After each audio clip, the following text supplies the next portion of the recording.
Title: The Federalist Papers. Author: Alexander Hamilton. John J. James Madison. Hamilton. To the People of the State of New York. After an unequivocal experience of the inefficacy of the subsisting federal government, you are called upon to deliberate on a new Constitution for the United States of America. The subject speaks its own importance, comprehending in its consequences nothing less than the existence of the Union, the safety and welfare of the parts of which it is composed, the fate of an empire in many respects the most interesting in the world.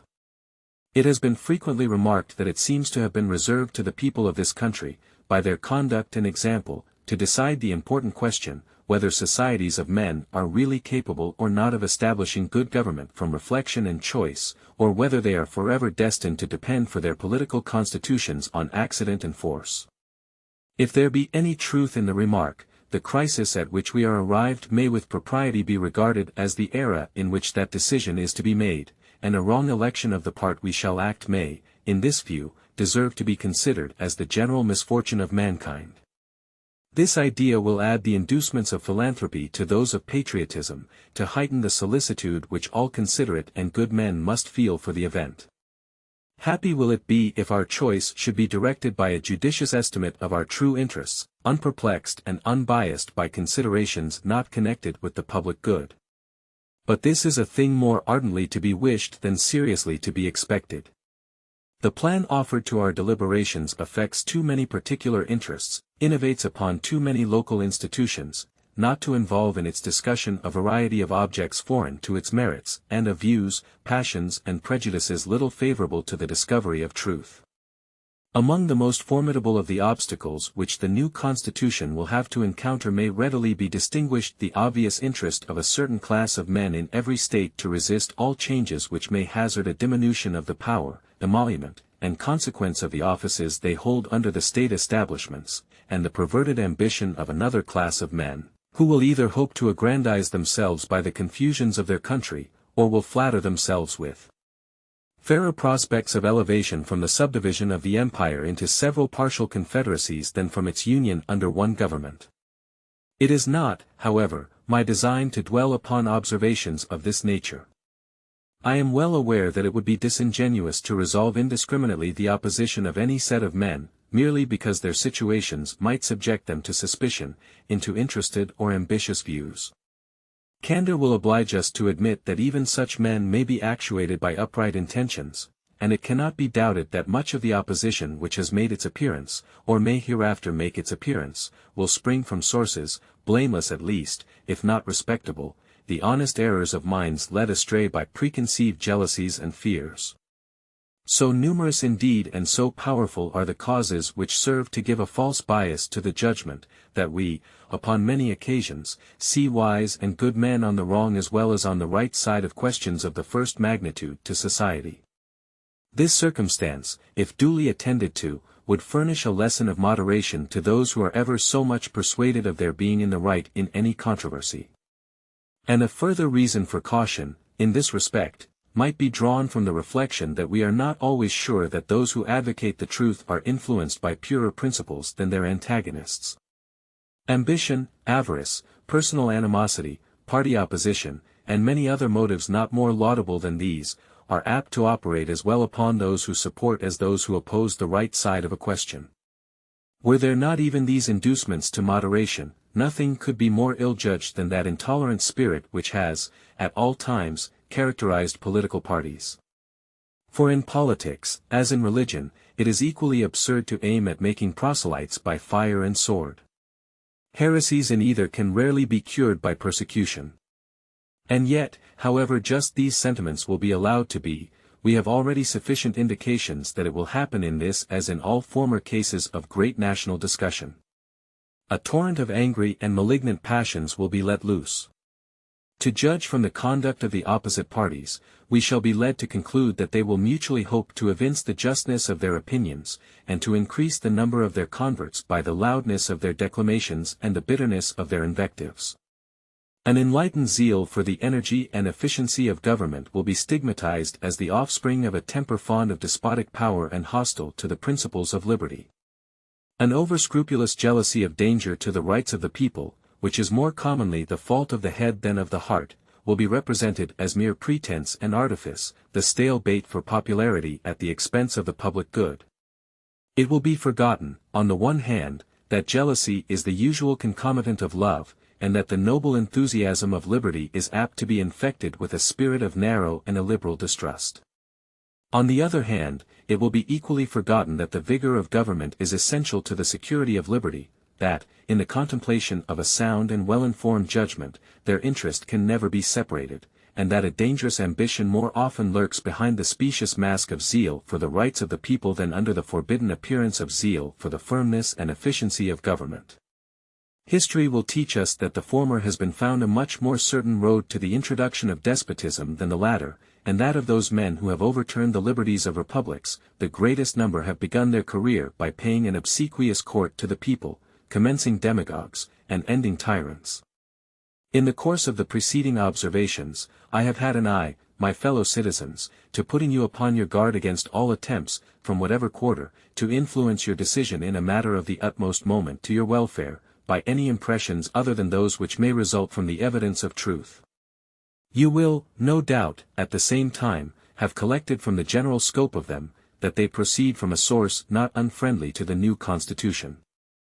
Yes, my countrymen, I own to you that, after having given it an attentive consideration, I am clearly of opinion it is your interest to adopt it. I am convinced that this is the safest course for your liberty, your dignity, and your happiness. I affect not reserves which I do not feel. I will not amuse you with an appearance of deliberation when I have decided. I frankly acknowledge to you my convictions, and I will freely lay before you the reasons on which they are founded. The consciousness of good intentions disdains ambiguity. I shall not, however, multiply professions on this head. My motives must remain in the depository of my own breast. My arguments will be open to all, and may be judged of by all. They shall at least be offered in a spirit which will not disgrace the cause of truth. I propose, in a series of papers, to discuss the following interesting particulars. The utility of the Union to your political prosperity, the insufficiency of the present Confederation to preserve that Union, the necessity of a government at least equally energetic with the one proposed, to the attainment of this object the conformity of the proposed Constitution to the true principles of republican government its analogy to your own state constitution, and lastly, the additional security which its adoption will afford to the preservation of that species of government, to liberty, and to property. In the progress of this discussion I shall endeavor to give a satisfactory answer to all the objections which shall have made their appearance, that may seem to have any claim to your attention. It may perhaps be thought superfluous to offer arguments to prove the utility of the Union, a point, no doubt, deeply engraved on the hearts of the great body of the people in every state, and one, which it may be imagined, has no adversaries. But the fact is, that we already hear it whispered in the private circles of those who oppose the new Constitution, that the 13 states are of too great extent for any general system, and that we must of necessity resort to separate confederacies of distinct portions of the whole. 1. This doctrine will, in all probability, be gradually propagated, till it has votaries enough to countenance an open avowal of it. For nothing can be more evident, to those who are able to take an enlarged view of the subject, than the alternative of an adoption of the new Constitution or a dismemberment of the Union. It will therefore be of use to begin by examining the advantages of that Union, the certain evils, and the probable dangers, to which every state will be exposed from its dissolution. This shall accordingly constitute the subject of my next address. Publius. 1. The same idea, tracing the arguments to their consequences, is held out in several of the late publications against the new Constitution. Federalist No. 2. Concerning dangers from foreign force and influence. For the Independent Journal.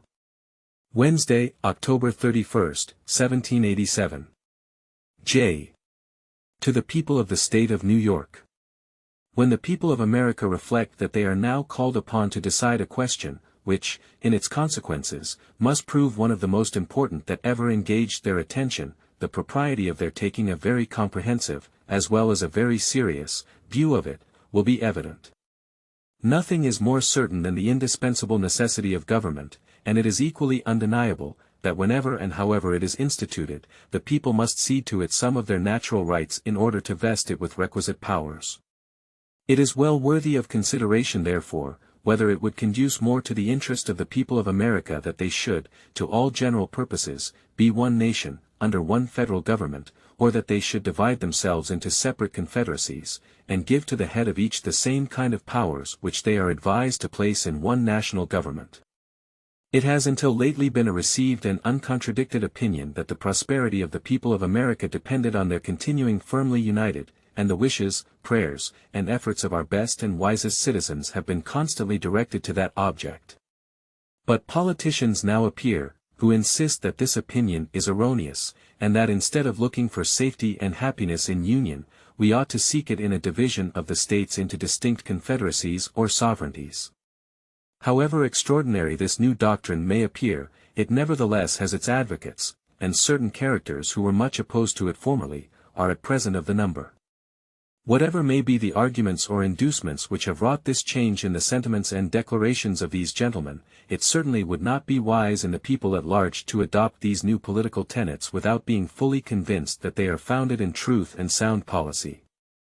It has often given me pleasure to observe that independent America was not composed of detached and distant territories, but that one connected, fertile, wide-spreading country was the portion of our Western sons of liberty. Providence has in a particular manner blessed it with a variety of soils and productions, and watered it with innumerable streams, for the delight and accommodation of its inhabitants. A succession of navigable waters forms a kind of chain round its borders, as if to bind it together, while the most noble rivers in the world, running at convenient distances, present them with highways for the easy communication of friendly aids, and the mutual transportation and exchange of their various commodities. With equal pleasure I have as often taken notice that Providence has been pleased to give this one connected country to one united people, a people descended from the same ancestors, speaking the same language, professing the same religion, attached to the same principles of government, very similar in their manners and customs, and who, by their joint counsels, arms, and efforts, fighting side by side throughout a long and bloody war, have nobly established general liberty and independence. This country and this people seem to have been made for each other, and it appears as if it was the design of Providence, that an inheritance so proper and convenient for a band of brethren, united to each other by the strongest ties, should never be split into a number of unsocial, jealous, and alien sovereignties. Similar sentiments have hitherto prevailed among all orders and denominations of men among us. To all general purposes we have uniformly been one people, each individual citizen everywhere enjoying the same national rights, privileges, and protection. As a nation we have made peace and war, as a nation we have vanquished our common enemies, as a nation we have formed alliances, and made treaties, and entered into various compacts and conventions with foreign states.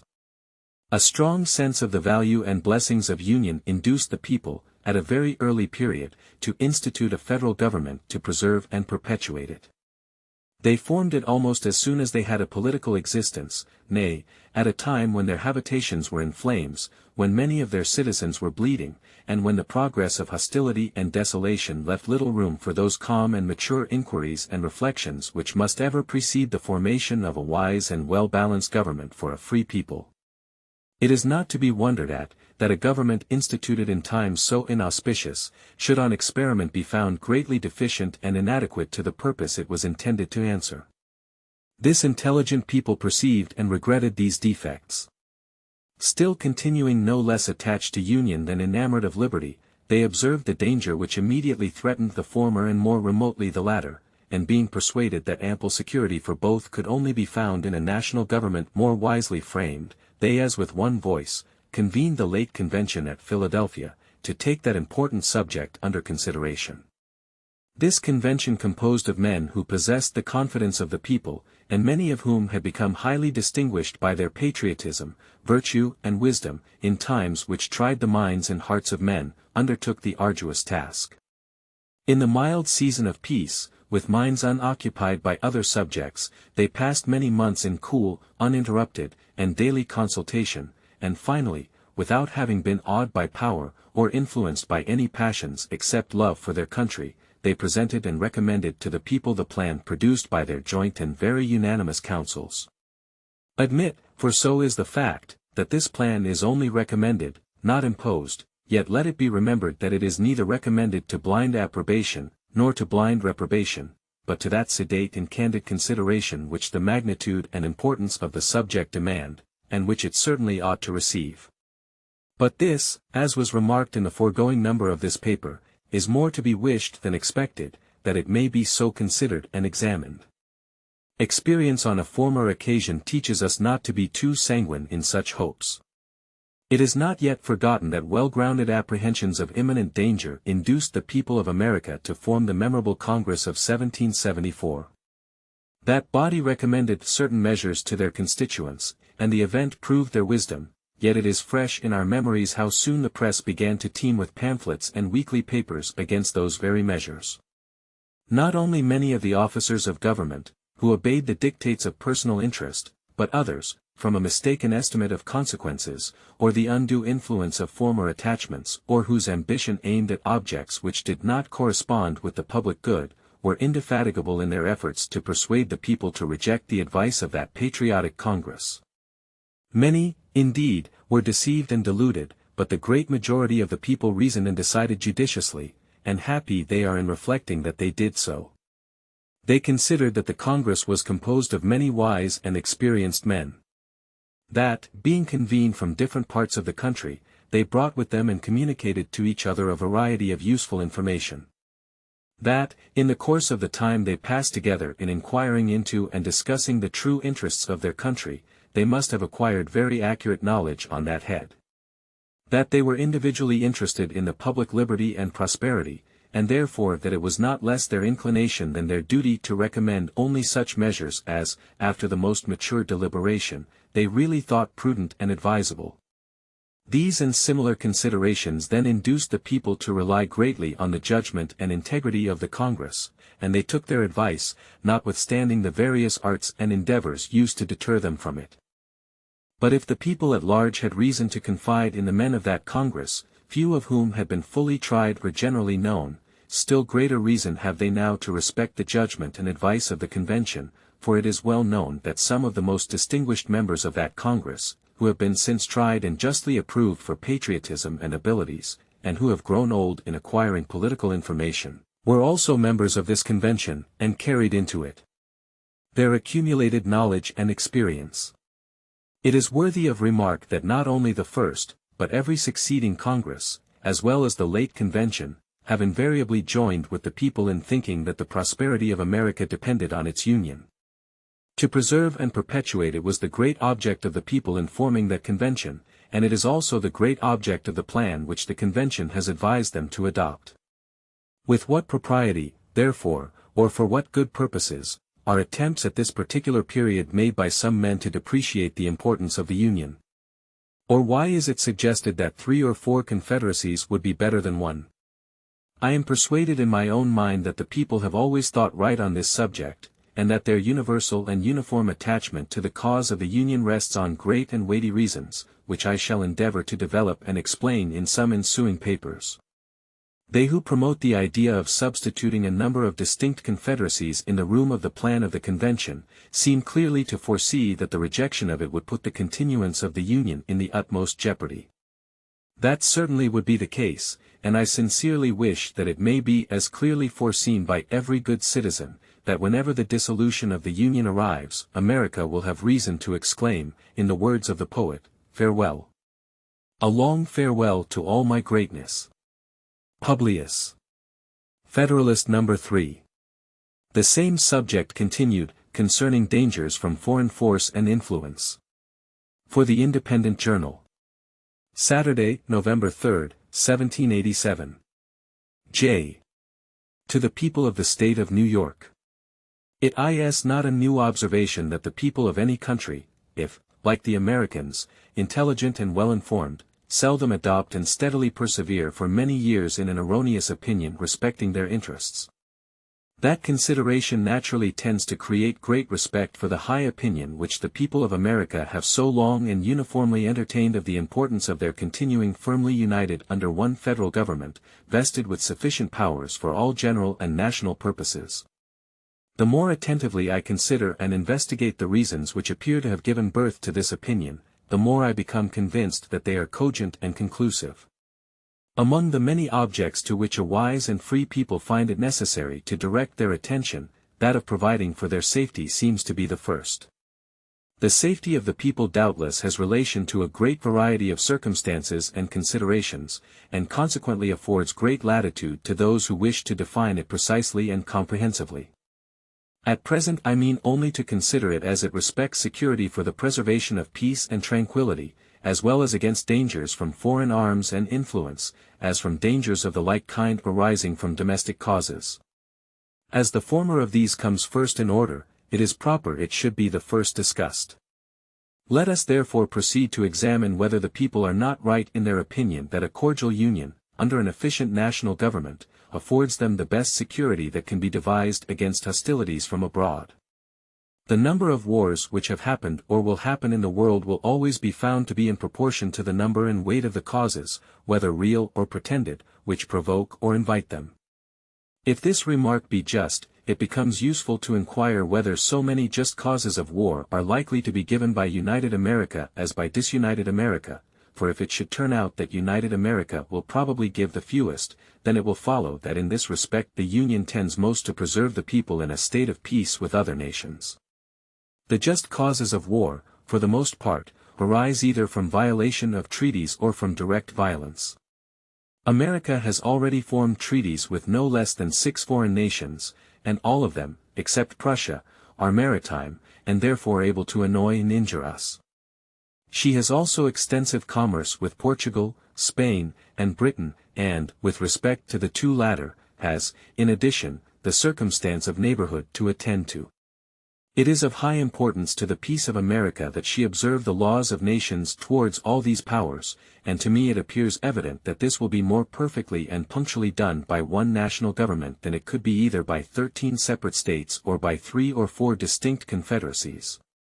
Because when once an efficient national government is established, the best men in the country will not only consent to serve, but also will generally be appointed to manage it, for, although town or country, or other contracted influence, may place men in state assemblies, or senates, or courts of justice, or executive departments, yet more general and extensive reputation for talents and other qualifications will be necessary to recommend men to offices under the national government.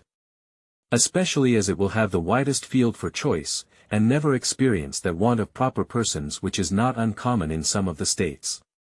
Hence, it will result that the administration, the political councils, and the judicial decisions of the national government will be more wise, systematical, and judicious than those of individual states, and consequently more satisfactory with respect to other nations, as well as more safe with respect to us.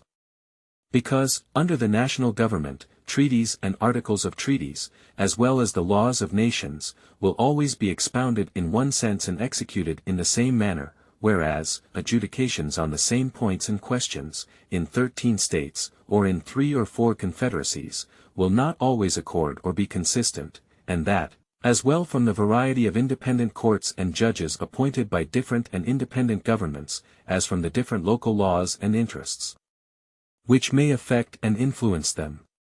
The wisdom of the Convention, in committing such questions to the jurisdiction and judgment of courts appointed by and responsible only to one national government, cannot be too much commended. Because the prospect of present loss or advantage may often tempt the governing party in 1 or 2 states to swerve from good faith and justice, but those temptations, not reaching the other states, and consequently having little or no influence on the national government, the temptation will be fruitless, and good faith and justice be preserved. The case of the Treaty of Peace with Britain adds great weight to this reasoning. Because, even if the governing party in a state should be disposed to resist such temptations, yet as such temptations may, and commonly do, result from circumstances peculiar to the state, and may affect a great number of the inhabitants, the governing party may not always be able, if willing, to prevent the injustice meditated, or to punish the aggressors.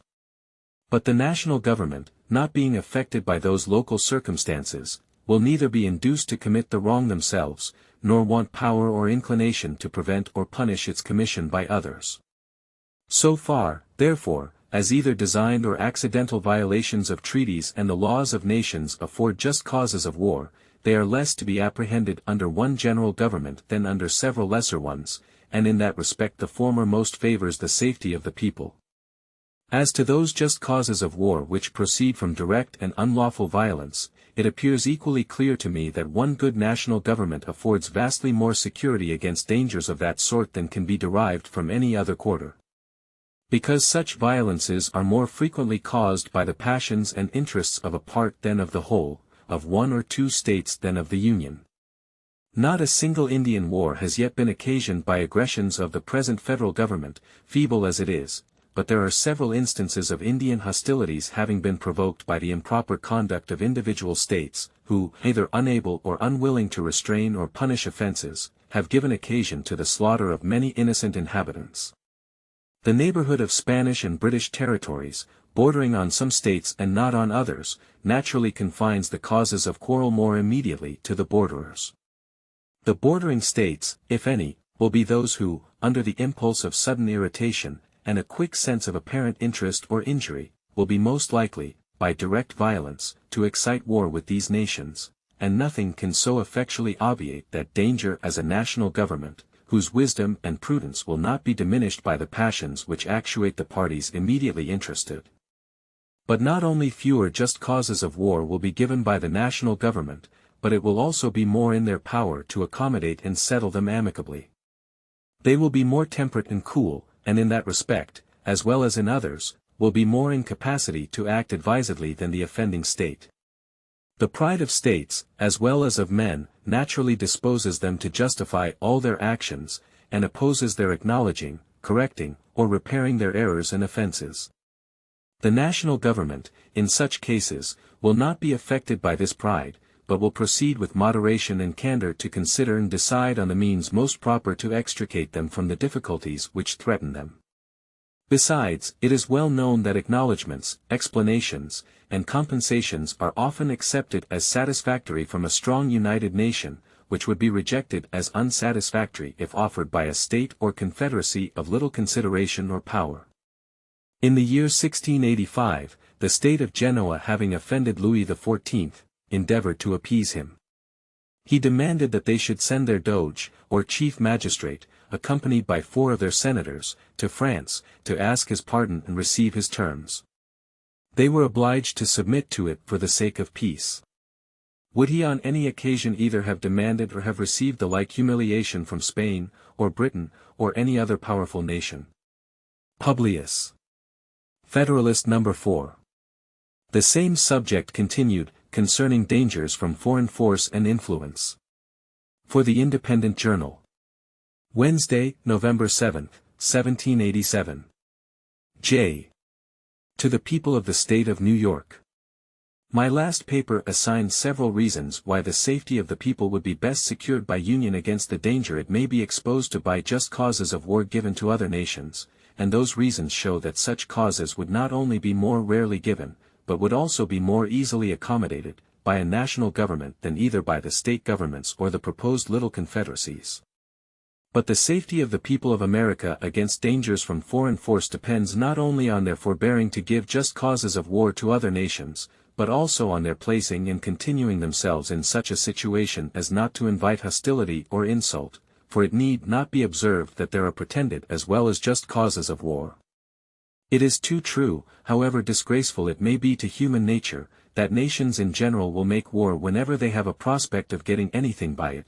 Nay, absolute monarchs will often make war when their nations are to get nothing by it, but for the purposes and objects merely personal, such as thirst for military glory, revenge for personal affronts, ambition, or private compacts to aggrandize or support their particular families or partisans. These and a variety of other motives, which affect only the mind of the sovereign, often lead him to engage in wars not sanctified by justice or the voice and interests of his people. But, independent of these inducements to war, which are more prevalent in absolute monarchies, but which well deserve our attention, there are others which affect nations as often as kings, and some of them will on examination be found to grow out of our relative situation and circumstances. With France and with Britain we are rivals in the fisheries, and can supply their markets cheaper than they can themselves, notwithstanding any efforts to prevent it by bounties on their own or duties on foreign fish.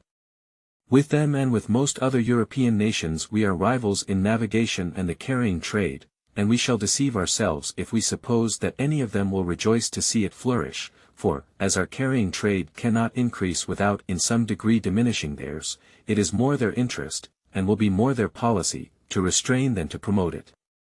In the trade to China and India, we interfere with more than one nation, inasmuch as it enables us to partake in advantages which they had in a manner monopolized, and as we thereby supply ourselves with commodities which we use to purchase from them.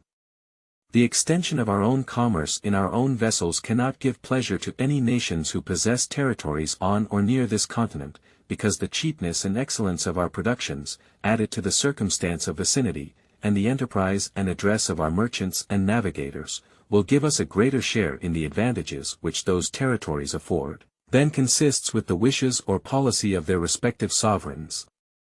Spain thinks it convenient to shut the Mississippi against us on the one side, and Britain excludes us from the St. Lawrence on the other, nor will either of them permit the other waters which are between them and us to become the means of mutual intercourse and traffic. From these and such like considerations, which might, if consistent with prudence, be more amplified and detailed, it is easy to see that jealousies and uneasinesses may gradually slide into the minds and cabinets of other nations, and that we are not to expect that they should regard our advancement in union, in power and consequence by land and by sea, with an eye of indifference and composure. The people of America are aware that inducements to war may arise out of these circumstances, as well as from others not so obvious at present, and that whenever such inducements may find fit time and opportunity for operation, pretenses to color and justify them will not be wanting. Wisely, therefore, do they consider union and a good national government as necessary to put and keep them in such a situation as, instead of inviting war, will tend to repress and discourage it. That situation consists in the best possible state of defense, and necessarily depends on the government, the arms, and the resources of the country. As the safety of the whole is the interest of the whole, and cannot be provided for without government, either one or more or many, let us inquire whether one good government is not, relative to the object in question, more competent than any other given number whatever. One government can collect and avail itself of the talents and experience of the ablest men, in whatever part of the Union they may be found. It can move on uniform principles of policy. It can harmonize, assimilate, and protect the several parts and members, and extend the benefit of its foresight and precautions to each. In the formation of treaties, it will regard the interest of the whole, and the particular interests of the parts as connected with that of the whole.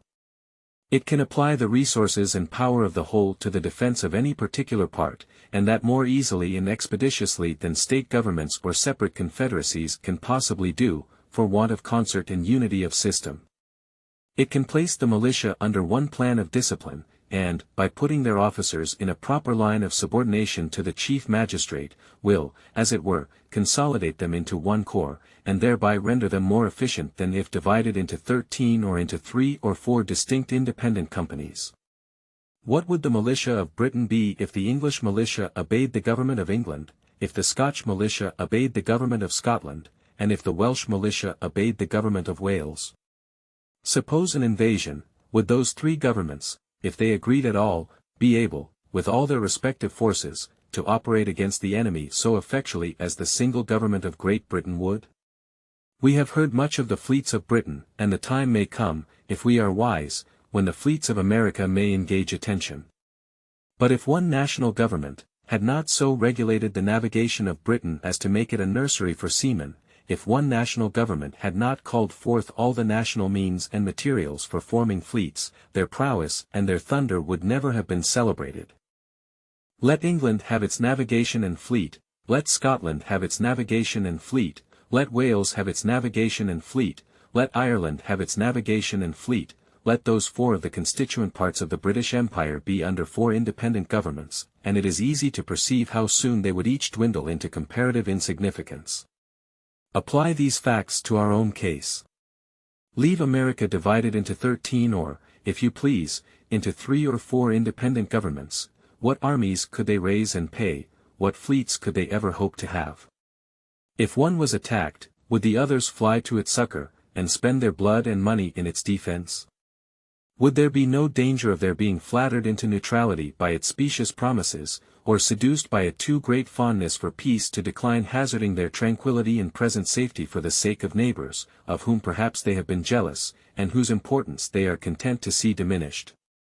Although such conduct would not be wise, it would, nevertheless, be natural. The history of the states of Greece, and of other countries, abounds with such instances, and it is not improbable that what has so often happened would, under similar circumstances, happen again. But admit that they might be willing to help the invaded state or confederacy. How, and when, and in what proportion shall aids of men and money be afforded? Who shall command the allied armies, and from which of them shall he receive his orders?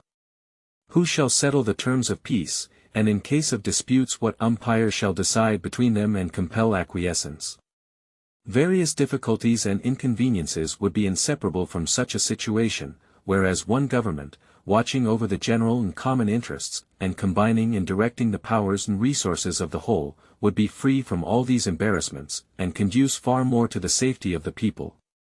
But whatever may be our situation, whether firmly united under one national government, or split into a number of confederacies, certain it is, that foreign nations will know and view it exactly as it is, and they will act toward us accordingly.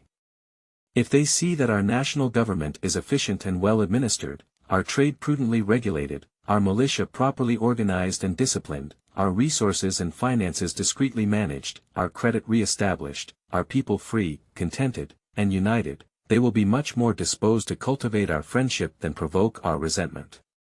If, on the other hand, they find us either destitute of an effectual government, each state doing right or wrong, as to its rulers may seem convenient, or split into 3 or 4 independent and probably discordant republics or confederacies, one inclining to Britain, another to France, and a third to Spain, and perhaps played off against each other by the 3, what a poor, pitiful figure will America make in their eyes! How liable would she become not only to their contempt but to their outrage, and how soon would dear-bought experience proclaim that when a people or family so divide, it never fails to be against themselves. Publius. Federalist No. 5. The same subject continued, concerning dangers from foreign force and influence. For the Independent Journal. Saturday, November 10, 1787. J. To the People of the State of New York. Queen Anne, in her letter of the July 1, 1706, to the Scotch Parliament, makes some observations on the importance of the union then forming between England and Scotland, which merit our attention. I shall present the public with 1 or 2 extracts from it. An entire and perfect union will be the solid foundation of lasting peace, it will secure your religion, liberty, and property, remove the animosities amongst yourselves, and the jealousies and differences betwixt our 2 kingdoms. It must increase your strength, riches, and trade, and by this union the whole island, being joined in affection and free from all apprehensions of different interest, will be enabled to resist all its enemies. We most earnestly recommend to you calmness and unanimity in this great and weighty affair, that the union may be brought to a happy conclusion, being the only effectual way to secure our present and future happiness, and disappoint the designs of our and your enemies, who will doubtless, on this occasion, use their utmost endeavors to prevent or delay this union. It was remarked in the preceding paper, that weakness and divisions at home would invite dangers from abroad, and that nothing would tend more to secure us from them than union, strength, and good government within ourselves. This subject is copious and cannot easily be exhausted. The history of Great Britain is the one with which we are in general the best acquainted, and it gives us many useful lessons. We may profit by their experience without paying the price which it cost them. Although it seems obvious to common sense that the people of such an island should be but one nation, yet we find that they were for ages divided into 3, and that those 3 were almost constantly embroiled in quarrels and wars with one another. Notwithstanding their true interest with respect to the continental nations was really the same, yet by the arts and policy and practices of those nations, their mutual jealousies were perpetually kept inflamed, and for a long series of years they were far more inconvenient and troublesome than they were useful and assisting to each other. Should the people of America divide themselves into 3 or 4 nations, would not the same thing happen? Would not similar jealousies arise, and be in like manner cherished? Instead of their being joined in affection and free from all apprehension of different interests, envy and jealousy would soon extinguish confidence and affection, and the partial interests of each confederacy, instead of the general interests of all America, would be the only objects of their policy and pursuits. Hence, like most other bordering nations, they would always be either involved in disputes and war, or live in the constant apprehension of them. The most sanguine advocates for 3 or 4 confederacies cannot reasonably suppose that they would long remain exactly on an equal footing in point of strength, even if it was possible to form them so at first, but, admitting that to be practicable, yet what human contrivance can secure the continuance of such equality? Independent of those local circumstances which tend to beget and increase power in one part and to impede its progress in another, we must advert to the effects of that superior policy and good management which would probably distinguish the government of one above the rest, and by which their relative equality in strength and consideration would be destroyed. For it cannot be presumed that the same degree of sound policy, prudence, and foresight would uniformly be observed by each of these confederacies for a long succession of years. Whenever, and from whatever causes, it might happen, and happen it would, that any one of these nations or confederacies should rise on the scale of political importance much above the degree of her neighbors, that moment would those neighbors behold her with envy and with fear. Both those passions would lead them to countenance, if not to promote, whatever might promise to diminish her importance, and would also restrain them from measures calculated to advance or even to secure her prosperity. Much time would not be necessary to enable her to discern these unfriendly dispositions. She would soon begin, not only to lose confidence in her neighbors, but also to feel a disposition equally unfavorable to them. Distrust naturally creates distrust, and by nothing is goodwill and kind conduct more speedily changed than by invidious jealousies and uncandid imputations, whether expressed or implied. The North is generally the region of strength, and many local circumstances render it probable that the most northern of the proposed confederacies would, at a period not very distant, be unquestionably more formidable than any of the others. No sooner would this become evident than the northern hive would excite the same ideas and sensations in the more southern parts of America which it formerly did in the southern parts of Europe. Nor does it appear to be a rash conjecture that its young swarms might often be tempted to gather honey in the more blooming fields and milder air of their luxurious and more delicate neighbors. They who well consider the history of similar divisions and confederacies will find abundant reason to apprehend that those in contemplation would in no other sense be neighbors than as they would be borderers, that they would neither love nor trust one another, but on the contrary would be a prey to discord, jealousy, and mutual injuries, in short, that they would place us exactly in the situations in which some nations doubtless wish to see us, viz., formidable only to each other. From these considerations it appears that those gentlemen are greatly mistaken who suppose that alliances offensive and defensive might be formed between these confederacies, and would produce that combination and union of wills of arms and of resources, which would be necessary to put and keep them in a formidable state of defense against foreign enemies.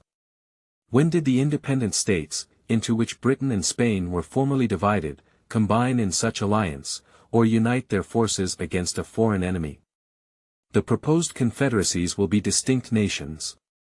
Each of them would have its commerce with foreigners to regulate by distinct treaties, and as their productions and commodities are different and proper for different markets, so would those treaties be essentially different. Different commercial concerns must create different interests, and of course different degrees of political attachment to and connection with different foreign nations. Hence it might and probably would happen that the foreign nation with whom the Southern Confederacy might be at war would be the one with whom the Northern Confederacy would be the most desirous of preserving peace and friendship. An alliance so contrary to their immediate interest would not therefore be easy to form, nor, if formed, would it be observed and fulfilled with perfect good faith. Nay, it is far more probable that in America, as in Europe, neighboring nations, acting under the impulse of opposite interests and unfriendly passions, would frequently be found taking different sides. Considering our distance from Europe, it would be more natural for these confederacies to apprehend danger from one another than from distant nations, and therefore that each of them should be more desirous to guard against the others by the aid of foreign alliances, than to guard against foreign dangers by alliances between themselves. And here let us not forget how much more easy it is to receive foreign fleets into our ports, and foreign armies into our country, than it is to persuade or compel them to depart. How many conquests did the Romans and others make in the characters of allies, and what innovations did they under the same character introduce into the governments of those whom they pretended to protect? Let candid men judge, then, whether the division of America into any given number of independent sovereignties would tend to secure us against the hostilities and improper interference of foreign nations. Publius. Federalist No. 6. Concerning dangers from dissensions between the states. For the Independent Journal. Wednesday, November 14, 1787. Hamilton. To the People of the State of New York. The 3 last numbers of this paper have been dedicated to an enumeration of the dangers to which we should be exposed, in a state of disunion, from the arms and arts of foreign nations. I shall now proceed to delineate dangers of a different and, perhaps, still more alarming kind, those which will in all probability flow from dissensions between the states themselves, and from domestic factions and convulsions. These have been already in some instances slightly anticipated, but they deserve a more particular and more full investigation. A man must be far gone in utopian speculations who can seriously doubt that, if these states should either be wholly disunited, or only united in partial confederacies, the subdivisions into which they might be thrown would have frequent and violent contests with each other.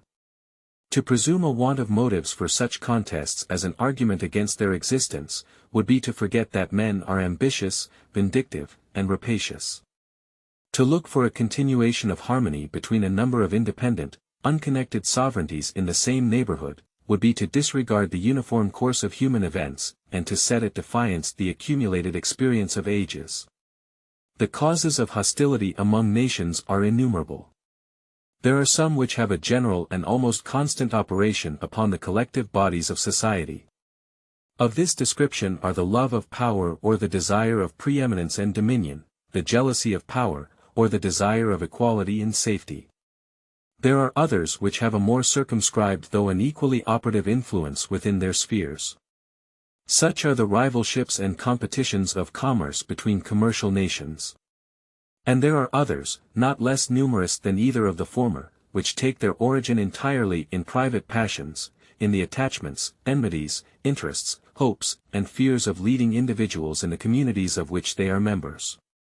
Men of this class, whether the favorites of a king or of a people, have in too many instances abused the confidence they possessed, and assuming the pretext of some public motive, have not scrupled to sacrifice the national tranquillity to personal advantage or personal gratification. The celebrated Pericles, in compliance with the resentment of a prostitute, won, at the expense of much of the blood and treasure of his countrymen, attacked, vanquished, and destroyed the city of the Samians. The same man, stimulated by private pique against the Megarenchians, 2, another nation of Greece, or to avoid a prosecution with which he was threatened as an accomplice of a supposed theft of the statuary Phidias, 3, or to get rid of the accusations prepared to be brought against him for dissipating the funds of the state in the purchase of popularity, 4, or from a combination of all these causes, was the primitive author of that famous and fatal war, distinguished in the Grecian annals by the name of the Peloponnesian War, which, after various vicissitudes, intermissions, and renewals, terminated in the ruin of the Athenian Commonwealth. The ambitious cardinal, who was prime minister to Henry VIII, permitting his vanity to aspire to the Triple Crown, 5, entertained hopes of succeeding in the acquisition of that splendid prize by the influence of the Emperor Charles V.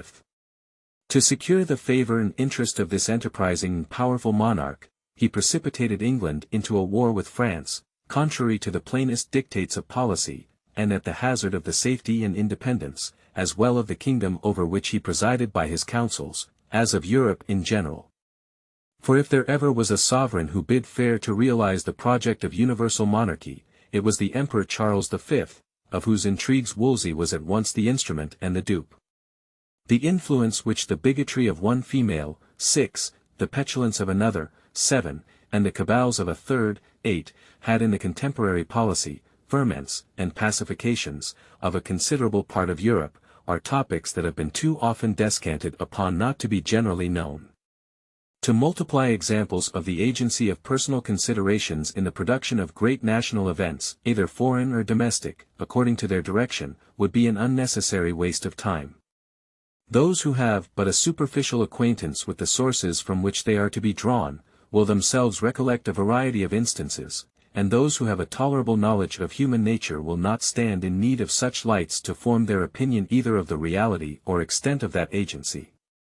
Perhaps, however, a reference, tending to illustrate the general principle, may with propriety be made to a case which has lately happened among ourselves.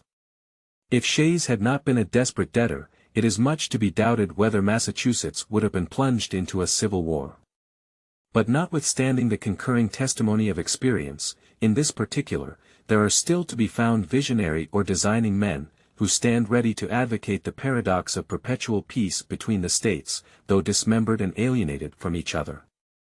The genius of republics, say they, is pacific, the spirit of commerce has a tendency to soften the manners of men, and to extinguish those inflammable humors which have so often kindled into wars. Commercial republics, like ours, will never be disposed to waste themselves in ruinous contentions with each other. They will be governed by mutual interest, and will cultivate a spirit of mutual amity and concord. Is it not, we may ask these projectors in politics, the true interest of all nations to cultivate the same benevolent and philosophic spirit? If this be their true interest, have they in fact pursued it? Has it not, on the contrary, invariably been found that momentary passions, and immediate interest, have a more active and imperious control over human conduct than general or remote considerations of policy, utility, or justice? Have republics in practice been less addicted to war than monarchies? Are not the former administered by men as well as the latter?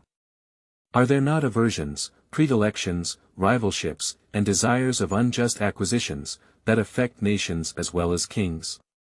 Are not popular assemblies frequently subject to the impulses of rage, resentment, jealousy, avarice, and of other irregular and violent propensities? Is it not well known that their determinations are often governed by a few individuals in whom they place confidence, and are, of course, liable to be tinctured by the passions and views of those individuals? Has commerce hitherto done anything more than change the objects of war? Is not the love of wealth as domineering and enterprising a passion as that of power or glory?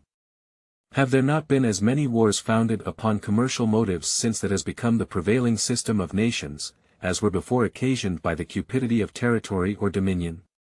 Has not the spirit of commerce, in many instances, administered new incentives to the appetite, both for the one and for the other? Let experience, the least fallible guide of human opinions, be appealed to for an answer to these inquiries. Sparta, Athens, Rome, and Carthage were all republics, two of them, Athens and Carthage, of the commercial kind. Yet were they as often engaged in wars, offensive and defensive, as the neighboring monarchies of the same times. Sparta was little better than a well-regulated camp, and Rome was never sated of carnage and conquest. Carthage, though a commercial republic, was the aggressor in the very war that ended in her destruction. Hannibal had carried her arms into the heart of Italy and to the gates of Rome, before Scipio, in turn, gave him an overthrow in the territories of Carthage, and made a conquest of the Commonwealth. Venice, in later times, figured more than once in wars of ambition, till, becoming an object to the other Italian states, Pope Julius II found means to accomplish that formidable League, 9, which gave a deadly blow to the power and pride of this haughty republic. The provinces of Holland, till they were overwhelmed in debts and taxes, took a leading and conspicuous part in the wars of Europe. They had furious contests with England for the dominion of the sea, and were among the most persevering and most implacable of the opponents of Louis XIV. In the government of Britain the representatives of the people compose one branch of the national legislature. Commerce has been for ages the predominant pursuit of that country. Few nations, nevertheless, have been more frequently engaged in war, and the wars in which that kingdom has been engaged have, in numerous instances, proceeded from the people. There have been, if I may so express it, almost as many popular as royal wars. The cries of the nation and the importunities of their representatives have, upon various occasions, dragged their monarchs into war, or continued them in it, contrary to their inclinations, and sometimes contrary to the real interests of the state. In that memorable struggle for superiority between the rival houses of Austria and Bourbon, which so long kept Europe in a flame, it is well known that the antipathies of the English against the French, seconding the ambition, or rather the avarice, of a favorite leader, protracted the war beyond the limits marked out by sound policy, and for a considerable time in opposition to the views of the court. The wars of these two last-mentioned nations have in a great measure grown out of commercial considerations, the desire of supplanting and the fear of being supplanted, either in particular branches of traffic or in the general advantages of trade and navigation, and sometimes even the more culpable desire of sharing in the commerce of other nations without their consent. The last war but between Britain and Spain sprang from the attempts of the British merchants to prosecute an illicit trade with the Spanish Main. These unjustifiable practices on their part produced severity on the part of the Spaniards toward the subjects of Great Britain which were not more justifiable, because they exceeded the bounds of a just retaliation and were chargeable with inhumanity and cruelty. Many of the English who were taken on the Spanish coast were sent to dig in the mines of Potosi, and by the usual progress of a spirit of resentment, the innocent were, after a while, confounded with the guilty in indiscriminate punishment. The complaints of the merchants kindled a violent flame throughout the nation, which soon after broke out in the House of Commons, and was communicated from that body to the ministry. Letters of reprisal were granted, and a war ensued, which in its consequences overthrew all the alliances that but 20 years before had been formed with sanguine expectations of the most beneficial fruits. From this summary of what has taken place in other countries, whose situations have borne the nearest resemblance to our own, what reason can we have to confide in those reveries which would seduce us into an expectation of peace and cordiality between the members of the present Confederacy, in a state of separation? Have we not already seen enough of the fallacy and extravagance of those idle theories which have amused us with promises of an exemption from the imperfections, weaknesses and evils incident to society in every shape? Is it not time to awake from the deceitful dream of a golden age, and to adopt as a practical maxim for the direction of our political conduct that we, as well as the other inhabitants of the globe, are yet remote from the happy empire of perfect wisdom and perfect virtue? Let the point of extreme depression to which our national dignity and credit have sunk, let the inconveniences felt everywhere from a lax and ill administration of government, let the revolt of a part of the state of North Carolina, the late menacing disturbances in Pennsylvania, and the actual insurrections and rebellions in Massachusetts, declare. So far is the general sense of mankind from corresponding with the tenets of those who endeavor to lull asleep our apprehensions of discord and hostility between the states, in the event of disunion, that it has from long observation of the progress of society become a sort of axiom in politics, that vicinity, or nearness of situation, constitutes nations' natural enemies. An intelligent writer expresses himself on this subject to this effect: neighboring nations, says he, are naturally enemies of each other unless their common weakness forces them to league in a confederate republic, and their constitution prevents the differences that neighborhood occasions, extinguishing that secret jealousy which disposes all states to aggrandize themselves at the expense of their neighbors. 11. This passage, at the same time, points out the evil and suggests the remedy. Publius. 1. Aspasia, vide Plutarch's Life of Pericles. 2. Ibid. 3. Ibid. 4. Ibid. Phidias was supposed to have stolen some public gold, with the connivance of Pericles, for the embellishment of the statue of Minerva. 5. Worn by the popes. 6. Madame de Maintenon. 7. Duchess of Marlborough. 8. Madame de Pompadour. 9. The League of Cambrai, comprehending the Emperor, the King of France, the King of Aragon, and most of the Italian princes and states. 10. The Duke of Marlborough. 11. Vide Principes de Negotiations par l'Abbé de Mably. Federalist No. 7. The same subject continued, concerning dangers from dissensions between the states. For the Independent Journal. Thursday, November 15, 1787. Hamilton. To the people of the state of New York. It is sometimes asked, with an air of seeming triumph, what inducements could the states have, if disunited, to make war upon each other? It would be a full answer to this question to say, precisely the same inducements which have, at different times, deluged in blood all the nations in the world. But, unfortunately for us, the question admits of a more particular answer. There are causes of differences within our immediate contemplation, of the tendency of which, even under the restraints of a federal constitution, we have had sufficient experience to enable us to form a judgment of what might be expected if those restraints were removed. Territorial disputes have at all times been found one of the most fertile sources of hostility among nations. Perhaps the greatest proportion of wars that have desolated the earth have sprung from this origin. This cause would exist among us in full force. We have a vast tract of unsettled territory within the boundaries of the United States. There still are discordant and undecided claims between several of them, and the dissolution of the Union would lay a foundation for similar claims between them all. It is well known that they have heretofore had serious and animated discussion concerning the rights to the lands which were ungranted at the time of the Revolution, and which usually went under the name of Crown lands.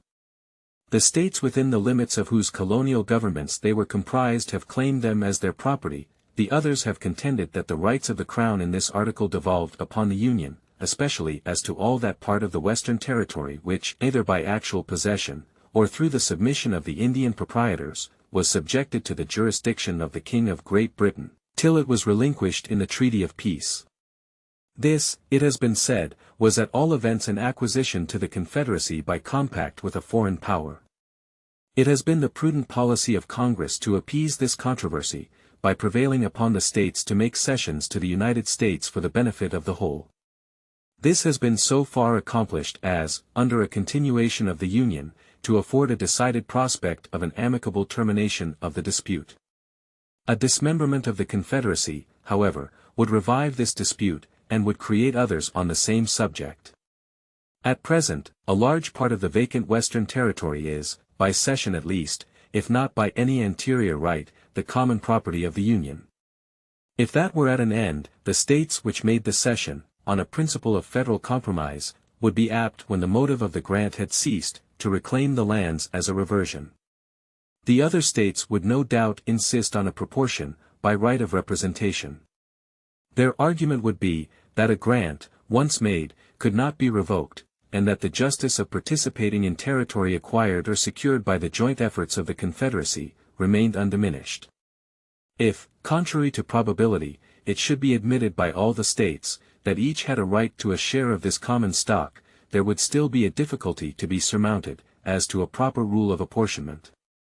Different principles would be set up by different states for this purpose, and as they would affect the opposite interests of the parties, they might not easily be susceptible of a pacific adjustment. In the wide field of Western Territory, therefore, we perceive an ample theater for hostile pretensions, without any umpire or common judge to interpose between the contending parties. To reason from the past to the future, we shall have good ground to apprehend, that the sword would sometimes be appealed to as the arbiter of their differences. The circumstances of the dispute between Connecticut and Pennsylvania, respecting the land at Wyoming, admonish us not to be sanguine in expecting an easy accommodation of such differences. The Articles of Confederation obliged the parties to submit the matter to the decision of a federal court. The submission was made, and the court decided in favor of Pennsylvania. But Connecticut gave strong indications of dissatisfaction with that determination, nor did she appear to be entirely resigned to it, till, by negotiation and management, something like an equivalent was found for the loss she supposed herself to have sustained. Nothing here said is intended to convey the slightest censure on the conduct of that state. She no doubt sincerely believed herself to have been injured by the decision, and states, like individuals, acquiesce with great reluctance in determinations to their disadvantage. Those who had an opportunity of seeing the inside of the transactions which attended the progress of the controversy between this state and the District of Vermont, can vouch the opposition we experienced, as well from states not interested as from those which were interested in the claim, and can attest the danger to which the peace of the Confederacy might have been exposed, had this state attempted to assert its rights by force.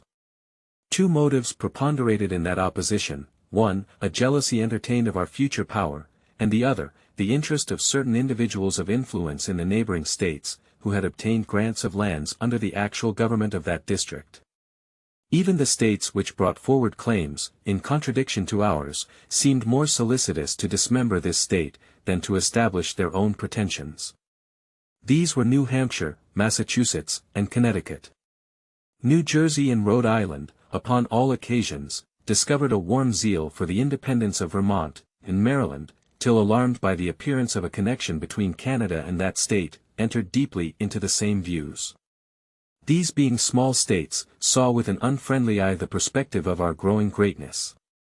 In a review of these transactions we may trace some of the causes which would be likely to embroil the states with each other, if it should be their unpropitious destiny to become disunited. The competitions of commerce would be another fruitful source of contention. The states less favorably circumstanced would be desirous of escaping from the disadvantages of local situation, and of sharing in the advantages of their more fortunate neighbors. Each state, or separate confederacy, would pursue a system of commercial policy peculiar to itself. This would occasion distinctions, preferences, and exclusions, which would beget discontent. The habits of intercourse, on the basis of equal privileges, to which we have been accustomed since the earliest settlement of the country, would give a keener edge to those causes of discontent than they would naturally have independent of this circumstance. We should be ready to denominate injuries those things which were in reality the justifiable acts of independent sovereignties consulting a distinct interest. The spirit of enterprise, which characterizes the commercial part of America, has left no occasion of displaying itself unimproved.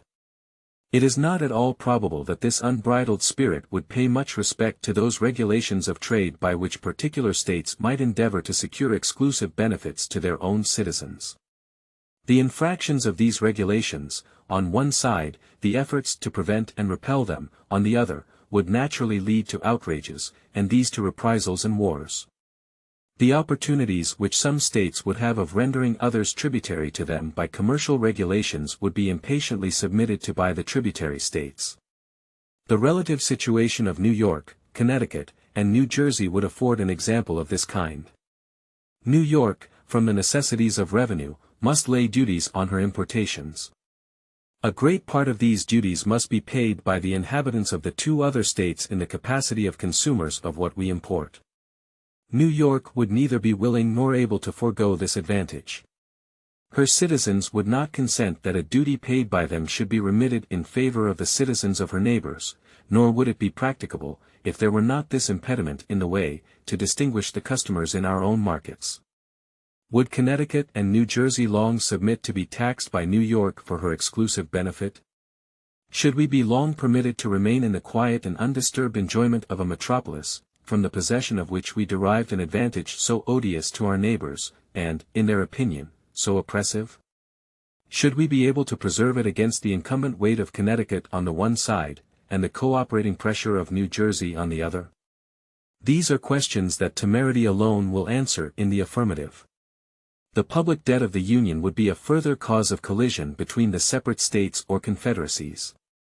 The apportionment, in the first instance, and the progressive extinguishment afterward, would be alike productive of ill humor and animosity. How would it be possible to agree upon a rule of apportionment satisfactory to all? There is scarcely any that can be proposed which is entirely free from real objections. These, as usual, would be exaggerated by the adverse interest of the parties. There are even dissimilar views among the states as to the general principle of discharging the public debt.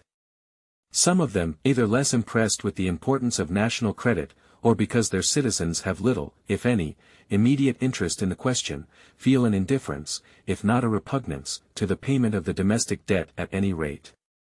These would be inclined to magnify the difficulties of a distribution. Others of them, a numerous body of whose citizens are creditors to the public beyond proportion of the state in the total amount of the national debt, would be strenuous for some equitable and effective provision. The procrastinations of the former would excite the resentments of the latter. The settlement of a rule would, in the meantime, be postponed by real differences of opinion and affected delays. The citizens of the states interested would clamor, foreign powers would urge for the satisfaction of their just demands, and the peace of the states would be hazarded to the double contingency of external invasion and internal contention. Suppose the difficulties of agreeing upon a rule surmounted, and the apportionment made. Still there is great room to suppose that the rule agreed upon would, upon experiment, be found to bear harder upon some states than upon others. Those which were sufferers by it would naturally seek for a mitigation of the burden.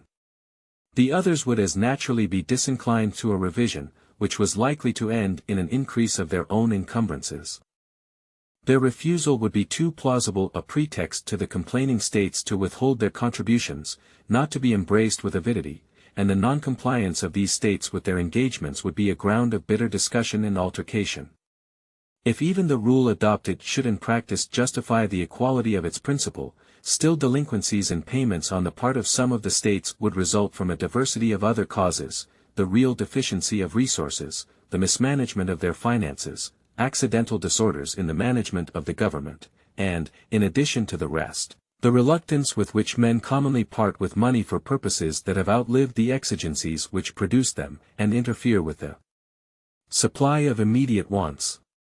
Delinquencies, from whatever causes, would be productive of complaints, recriminations, and quarrels. There is, perhaps, nothing more likely to disturb the tranquility of nations than their being bound to mutual contributions for any common object that does not yield an equal and coincident benefit. For it is an observation, as true as it is trite, that there is nothing men differ so readily about as the payment of money. Laws in violation of private contracts, as they amount to aggressions on the rights of those states whose citizens are injured by them, may be considered as another probable source of hostility. We are not authorized to expect that a more liberal or more equitable spirit would preside over the legislations of the individual states hereafter, if unrestrained by any additional checks, than we have heretofore seen in too many instances disgracing their several codes. We have observed the disposition to retaliation excited in Connecticut in consequence of the enormities perpetrated by the legislature of Rhode Island, and we reasonably infer that, in similar cases, under other circumstances, a war, not of parchment, but of the sword, would chastise such atrocious breaches of moral obligation and social justice. The probability of incompatible alliances between the different states or confederacies and different foreign nations, and the effects of this situation upon the peace of the whole, have been sufficiently unfolded in some preceding papers. From the view they have exhibited of this part of the subject, this conclusion is to be drawn, that America, if not connected at all, or only by the feeble tie of a simple league, offensive and defensive, would, by the operation of such jarring alliances, be gradually entangled in all the pernicious labyrinths of European politics and wars, and by the destructive contentions of the parts into which she was divided, would be likely to become a prey to the artifices and machinations of powers equally the enemies of them all. Divide et impera, 1, must be the motto of every nation that either hates or fears us. 2. Publius. 1. Divide and command. 2. In order that the whole subject of these papers may as soon as possible be laid before the public, it is proposed to publish them 4 times a week, on Tuesday in the New York Packet and on Thursday in the Daily Advertiser. Federalist No. 8. The consequences of hostilities between the states. From the New York Packet. Tuesday, November 20, 1787. Hamilton. To the people of the State of New York. Assuming it therefore as an established truth that the several states, in case of disunion, or such combinations of them as might happen to be formed out of the wreck of the general confederacy, would be subject to those vicissitudes of peace and war, of friendship and enmity, with each other, which have fallen to the lot of all neighboring nations not united under one government, let us enter into a concise detail of some of the consequences that would attend such a situation. War between the states, in the first period of their separate existence, would be accompanied with much greater distresses than it commonly is in those countries where regular military establishments have long obtained. The disciplined armies always kept on foot on the continent of Europe, though they bear a malignant aspect to liberty and economy, have, notwithstanding, been productive of the signal advantage of rendering sudden conquests impracticable, and of preventing that rapid desolation which used to mark the progress of war prior to their introduction. The art of fortification has contributed to the same ends. The nations of Europe are encircled with chains of fortified places, which mutually obstruct invasion. Campaigns are wasted in reducing 2 or 3 frontier garrisons, to gain admittance into an enemy's country. Similar impediments occur at every step, to exhaust the strength and delay the progress of an invader. Formerly, an invading army would penetrate into the heart of a neighboring country almost as soon as intelligence of its approach could be received, but now a comparatively small force of disciplined troops, acting on the defensive, with the aid of posts, is able to impede, and finally to frustrate, the enterprises of one much more considerable.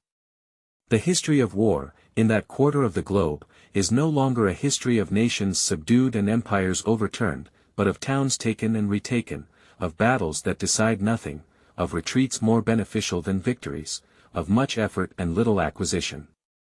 In this country the scene would be altogether reversed. The jealousy of military establishments would postpone them as long as possible. The want of fortifications, leaving the frontiers of one state open to another, would facilitate inroads. The populous states would, with little difficulty, overrun their less populous neighbors. Conquests would be as easy to be made as difficult to be retained. War, therefore, would be desultory and predatory. Plunder and devastation ever march in the train of irregulars. The calamities of individuals would make the principal figure in the events which would characterize our military exploits. This picture is not too highly wrought, though, I confess, it would not long remain a just one. Safety from external danger is the most powerful director of national conduct. Even the ardent love of liberty will, after a time, give way to its dictates. The violent destruction of life and property incident to war, the continual effort and alarm attendant on a state of continual danger, will compel nations the most attached to liberty to resort for repose and security to institutions which have a tendency to destroy their civil and political rights. To be more safe, they at length become willing to run the risk of being less free. The institutions chiefly alluded to are standing armies and the correspondent appendages of military establishments. Standing armies, it is said, are not provided against in the new Constitution, and it is therefore inferred that they may exist under it. 1. Their existence, however, from the very terms of the proposition, is, at most, problematical and uncertain. But standing armies, it may be replied, must inevitably result from a dissolution of the Confederacy. Frequent war and constant apprehension, which require a state of as constant preparation, will infallibly produce them. The weaker states or confederacies would first have recourse to them, to put themselves upon an equality with their more potent neighbors. They would endeavor to supply the inferiority of population and resources by a more regular and effective system of defense, by disciplined troops, and by fortifications. They would, at the same time, be necessitated to strengthen the executive arm of government, in doing which their constitutions would acquire a progressive direction toward monarchy. It is of the nature of war to increase the executive at the expense of the legislative authority. The expedients which have been mentioned would soon give the states or confederacies that made use of them a superiority over their neighbors. Small states, or states of less natural strength, under vigorous governments, and with the assistance of disciplined armies, have often triumphed over large states, or states of greater natural strength, which have been destitute of these advantages. Neither the pride or the safety of the more important states or confederacies would permit them long to submit to this mortifying and adventitious superiority. They would quickly resort to means similar to those by which it had been effected, to reinstate themselves in their lost preeminence. Thus, we should, in a little time, see established in every part of this country the same engines of despotism which have been the scourge of the old world. This, at least, would be the natural course of things, and our reasonings will be the more likely to be just, in proportion as they are accommodated to this standard. These are not vague inferences drawn from supposed or speculative defects in a constitution, the whole power of which is lodged in the hands of a people, or their representatives and delegates, but they are solid conclusions, drawn from the natural and necessary progress of human affairs. It may, perhaps, be asked, by way of objection to this, why did not standing armies spring up out of the contentions which so often distracted the ancient republics of Greece? Different answers, equally satisfactory, may be given to this question. The industrious habits of the people of the present day, absorbed in the pursuits of gain, and devoted to the improvements of agriculture and commerce, are incompatible with the condition of a nation of soldiers, which was the true condition of the people of those republics. The means of revenue, which have been so greatly multiplied by the increase of gold and silver and of the arts of industry, and the science of finance, which is the offspring of modern times, concurring with the habits of nations, have produced an entire revolution in the system of war, and have rendered disciplined armies, distinct from the body of the citizens, the inseparable companions of frequent hostility.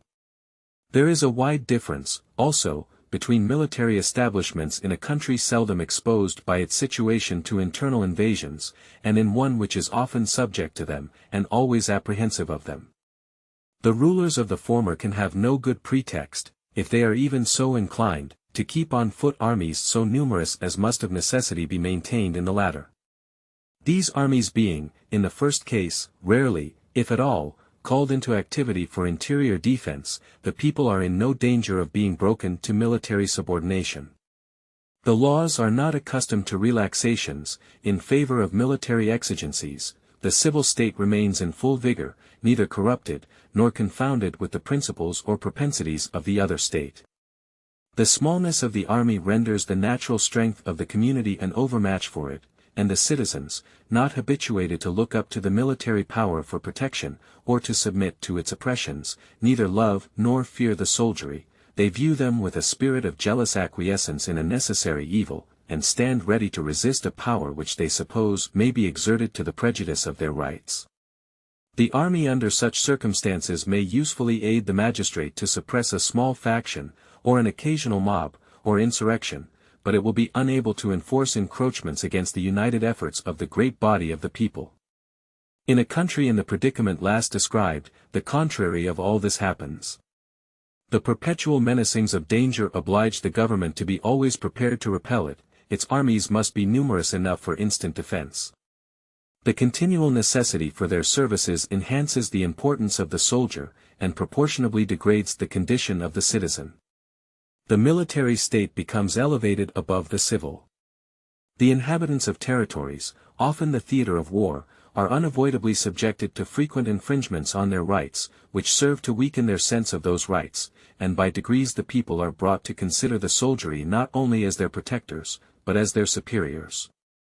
The transition from this disposition to that of considering them masters, is neither remote nor difficult, but it is very difficult to prevail upon a people under such impressions, to make a bold or effectual resistance to usurpations supported by the military power.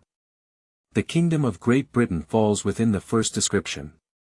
An insular situation, and a powerful marine, guarding it in a great measure against the possibility of foreign invasion, supersede the necessity of a numerous army within the kingdom.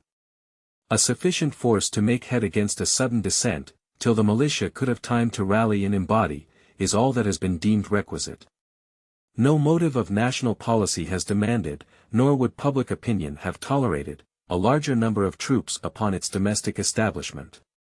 There has been, for a long time past, little room for the operation of the other causes, which have been enumerated as the consequences of internal war. This peculiar felicity of situation has, in a great degree, contributed to preserve the liberty which that country to this day enjoys, in spite of the prevalent venality and corruption.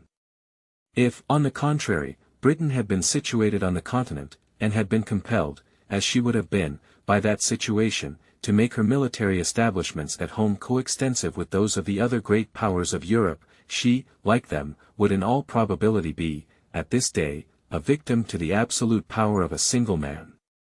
It is possible, though not easy, that the people of that island may be enslaved from other causes, but it cannot be by the prowess of an army so inconsiderable as that which has been usually kept up within the kingdom. If we are wise enough to preserve the Union, we may for ages enjoy an advantage similar to that of an insulated situation.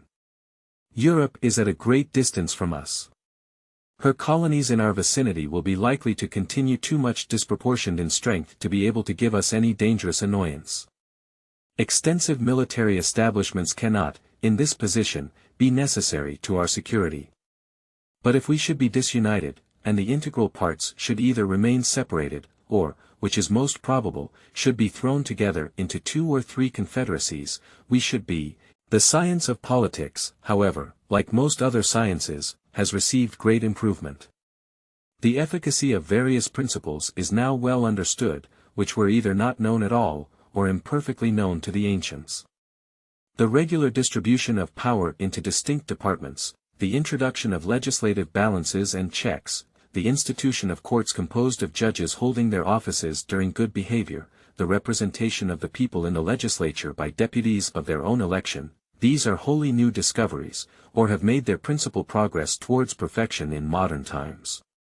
They are means, and powerful means, by which the excellences of republican government may be retained and its imperfections lessened or avoided.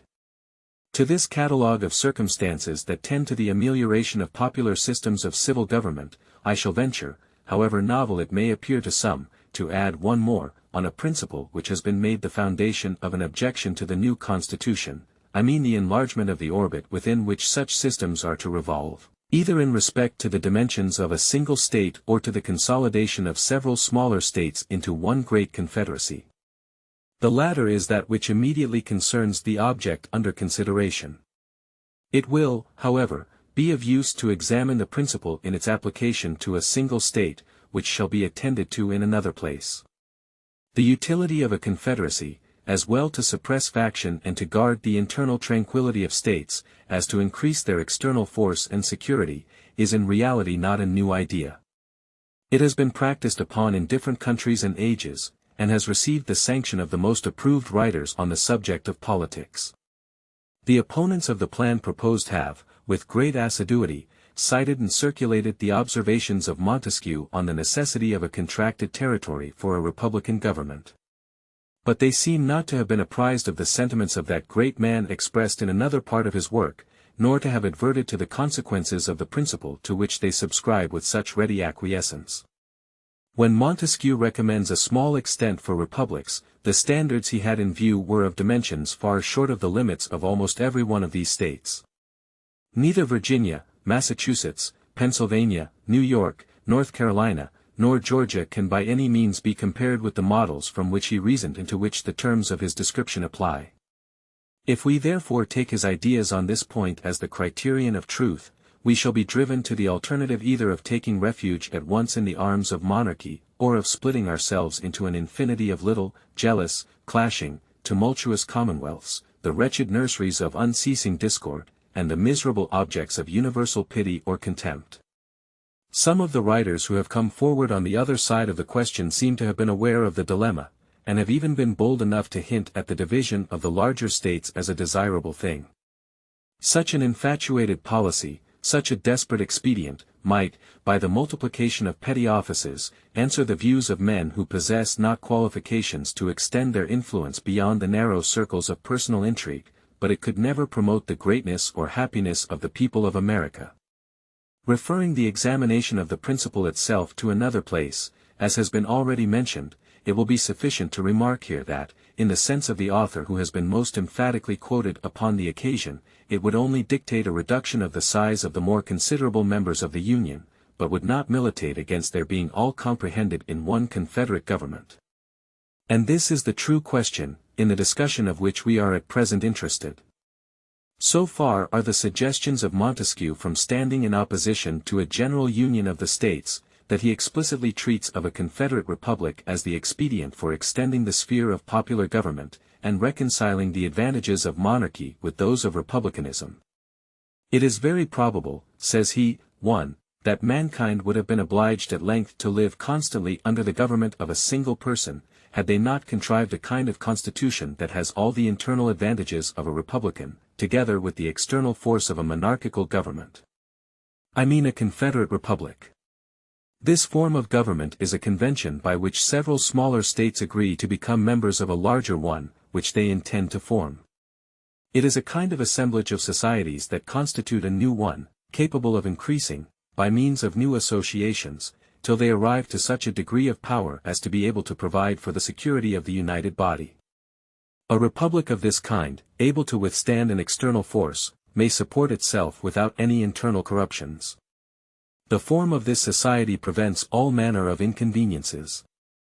If a single member should attempt to usurp the supreme authority, he could not be supposed to have an equal authority and credit in all the Confederate States. Were he to have too great influence over one, this would alarm the rest. Were he to subdue a part, that which would still remain free might oppose him with forces independent of those which he had usurped and overpower him before he could be settled in his usurpation. Should a popular insurrection happen in one of the Confederate States, the others are able to quell it. Should abuses creep into one part, they are reformed by those that remain sound. The state may be destroyed on one side, and not on the other, the Confederacy may be dissolved, and the Confederates preserve their sovereignty. As this government is composed of small republics, it enjoys the internal happiness of each, and with respect to its external situation, it is possessed, by means of the association, of all the advantages of large monarchies. I have thought it proper to quote at length these interesting passages, because they contain a luminous abridgment of the principal arguments in favor of the Union, and must effectually remove the false impressions which a misapplication of other parts of the work was calculated to make. They have, at the same time, an intimate connection with the more immediate design of this paper, which is, to illustrate the tendency of the Union to repress domestic faction and insurrection. A distinction, more subtle than accurate, has been raised between a confederacy and a consolidation of the states. The essential characteristic of the first is said to be, the restriction of its authority to the members in their collective capacities, without reaching to the individuals of whom they are composed. It is contended that the National Council ought to have no concern with any object of internal administration. An exact equality of suffrage between the members has also been insisted upon as a leading feature of a Confederate government. These positions are, in the main, arbitrary, they are supported neither by principle nor precedent. It has indeed happened, that governments of this kind have generally operated in the manner which the distinction taken notice of, supposes to be inherent in their nature, but there have been in most of them extensive exceptions to the practice, which serve to prove, as far as example will go, that there is no absolute rule on the subject. And it will be clearly shown in the course of this investigation that as far as the principle contended for has prevailed, it has been the cause of incurable disorder and imbecility in the government. The definition of a Confederate republic seems simply to be an assemblage of societies, or an association of two or more states into one state. The extent, modifications, and objects of the federal authority are mere matters of discretion. So long as the separate organization of the members be not abolished, so long as it exists, by a constitutional necessity, for local purposes, though it should be in perfect subordination to the general authority of the Union, it would still be, in fact and in theory, an association of states or a confederacy. The proposed Constitution, so far from implying an abolition of the state governments, makes them constituent parts of the national sovereignty, by allowing them a direct representation in the Senate, and leaves in their possession certain exclusive and very important portions of sovereign power. This fully corresponds, in every rational import of the terms, with the idea of a federal government. In the Lycian Confederacy, which consisted of 23 cities or republics, the largest were entitled to 3 votes in the Common Council, those of the middle class to 2, and the smallest to 1. The Common Council had the appointment of all the judges and magistrates of the respective cities. This was certainly the most delicate species of interference in their internal administration, for if there be anything that seems exclusively appropriated to the local jurisdictions, it is the appointment of their own officers. Yet Montesquieu, speaking of this association, says, "Were I to give a model of an excellent Confederate republic, it would be that of Lycia." Thus we perceive that the distinctions insisted upon were not within the contemplation of this enlightened civilian, and we shall be led to conclude, that they are the novel refinements of an erroneous theory. Publius. 1. Spirit of Laws, Volume 1, Book 9, Chapter 1, Federalist No. 10. The same subject continued, the Union as a safeguard against domestic faction and insurrection. From the Daily Advertiser. Thursday, November 22, 1787. Madison. To the People of the State of New York. Among the numerous advantages promised by a well-constructed Union, none deserves to be more accurately developed than its tendency to break and control the violence of faction. The friend of popular governments never finds himself so much alarmed for their character and fate, as when he contemplates their propensity to this dangerous vice. He will not fail, therefore, to set a due value on any plan which, without violating the principles to which he is attached, provides a proper cure for it. The instability, injustice, and confusion introduced into the public councils, have, in truth, been the mortal diseases under which popular governments have everywhere perished, as they continue to be the favorite and fruitful topics from which the adversaries to liberty derive their most specious declamations. The valuable improvements made by the American constitutions on the popular models, both ancient and modern, cannot certainly be too much admired, but it would be an unwarrantable partiality, to contend that they have as effectually obviated the danger on this side, as was wished and expected. Complaints are everywhere heard from our most considerate and virtuous citizens, equally the friends of public and private faith, and of public and personal liberty, that our governments are too unstable, that the public good is disregarded in the conflicts of rival parties, and that measures are too often decided, not according to the rules of justice and the rights of the minor party, but by the superior force of an interested and overbearing majority. However anxiously we may wish that these complaints had no foundation, the evidence of known facts will not permit us to deny that they are in some degree true. It will be found, indeed, on a candid review of our situation, that some of the distresses under which we labor have been erroneously charged on the operation of our governments, but it will be found, at the same time, that other causes will not alone account for many of our heaviest misfortunes, and, particularly, for that prevailing and increasing distrust of public engagements, and alarm for private rights, which are echoed from one end of the continent to the other. These must be chiefly, if not wholly, effects of the unsteadiness and injustice with which a factious spirit has tainted our public administrations. By a faction, I understand a number of citizens, whether amounting to a majority or a minority of the whole, who are united and actuated by some common impulse of passion, or of interest, adverse to the rights of other citizens, or to the permanent and aggregate interests of the community. There are two methods of curing the mischiefs of faction, the one, by removing its causes, the other, by controlling its effects. There are again two methods of removing the causes of faction, the one, by destroying the liberty which is essential to its existence, the other, by giving to every citizen the same opinions, the same passions, and the same interests. It could never be more truly said than of the first remedy, that it was worse than the disease. Liberty is to faction what air is to fire, an aliment without which it instantly expires. But it could not be less folly to abolish liberty, which is essential to political life, because it nourishes faction, than it would be to wish the annihilation of air, which is essential to animal life, because it imparts to fire its destructive agency. The second expedient is as impracticable as the first would be unwise. As long as the reason of man continues fallible, and he is at liberty to exercise it, different opinions will be formed. As long as the connection subsists between his reason and his self-love, his opinions and his passions will have a reciprocal influence on each other, and the former will be objects to which the latter will attach themselves. The diversity in the faculties of men, from which the rights of property originate, is not less an insuperable obstacle to a uniformity of interests. The protection of these faculties is the first object of government. From the protection of different and unequal faculties of acquiring property, the possession of different degrees and kinds of property immediately results, and from the influence of these on the sentiments and views of the respective proprietors, ensues a division of the society into different interests and parties. The latent causes of faction are thus sown in the nature of man, and we see them everywhere brought into different degrees of activity, according to the different circumstances of civil society. A zeal for different opinions concerning religion, concerning government, and many other points, as well of speculation as of practice, an attachment to different leaders ambitiously contending for preeminence and power, or to persons of other descriptions whose fortunes have been interesting to the human passions, have, in turn, divided mankind into parties, inflamed them with mutual animosity, and rendered them much more disposed to vex and oppress each other than to cooperate for their common good.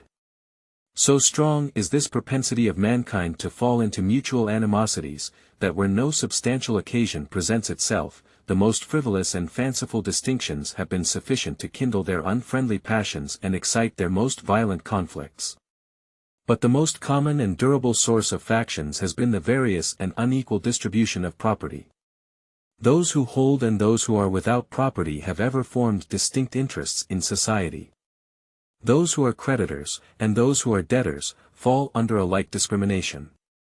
A landed interest, a manufacturing interest, a mercantile interest, a moneyed interest, with many lesser interests, grow up of necessity in civilized nations, and divide them into different classes, actuated by different sentiments and views. The regulation of these various and interfering interests forms the principal task of modern legislation, and involves the spirit of party and faction in the necessary and ordinary operations of the government. No man is allowed to be a judge in his own cause, because his interest would certainly bias his judgment, and, not improbably, corrupt his integrity. With equal, nay with greater reason, a body of men are unfit to be both judges and parties at the same time, yet what are many of the most important acts of legislation, but so many judicial determinations, not indeed concerning the rights of single persons, but concerning the rights of large bodies of citizens?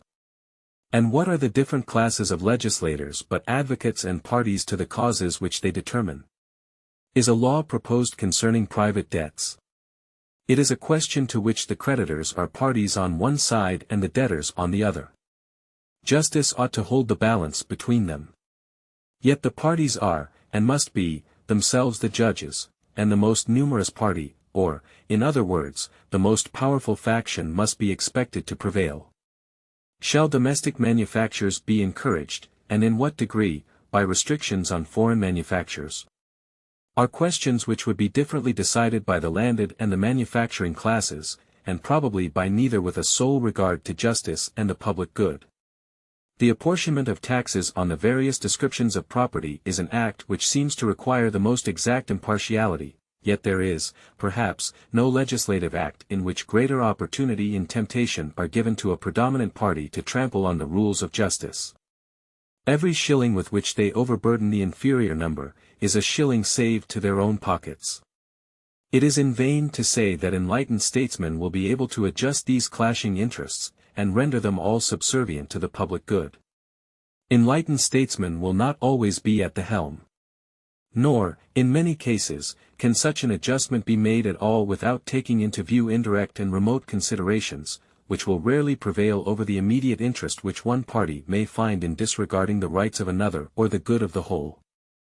The inference to which we are brought is, that the causes of faction cannot be removed, and that relief is only to be sought in the means of controlling its effects.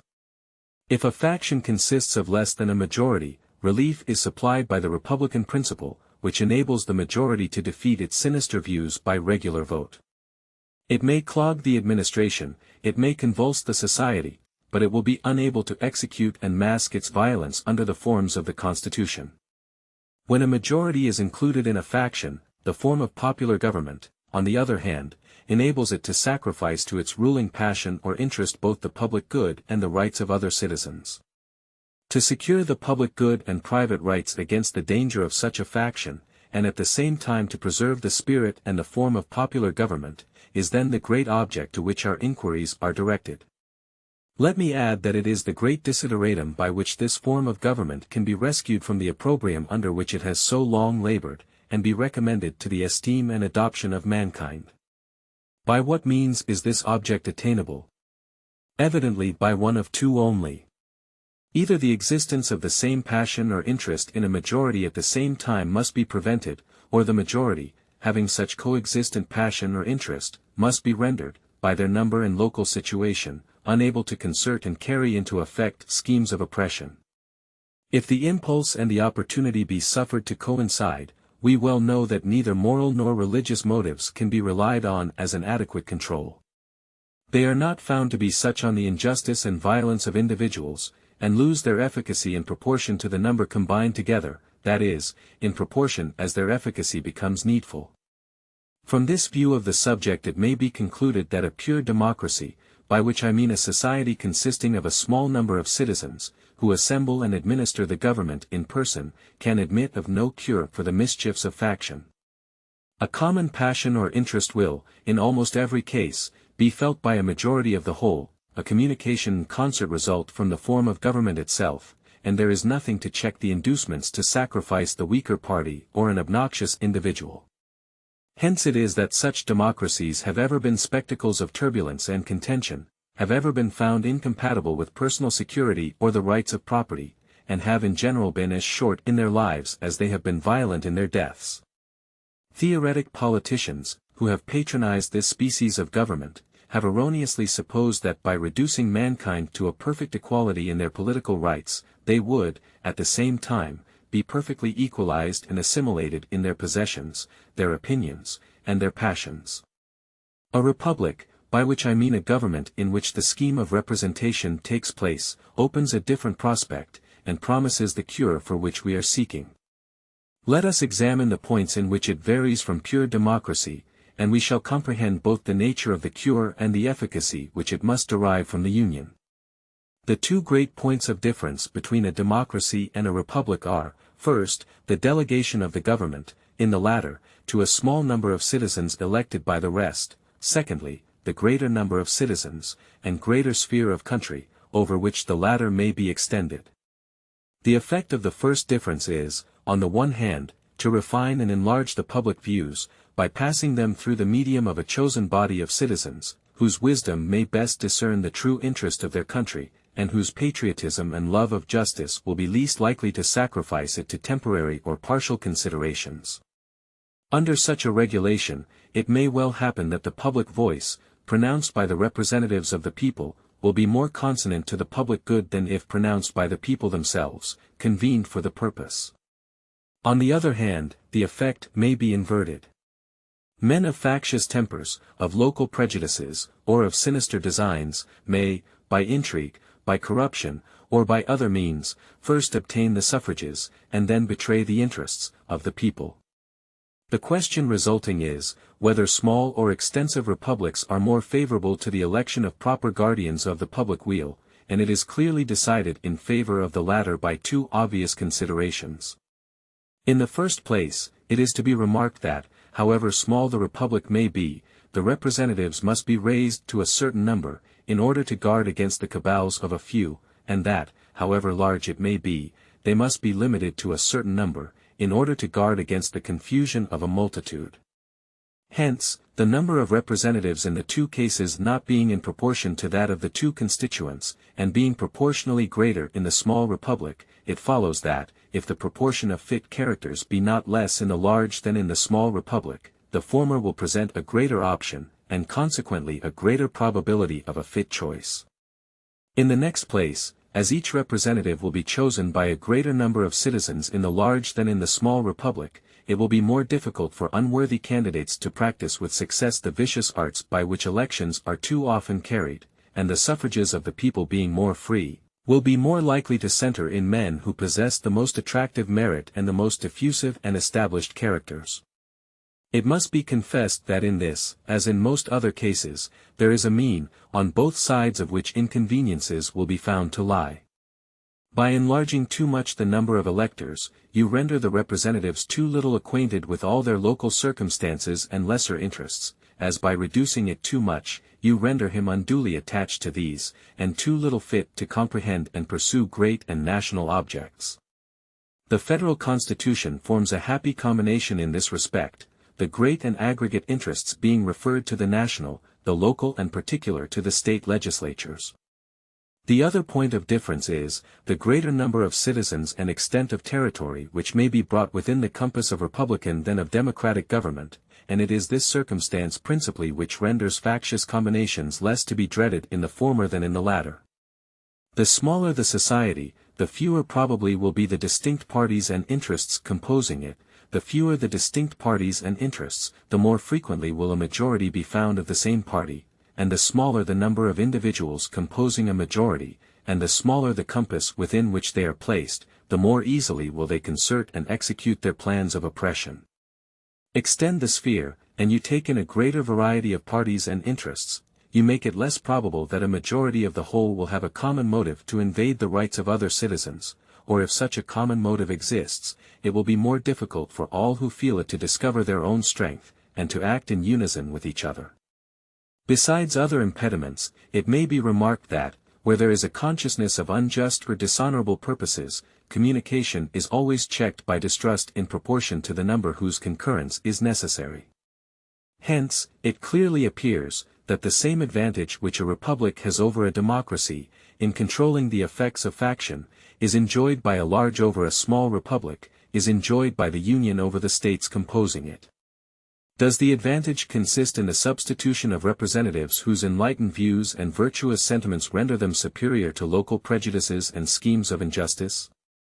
It will not be denied that the representation of the Union will be most likely to possess these requisite endowments.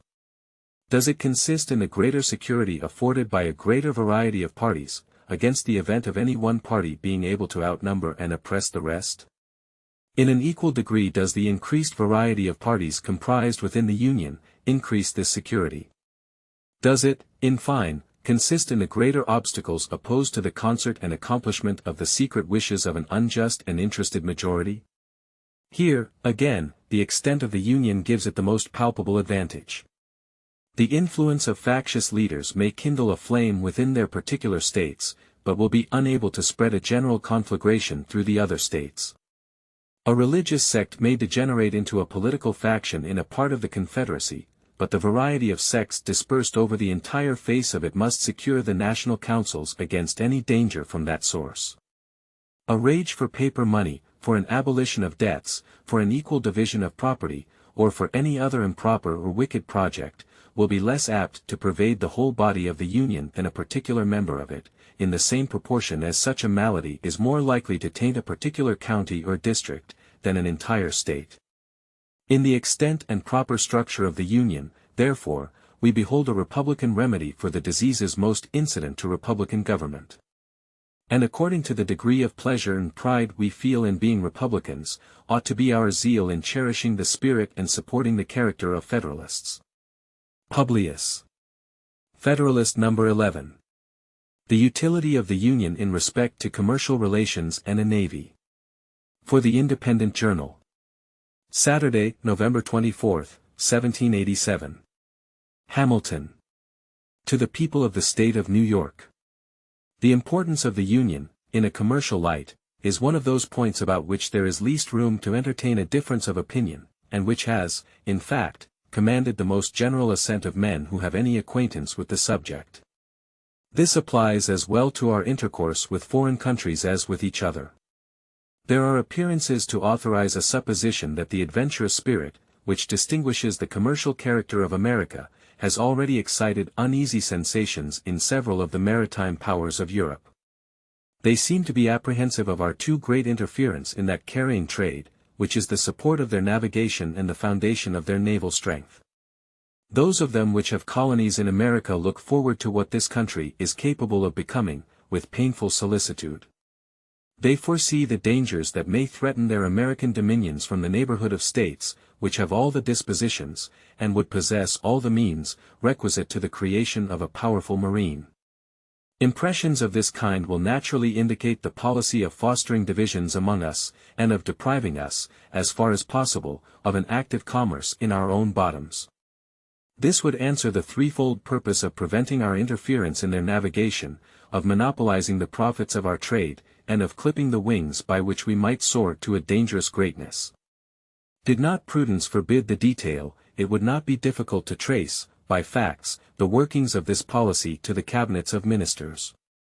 If we continue united, we may counteract a policy so unfriendly to our prosperity in a variety of ways. By prohibitory regulations, extending, at the same time, throughout the states, we may oblige foreign countries to bid against each other, for the privileges of our markets. This assertion will not appear chimerical to those who are able to appreciate the importance of the markets of 3 millions of people, increasing in rapid progression, for the most part exclusively addicted to agriculture, and likely from local circumstances to remain so, to any manufacturing nation, and the immense difference there would be to the trade and navigation of such a nation, between a direct communication in its own ships, and an indirect conveyance of its products and returns, to and from America, in the ships of another country. Suppose, for instance, we had a government in America, capable of excluding Great Britain, with whom we have at present no treaty of commerce, from all our ports. What would be the probable operation of this step upon her politics? Would it not enable us to negotiate, with the fairest prospect of success, for commercial privileges of the most valuable and extensive kind, in the dominions of that kingdom? When these questions have been asked, upon other occasions, they have received a plausible, but not a solid or satisfactory answer. It has been said that prohibitions on our part would produce no change in the system of Britain, because she could prosecute her trade with us through the medium of the Dutch, who would be her immediate customers and paymasters for those articles which were wanted for the supply of our markets. But would not her navigation be materially injured by the loss of the important advantage of being her own carrier in that trade? Would not the principal part of its profits be intercepted by the Dutch, as a compensation for their agency and risk? Would not the mere circumstance of freight occasion a considerable deduction? Would not so circuitous an intercourse facilitate the competitions of other nations, by enhancing the price of British commodities in our markets, and by transferring to other hands the management of this interesting branch of the British commerce? A mature consideration of the objects suggested by these questions will justify a belief that the real disadvantages to Britain from such a state of things, conspiring with the prepossessions of a great part of the nation in favor of the American trade, and with the importunities of the West India Islands, would produce a relaxation in her present system, and would let us into the enjoyment of privileges in the markets of those islands elsewhere, from which our trade would derive the most substantial benefits. Such a point gained from the British government, and which could not be expected without an equivalent in exemptions and immunities in our markets, would be likely to have a correspondent effect on the conduct of other nations, who would not be inclined to see themselves altogether supplanted in our trade. A further resource for influencing the conduct of European nations toward us, in this respect, would arise from the establishment of a federal navy. There can be no doubt that the continuance of the Union under an efficient government would put it in our power, at a period not very distant, to create a navy which, if it could not vie with those of the great maritime powers, would at least be of respectable weight if thrown into the scale of either of two contending parties. This would be more peculiarly the case in relation to operations in the West Indies. A few ships of the line, sent opportunely to the reinforcement of either side, would often be sufficient to decide the fate of a campaign, on the event of which interests of the greatest magnitude were suspended. Our position is, in this respect, a most commanding one.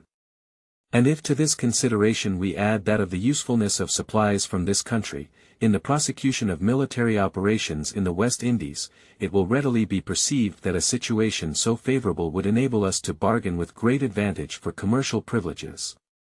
A price would be set not only upon our friendship, but upon our neutrality.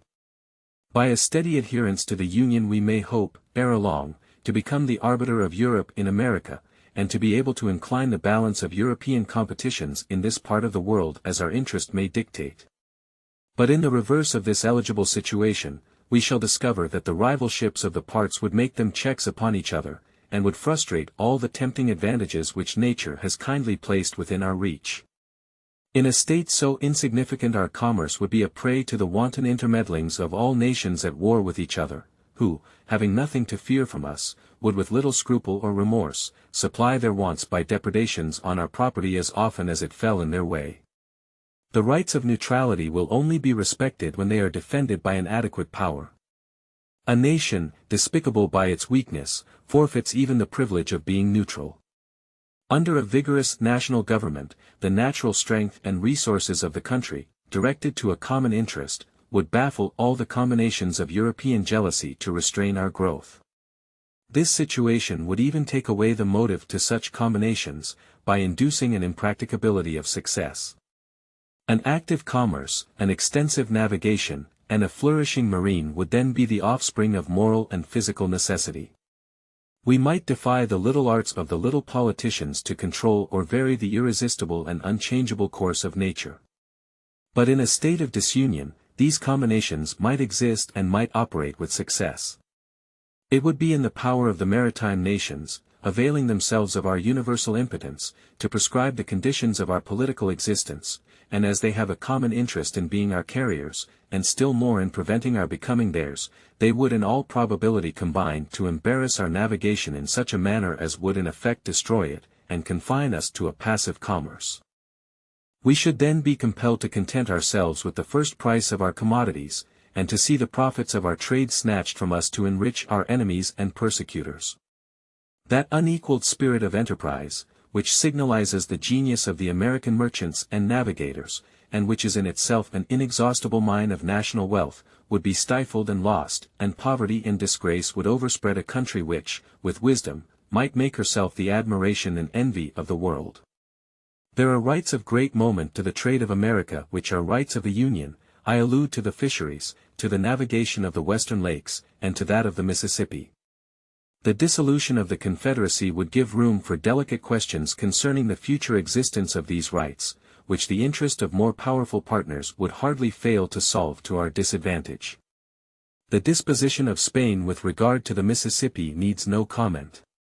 France and Britain are concerned with us in the fisheries, and view them as of the utmost moment to their navigation. They, of course, would hardly remain long indifferent to that decided mastery, of which experience has shown us to be possessed in this valuable branch of traffic, and by which we are able to undersell those nations in their own markets. What more natural than that they should be disposed to exclude from the lists such dangerous competitors? This branch of trade ought not to be considered as a partial benefit. All the navigating states may, in different degrees, advantageously participate in it, and under circumstances of a greater extension of mercantile capital, would not be unlikely to do it. As a nursery of seamen, it now is, or when time shall have more nearly assimilated the principles of navigation in the several states, will become a universal resource. To the establishment of a navy, it must be indispensable. To this great national object, a navy, union will contribute in various ways. Every institution will grow and flourish in proportion to the quantity and extent of the means concentered towards its formation and support. A navy of the United States, as it would embrace the resources of all, is an object far less remote than a navy of any single state or partial confederacy, which would only embrace the resources of a single part. It happens, indeed, that different portions of confederated America possess each some peculiar advantage for this essential establishment. The more southern states furnish in greater abundance certain kinds of naval stores, tar, pitch, and turpentine. Their wood for the construction of ships is also of a more solid and lasting texture. The difference in the duration of the ships of which the navy might be composed, if chiefly constructed of southern wood, would be of signal importance, either in the view of naval strength or of national economy. Some of the southern and of the middle states yield a greater plenty of iron, and of better quality. Seamen must chiefly be drawn from the northern hive. The necessity of naval protection to external or maritime commerce does not require a particular elucidation, no more than the conduciveness of that species of commerce to the prosperity of a navy. An unrestrained intercourse between the states themselves will advance the trade of each by an interchange of their respective productions, not only for the supply of reciprocal wants at home, but for exportation to foreign markets. The veins of commerce in every part will be replenished, and will acquire additional motion and vigor from a free circulation of the commodities of every part. Commercial enterprise will have much greater scope, from the diversity in the productions of different states. When the staple of one fails from a bad harvest or unproductive crop, it can call to its aid the staple of another. The variety, not less than the value, of products for exportation contributes to the activity of foreign commerce. It can be conducted upon much better terms with a large number of materials of a given value than with a small number of materials of the same value, arising from the competitions of trade and from the fluctuations of markets. Particular articles may be in great demand at certain periods, and unsaleable at others, but if there be a variety of articles, it can scarcely happen that they should all be at one time in the latter predicament, and on this account the operations of the merchant would be less liable to any considerable obstruction or stagnation.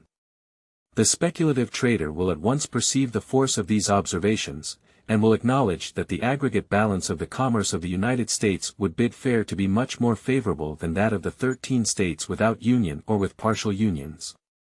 It may perhaps be replied to this, that whether the states are united or disunited, there would still be an intimate intercourse between them which would answer the same ends. This intercourse would be fettered, interrupted, and narrowed by a multiplicity of causes, which in the course of these papers have been amply detailed. A unity of commercial, as well as political, interests, can only result from a unity of government. There are other points of view in which this subject might be placed, of a striking and animating kind. But they would lead us too far into the regions of futurity, and would involve topics not proper for a newspaper discussion. I shall briefly observe, that our situation invites and our interests prompt us to aim at an ascendant in the system of American affairs. The world may politically, as well as geographically, be divided into 4 parts, each having a distinct set of interests. Unhappily for the other 3, Europe, by her arms and by her negotiations, by force and by fraud, has, in different degrees, extended her dominion over them all. Africa, Asia, and America, have successively felt her domination. The superiority she has long maintained has tempted her to plume herself as the mistress of the world, and to consider the rest of mankind as created for her benefit. Men admired as profound philosophers have, in direct terms, attributed to her inhabitants a physical superiority, and have gravely asserted that all animals, and with them the human species, degenerate in America, that even dogs cease to bark after having breathed a while in our atmosphere. 1. Facts have too long supported these arrogant pretensions of the Europeans. It belongs to us to vindicate the honor of the human race, and to teach that assuming brother, moderation. Union will enable us to do it. Disunion will add another victim to his triumphs. Let Americans disdain to be the instruments of European greatness. Let the 13 states, bound together in a strict and indissoluble union, concur in erecting one great American system, superior to the control of all transatlantic force or influence, and able to dictate the terms of the connection between the Old and the New World. Publius Recherches Philosophiques sur les Américains. Federalist No. 12. The Utility of the Union in Respect to Revenue. From the New York Packet. Tuesday, November 27, 1787. Hamilton. To the People of the State of New York. The effects of union upon the commercial prosperity of the states have been sufficiently delineated. Its tendency to promote the interests of revenue will be the subject of our present inquiry. The prosperity of commerce is now perceived and acknowledged by all enlightened statesmen to be the most useful as well as the most productive source of national wealth, and has accordingly become a primary object of their political cares. By multiplying the means of gratification, by promoting the introduction and circulation of the precious metals, those darling objects of human avarice and enterprise, it serves to vivify and invigorate the channels of industry, and to make them flow with greater activity and copiousness. The assiduous merchant, the laborious husbandman, the active mechanic, and the industrious manufacturer, all orders of men, look forward with eager expectation and growing alacrity to this pleasing reward of their toils. The often agitated question between agriculture and commerce has, from indubitable experience, received a decision which has silenced the rivalship that once subsisted between them, and has proved, to the satisfaction of their friends, that their interests are intimately blended and interwoven. It has been found in various countries that, in proportion as commerce has flourished, land has risen in value. And how could it have happened otherwise? Could that which procures a freer vent for the products of the earth, which furnishes new incitements to the cultivation of land, which is the most powerful instrument in increasing the quantity of money in a state, could that, in fine, which is the faithful handmaid of labor and industry, in every shape, fail to augment that article, which is the prolific parent of far the greatest part of the objects upon which they are exerted? It is astonishing that so simple a truth should ever have had an adversary, and it is one, among a multitude of proofs, how apt a spirit of ill-informed jealousy, or of too great abstraction and refinement, is to lead men astray from the plainest truths of reason and conviction. The ability of a country to pay taxes must always be proportioned, in a great degree, to the quantity of money in circulation, and to the celerity with which it circulates. Commerce, contributing to both these objects, must of necessity render the payment of taxes easier, and facilitate the requisite supplies to the treasury. The hereditary dominions of the Emperor of Germany contain a great extent of fertile, cultivated, and populous territory, a large proportion of which is situated in mild and luxuriant climates. In some parts of this territory are to be found the best gold and silver mines in Europe. And yet, from the want of the fostering influence of commerce, that monarch can boast but slender revenues. He has several times been compelled to owe obligations to the pecuniary succors of other nations for the preservation of his essential interests, and is unable, upon the strength of his own resources, to sustain a long or continued war. But it is not in this aspect of the subject alone that union will be seen to conduce to the purpose of revenue. There are other points of view, in which its influence will appear more immediate and decisive. It is evident from the state of the country, from the habits of the people, from the experience we have had on the point itself, that it is impracticable to raise any very considerable sums by direct taxation. Tax laws have in vain been multiplied, new methods to enforce the collection have in vain been tried, the public expectation has been uniformly disappointed, and the treasuries of the states have remained empty. The popular system of administration inherent in the nature of popular government, coinciding with the real scarcity of money incident to a languid and mutilated state of trade, has hitherto defeated every experiment for extensive collections, and has at length taught the different legislatures the folly of attempting them. No person acquainted with what happens in other countries will be surprised at this circumstance. In so opulent a nation as that of Britain, where direct taxes from superior wealth must be much more tolerable, and, from the vigor of the government, much more practicable, than in America, far the greatest part of the national revenue is derived from taxes of the indirect kind, from imposts, and from excises. Duties on imported articles form a large branch of this latter description. In America, it is evident that we must a long time depend for the means of revenue chiefly on such duties. In most parts of it, excises must be confined within a narrow compass. The genius of the people will ill brook the inquisitive and peremptory spirit of excise laws. The pockets of the farmers, on the other hand, will reluctantly yield but scanty supplies, in the unwelcome shape of impositions on their houses and lands, and personal property is too precarious and invisible a fund to be laid hold of in any other way than by the imperceptible agency of taxes on consumption. If these remarks have any foundation, that state of things which will best enable us to improve and extend so valuable a resource must be best adapted to our political welfare. And it cannot admit of a serious doubt, that this state of things must rest on the basis of a general union. As far as this would be conducive to the interests of commerce, so far it must tend to the extension of the revenue to be drawn from that source. As far as it would contribute to rendering regulations for the collection of the duties more simple and efficacious, so far it must serve to answer the purposes of making the same rate of duties more productive, and of putting it into the power of the government to increase the rate without prejudice to trade.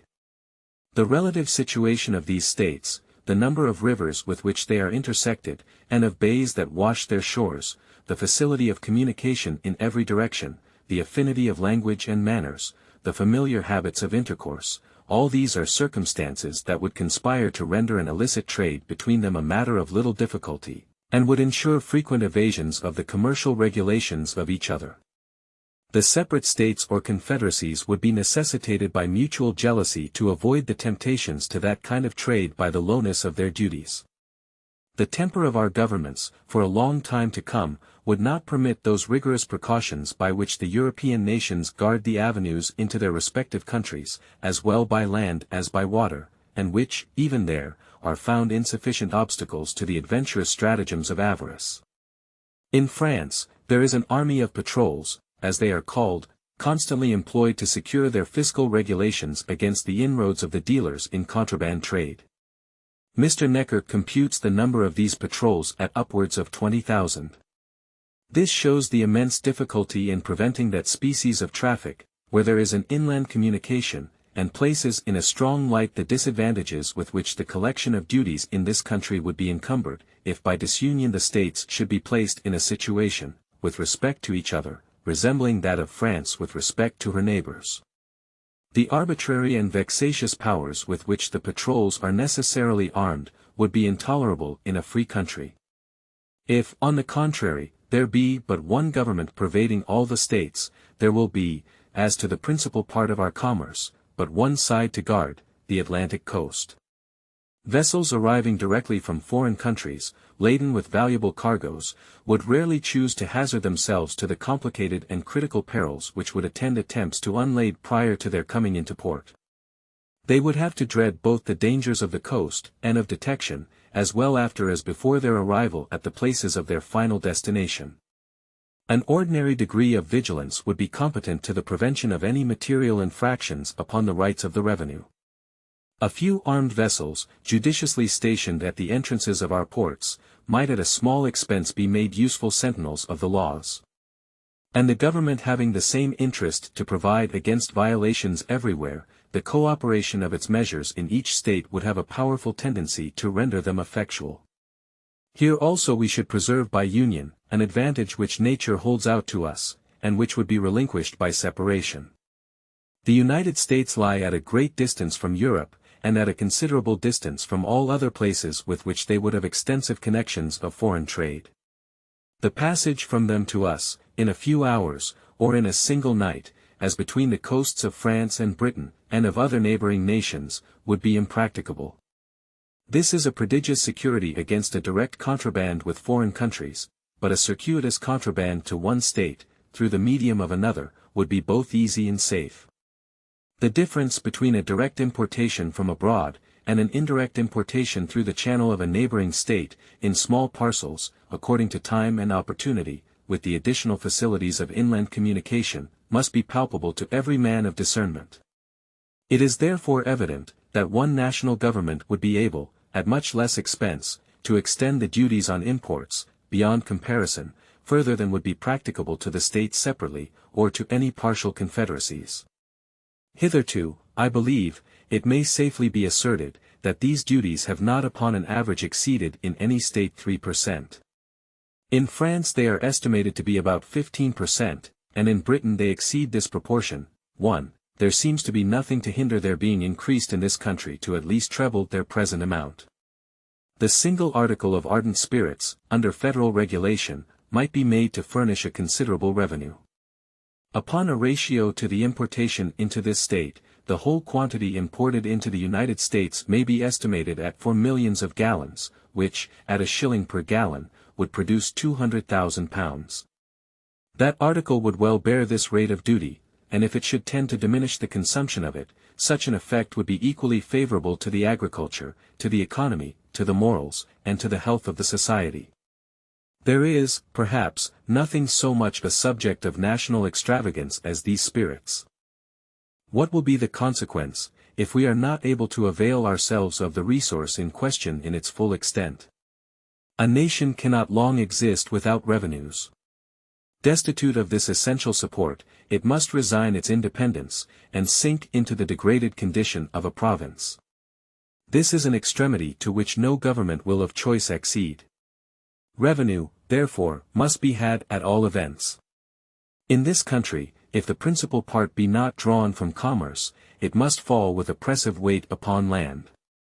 It has been already intimated that excises, in their true signification, are too little in unison with the feelings of the people, to admit of great use being made of that mode of taxation, nor, indeed, in the states where almost the sole employment is agriculture, are the objects proper for excise sufficiently numerous to permit very ample collections in that way. Personal estate, as has been before remarked, from the difficulty in tracing it, cannot be subjected to large contributions, by any other means than by taxes on consumption. In populous cities, it may be enough the subject of conjecture, to occasion the oppression of individuals, without much aggregate benefit to the state, but beyond these circles, it must, in a great measure, escape the eye and the hand of the tax-gatherer. As the necessities of the state, nevertheless, must be satisfied in some mode or other, the defect of other resources must throw the principal weight of public burdens on the possessors of land. And as, on the other hand, the wants of the government can never obtain an adequate supply, unless all the sources of revenue are open to its demands, the finances of the community, under such embarrassments, cannot be put into a situation consistent with its respectability or its security. Thus we shall not even have the consolations of a full treasury, to atone for the oppression of that valuable class of the citizens who are employed in the cultivation of the soil. But public and private distress will keep pace with each other in gloomy concert, and unite in deploring the infatuation of those councils which led to disunion. Publius. 1. If my memory be right, they amount to 20%. Federalist number 13. Advantage of the Union in respect to economy in government. For the Independent Journal. Wednesday, November 28, 1787. Hamilton. To the people of the State of New York. As connected with the subject of revenue, we may with propriety consider that of economy. The money saved from one object may be usefully applied to another, and there will be so much the less to be drawn from the pockets of the people. If the states are united under one government, there will be but one national civil list to support. If they are divided into several confederacies, there will be as many different national civil lists to be provided for, and each of them, as to the principal departments, coextensive with that which would be necessary for a government of the whole. The entire separation of the states into 13 unconnected sovereignties is a project too extravagant and too replete with danger to have many advocates. The ideas of men who speculate upon the dismemberment of the empire seem generally turned toward 3 confederacies, one consisting of the 4 northern, another of the 4 middle, and a third of the 5 southern states. There is little probability that there would be a greater number. According to this distribution, each confederacy would comprise an extent of territory larger than that of the Kingdom of Great Britain. No well-informed man will suppose that the affairs of such a confederacy can be properly regulated by a government less comprehensive in its organs or institutions than that which has been proposed by the Convention. When the dimensions of a state attain to a certain magnitude, it requires the same energy of government and the same forms of administration which are requisite in one of much greater extent. This idea admits not of precise demonstration, because there is no rule by which we can measure the momentum of civil power necessary to the government of any given number of individuals, but when we consider that the island of Britain, nearly commensurate with each of the supposed confederacies, contains about 8 millions of people, and when we reflect upon the degree of authority required to direct the passions of so large a society to the public good, we shall see no reason to doubt that the like portion of power would be sufficient to perform the same task in a society far more numerous. Civil power, properly organized and exerted, is capable of diffusing its force to a very great extent, and can, in a manner, reproduce itself in every part of a great empire by a judicious arrangement of subordinate institutions. The supposition that each confederacy into which the states would be likely to be divided would require a government not less comprehensive than the one proposed, will be strengthened by another supposition, more probable than that which presents us with 3 confederacies as the alternative to a general union. If we attend carefully to geographical and commercial considerations, in conjunction with the habits and prejudices of the different states, we shall be led to conclude that in case of disunion they will most naturally league themselves under 2 governments. The 4 eastern states, from all the causes that form the links of national sympathy and connection, may with certainty be expected to unite. New York, situated as she is, would never be unwise enough to oppose a feeble and unsupported flank to the weight of that confederacy. There are other obvious reasons that would facilitate her accession to it. New Jersey is too small a state to think of being a frontier, in opposition to this still more powerful combination, nor do there appear to be any obstacles to her admission into it. Even Pennsylvania would have strong inducements to join the Northern League. An active foreign commerce, on the basis of her own navigation, is her true policy, and coincides with the opinions and dispositions of her citizens. The more southern states, from various circumstances, may not think themselves much interested in the encouragement of navigation. They may prefer a system which would give unlimited scope to all nations to be the carriers as well as the purchasers of their commodities. Pennsylvania may not choose to confound her interests in a connection so adverse to her policy. As she must at all events be a frontier, she may deem it most consistent with her safety to have her exposed side turned towards the weaker power of the southern, rather than towards the stronger power of the northern, confederacy. This would give her the fairest chance to avoid being the Flanders of America. Whatever may be the determination of Pennsylvania, if the Northern Confederacy includes New Jersey, there is no likelihood of more than one confederacy to the south of that state. Nothing can be more evident than that the 13 states will be able to support a national government better than 1/2, or 1/3, or any number less than the whole. This reflection must have great weight in obviating that objection to the proposed plan, which is founded on the principle of expense, an objection, however, which, when we come to take a nearer view of it, will appear in every light to stand on mistaken ground. If, in addition to the consideration of a plurality of civil lists, we take into view the number of persons who must necessarily be employed to guard the inland communication between the different confederacies against illicit trade, and who in time will infallibly spring up out of the necessities of revenue, and if we also take into view the military establishments which it has been shown would unavoidably result from the jealousies and conflicts of the several nations into which the states would be divided, we shall clearly discover that a separation would be not less injurious to the economy, than to the tranquillity, commerce, revenue, and liberty of every part. Publius. Federalist No. 14. Objections to the proposed Constitution from extent of territory answered. From the New York Packet. Friday, November 30, 1787. Madison. To the People of the State of New York. We have seen the necessity of the Union, as our bulwark against foreign danger, as the conservator of peace among ourselves, as the guardian of our commerce and other common interests, as the only substitute for those military establishments which have subverted the liberties of the Old World, and as the proper antidote for the diseases of faction, which have proved fatal to other popular governments, and of which alarming symptoms have been betrayed by our own. All that remains, within this branch of our inquiries, is to take notice of an objection that may be drawn from the great extent of country which the Union embraces.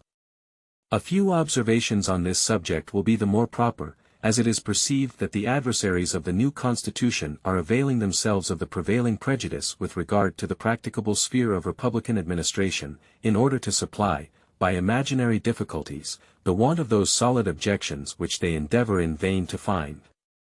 The error which limits republican government to a narrow district has been unfolded and refuted in preceding papers.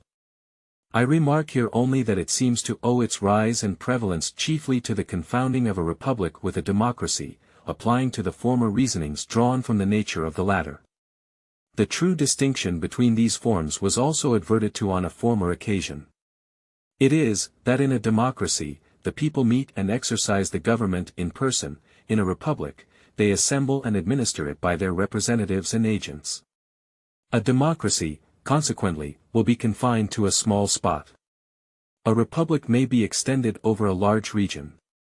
To this accidental source of the error may be added the artifice of some celebrated authors, whose writings have had a great share in forming the modern standard of political opinions. Being subjects either of an absolute or limited monarchy, they have endeavored to heighten the advantages, or palliate the evils of those forms, by placing in comparison the vices and defects of the republican, and by citing as specimens of the latter the turbulent democracies of ancient Greece and modern Italy. Under the confusion of names, it has been an easy task to transfer to a republic observations applicable to a democracy only, and among others, the observation that it can never be established but among a small number of people, living within a small compass of territory. Such a fallacy may have been the less perceived, as most of the popular governments of antiquity were of the democratic species, and even in modern Europe, to which we owe the great principle of representation, no example is seen of a government wholly popular, and founded, at the same time, wholly on that principle. If Europe has the merit of discovering this great mechanical power in government, by the simple agency of which the will of the largest political body may be concentred, and its force directed to any object which the public good requires, America can claim the merit of making the discovery the basis of unmixed and extensive republics. It is only to be lamented that any of her citizens should wish to deprive her of the additional merit of displaying its full efficacy in the establishment of the comprehensive system now under her consideration. As the natural limit of a democracy is that distance from the central point which will just permit the most remote citizens to assemble as often as their public functions demand, and will include no greater number than can join in those functions, so the natural limit of a republic is that distance from the center which will barely allow the representatives to meet as often as may be necessary for the administration of public affairs. Can it be said that the limits of the United States exceed this distance? It will not be said by those who recollect that the Atlantic coast is the longest side of the Union, that during the term of 13 years, the representatives of the states have been almost continually assembled, and that the members from the most distant states are not chargeable with greater intermissions of attendance than those from the states in the neighborhood of Congress. That we may form a juster estimate with regard to this interesting subject, let us resort to the actual dimensions of the Union. The limits, as fixed by the Treaty of Peace, are, on the east the Atlantic, on the south the latitude of 31 degrees, on the west the Mississippi, and on the north an irregular line running in some instances beyond the 45th degree, in others falling as low as the 42nd.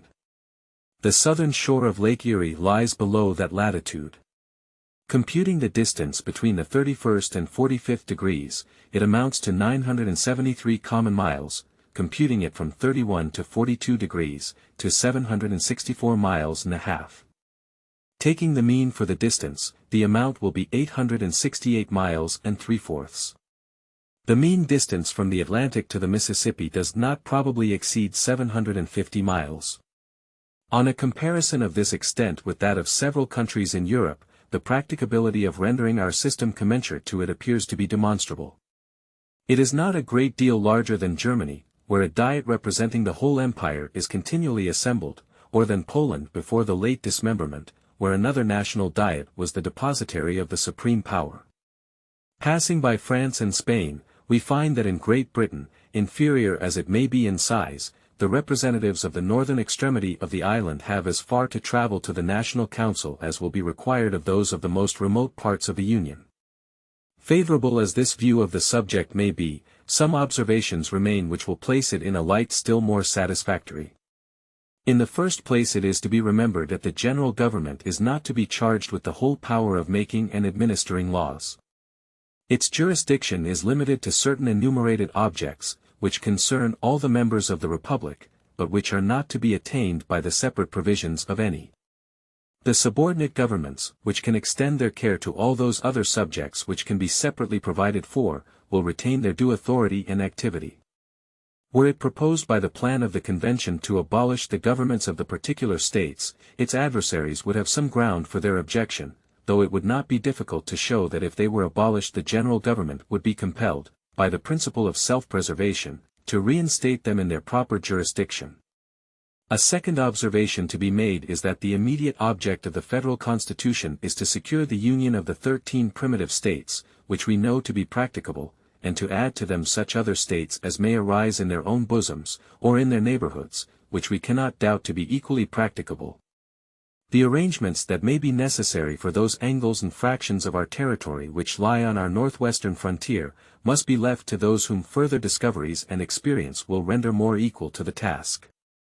Let it be remarked, in the third place, that the intercourse throughout the Union will be facilitated by new improvements. Roads will everywhere be shortened, and kept in better order, accommodations for travelers will be multiplied and ameliorated, and interior navigation on our eastern side will be open throughout, or nearly throughout, the whole extent of the 13 states. The communication between the western and Atlantic districts, and between different parts of each, will be rendered more and more easy by those numerous canals with which the beneficence of nature has intersected our country, and which art finds it so little difficult to connect and complete. A fourth and still more important consideration is, that as almost every state will, on one side or other, be a frontier, and will thus find, in regard to its safety, an inducement to make some sacrifices for the sake of the general protection, so the states which lie at the greatest distance from the heart of the Union, and which, of course, may partake least of the ordinary circulation of its benefits, will be at the same time immediately contiguous to foreign nations, and will consequently stand, on particular occasions, in greatest need of its strength and resources.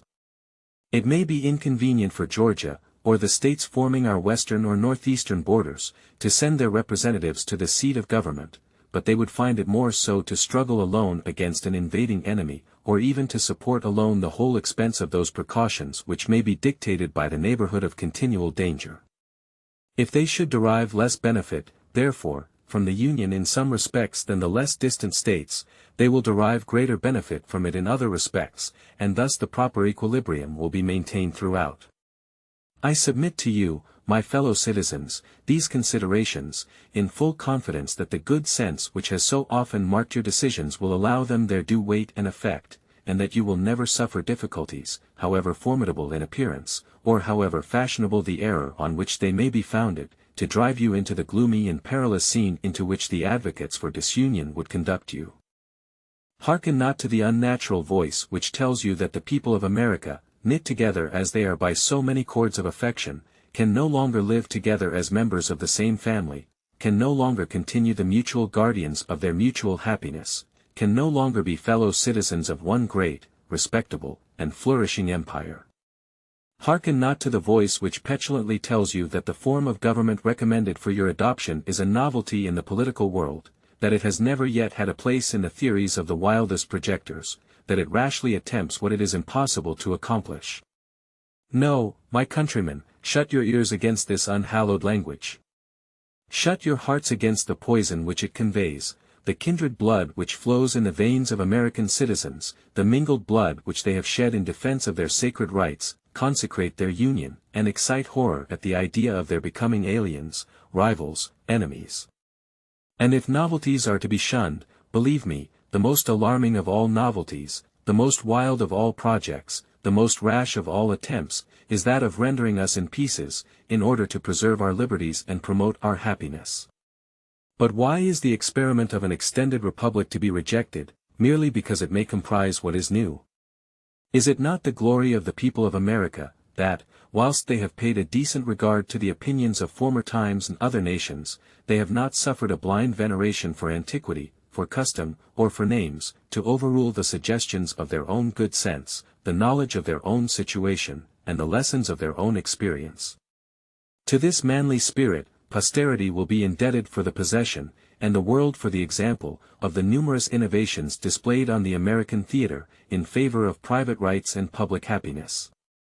Had no important step been taken by the leaders of the Revolution for which a precedent could not be discovered, no government established of which an exact model did not present itself, the people of the United States might, at this moment have been numbered among the melancholy victims of misguided counsels, must at best have been laboring under the weight of some of those forms which have crushed the liberties of the rest of mankind. Happily for America, happily, we trust, for the whole human race, they pursued a new and more noble course. They accomplished a revolution which has no parallel in the annals of human society.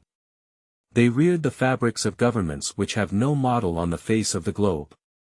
They formed the design of a great confederacy, which it is incumbent on their successors to improve and perpetuate. If their works betray imperfections, we wonder at the fewness of them. If they erred most in the structure of the Union, this was the work most difficult to be executed. This is the work which has been new modeled by the act of your convention, and it is that act on which you are now to deliberate and to decide. Publius. Federalist No. 15. The insufficiency of the present Confederation to preserve the Union. For the Independent Journal. Saturday, December 1, 1787. Hamilton. To the People of the State of New York. In the course of the preceding papers, I have endeavored, my fellow citizens, to place before you, in a clear and convincing light, the importance of union to your political safety and happiness. I have unfolded to you a complication of dangers to which you would be exposed, should you permit that sacred knot which binds the people of America together be severed or dissolved by ambition or by avarice, by jealousy, or by misrepresentation. In the sequel of the inquiry through which I propose to accompany you, the truths intended to be inculcated will receive further confirmation from facts and arguments hitherto unnoticed. If the road over which you will still have to pass should in some places appear to you tedious or irksome, you will recollect that you are in quest of information on a subject the most momentous which can engage the attention of a free people, that the field through which you have to travel is in itself spacious, and that the difficulties of the journey have been unnecessarily increased by the mazes with which sophistry has beset the way. It will be my aim to remove the obstacles from your progress in as compendious a manner as it can be done, without sacrificing utility to dispatch. In pursuance of the plan which I have laid down for the discussion of the subject, the point next in order to be examined is the insufficiency of the present Confederation to the preservation of the Union.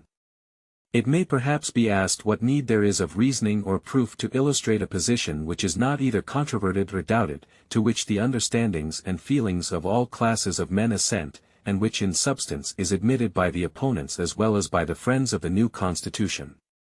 It must in truth be acknowledged that, however these may differ in other respects, they in general appear to harmonize in this sentiment, at least, that there are material imperfections in our national system, and that something is necessary to be done to rescue us from impending anarchy.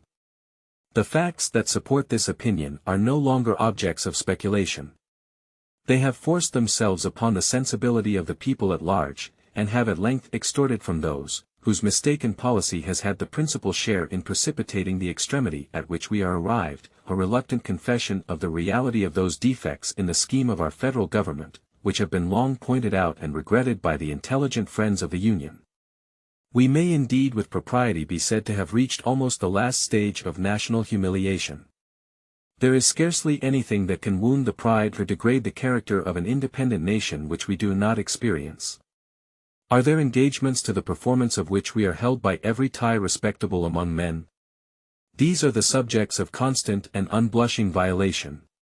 Do we owe debts to foreigners and to our own citizens contracted in a time of imminent peril for the preservation of our political existence? These remain without any proper or satisfactory provision for their discharge. Have we valuable territories and important posts in the possession of a foreign power which, by express stipulations, ought long since to have been surrendered? These are still retained, to the prejudice of our interests, not less than of our rights. Are we in a condition to resent or to repel the aggression? We have neither troops, nor treasury, nor government. 1. Are we even in a condition to remonstrate with dignity? The just imputations on our own faith, in respect to the same treaty, ought first to be removed. Are we entitled by nature and compact to a free participation in the navigation of the Mississippi? Spain excludes us from it. Is public credit an indispensable resource in time of public danger? We seem to have abandoned its cause as desperate and irretrievable. Is commerce of importance to national wealth? Ours is at the lowest point of declension. Is respectability in the eyes of foreign powers a safeguard against foreign encroachments? The imbecility of our government even forbids them to treat with us.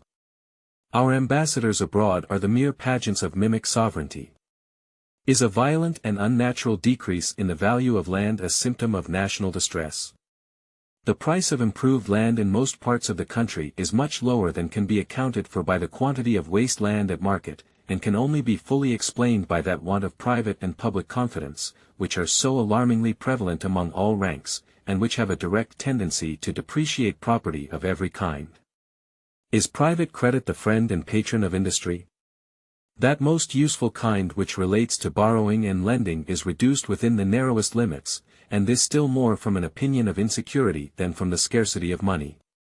To shorten an enumeration of particulars which can afford neither pleasure nor instruction, it may in general be demanded, what indication is there of national disorder, poverty, and insignificance that could befall a community so peculiarly blessed with natural advantages as we are, which does not form a part of the dark catalogue of our public misfortunes? This is the melancholy situation to which we have been brought by those very maxims and counsels which would now deter us from adopting the proposed Constitution, and which, not content with having conducted us to the brink of a precipice, seem resolved to plunge us into the abyss that awaits us below. Here, my countrymen, impelled by every motive that ought to influence an enlightened people, let us make a firm stand for our safety, our tranquility, our dignity, our reputation.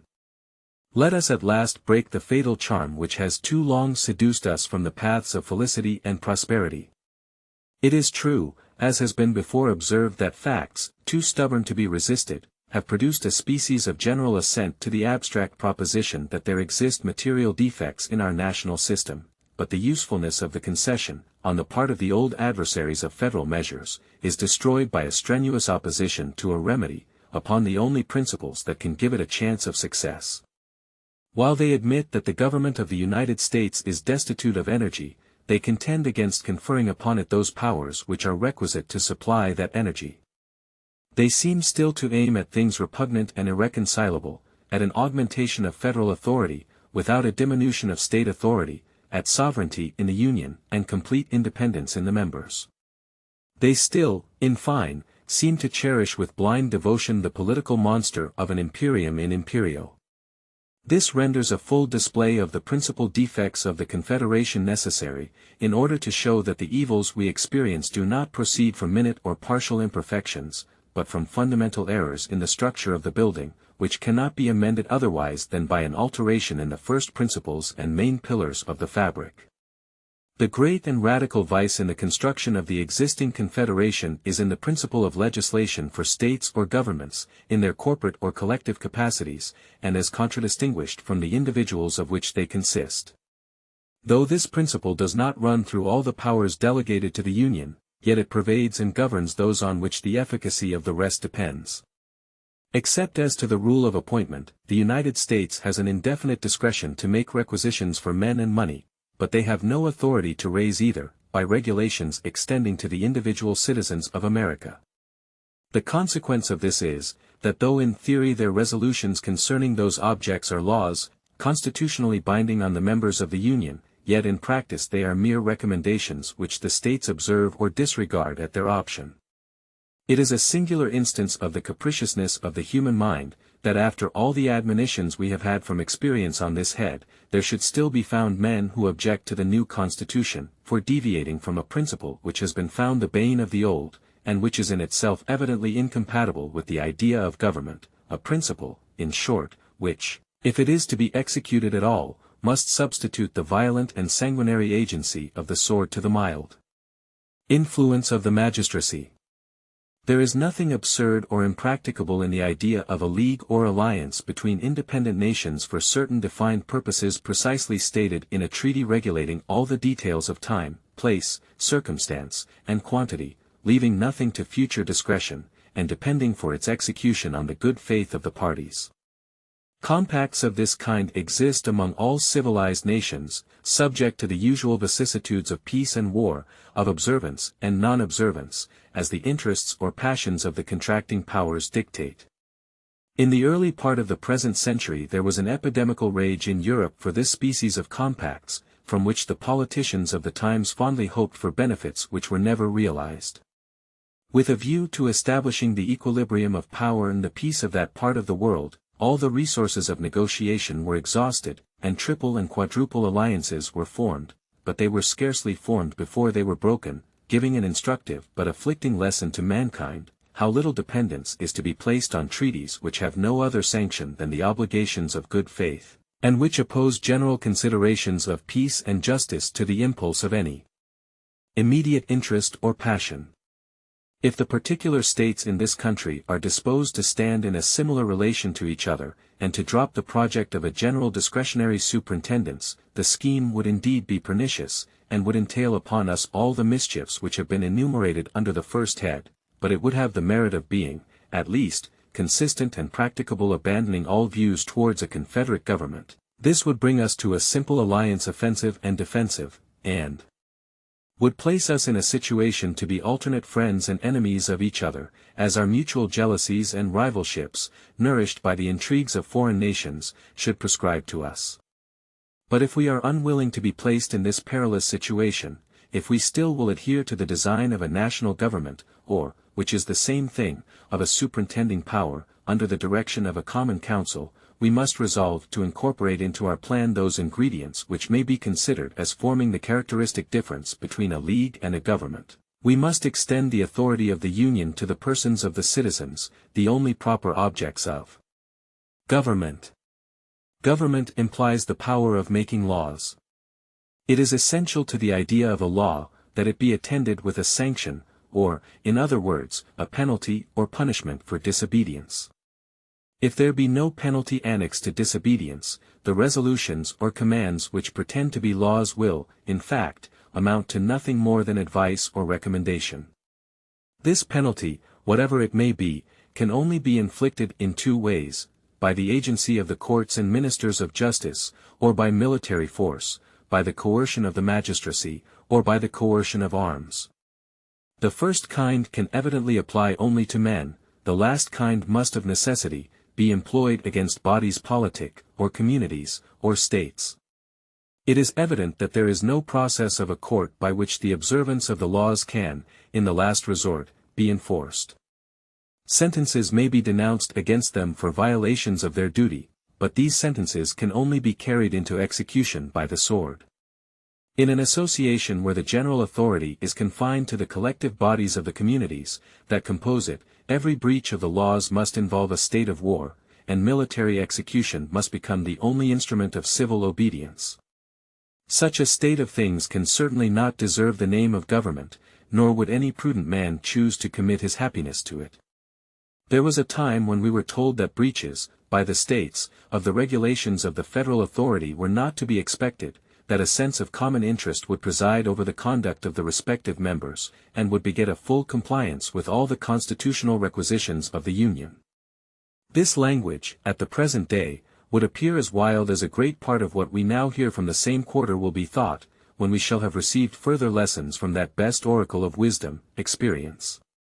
It at all times betrayed an ignorance of the true springs by which human conduct is actuated, and belied the original inducements to the establishment of civil power.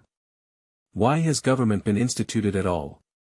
Because the passions of men will not conform to the dictates of reason and justice, without constraint. Has it been found that bodies of men act with more rectitude or greater disinterestedness than individuals? The contrary of this has been inferred by all accurate observers of the conduct of mankind, and the inference is founded upon obvious reasons. Regard to reputation has a less active influence, when the infamy of a bad action is to be divided among a number than when it is to fall singly upon one. A spirit of faction, which is apt to mingle its poison in the deliberations of all bodies of men, will often hurry the persons of whom they are composed into improprieties and excesses, for which they would blush in a private capacity. In addition to all this, there is, in the nature of sovereign power, an impatience of control, that disposes those who are invested with the exercise of it, to look with an evil eye upon all external attempts to restrain or direct its operations. From this spirit it happens, that in every political association which is formed upon the principle of uniting in a common interest a number of lesser sovereignties, there will be found a kind of eccentric tendency in the subordinate or inferior orbs, by the operation of which there will be a perpetual effort in each to fly off from the common center. This tendency is not difficult to be accounted for. It has its origin in the love of power. Power controlled or abridged is almost always the rival and enemy of that power by which it is controlled or abridged. This simple proposition will teach us how little reason there is to expect, that the persons entrusted with the administration of the affairs of the particular members of a confederacy will at all times be ready, with perfect good humor, and an unbiased regard to the public weal, to execute the resolutions or decrees of the general authority. The reverse of this results from the constitution of human nature. If, therefore, the measures of the Confederacy cannot be executed without the intervention of the particular administrations, there will be little prospect of their being executed at all. The rulers of the respective members, whether they have a constitutional right to do it or not, will undertake to judge of the propriety of the measures themselves. They will consider the conformity of the thing proposed or required to their immediate interests or aims, the momentary conveniences or inconveniences that would attend its adoption. All this will be done, and in a spirit of interested and suspicious scrutiny, without that knowledge of national circumstances and reasons of state, which is essential to a right judgment, and with that strong predilection in favor of local objects, which can hardly fail to mislead the decision. The same process must be repeated in every member of which the body is constituted, and the execution of the plans, framed by the councils of the whole, will always fluctuate on the discretion of the ill-informed and prejudiced opinion of every part. Those who have been conversant in the proceedings of popular assemblies, who have seen how difficult it often is, where there is no exterior pressure of circumstances, to bring them to harmonious resolutions on important points, will readily conceive how impossible it must be to induce a number of such assemblies, deliberating at a distance from each other, at different times, and under different impressions, long to co-operate in the same views and pursuits. In our case, the concurrence of 13 distinct sovereign wills is requisite, under the Confederation, to the complete execution of every important measure that proceeds from the Union. It has happened as was to have been foreseen. The measures of the Union have not been executed, the delinquencies of the states have, step by step, matured themselves to an extreme, which has, at length, arrested all the wheels of the national government, and brought them to an awful stand. Congress at this time scarcely possessed the means of keeping up the forms of administration, till the states can have time to agree upon a more substantial substitute for the present shadow of a federal government. Things did not come to this desperate extremity at once. The causes which have been specified produced at first only unequal and disproportionate degrees of compliance with the requisitions of the Union. The greater deficiencies of some states furnished the pretext of example and the temptation of interest to the complying, or to the least delinquent states. Why should we do more in proportion than those who are embarked with us in the same political voyage? Why should we consent to bear more than our proper share of the common burden? These were suggestions which human selfishness could not withstand, and which even speculative men, who looked forward to remote consequences, could not, without hesitation, combat. Each state, yielding to the persuasive voice of immediate interest or convenience, has successively withdrawn its support, till the frail and tottering edifice seems ready to fall upon our heads, and to crush us beneath its ruins. Publius. 1. I mean for the Union. Federalist No. 16. The same subject continued, the insufficiency of the present Confederation to preserve the Union. From the New York Packet. Tuesday, December 4, 1787. Hamilton. To the People of the State of New York. The tendency of the principle of legislation for states, or communities, in their political capacities, as it has been exemplified by the experiment we have made of it, is equally attested by the events which have befallen all other governments of the Confederate kind, of which we have any account, in exact proportion to its prevalence in those systems. The confirmations of this fact will be worthy of a distinct and particular examination. I shall content myself with barely observing here, that of all the confederacies of antiquity, which history has handed down to us, the Lycian and Achaean leagues, as far as there remain vestiges of them, appear to have been most free from the fetters of that mistaken principle, and were accordingly those which have best deserved, and have most liberally received, the applauding suffrages of political writers. This exceptionable principle may, as truly as emphatically, be styled the parent of anarchy. It has been seen that delinquencies in the members of the Union are its natural and necessary offspring, and that whenever they happen, the only constitutional remedy is force, and the immediate effect of the use of it, civil war. It remains to inquire how far so odious an engine of government, in its application to us, would even be capable of answering its end. If there should not be a large army constantly at the disposal of the national government, it would either not be able to employ force at all, or, when this could be done, it would amount to a war between parts of the Confederacy concerning the infractions of a league, in which the strongest combination would be most likely to prevail, whether it consisted of those who supported or of those who resisted the general authority. It would rarely happen that the delinquency to be redressed would be confined to a single member, and if there were more than one who had neglected their duty, similarity of situation would induce them to unite for common defense. Independent of this motive of sympathy, if a large and influential state should happen to be the aggressing member, it would commonly have weight enough with its neighbors to win over some of them as associates to its cause. Specious arguments of danger to the common liberty could easily be contrived, plausible excuses for the deficiencies of the party could, without difficulty, be invented to alarm the apprehensions, inflame the passions, and conciliate the goodwill, even of those states which were not chargeable with any violation or omission of duty. This would be the more likely to take place, as the delinquencies of the larger members might be expected sometimes to proceed from an ambitious premeditation in their rulers, with a view to getting rid of all external control upon their designs of personal aggrandizement, the better to effect which it is presumable they would tamper beforehand with leading individuals in the adjacent states. If associates could not be found at home, recourse would be had to the aid of foreign powers, who would seldom be disinclined to encouraging the dissensions of a confederacy, from the firm union of which they had so much to fear. When the sword is once drawn, the passions of men observe no bounds of moderation. The suggestions of wounded pride, the instigations of irritated resentment, would be apt to carry the states against which the arms of the Union were exerted, to any extremes necessary to avenge the affront or to avoid the disgrace of submission. The first war of this kind would probably terminate in a dissolution of the Union. This may be considered as the violent death of the Confederacy. Its more natural death is what we now seem to be on the point of experiencing, if the federal system be not speedily renovated in a more substantial form. It is not probable, considering the genius of this country, that the complying states would often be inclined to support the authority of the Union by engaging in a war against the non-complying states.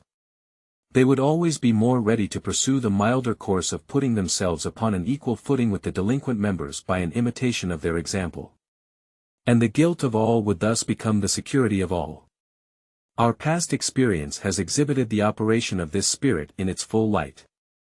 There would, in fact, be an insuperable difficulty in ascertaining when force could with propriety be employed.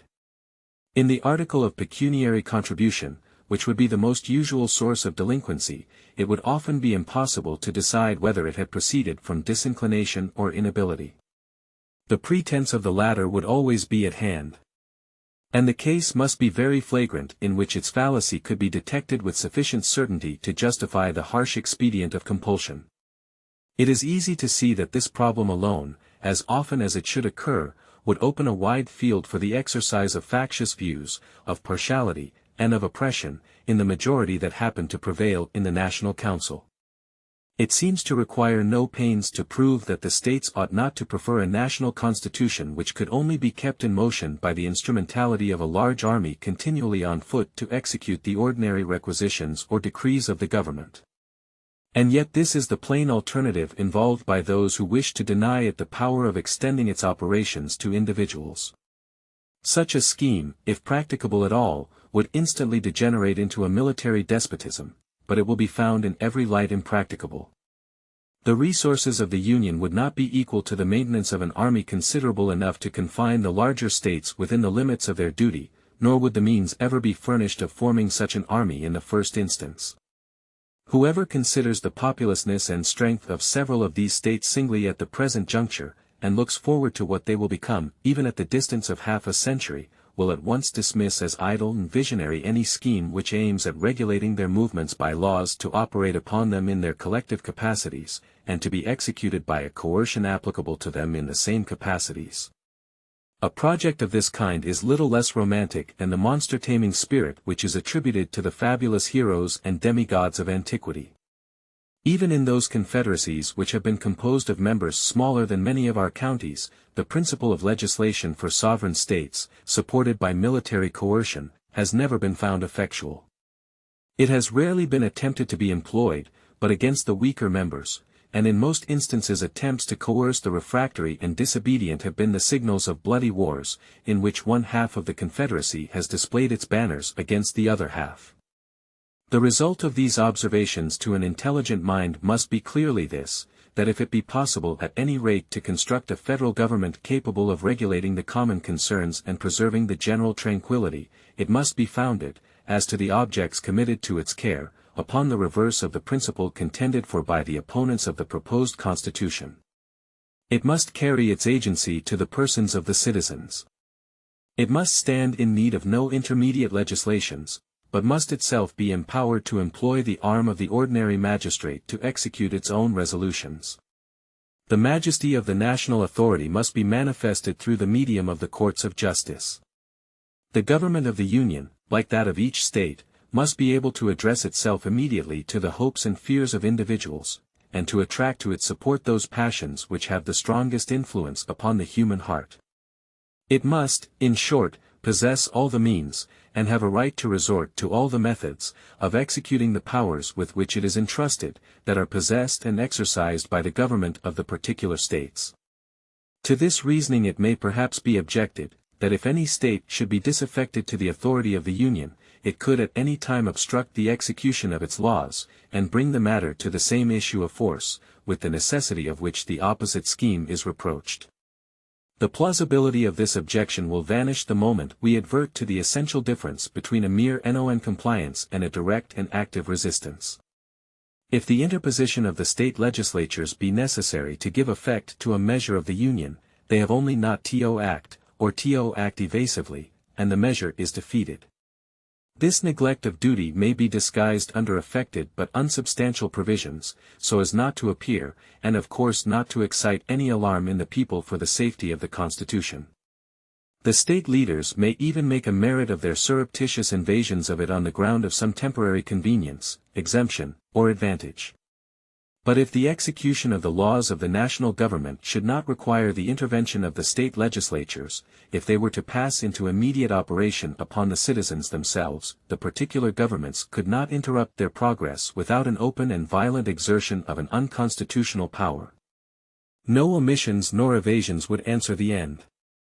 They would be obliged to act, and in such a manner as would leave no doubt that they had encroached on the national rights. An experiment of this nature would always be hazardous in the face of a constitution in any degree competent to its own defense, and of a people enlightened enough to distinguish between a legal exercise and an illegal usurpation of authority. The success of it would require not merely a factious majority in the legislature, but the concurrence of the courts of justice and of the body of the people. If the judges were not embarked in a conspiracy with the legislature, they would pronounce the resolutions of such a majority to be contrary to the supreme law of the land, unconstitutional, and void. If the people were not tainted with the spirit of their state representatives, they, as the natural guardians of the Constitution, would throw their weight into the national scale and give it a decided preponderancy in the contest. Attempts of this kind would not often be made with levity or rashness, because they could seldom be made without danger to the authors, unless in cases of a tyrannical exercise of the federal authority. If opposition to the national government should arise from the disorderly conduct of refractory or seditious individuals, it could be overcome by the same means which are daily employed against the same evil under the state governments. The magistracy, being equally the ministers of the law of the land, from whatever source it might emanate, would doubtless be as ready to guard the national as the local regulations from the inroads of private licentiousness. As to those partial commotions and insurrections, which sometimes disquiet society, from the intrigues of an inconsiderable faction, or from sudden or occasional ill-humors that do not infect the great body of the community, the general government could command more extensive resources for the suppression of disturbances of that kind than would be in the power of any single member. And as to those mortal feuds which, in certain conjunctures, spread a conflagration through a whole nation, or through a very large proportion of it, proceeding either from weighty causes of discontent given by the government or from the contagion of some violent popular paroxysm, they do not fall within any ordinary rules of calculation. When they happen, they commonly amount to revolutions and dismemberments of empire. No form of government can always either avoid or control them. It is in vain to hope to guard against events too mighty for human foresight or precaution, and it would be idle to object to a government because it could not perform impossibilities. Publius. Federalist No. 17. The same subject continued, the insufficiency of the present Confederation to preserve the Union. For the Independent Journal. Wednesday, December 5, 1787. Hamilton. To the people of the State of New York. An objection, of a nature different from that which has been stated and answered, in my last address, may perhaps be likewise urged against the principle of legislation for the individual citizens of America. It may be said that it would tend to render the government of the Union too powerful, and to enable it to absorb those residuary authorities, which it might be judged proper to leave with the states for local purposes. Allowing the utmost latitude to the love of power which any reasonable man can require, I confess I am at a loss to discover what temptation the persons entrusted with the administration of the general government could ever feel to divest the states of the authorities of that description. The regulation of the mere domestic police of a state appears to me to hold out slender allurements to ambition. Commerce, finance, negotiation, and war seem to comprehend all the objects which have charms for minds governed by that passion, and all the powers necessary to those objects ought, in the first instance, to be lodged in the national depository. The administration of private justice between the citizens of the same state, the supervision of agriculture and of other concerns of a similar nature, all those things, in short, which are proper to be provided for by local legislation, can never be desirable cares of a general jurisdiction. It is therefore improbable that there should exist a disposition in the federal councils to usurp the powers with which they are connected, because the attempt to exercise those powers would be as troublesome as it would be nugatory, and the possession of them, for that reason, would contribute nothing to the dignity, to the importance, or to the splendor of the national government. But let it be admitted, for argument's sake, that mere wantonness and lust of domination would be sufficient to beget that disposition, still it may be safely affirmed, that the sense of the constituent body of the national representatives, or, in other words, the people of the several states, would control the indulgence of so extravagant an appetite. It will always be far more easy for the state governments to encroach upon the national authorities than for the national government to encroach upon the state authorities. The proof of this proposition turns upon the greater degree of influence which the state governments, if they administer their affairs with uprightness and prudence, will generally possess over the people, a circumstance which at the same time teaches us that there is an inherent and intrinsic weakness in all federal constitutions, and that too much pains cannot be taken in their organization, to give them all the force which is compatible with the principles of liberty. The superiority of influence in favor of the particular governments would result partly from the diffusive construction of the national government, but chiefly from the nature of the objects to which the attention of the state administrations would be directed. It is a known fact in human nature, that its affections are commonly weak in proportion to the distance or diffusiveness of the object.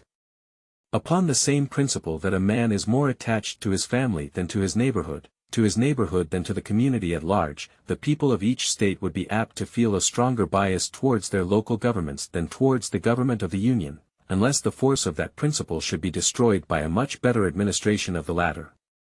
This strong propensity of the human heart would find powerful auxiliaries in the objects of state regulation. The variety of more minute interests, which will necessarily fall under the superintendence of the local administrations, and which will form so many rivulets of influence, running through every part of the society, cannot be particularized, without involving a detail too tedious and uninteresting to compensate for the instruction it might afford. There is one transcendent advantage belonging to the province of the state governments, which alone suffices to place the matter in a clear and satisfactory light, I mean the ordinary administration of criminal and civil justice. This, of all others, is the most powerful, most universal, and most attractive source of popular obedience and attachment. It is that which, being the immediate and visible guardian of life and property, having its benefits and its terrors in constant activity before the public eye, regulating all those personal interests and familiar concerns to which the sensibility of individuals is more immediately awake, contributes, more than any other circumstance, to impressing upon the minds of the people, affection, esteem, and reverence towards the government. This great cement of society, which will diffuse itself almost wholly through the channels of the particular governments, independent of all other causes of influence, would ensure them so decided an empire over their respective citizens as to render them at all times a complete counterpoise, and, not unfrequently, dangerous rivals to the power of the Union.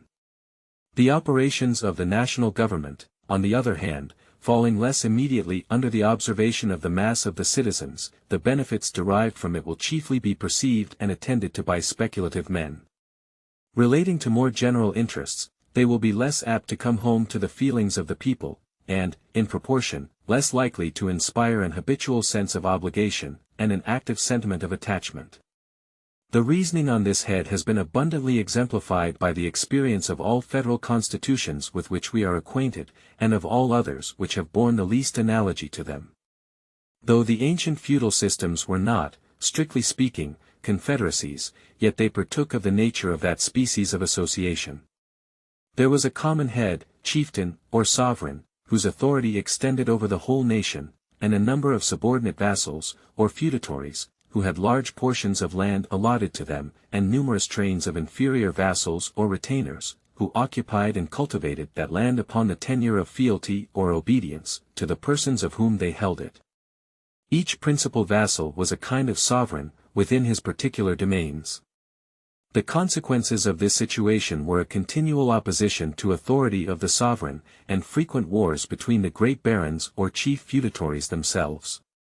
The power of the head of the nation was commonly too weak either to preserve the public peace, or to protect the people against the oppressions of their immediate lords.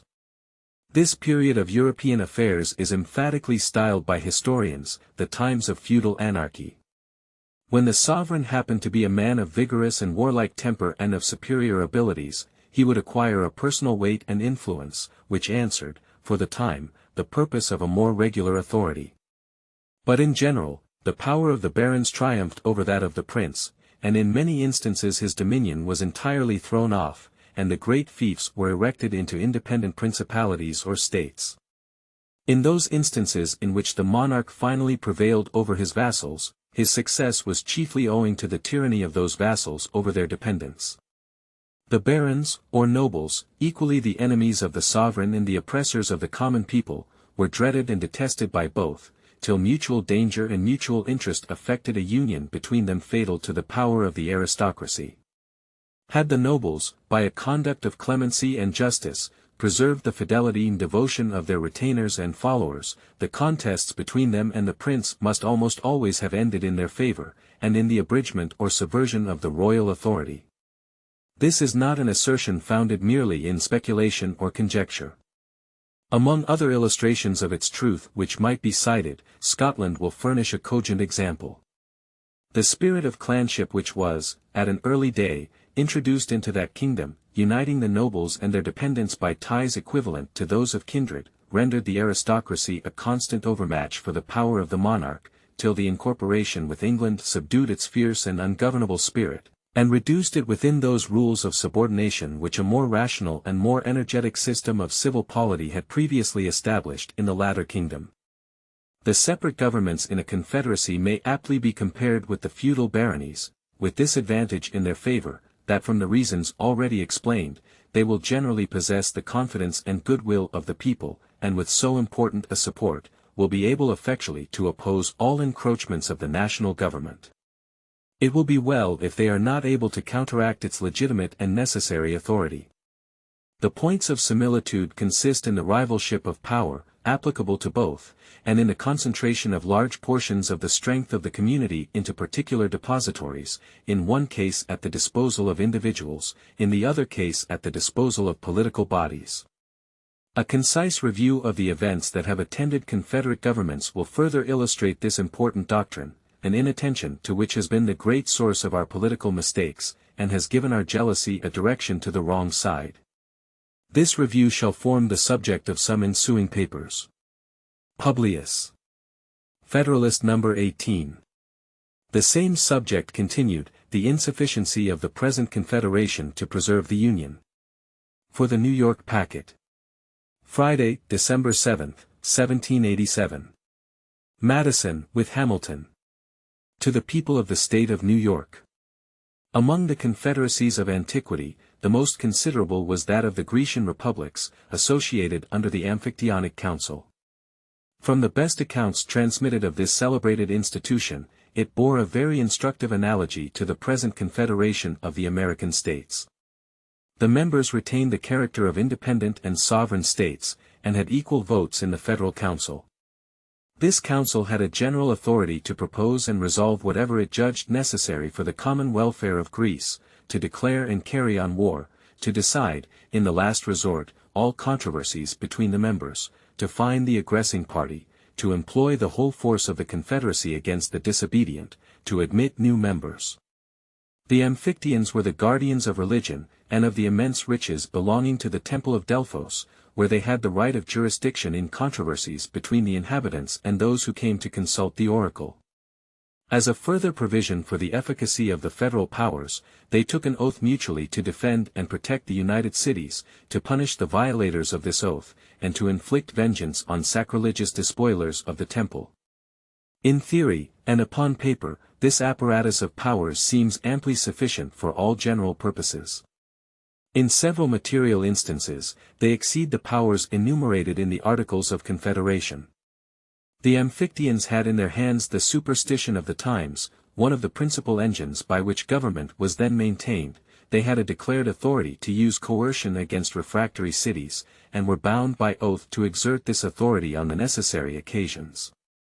Very different, nevertheless, was the experiment from the theory. The powers, like those of the present Congress, were administered by deputies appointed wholly by the cities in their political capacities, and exercised over them in the same capacities. Hence the weakness, the disorders, and finally the destruction of the Confederacy. The more powerful members, instead of being kept in awe and subordination, tyrannized successively over all the rest. Athens, as we learn from Demosthenes, was the arbiter of Greece 73 years. The Lacedaemonians next governed it 29 years. At a subsequent period, after the Battle of Leuctra, the Thebans had their turn of domination. It happened but too often, according to Plutarch, that the deputies of the strongest cities awed and corrupted those of the weaker, and that judgment went in favor of the most powerful party. Even in the midst of defensive and dangerous wars with Persia and Macedon, the members never acted in concert, and were, more or fewer of them, eternally the dupes or the hirelings of the common enemy. The intervals of foreign war were filled up by domestic vicissitudes, convulsions, and carnage. After the conclusion of the war with Xerxes, it appears that the Lacedaemonians required that a number of the cities should be turned out of the Confederacy for the unfaithful part they had acted. The Athenians, finding that the Lacedaemonians would lose fewer partisans by such a measure than themselves, and would become masters of the public deliberations, vigorously opposed and defeated the attempt. This piece of history proves at once the inefficiency of the Union, the ambition and jealousy of its most powerful members, and the dependent and degraded condition of the rest.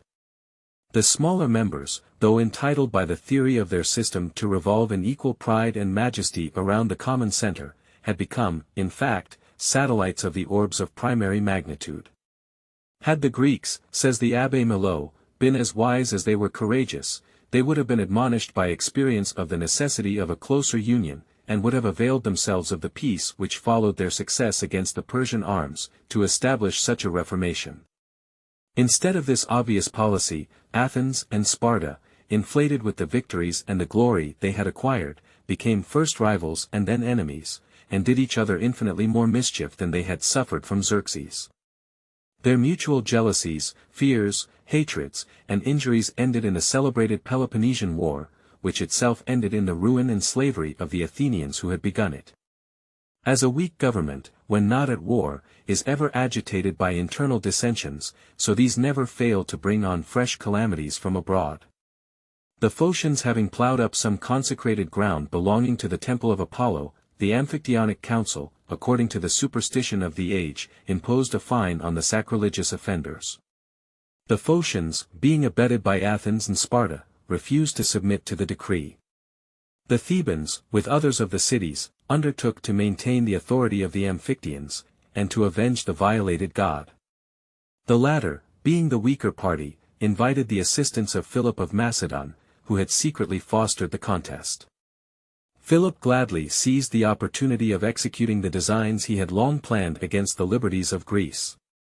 By his intrigues and bribes he won over to his interests the popular leaders of several cities, by their influence and votes, gained admission into the Amphictyonic Council, and by his arts and his arms, made himself master of the Confederacy. Such were the consequences of the fallacious principle on which this interesting establishment was founded. Had Greece, says a judicious observer on her fate, been united by a stricter confederation, and persevered in her union, she would never have worn the chains of Macedon, and might have proved a barrier to the vast projects of Rome. The Achaean League, as it is called, was another society of Grecian republics, which supplies us with valuable instruction. The union here was far more intimate, and its organization much wiser, than in the preceding instance. It will accordingly appear, that though not exempt from a similar catastrophe, it by no means equally deserved it. The cities composing this league retained their municipal jurisdiction, appointed their own officers, and enjoyed a perfect equality. The Senate, in which they were represented, had the sole and exclusive right of peace and war, of sending and receiving ambassadors, of entering into treaties and alliances, of appointing a chief magistrate or praetor, as he was called, who commanded their armies, and who, with the advice and consent of 10 of the senators, not only administered the government in the recess of the Senate, but had a great share in its deliberations, when assembled. According to the primitive constitution, there were 2 praetors associated in the administration, but on trial a single one was preferred. It appears that the cities had all the same laws and customs, the same weights and measures, and the same money. But how far this effect proceeded from the authority of the Federal Council is left in uncertainty. It is said only that the cities were in a manner compelled to receive the same laws and usages. When Lacedaemon was brought into the league by Philopoemen, it was attended with an abolition of the institutions and laws of Lycurgus, and an adoption of those of the Achaeans. The Amphictyonic Confederacy, of which she had been a member, left her in the full exercise of her government and her legislation. This circumstance alone proves a very material difference in the genius of the two systems. It is much to be regretted that such imperfect monuments remain of this curious political fabric. Could its interior structure and regular operation be ascertained, it is probable that more light would be thrown by it on the science of federal government, than by any of the like experiments with which we are acquainted. One important fact seems to be witnessed by all the historians who take notice of Achaean affairs. It is, that as well after the renovation of the League by Aratus, as before its dissolution by the arts of Macedon, there was infinitely more of moderation and justice in the administration of its government, and less of violence and sedition in the people, than were to be found in any of the cities exercising singly all the prerogatives of sovereignty. The Abbé Mably, in his Observations on Greece, says that the popular government, which was so tempestuous elsewhere, caused no disorders in the members of the Achaean Republic, because it was there tempered by the general authority and laws of the Confederacy. We are not to conclude too hastily, however, that faction did not, in a certain degree, agitate the particular cities, much less that a due subordination and harmony reigned in the general system. The contrary is sufficiently displayed in the vicissitudes and fate of the Republic. Whilst the Amphictyonic Confederacy remained, that of the Achaeans, which comprehended the less important cities only, made little figure on the theatre of Greece. When the former became a victim to Macedon, the latter was spared by the policy of Philip and Alexander. Under the successors of these princes, however, a different policy prevailed. The arts of division were practiced among the Achaeans. Each city was seduced into a separate interest, the union was dissolved. Some of the cities fell under the tyranny of Macedonian garrisons, others under that of usurpers springing out of their own confusions. Shame and oppression ere long awakened their love of liberty. A few cities reunited.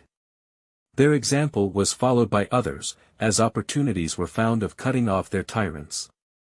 The League soon embraced almost the whole Peloponnesus. Macedon saw its progress, but was hindered by internal dissensions from stopping it. All Greece caught the enthusiasm and seemed ready to unite in one confederacy, when the jealousy and envy in Sparta and Athens, of the rising glory of the Achaeans, threw a fatal damp on the enterprise. The dread of the Macedonian power induced the League to court the alliance of the kings of Egypt and Syria, who, as successors of Alexander, were rivals of the king of Macedon. This policy was defeated by Cleomenes, king of Sparta, who was led by his ambition to make an unprovoked attack on his neighbors, the Achaeans, and who, as an enemy to Macedon, had interest enough with the Egyptian and Syrian princes to effect a breach of their engagements with the League. The Achaeans were now reduced to the dilemma of submitting to Cleomenes, or of supplicating the aid of Macedon, its former oppressor. The latter expedient was adopted. The contests of the Greeks always afforded a pleasing opportunity to that powerful neighbor of intermeddling in their affairs. A Macedonian army quickly appeared. Cleomenes was vanquished. The Achaeans soon experienced, as often happens, that a victorious and powerful ally is but another name for a master. All that their most abject compliances could obtain from him was a toleration of the exercise of their laws. Philip, who was now on the throne of Macedon, soon provoked by his tyrannies, fresh combinations among the Greeks. The Achaeans, though weakened by internal dissensions and by the revolt of Mycenae, one of its members, being joined by the Aetolians and Athenians, erected the standard of opposition. Finding themselves, though thus supported, unequal to the undertaking, they once more had recourse to the dangerous expedient of introducing the succor of foreign arms. The Romans, to whom the invitation was made, eagerly embraced it. Philip was conquered, Macedon subdued. A new crisis ensued to the League. Dissensions broke out among its members. These the Romans fostered. Callicrates and other popular leaders became mercenary instruments for inveigling their countrymen. The more effectually to nourish discord and disorder the Romans had, to the astonishment of those who confided in their sincerity, already proclaimed universal liberty, throughout Greece. With the same insidious views, they now seduced the members from the League, by representing to their pride the violation it committed on their sovereignty. By these arts this union, the last hope of Greece, the last hope of ancient liberty, was torn into pieces, and such imbecility in distraction introduced, that the arms of Rome found little difficulty in completing the ruin which their arts had commenced. The Achaeans were cut to pieces, and Achaia loaded with chains, under which it is groaning at this hour. I have thought it not superfluous to give the outlines of this important portion of history, both because it teaches more than one lesson, and because, as a supplement to the outlines of the Achaean constitution, it emphatically illustrates the tendency of federal bodies rather to anarchy among the members, than to tyranny in the head. Publius. 1. This was but another name more specious for the independence of the members on the federal head. Federalist No. 19. The same subject continued, the insufficiency of the present confederation to preserve the Union. For the Independent Journal. Saturday, December 8, 1787. Madison, with Hamilton. To the people of the State of New York. The examples of ancient confederacies, cited in my last paper, have not exhausted the source of experimental instruction on this subject. There are existing institutions, founded on a similar principle, which merit particular consideration. The first which presents itself is the Germanic body. In the early ages of Christianity, Germany was occupied by 7 distinct nations, who had no common chief.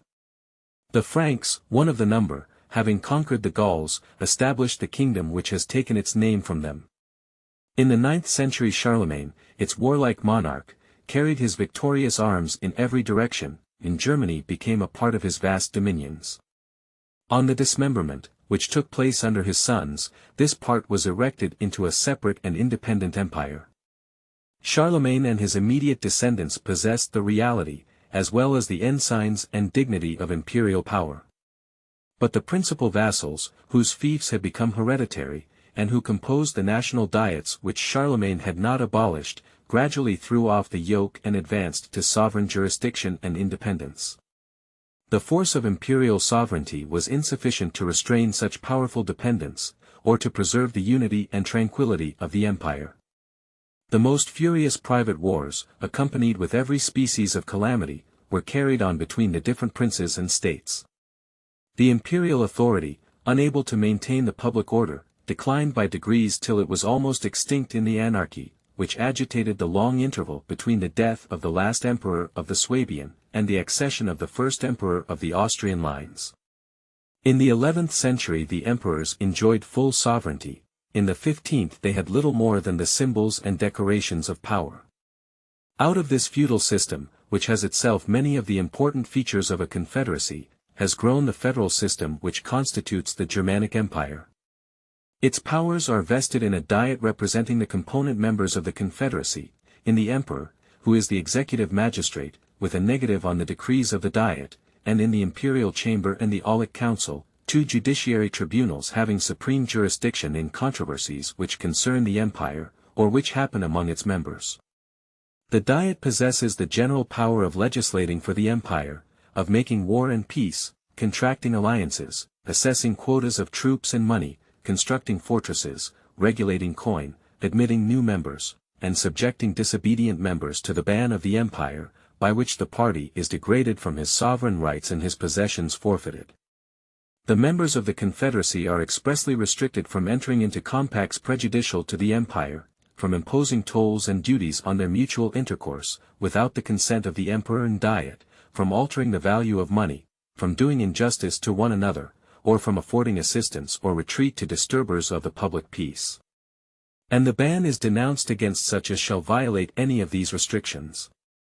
The members of the Diet, as such, are subject in all cases to be judged by the Emperor and Diet, and in their private capacities by the Aulic Council and Imperial Chamber. The prerogatives of the Emperor are numerous.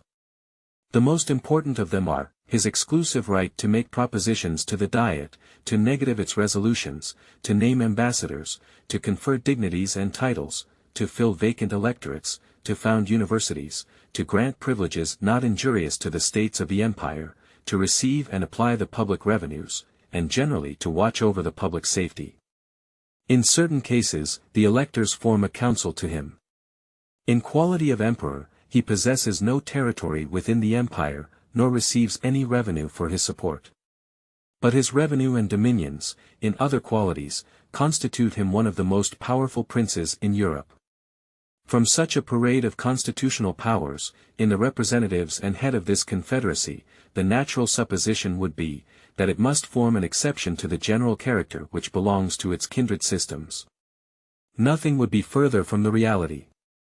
The fundamental principle on which it rests, that the empire is a community of sovereigns, that the Diet is a representation of sovereigns and that the laws are addressed to sovereigns, renders the empire a nerveless body, incapable of regulating its own members, insecure against external dangers, and agitated with unceasing fermentations in its own bowels. The history of Germany is a history of wars between the emperor and the princes and states, of wars among the princes and states themselves, of the licentiousness of the strong, and the oppression of the weak, of foreign intrusions, and foreign intrigues, of requisitions of men and money disregarded, or partially complied with, of attempts to enforce them, altogether abortive, or attended with slaughter and desolation, involving the innocent with the guilty, of general imbecility, confusion, and misery. In the 16th century, the emperor, with one part of the empire on his side, was seen engaged against the other princes and states. In one of the conflicts, the emperor himself was put to flight, and very near being made prisoner by the Elector of Saxony. The late King of Prussia was more than once pitted against his imperial sovereign, and commonly proved an overmatch for him. Controversies and wars among the members themselves have been so common, that the German annals are crowded with the bloody pages which describe them. Previous to the Peace of Westphalia, Germany was desolated by a war of 30 years, in which the emperor, with one half of the empire, was on one side, and Sweden, with the other half, on the opposite side. Peace was at length negotiated, and dictated by foreign powers, and the articles of it, to which foreign powers are parties, made a fundamental part of the Germanic constitution. If the nation happens, on any emergency, to be more united by the necessity of self-defense, its situation is still deplorable. Military preparations must be preceded by so many tedious discussions, arising from the jealousies, pride, separate views, and clashing pretensions of sovereign bodies, that before the Diet can settle the arrangements, the enemy are in the field, and before the federal troops are ready to take it, are retiring into winter quarters.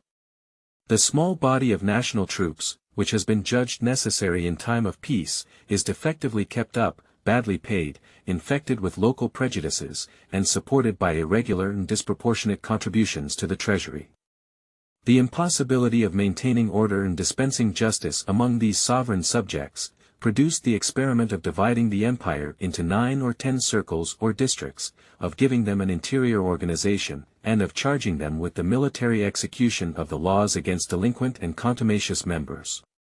This experiment has only served to demonstrate more fully the radical vice of the Constitution. Each circle is the miniature picture of the deformities of this political monster. They either fail to execute their commissions, or they do it with all the devastation and carnage of civil war. Sometimes whole circles are defaulters, and then they increase the mischief which they were instituted to remedy. We may form some judgment of this scheme of military coercion from a sample given by Thuanus. In Donauwörth, a free and imperial city of the circle of Swabia, the Abbé de Saint Croix enjoyed certain immunities which had been reserved to him. In the exercise of these, on some public occasions, outrages were committed on him by the people of the city.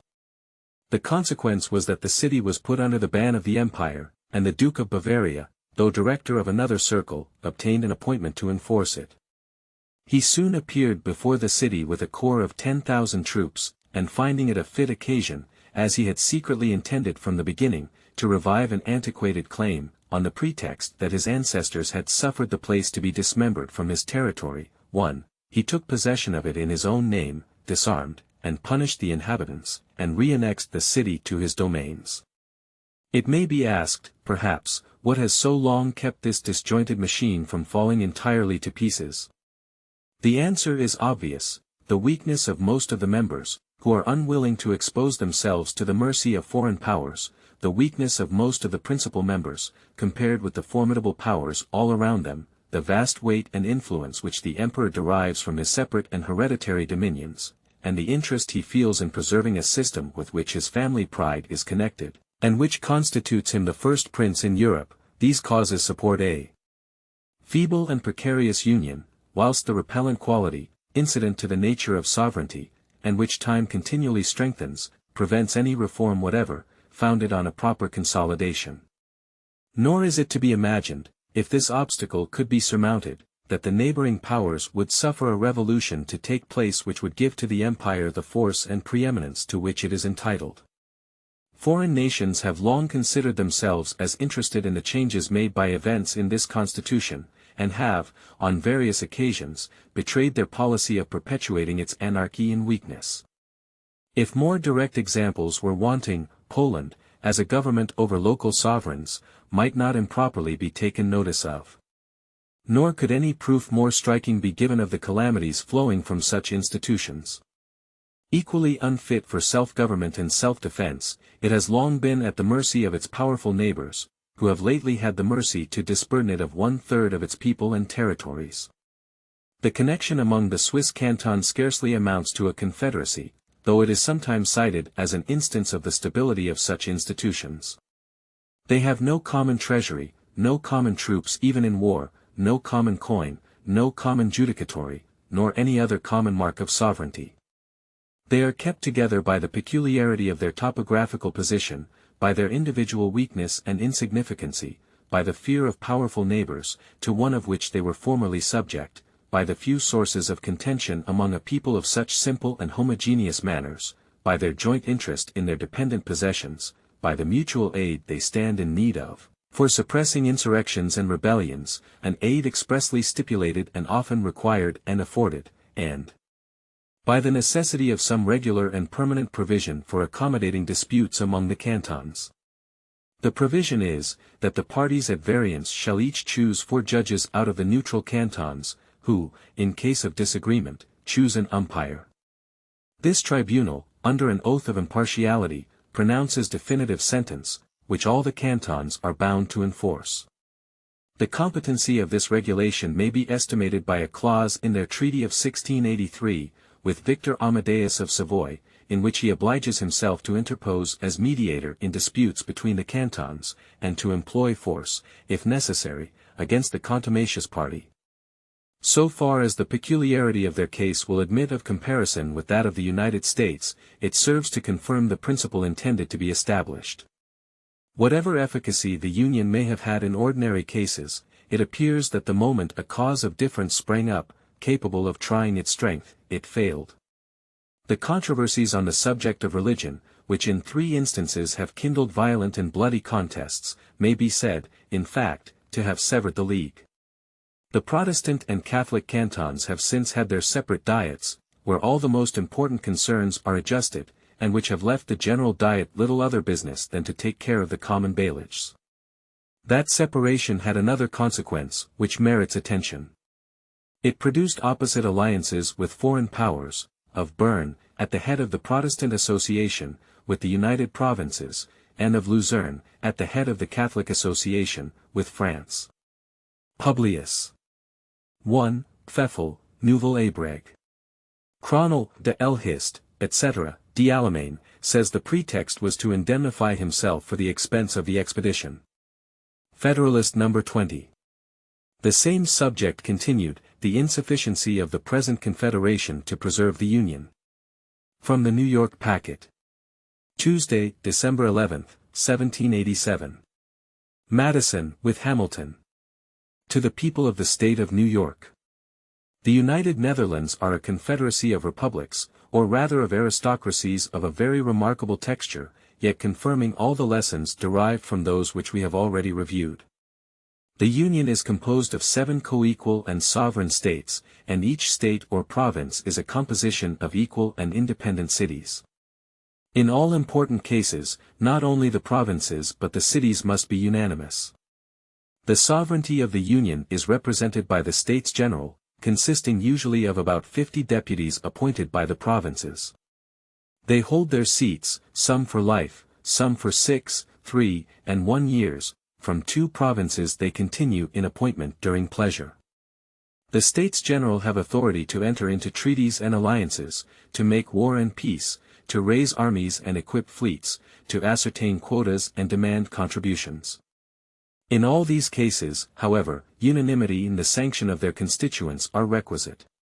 They have authority to appoint and receive ambassadors, to execute treaties and alliances already formed, to provide for the collection of duties on imports and exports, to regulate the mint, with a saving to the provincial rights, to govern as sovereigns the dependent territories. The provinces are restrained, unless with the general consent, from entering into foreign treaties, from establishing imposts injurious to others, or charging their neighbors with higher duties than their own subjects. A Council of State, a Chamber of Accounts, with 5 colleges of admiralty, aid and fortify the federal administration. The executive magistrate of the Union is the stadtholder, who is now an hereditary prince. His principal weight and influence in the Republic are derived from this independent title, from his great patrimonial estates, from his family connections with some of the chief potentates of Europe, and, more than all, perhaps, from his being stadtholder in the several provinces, as well as for the Union, in which provincial quality he has the appointment of town magistrates under certain regulations, executes provincial decrees, presides when he pleases in the provincial tribunals, and has throughout the power of pardon. As stadtholder of the Union, he has, however, considerable prerogatives. In his political capacity he has authority to settle disputes between the provinces, when other methods fail, to assist at the deliberations of the States General, and at their particular conferences, to give audiences to foreign ambassadors, and to keep agents for his particular affairs at foreign courts. In his military capacity he commands the federal troops, provides for garrisons, and in general regulates military affairs, disposes of all appointments, from colonels to ensigns, and of the governments and posts of fortified towns. In his marine capacity he is Admiral General, and superintends and directs everything relative to naval forces and other naval affairs, presides in the admiralties in person or by proxy, appoints lieutenant admirals and other officers, and establishes councils of war, whose sentences are not executed till he approves them. His revenue, exclusive of his private income, amounts to 300,000 florins. The standing army which he commands consists of about 40,000 men. Such is the nature of the celebrated Belgic Confederacy, as delineated on parchment. What are the characters which practice has stamped upon it? Imbecility in the government, discord among the provinces, foreign influence and indignities, a precarious existence in peace, and peculiar calamities from war. It was long ago remarked by Grotius, that nothing but the hatred of his countrymen to the House of Austria kept them from being ruined by the vices of their constitution. The Union of Utrecht, says another respectable writer, reposes an authority in the States General, seemingly sufficient to secure harmony, but the jealousy in each province renders the practice very different from the theory. The same instrument, says another, obliges each province to levy certain contributions, but this article never could, and probably never will, be executed, because the inland provinces, who have little commerce, cannot pay an equal quota. In matters of contribution, it is the practice to waive the articles of the Constitution. The danger of delay obliges the consenting provinces to furnish their quotas, without waiting for the others, and then to obtain reimbursement from the others, by deputations, which are frequent, or otherwise, as they can. The great wealth and influence of the province of Holland enable her to effect both these purposes. It has more than once happened, that the deficiencies had to be ultimately collected at the point of the bayonet, a thing practicable, though dreadful, in a confederacy where one of the members exceeds in force all the rest, and where several of them are too small to meditate resistance, but utterly impracticable in one composed of members, several of which are equal to each other in strength and resources, and equal singly to a vigorous and persevering defense. Foreign ministers, says Sir William Temple, who was himself a foreign minister, elude matters taken ad referendum, by tampering with the provinces and cities. In 1726, the Treaty of Hanover was delayed by these means a whole year. Instances of a like nature are numerous and notorious. In critical emergencies, the States General are often compelled to overleap their constitutional bounds. In 1688, they concluded a treaty of themselves at the risk of their heads. The Treaty of Westphalia, in 1648, by which their independence was formally and finally recognized, was concluded without the consent of Zealand. Even as recently as the last treaty of peace with Great Britain, the constitutional principle of unanimity was departed from. A weak constitution must necessarily terminate in dissolution, for want of proper powers, or the usurpation of powers requisite for the public safety. Whether the usurpation, when once begun, will stop at the salutary point, or go forward to the dangerous extreme, must depend on the contingencies of the moment. Tyranny has perhaps oftener grown out of the assumptions of power, called for, on pressing exigencies, by a defective constitution, than out of the full exercise of the largest constitutional authorities. Notwithstanding the calamities produced by the stadtholdership, it has been supposed that without his influence in the individual provinces, the causes of anarchy manifest in the Confederacy would long ago have dissolved it. Under such a government, says the Abbé Mably, the Union could never have subsisted, if the provinces had not a spring within themselves, capable of quickening their tardiness, and compelling them to the same way of thinking. This spring is the stadtholder.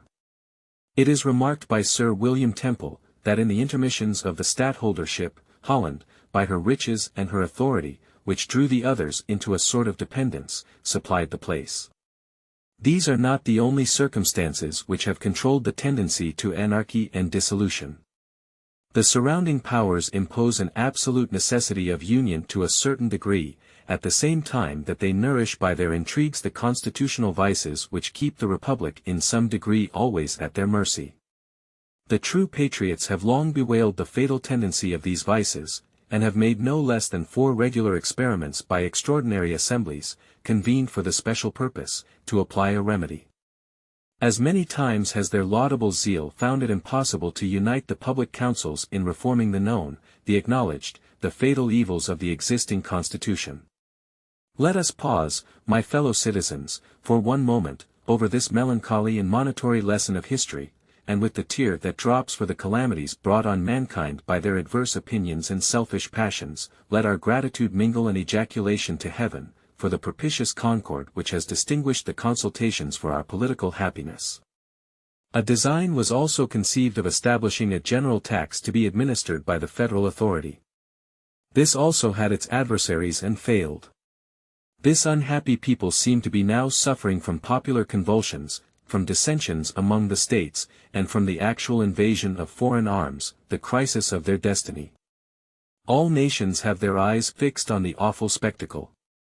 The first wish prompted by humanity is, that this severe trial may issue in such a revolution of their government as will establish their union, and render it the parent of tranquility, freedom and happiness. The next, that the asylum under which, we trust, the enjoyment of these blessings will speedily be secured in this country, may receive and console them for the catastrophe of their own. I make no apology for having dwelt so long on the contemplation of these federal precedents. Experience is the oracle of truth, and where its responses are unequivocal, they ought to be conclusive and sacred.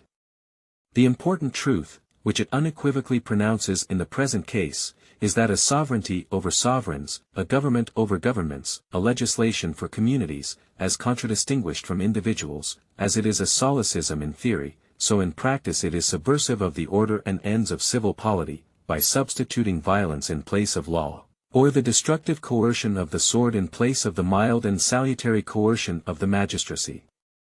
Publius. Federalist No. 21. Other defects of the present Confederation. For the Independent Journal. Wednesday, December 12, 1787. Hamilton.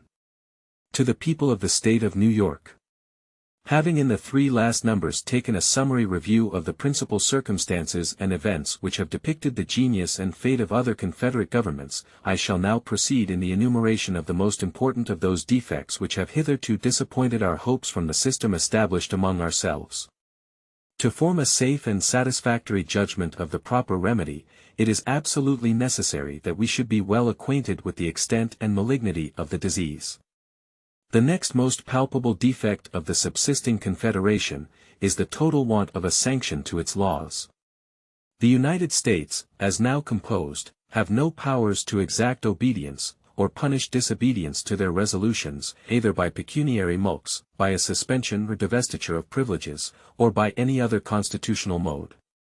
There is no express delegation of authority to them to use force against delinquent members, and if such a right should be ascribed to the federal head, as resulting from the nature of the social compact between the states, it must be by inference and construction, in the face of that part of the second article, by which it is declared, that each state shall retain every power, jurisdiction, and right, not expressly delegated to the United States in Congress assembled.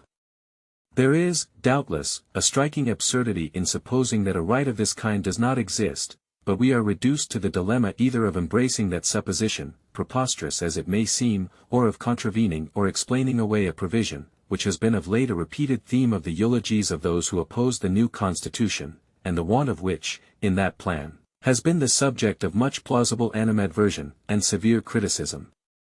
If we are unwilling to impair the force of this applauded provision, we shall be obliged to conclude, that the United States afford the extraordinary spectacle of a government destitute even of the shadow of constitutional power to enforce the execution of its own laws.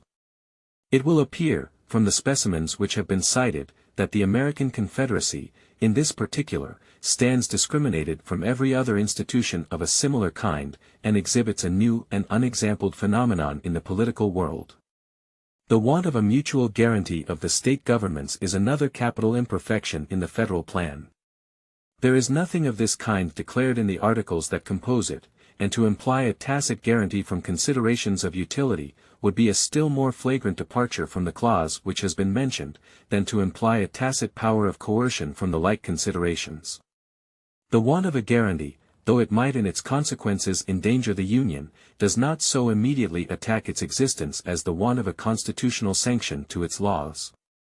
Without a guarantee, the assistance to be derived from the Union in repelling those domestic dangers which may sometimes threaten the existence of the state constitutions, must be renounced. Usurpation may rear its crest in each state, and trample upon the liberties of the people, while the national government could legally do nothing more than behold its encroachments with indignation and regret. A successful faction may erect a tyranny on the ruins of order and law, while no succor could constitutionally be afforded by the Union to the friends and supporters of the government. The tempestuous situation from which Massachusetts has scarcely emerged, evinces that dangers of this kind are not merely speculative. Who can determine what might have been the issue of her late convulsions, if the malcontents had been headed by a Caesar or by a Cromwell? Who can predict what effect a despotism, established in Massachusetts, would have upon the liberties of New Hampshire or Rhode Island, of Connecticut or New York?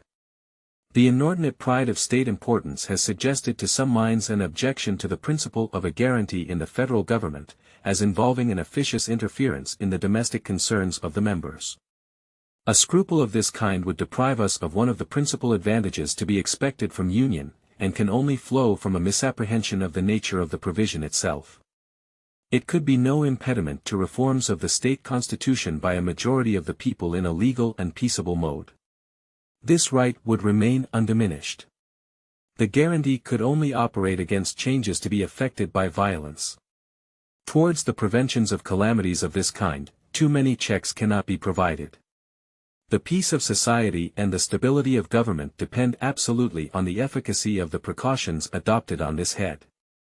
Where the whole power of the government is in the hands of the people, there is the less pretense for the use of violent remedies in partial or occasional distempers of the state. The natural cure for an ill administration, in a popular or representative constitution, is a change of men. A guarantee by the national authority would be as much leveled against the usurpations of rulers as against the ferments and outrages of faction and sedition in the community. The principle of regulating the contributions of the states to the common treasury by quotas is another fundamental error in the Confederation. Its repugnancy to an adequate supply of the national exigencies has been already pointed out, and has sufficiently appeared from the trial which has been made of it. I speak of it now solely with a view to equality among the states. Those who have been accustomed to contemplate the circumstances which produce and constitute national wealth, must be satisfied that there is no common standard or barometer by which the degrees of it can be ascertained. Neither the value of lands, nor the numbers of the people, which have been successively proposed as the rule of state contributions, has any pretension to being a just representative. If we compare the wealth of the United Netherlands with that of Russia or Germany, or even of France, and if we at the same time compare the total value of the lands and the aggregate population of that contracted district with the total value of the lands and the aggregate population of the immense regions of either of the three last mentioned countries, we shall at once discover that there is no comparison between the proportion of either of these two objects and that of the relative wealth of those nations. If the like parallel were to be run between several of the American states, it would furnish a like result.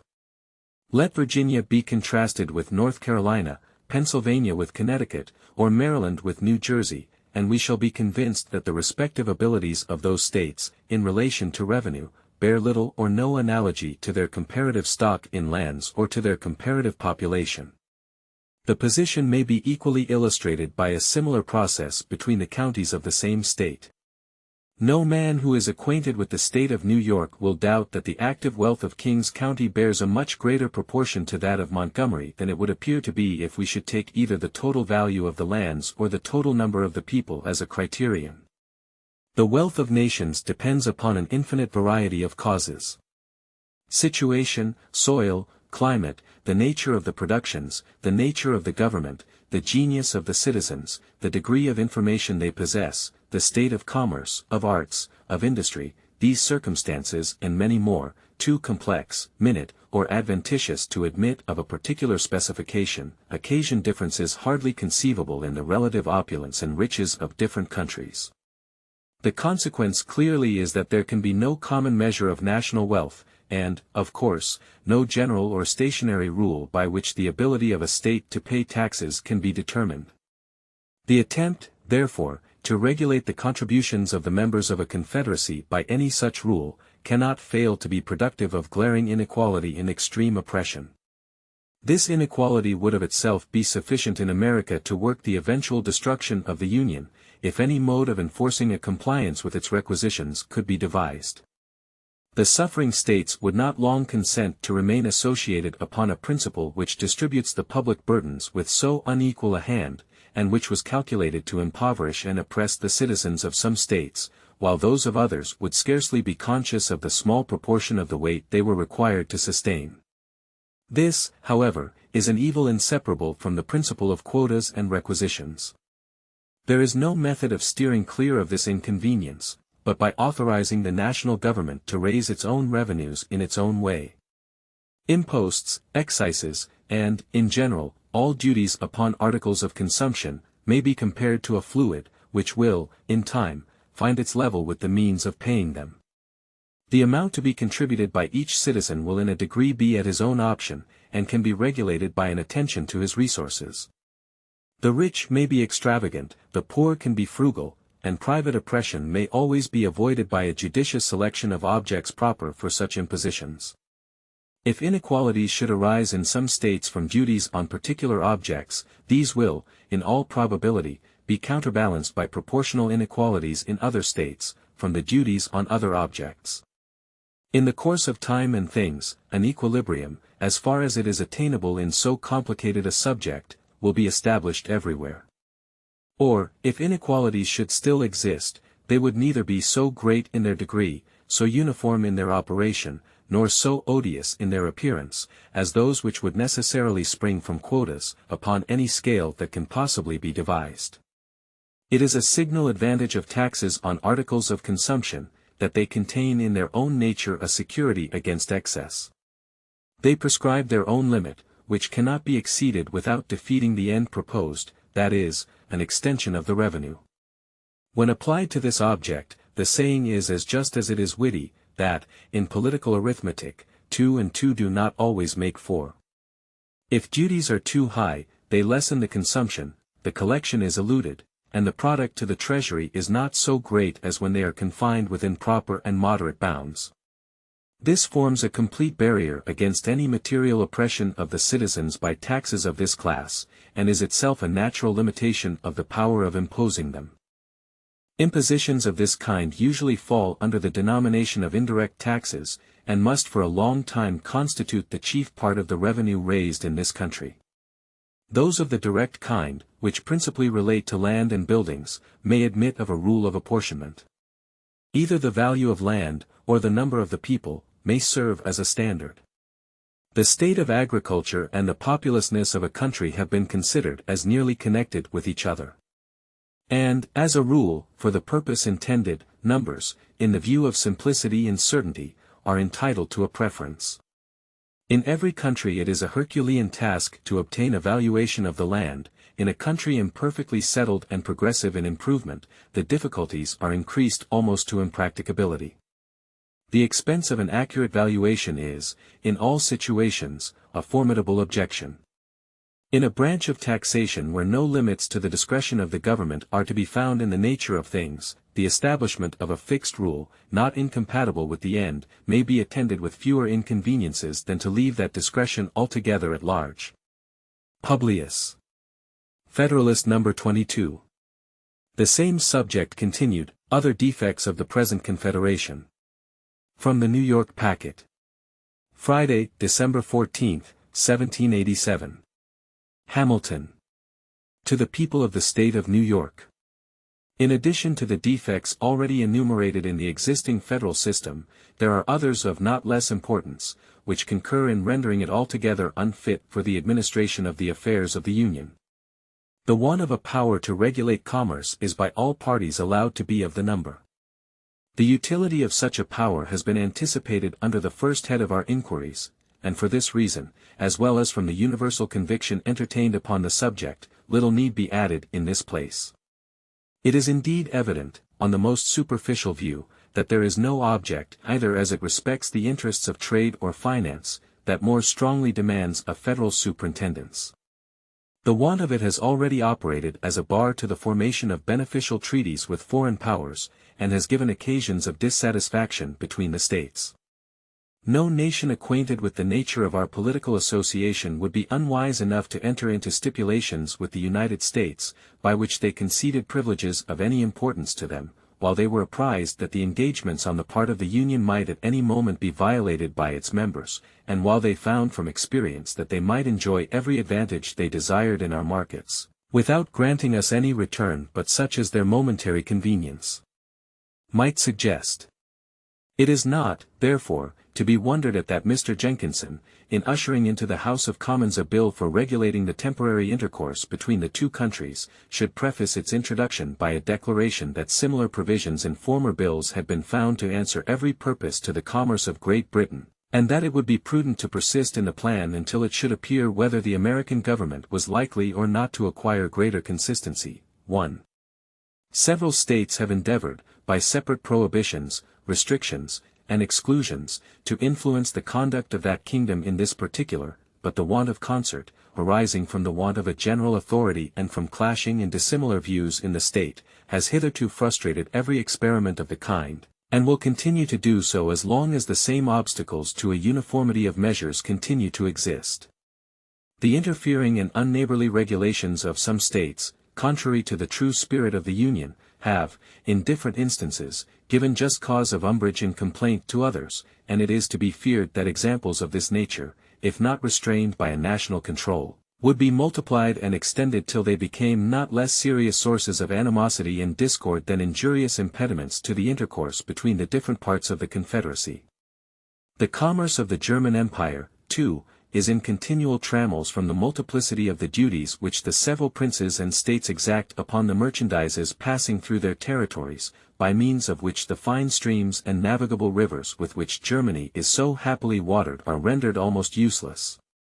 Though the genius of the people of this country might never permit this description to be strictly applicable to us, yet we may reasonably expect, from the gradual conflicts of state regulations, that the citizens of each would at length come to be considered and treated by the others in no better light than that of foreigners and aliens.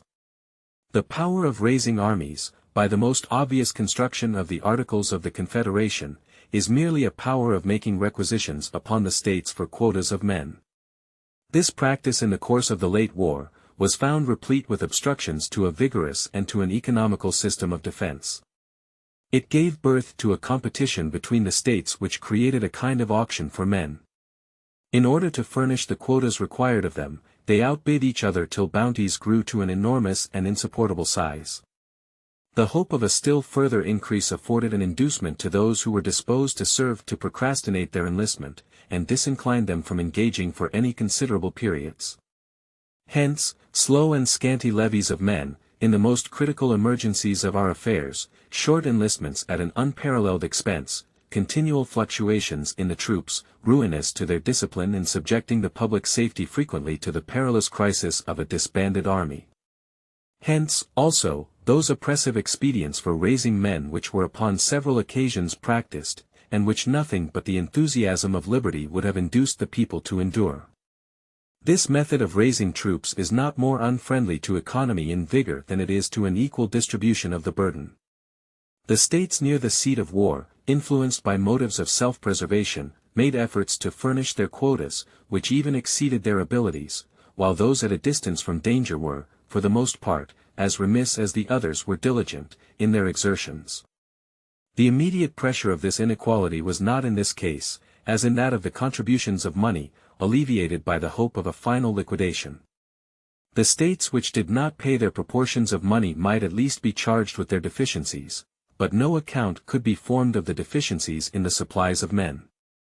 We shall not, however, see much reason to regret the want of this hope, when we consider how little prospect there is, that the most delinquent states will ever be able to make compensation for their pecuniary failures. The system of quotas and requisitions, whether it be applied to men or money, is, in every view, a system of imbecility in the Union, and of inequality and injustice among the members. The right of equal suffrage among the states is another exceptionable part of the Confederation.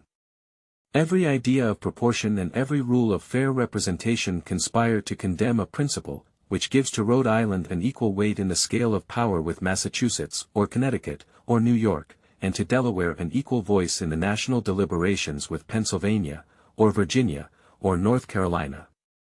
Its operation contradicts the fundamental maxim of republican government, which requires that the sense of the majority should prevail. Sophistry may reply, that sovereigns are equal, and that a majority of the votes of the states will be a majority of confederated America.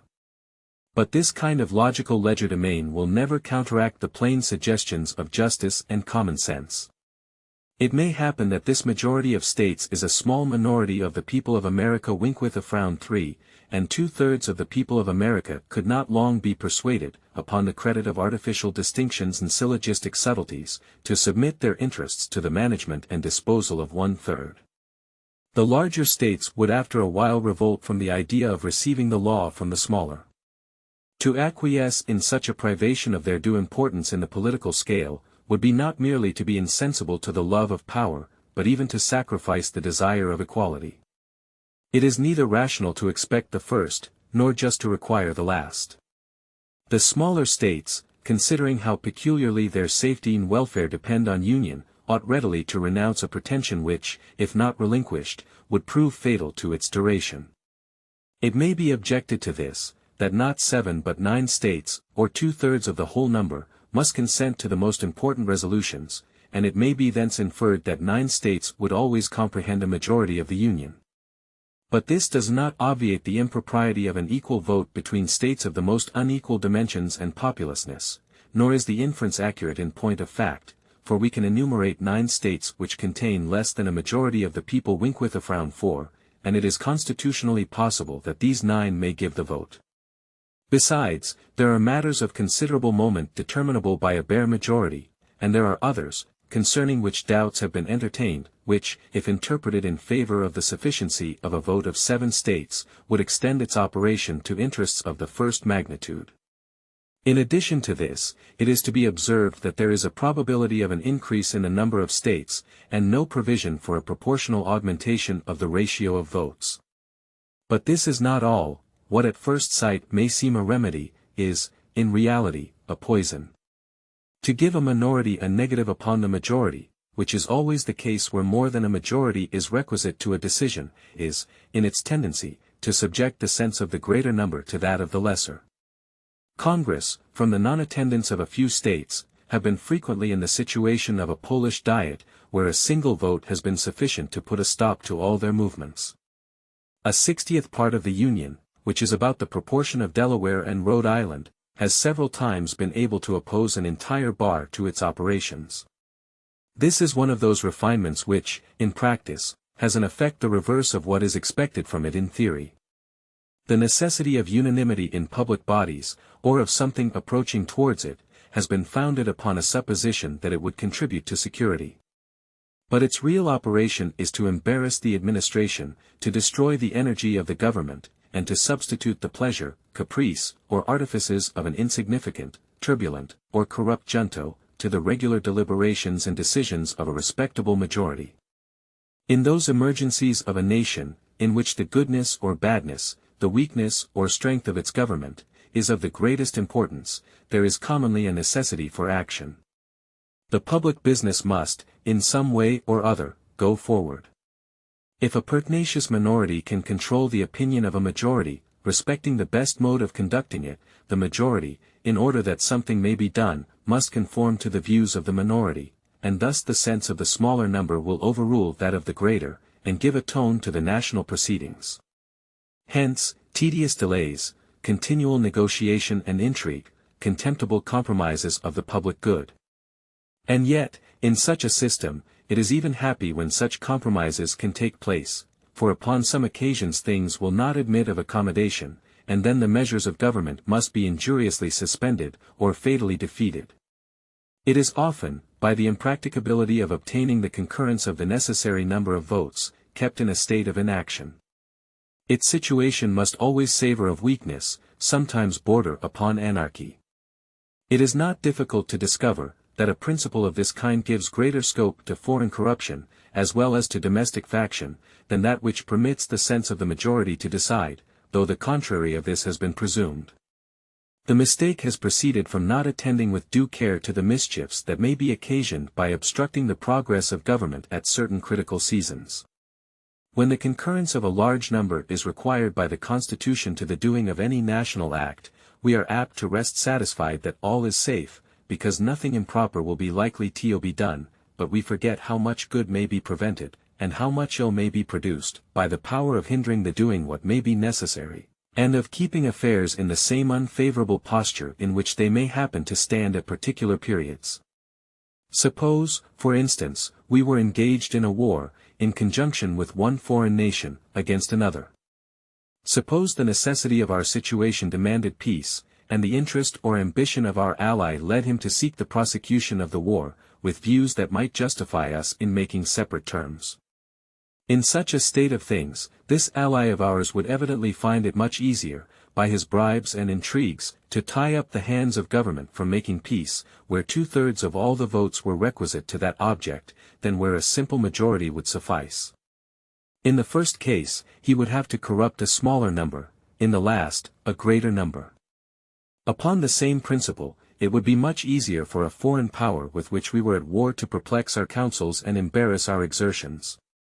And, in a commercial view, we may be subjected to similar inconveniences.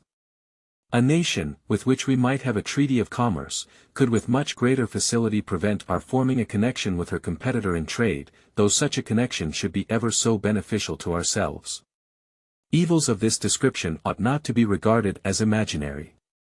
One of the weak sides of republics, among their numerous advantages, is that they afford too easy an inlet to foreign corruption. An hereditary monarch, though often disposed to sacrifice his subjects to his ambition, has so great a personal interest in the government and in the external glory of the nation, that it is not easy for a foreign power to give him an equivalent for what he would sacrifice by treachery to the state. The world has accordingly been witness to few examples of this species of royal prostitution, though there have been abundant specimens of every other kind. In republics, persons elevated from the mass of the community, by the suffrages of their fellow citizens, to stations of great preeminence and power, may find compensations for betraying their trust, which, to any but minds animated and guided by superior virtue, may appear to exceed the proportion of interest they have in the common stock, and to overbalance the obligations of duty. Hence it is that history furnishes us with so many mortifying examples of the prevalency of foreign corruption in republican governments. How much this contributed to the ruin of the ancient commonwealths has been already delineated. It is well known that the deputies of the United Provinces have, in various instances, been purchased by the emissaries of the neighboring kingdoms. The Earl of Chesterfield, if my memory serves me right, in a letter to his court, intimates that his success in an important negotiation must depend on his obtaining a major's commission for one of those deputies. And in Sweden the parties were alternately bought by France and England in so barefaced and notorious a manner that it excited universal disgust in the nation, and was a principal cause that the most limited monarch in Europe, in a single day, without tumult, violence, or opposition, became one of the most absolute and uncontrolled. A circumstance which crowns the defects of the Confederation remains yet to be mentioned, the want of a judiciary power. Laws are a dead letter without courts to expound and define their true meaning and operation. The treaties of the United States, to have any force at all, must be considered as part of the law of the land. Their true import, as far as respects individuals, must, like all other laws, be ascertained by judicial determinations. To produce uniformity in these determinations, they ought to be submitted, in the last resort, to one supreme tribunal. And this tribunal ought to be instituted under the same authority which forms the treaties themselves. These ingredients are both indispensable. If there is in each state a court of final jurisdiction, there may be as many different final determinations on the same point as there are courts. There are endless diversities in the opinions of men. We often see not only different courts but the judges of the same court differing from each other.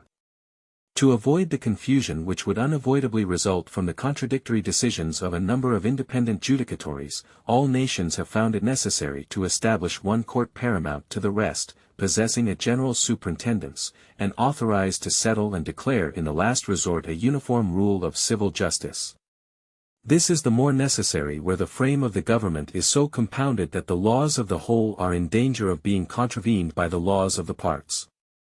In this case, if the particular tribunals are invested with a right of ultimate jurisdiction, besides the contradictions to be expected from difference of opinion, there will be much to fear from the bias of local views and prejudices, and from the interference of local regulations.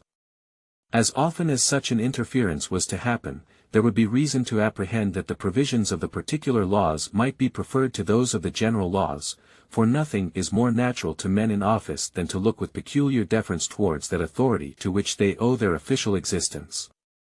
The treaties of the United States, under the present Constitution, are liable to the infractions of 13 different legislatures, and as many different courts of final jurisdiction, acting under the authority of those legislatures.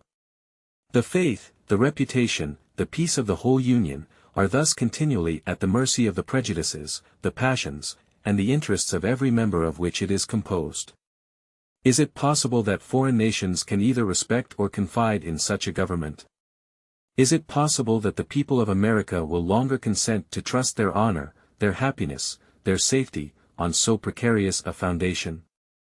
In this review of the Confederation, I have confined myself to the exhibition of its most material defects, passing over those imperfections in its details by which even a great part of the power intended to be conferred upon it has been in a great measure rendered abortive. It must be by this time evident to all men of reflection, who can divest themselves of the prepossessions of preconceived opinions, that it is a system so radically vicious and unsound, as to admit not of amendment but by an entire change in its leading features and characters. The organization of Congress is itself utterly improper for the exercise of those powers which are necessary to be deposited in the Union. A single assembly may be a proper receptacle of those slender, or rather fettered, authorities, which have been heretofore delegated to the federal head, but it would be inconsistent with all the principles of good government, to entrust it with those additional powers which, even the moderate and more rational adversaries of the proposed Constitution admit, ought to reside in the United States. If that plan should not be adopted, and if the necessity of the Union should be able to withstand the ambitious aims of those men who may indulge magnificent schemes of personal aggrandizement from its dissolution, the probability would be, that we should run into the project of conferring supplementary powers upon Congress, as they are now constituted, and either the machine, from the intrinsic feebleness of its structure, will moulder into pieces, in spite of our ill-judged efforts to prop it. Or, by successive augmentations of its force and energy, as necessity might prompt, we shall finally accumulate, in a single body, all the most important prerogatives of sovereignty, and thus entail upon our posterity one of the most execrable forms of government that human infatuation ever contrived. Thus, we should create in reality that very tyranny which the adversaries of the new Constitution either are, or affect to be, solicitous to avert. It has not a little contributed to the infirmities of the existing federal system, that it never had a ratification by the people. Resting on no better foundation than the consent of the several legislatures, it has been exposed to frequent and intricate questions concerning the validity of its powers, and has, in some instances, given birth to the enormous doctrine of a right of legislative repeal. Owing its ratification to the law of a state, it has been contended that the same authority might repeal the law by which it was ratified. However gross a heresy it may be to maintain that a party to a compact has a right to revoke that compact, the doctrine itself has had respectable advocates. The possibility of a question of this nature proves the necessity of laying the foundations of our national government deeper than in the mere sanction of delegated authority. The fabric of American empire ought to rest on the solid basis of the consent of the people. The streams of national power ought to flow immediately from that pure, original fountain of all legitimate authority. Publius 1. This, as nearly as I can recollect, was the sense of his speech on introducing the last bill. 2. Encyclopedia, Article Empire. 3. New Hampshire, Rhode Island, New Jersey, Delaware, Georgia, South Carolina, and Maryland are a majority of the whole number of the states, but they do not contain 1/3 of the people. 4. Add New York and Connecticut to the foregoing 7, and they will be less than a majority. Federalist number 23. The necessity of a government as energetic as the one proposed to the preservation of the Union. From the New York Packet.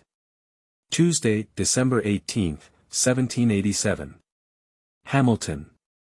To the people of the State of New York. The necessity of a Constitution, at least equally energetic with the one proposed, to the preservation of the Union, is the point at the examination of which we are now arrived. This inquiry will naturally divide itself into 3 branches: the objects to be provided for by the federal government, the quantity of power necessary to the accomplishment of those objects, the persons upon whom that power ought to operate. Its distribution and organization will more properly claim our attention under the succeeding head. The principal purposes to be answered by union are these: the common defense of the members, the preservation of the public peace as well against internal convulsions as external attacks, the regulation of commerce with other nations and between the states, the superintendence of our intercourse, political and commercial, with foreign countries. The authorities essential to the common defense are these: to raise armies, to build and equip fleets, to prescribe rules for the government of both, to direct their operations, to provide for their support.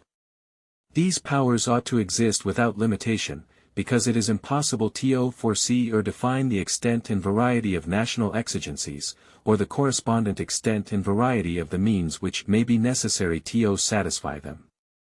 The circumstances that endanger the safety of nations are infinite, and for this reason no constitutional shackles can wisely be imposed on the power to which the care of it is committed.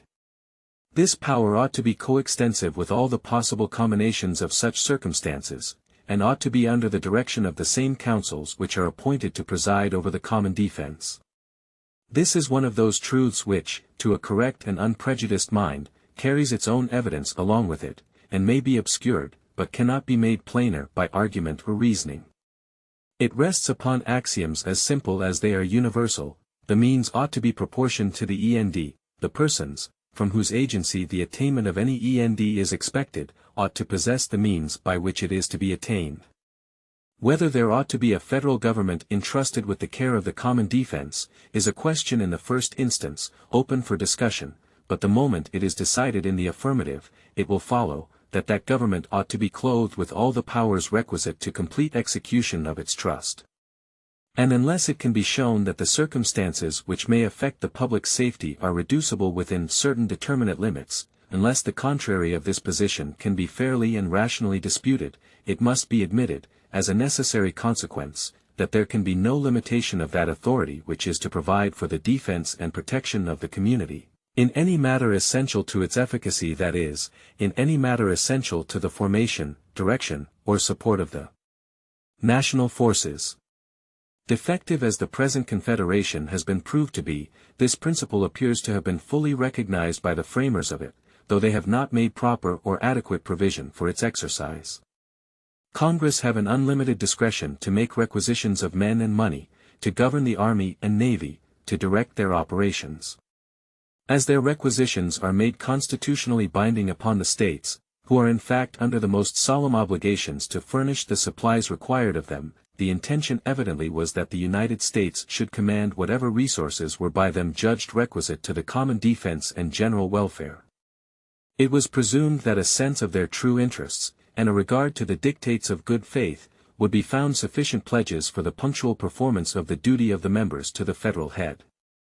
The experiment has, however, demonstrated that this expectation was ill-founded and illusory, and the observations, made under the last head, will, I imagine, have sufficed to convince the impartial and discerning, that there is an absolute necessity for an entire change in the first principles of the system, that if we are in earnest about giving the Union energy in duration, we must abandon the vain project of legislating upon the states in their collective capacities, we must extend the laws of the federal government to the individual citizens of America, we must discard the fallacious scheme of quotas and requisitions, as equally impracticable and unjust. The result from all this is that the Union ought to be invested with full power to levy troops, to build and equip fleets, and to raise the revenues which will be required for the formation and support of an army and navy, in the customary and ordinary modes practiced in other governments. If the circumstances of our country are such as to demand a compound instead of a simple, a confederate instead of a sole, government, the essential point which will remain to be adjusted will be to discriminate the objects, as far as it can be done, which shall appertain to the different provinces or departments of power, allowing to each the most ample authority for fulfilling the objects committed to its charge. Shall the Union be constituted the guardian of the common safety? Are fleets and armies and revenues necessary to this purpose? The government of the Union must be empowered to pass all laws, and to make all regulations which have relation to them. The same must be the case in respect to commerce, and to every other matter to which its jurisdiction is permitted to extend. Is the administration of justice between the citizens of the same state the proper department of the local governments? These must possess all the authorities which are connected with this object, and with every other that may be allotted to their particular cognizance and direction. Not to confer in each case a degree of power commensurate to the end, would be to violate the most obvious rules of prudence and propriety, and improvidently to trust the great interests of the nation to hands which are disabled from managing them with vigor and success. Who is likely to make suitable provisions for the public defense, as that body to which the guardianship of the public safety is confided, which, as the center of information, will best understand the extent and urgency of the dangers that threaten, as the representative of the whole, will feel itself most deeply interested in the preservation of every part, which, from the responsibility implied in the duty assigned to it, will be most sensibly impressed with the necessity of proper exertions. And which, by the extension of its authority throughout the states, can alone establish uniformity in concert in the plans and measures by which the common safety is to be secured. Is there not a manifest inconsistency in devolving upon the federal government the care of the general defense, and leaving in the state governments the effective powers by which it is to be provided for? Is not a want of cooperation the infallible consequence of such a system? And will not weakness, disorder, an undue distribution of the burdens and calamities of war, an unnecessary and intolerable increase of expense, be its natural and inevitable concomitants. Have we not had unequivocal experience of its effects in the course of the revolution which we have just accomplished? Every view we may take of the subject, as candid inquirers after truth, will serve to convince us, that it is both unwise and dangerous to deny the federal government an unconfined authority, as to all those objects which are entrusted to its management.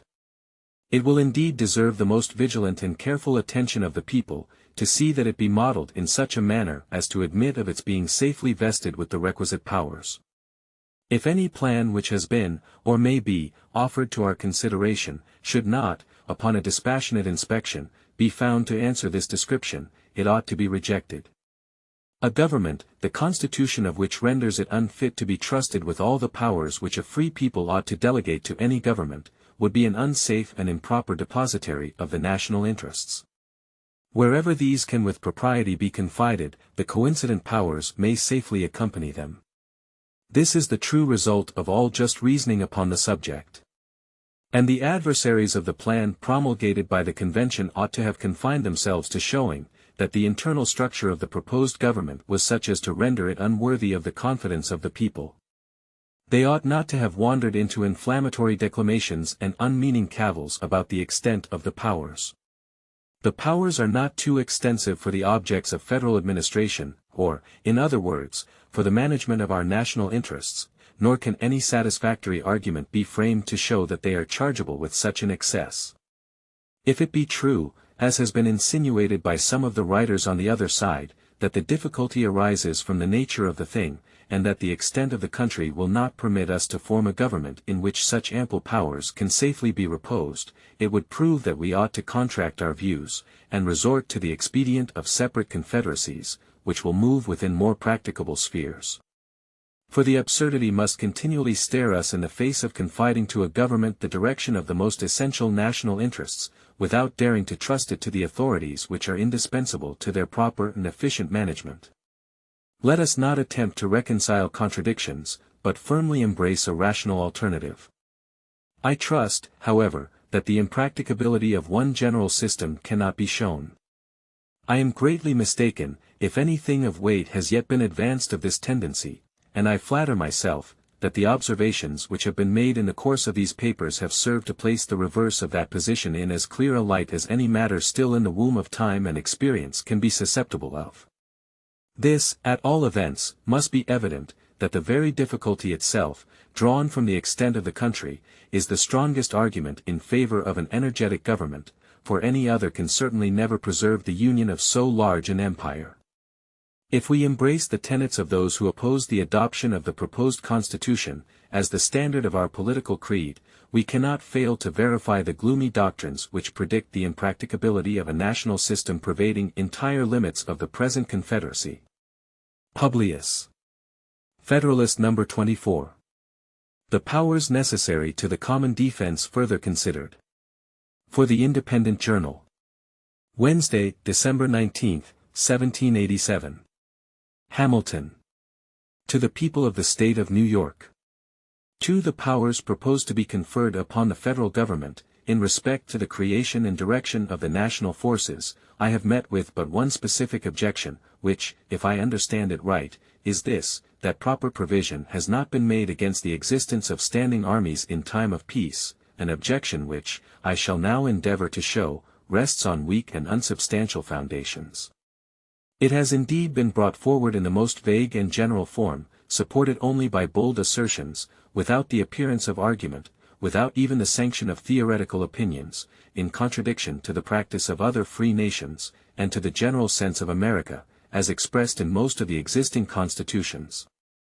The propriety of this remark will appear, the moment it is recollected that the objection under consideration turns upon a supposed necessity of restraining the legislative authority of the nation, in the article of military establishments, a principle unheard of, except in one or two of our state constitutions, and rejected in all the rest.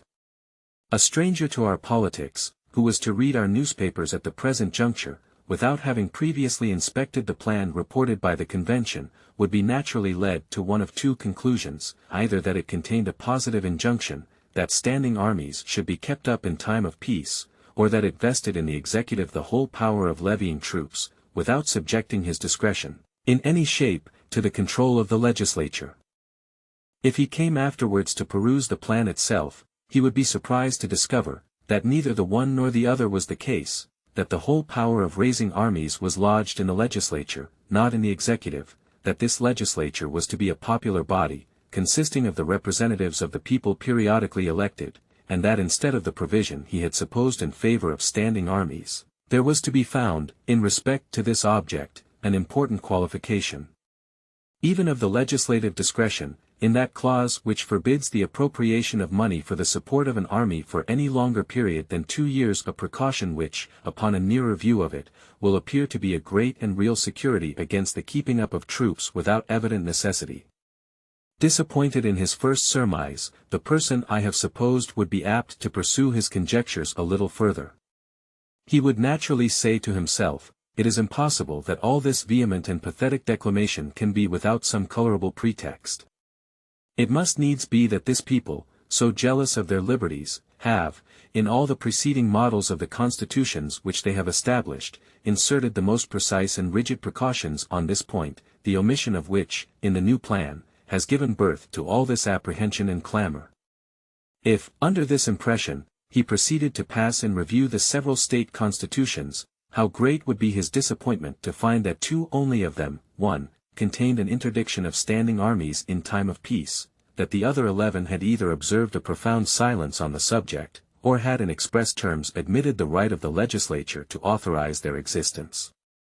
Still, however, he would be persuaded that there must be some plausible foundation for the cry raised on this head. He would never be able to imagine, while any source of information remained unexplored, that it was nothing more than an experiment upon the public credulity, dictated either by a deliberate intention to deceive, or by the overflowings of a zeal too intemperate to be ingenuous. It would probably occur to him, that he would be likely to find the precautions he was in search of in the primitive compact between the states. Here, at length, he would expect to meet with a solution of the enigma. No doubt, he would observe to himself, the existing confederation must contain the most explicit provisions against military establishments in time of peace, and a departure from this model, in a favorite point, has occasioned the discontent which appears to influence these political champions. If he should now apply himself to a careful and critical survey of the Articles of Confederation, his astonishment would not only be increased, but would acquire a mixture of indignation, at the unexpected discovery, that these articles, instead of containing the prohibition he looked for, and though they had, with jealous circumspection, restricted the authority of the state legislatures in this particular, had not imposed a single restraint on that of the United States. If he happened to be a man of quick sensibility, or ardent temper, he could now no longer refrain from regarding these clamors as the dishonest artifices of a sinister and unprincipled opposition to a plan which ought at least to receive a fair and candid examination from all sincere lovers of their country. How else, he would say, could the authors of them have been tempted to vent such loud censures upon that plan, about a point in which it seems to have conformed itself to the general sense of America as declared in its different forms of government, and in which it has even superadded a new and powerful guard unknown to any of them? If, on the contrary, he happened to be a man of calm and dispassionate feelings, he would indulge a sigh for the frailty of human nature, and would lament, that in a matter so interesting to the happiness of millions, the true merits of the question should be perplexed and entangled by expedients so unfriendly to an impartial and right determination. Even such a man could hardly forbear remarking, that a conduct of this kind has too much the appearance of an intention to mislead the people by alarming their passions, rather than to convince them by arguments addressed to their understandings. But however little this objection may be countenanced, even by precedents among ourselves, it may be satisfactory to take a nearer view of its intrinsic merits. From a close examination it will appear that restraints upon the discretion of the legislature in respect to military establishments in time of peace, would be improper to be imposed, and if imposed, from the necessities of society, would be unlikely to be observed. Though a wide ocean separates the United States from Europe, yet there are various considerations that warn us against an excess of confidence or security. On one side of us, and stretching far into our rear, are growing settlements subject to the dominion of Britain. On the other side, and extending to meet the British settlements, are colonies and establishments subject to the dominion of Spain. This situation in the vicinity of the West India Islands, belonging to these two powers, create between them, in respect to their American possessions and in relation to us, a common interest. The savage tribes on our western frontier ought to be regarded as our natural enemies, their natural allies, because they have most to fear from us, and most to hope from them. The improvements in the art of navigation have, as to the facility of communication, rendered distant nations, in a great measure, neighbors. Britain and Spain are among the principal maritime powers of Europe. A future concert of views between these nations ought not to be regarded as improbable. The increasing remoteness of consanguinity is every day diminishing the force of the family compact between France and Spain. And politicians have ever with great reason considered the ties of blood as feeble and precarious links of political connection. These circumstances combined, admonish us not to be too sanguine in considering ourselves as entirely out of the reach of danger. Previous to the Revolution, and ever since the peace, there has been a constant necessity for keeping small garrisons on our western frontier. No person can doubt that these will continue to be indispensable, if it should only be against the ravages and depredations of the Indians. These garrisons must either be furnished by occasional detachments from the militia, or by permanent corps in the pay of the government. The first is impracticable, and if practicable, would be pernicious. The militia would not long, if at all, submit to be dragged from their occupations and families to perform that most disagreeable duty in times of profound peace. And if they could be prevailed upon or compelled to do it, the increased expense of a frequent rotation of service, and the loss of labor and disconcertion of the industrious pursuits of individuals, would form conclusive objections to the scheme. It would be as burdensome and injurious to the public as ruinous to private citizens. The latter resource of permanent corps in the pay of the government amounts to a standing army in time of peace, a small one, indeed, but not the less real for being small. Here is a simple view of the subject, that shows us at once the impropriety of a constitutional interdiction of such establishments, and the necessity of leaving the matter to the discretion and prudence of the legislature. In proportion to our increase in strength, it is probable, nay, it may be said certain, that Britain and Spain would augment their military establishments in our neighborhood. If we should not be willing to be exposed, in a naked and defenseless condition, to their insults and encroachments, we should find it expedient to increase our frontier garrisons in some ratio to the force by which our western settlements might be annoyed. There are, and will be, particular posts, the possession of which will include the command of large districts of territory, and facilitate future invasions of the remainder. It may be added that some of those posts will be keys to the trade with the Indian nations. Can any man think it would be wise to leave such posts in a situation to be at any instant seized by one or the other of two neighboring and formidable powers? To act this part would be to desert all the usual maxims of prudence and policy. If we mean to be a commercial people, or even to be secure on our Atlantic side, we must endeavor, as soon as possible, to have a navy. To this purpose there must be dockyards and arsenals, and for the defense of these, fortifications, and probably garrisons. When a nation has become so powerful by sea that it can protect its dockyards by its fleets, this supersedes the necessity of garrisons for that purpose, but where naval establishments are in their infancy, moderate garrisons will, in all likelihood, be found an indispensable security against ascents for the destruction of the arsenals and dockyards, and sometimes of the fleet itself. Publius 1. This statement of the matter is taken from the printed collection of state constitutions. Pennsylvania and North Carolina are the two which contain the interdiction in these words: as standing armies in time of peace are dangerous to liberty, they ought not to be kept up. This is, in truth, rather a caution than a prohibition. New Hampshire, Massachusetts, Delaware, and Maryland have, in each of their Bills of Rights, a clause to this effect: standing armies are dangerous to liberty, and ought not to be raised or kept up without the consent of the legislature, which is a formal admission of the authority of the legislature. New York has no Bills of Rights, and her Constitution says not a word about the matter. No Bills of Rights appear annexed to the constitutions of the other states, except the foregoing, and their constitutions are equally silent. I am told, however, that 1 or 2 states have bills of rights which do not appear in this collection, but that those also recognize the right of the legislative authority in this respect. Federalist number 25. The same subject continued, the powers necessary to the common defense further considered.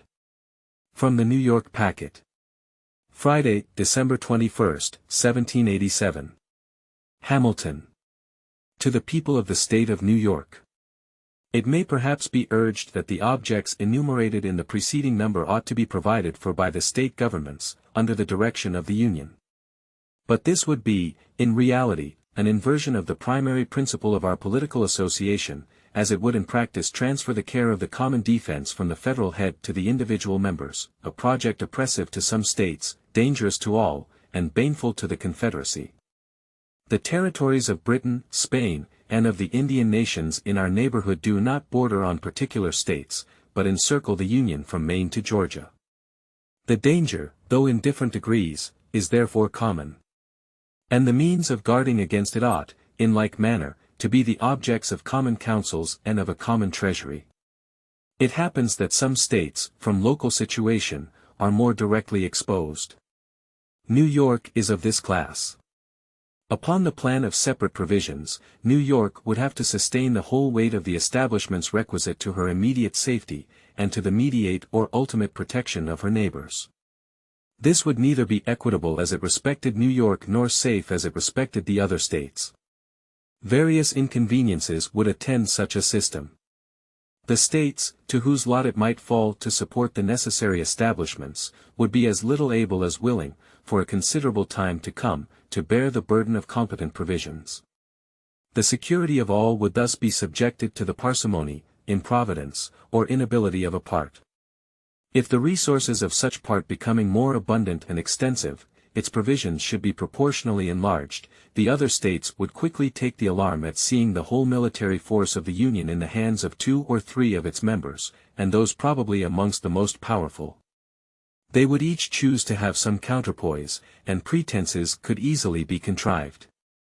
In this situation, military establishments, nourished by mutual jealousy, would be apt to swell beyond their natural or proper size, and being at the separate disposal of the members, they would be engines for the abridgment or demolition of the national authority. Reasons have been already given to induce a supposition that the state governments will too naturally be prone to a rivalship with that of the Union, the foundation of which will be the love of power, and that in any contest between the federal head and one of its members the people will be most apt to unite with their local government. If, in addition to this immense advantage, the ambition of the members should be stimulated by the separate and independent possession of military forces, it would afford too strong a temptation and too great a facility to them to make enterprises upon, and finally to subvert, the constitutional authority of the Union.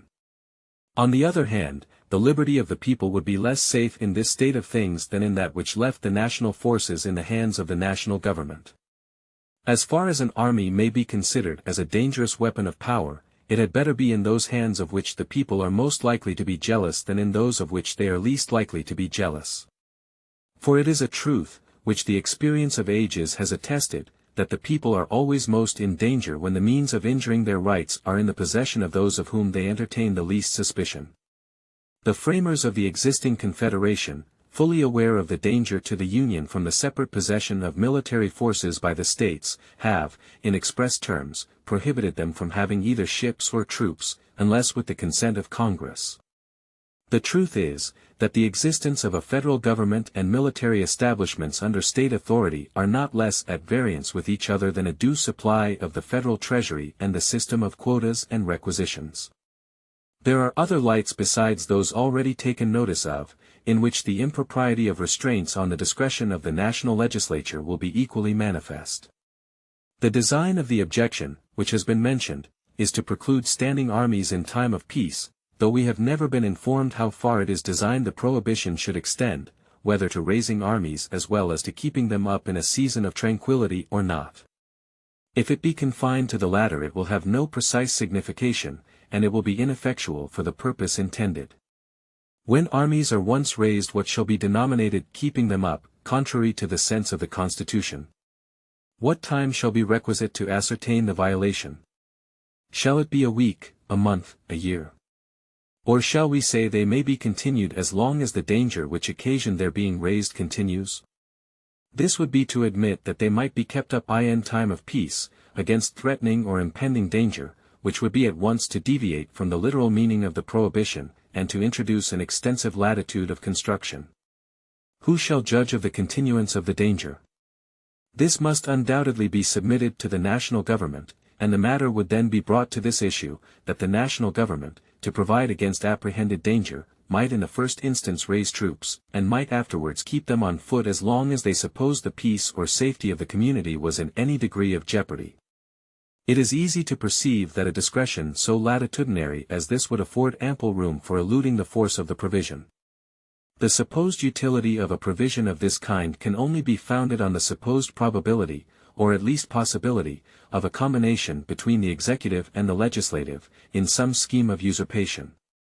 Should this at any time happen, how easy would it be to fabricate pretenses of approaching danger? Indian hostilities, instigated by Spain or Britain, would always be at hand. Provocations to produce the desired appearances might even be given to some foreign power, and appeased again by timely concessions. If we can reasonably presume such a combination to have been formed, and that the enterprise is warranted by a sufficient prospect of success, the army, when once raised, from whatever cause, or on whatever pretext, may be applied to the execution of the project. If, to obviate this consequence, it should be resolved to extend the prohibition to the raising of armies in time of peace, the United States would then exhibit the most extraordinary spectacle which the world has yet seen, that of a nation incapacitated by its constitution to prepare for defense, before it was actually invaded. As the ceremony of a formal denunciation of war has of late fallen into disuse, the presence of an enemy within our territories must be waited for, as the legal warrant to the government to begin its levies of men for the protection of the state. We must receive the blow, before we could even prepare to return it. All that kind of policy by which nations anticipate distant danger, and meet the gathering storm, must be abstained from, as contrary to the genuine maxims of a free government. We must expose our property and liberty to the mercy of foreign invaders, and invite them by our weakness to seize the naked and defenseless prey, because we are afraid that rulers, created by our choice, dependent on our will, might endanger that liberty, by an abuse of the means necessary to its preservation. Here I expect we shall be told that the militia of the country is its natural bulwark, and would be at all times equal to the national defense. This doctrine, in substance, had like to have lost us our independence. It cost millions to the United States that might have been saved. The facts which, from our own experience, forbid a reliance of this kind, are too recent to permit us to be the dupes of such a suggestion. The steady operations of war against a regular and disciplined army can only be successfully conducted by a force of the same kind. Considerations of economy, not less than of stability and vigor, confirm this position. The American militia, in the course of the late war, have, by their valor on numerous occasions, erected eternal monuments to their fame, but the bravest of them feel and know that the liberty of their country could not have been established by their efforts alone, however great and valuable they were. War, like most other things, is a science to be acquired and perfected by diligence, by perseverance, by time, and by practice. All violent policy, as it is contrary to the natural and experienced course of human affairs, defeats itself. Pennsylvania, at this instant, affords an example of the truth of this remark. The Bill of Rights of that state declares that standing armies are dangerous to liberty, and ought not to be kept up in time of peace. Pennsylvania, nevertheless, in a time of profound peace, from the existence of partial disorders in one or two of her counties, has resolved to raise a body of troops, and in all probability will keep them up as long as there is any appearance of danger to the public peace. The conduct of Massachusetts affords a lesson on the same subject, though on different ground. That state, without waiting for the sanction of Congress, as the Articles of the Confederation require, was compelled to raise troops to quell a domestic insurrection, and still keeps a corps in pay to prevent a revival of the spirit of revolt.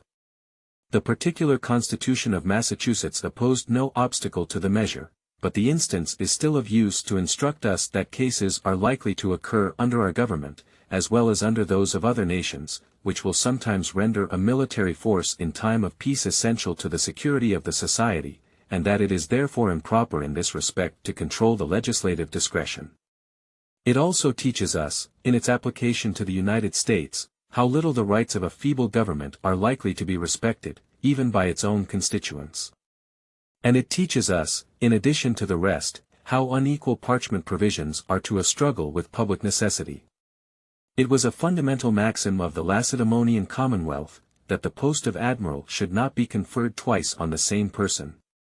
The Peloponnesian confederates, having suffered a severe defeat at sea from the Athenians, demanded Lysander, who had before served with success in that capacity, to command the combined fleets. The Lacedaemonians, to gratify their allies, and yet preserve the semblance of an adherence to their ancient institutions, had recourse to the flimsy subterfuge of investing Lysander with the real power of admiral, under the nominal title of vice-admiral. This instance is selected from among a multitude that might be cited to confirm the truth already advanced and illustrated by domestic examples, which is, that nations pay little regard to rules and maxims calculated in their very nature to run counter to the necessities of society.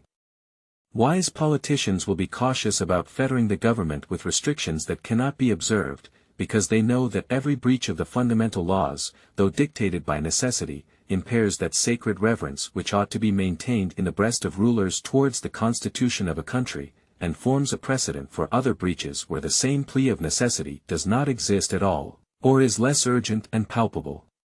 Publius. Federalist No. 26. The idea of restraining the legislative authority in regard to the common defense considered. For the Independent Journal. Saturday, December 22, 1788. Hamilton. To the People of the State of New York. It was a thing hardly to be expected that in a popular revolution the minds of men should stop at that happy mean which marks the salutary boundary between power and privilege, and combines the energy of government with the security of private rights. A failure in this delicate and important point is the great source of the inconveniences we experience, and if we are not cautious to avoid a repetition of the error, in our future attempts to rectify and ameliorate our system, we may travel from one chimerical project to another, we may try change after change, but we shall never be likely to make any material change for the better. The idea of restraining the legislative authority, in the means of providing for the national defense, is one of those refinements which owe their origin to a zeal for liberty more ardent than enlightened.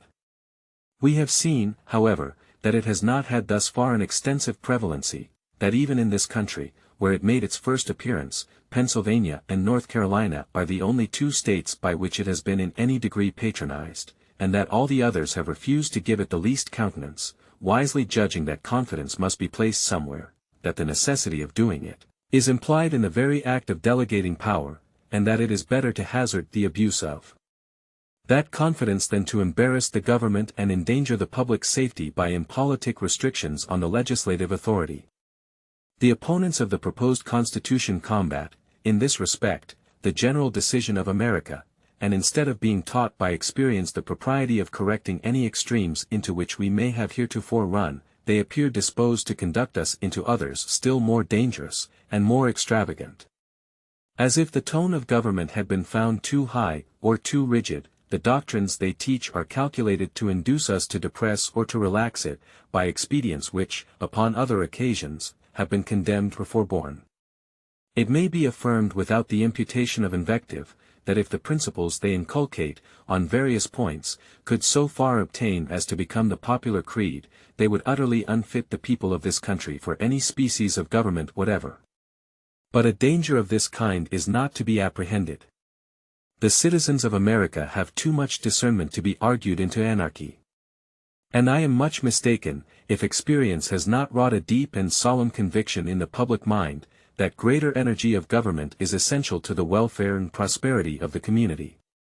It may not be amiss in this place concisely to remark the origin and progress of the idea, which aims at the exclusion of military establishments in time of peace. Though in speculative minds it may arise from a contemplation of the nature and tendency of such institutions, fortified by the events that have happened in other ages and countries, yet as a national sentiment, it must be traced to those habits of thinking which we derive from the nation from whom the inhabitants of these states have in general sprung. In England, for a long time after the Norman Conquest, the authority of the monarch was almost unlimited. Inroads were gradually made upon the prerogative, in favor of liberty, first by the barons, and afterwards by the people, till the greatest part of its most formidable pretensions became extinct. But it was not till the Revolution in 1688, which elevated the Prince of Orange to the throne of Great Britain, that English liberty was completely triumphant. As incident to the undefined power of making war, an acknowledged prerogative of the Crown, Charles II had, by his own authority, kept on foot in time of peace a body of 5,000 regular troops. And this number James II increased to 30,000, who were paid out of his civil list. At the Revolution, to abolish the exercise of so dangerous an authority, it became an article of the Bill of Rights then framed, that the raising or keeping a standing army within the kingdom in time of peace, unless with the consent of Parliament, was against law. In that kingdom, when the pulse of liberty was at its highest pitch, no security against the danger of standing armies was thought requisite, beyond a prohibition of their being raised or kept up by the mere authority of the executive magistrate. The patriots, who effected that memorable revolution, were too temperate, too well informed, to think of any restraint on the legislative discretion. They were aware that a certain number of troops for guards and garrisons were indispensable, that no precise bounds could be set to the national exigencies, that a power equal to every possible contingency must exist somewhere in the government, and that when they referred the exercise of that power to the judgment of the legislature, they had arrived at the ultimate point of precaution which was reconcilable with the safety of the community. From the same source, the people of America may be said to have derived an hereditary impression of danger to liberty, from standing armies in time of peace. The circumstances of a revolution quickened the public sensibility on every point connected with the security of popular rights, and in some instances raised the warmth of our zeal beyond the degree which consisted with the due temperature of the body politic. The attempts of two of the states to restrict the authority of the legislature in the article of military establishments, are of the number of these instances. The principles which had taught us to be jealous of the power of an hereditary monarch were by an injudicious excess extended to the representatives of the people in their popular assemblies. Even in some of the states, where this error was not adopted, we find unnecessary declarations that standing armies ought not to be kept up, in time of peace, without the consent of the legislature. I call them unnecessary, because the reason which had introduced a similar provision into the English Bill of Rights is not applicable to any of the state constitutions. The power of raising armies at all, under those constitutions, can by no construction be deemed to reside anywhere else, than in the legislatures themselves, and it was superfluous, if not absurd, to declare that a matter should not be done without the consent of a body, which alone had the power of doing it. Accordingly, in some of these constitutions, and among others, in that of this state of New York, which has been justly celebrated, both in Europe and America, as one of the best of the forms of government established in this country, there is a total silence upon the subject. It is remarkable, that even in the two states which seem to have meditated an interdiction of military establishments in time of peace, the mode of expression made use of is rather cautionary than prohibitory.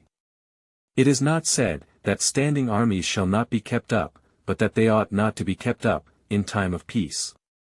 This ambiguity of terms appears to have been the result of a conflict between jealousy and conviction, between the desire of excluding such establishments at all events, and the persuasion that an absolute exclusion would be unwise and unsafe. Can it be doubted that such a provision, whenever the situation of public affairs was understood to require a departure from it, would be interpreted by the legislature into a mere admonition, and would be made to yield to the necessities or supposed necessities of the state? Let the fact already mentioned, with respect to Pennsylvania, decide. What then, it may be asked, is the use of such a provision, if it cease to operate the moment there is an inclination to disregard it?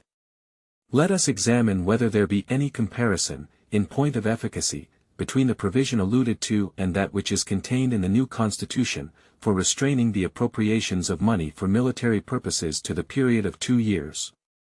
The former, by aiming at too much, is calculated to effect nothing, the latter, by steering clear of an imprudent extreme, and by being perfectly compatible with a proper provision for the exigencies of the nation, will have a salutary and powerful operation.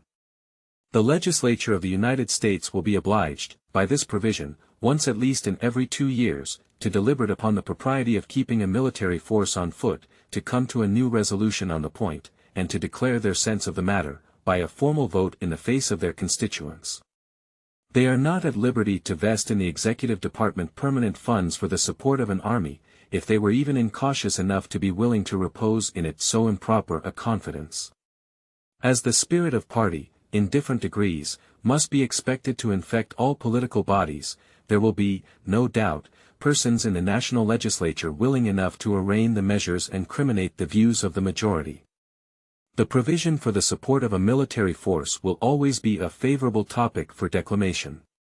As often as the question comes forward, the public attention will be roused and attracted to the subject, by the party in opposition, and if the majority should be really disposed to exceed the proper limits, the community will be warned of the danger, and will have an opportunity of taking measures to guard against it.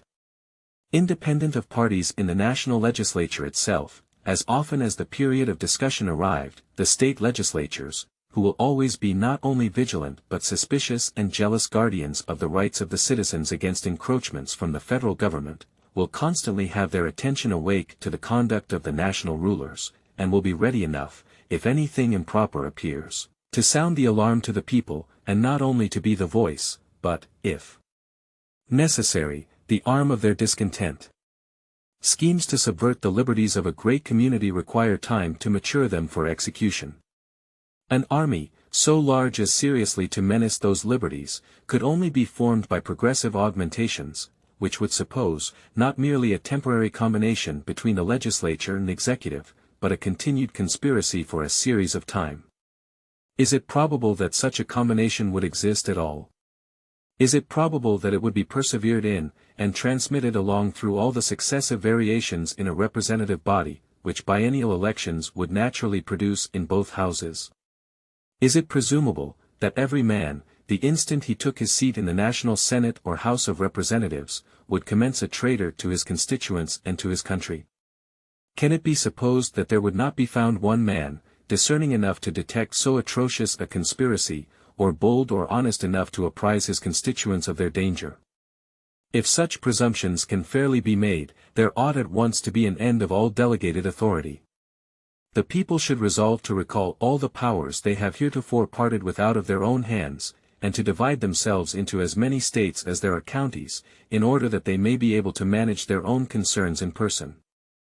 If such suppositions could even be reasonably made, still the concealment of the design, for any duration, would be impracticable. It would be announced, by the very circumstance of augmenting the army to so great an extent in time of profound peace. What colorable reason could be assigned, in a country so situated, for such vast augmentations of the military force? It is impossible that the people could be long deceived, and the destruction of the project, and of the projectors, would quickly follow the discovery. It has been said that the provision which limits the appropriation of money for the support of an army to the period of 2 years would be unavailing, because the executive, when once possessed of a force large enough to awe the people into submission, would find resources in that very force sufficient to enable him to dispense with supplies from the acts of the legislature. But the question again recurs, upon what pretense could he be put in possession of a force of that magnitude in time of peace?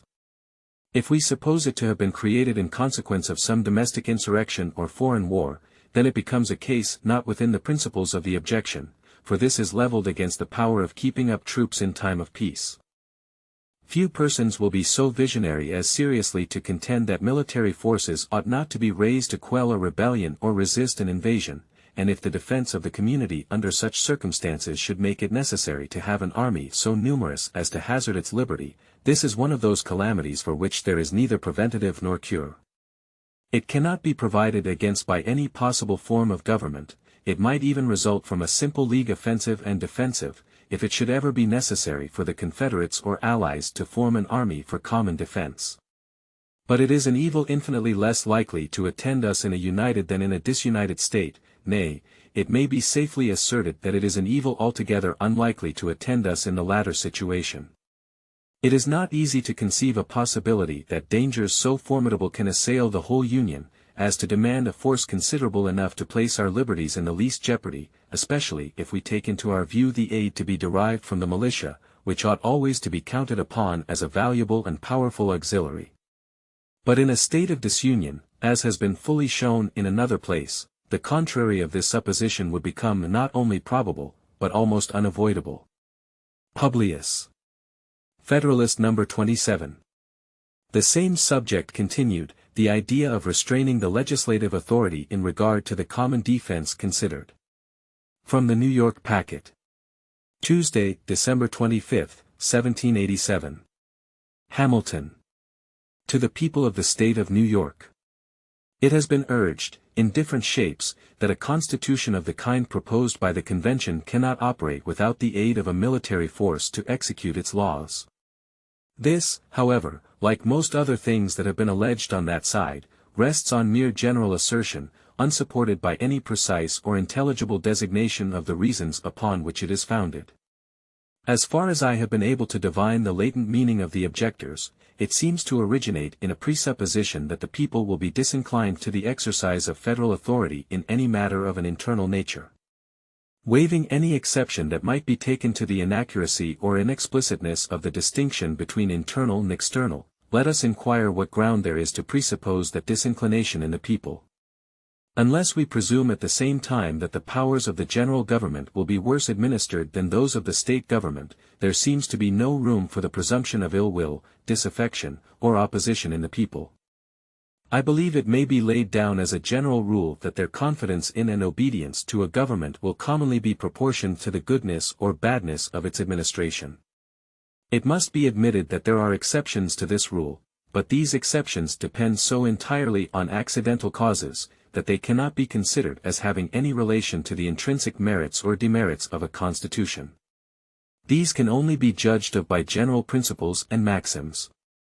Various reasons have been suggested, in the course of these papers, to induce a probability that the general government will be better administered than the particular governments, the principal of which reasons are that the extension of the spheres of election will present a greater option, or latitude of choice, to the people, that through the medium of the state legislatures which are select bodies of men, and which are to appoint the members of the National Senate there is reason to expect.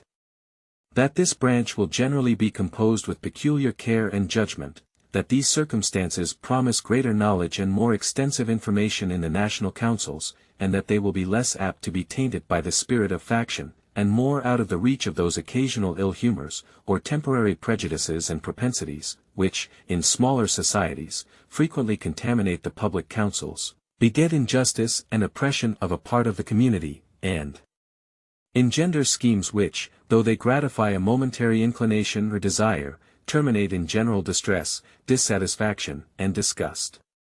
Several additional reasons of considerable force, to fortify that probability, will occur when we come to survey, with a more critical eye, the interior structure of the edifice which we are invited to erect. It will be sufficient here to remark, that until satisfactory reasons can be assigned to justify an opinion, that the federal government is likely to be administered in such a manner as to render it odious or contemptible to the people, there can be no reasonable foundation for the supposition that the laws of the Union will meet with any greater obstruction from them, or will stand in need of any other methods to enforce their execution, than the laws of the particular members. The hope of impunity is a strong incitement to sedition, the dread of punishment, a proportionably strong discouragement to it. Will not the government of the Union, which, if possessed of a due degree of power, can call to its aid the collective resources of the whole Confederacy, be more likely to repress the former sentiment and to inspire the latter, than that of a single state, which can only command the resources within itself? A turbulent faction in a state may easily suppose itself able to contend with the friends to the government in that state, but it can hardly be so infatuated as to imagine itself a match for the combined efforts of the Union. If this reflection be just, there is less danger of resistance from irregular combinations of individuals to the authority of the Confederacy than to that of a single member. I will, in this place, hazard an observation, which will not be the less just because to some it may appear new, which is, that the more the operations of the national authority are intermingled in the ordinary exercise of government, the more the citizens are accustomed to meet with it in the common occurrences of their political life, the more it is familiarized to their sight and to their feelings, the further it enters into those objects which touch the most sensible chords and put in motion the most active springs of the human heart, the greater will be the probability that it will conciliate the respect and attachment of the community. Man is very much a creature of habit. A thing that rarely strikes his senses will generally have but little influence upon his mind. A government continually at a distance and out of sight can hardly be expected to interest the sensations of the people.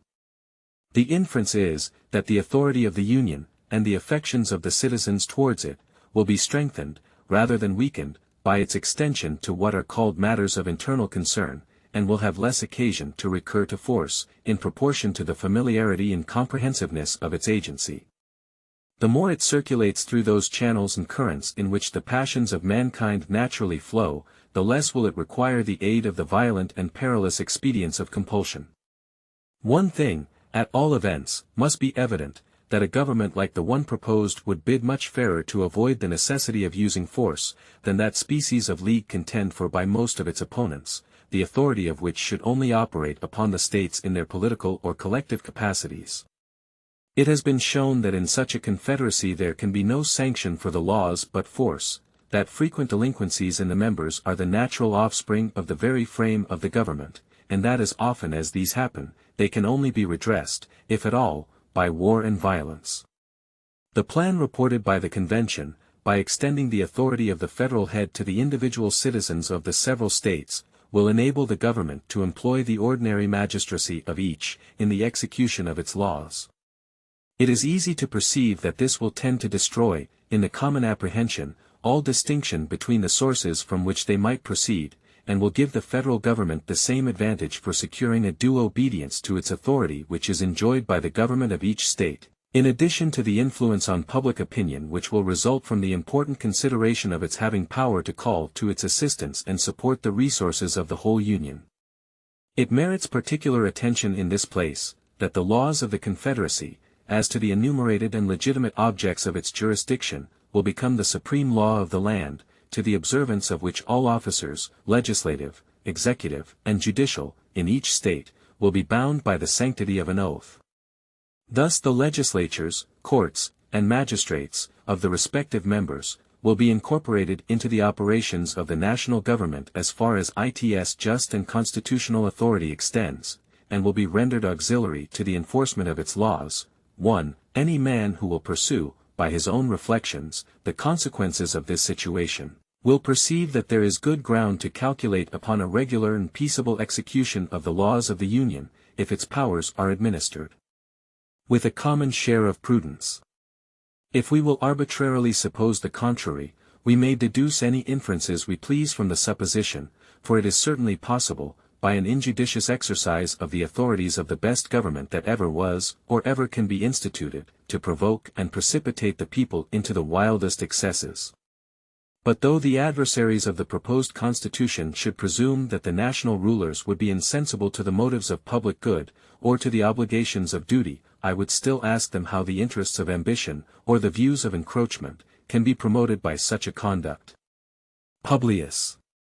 1. The sophistry which has been employed to show that this will tend to the destruction of the state governments, will, in its proper place, be fully detected.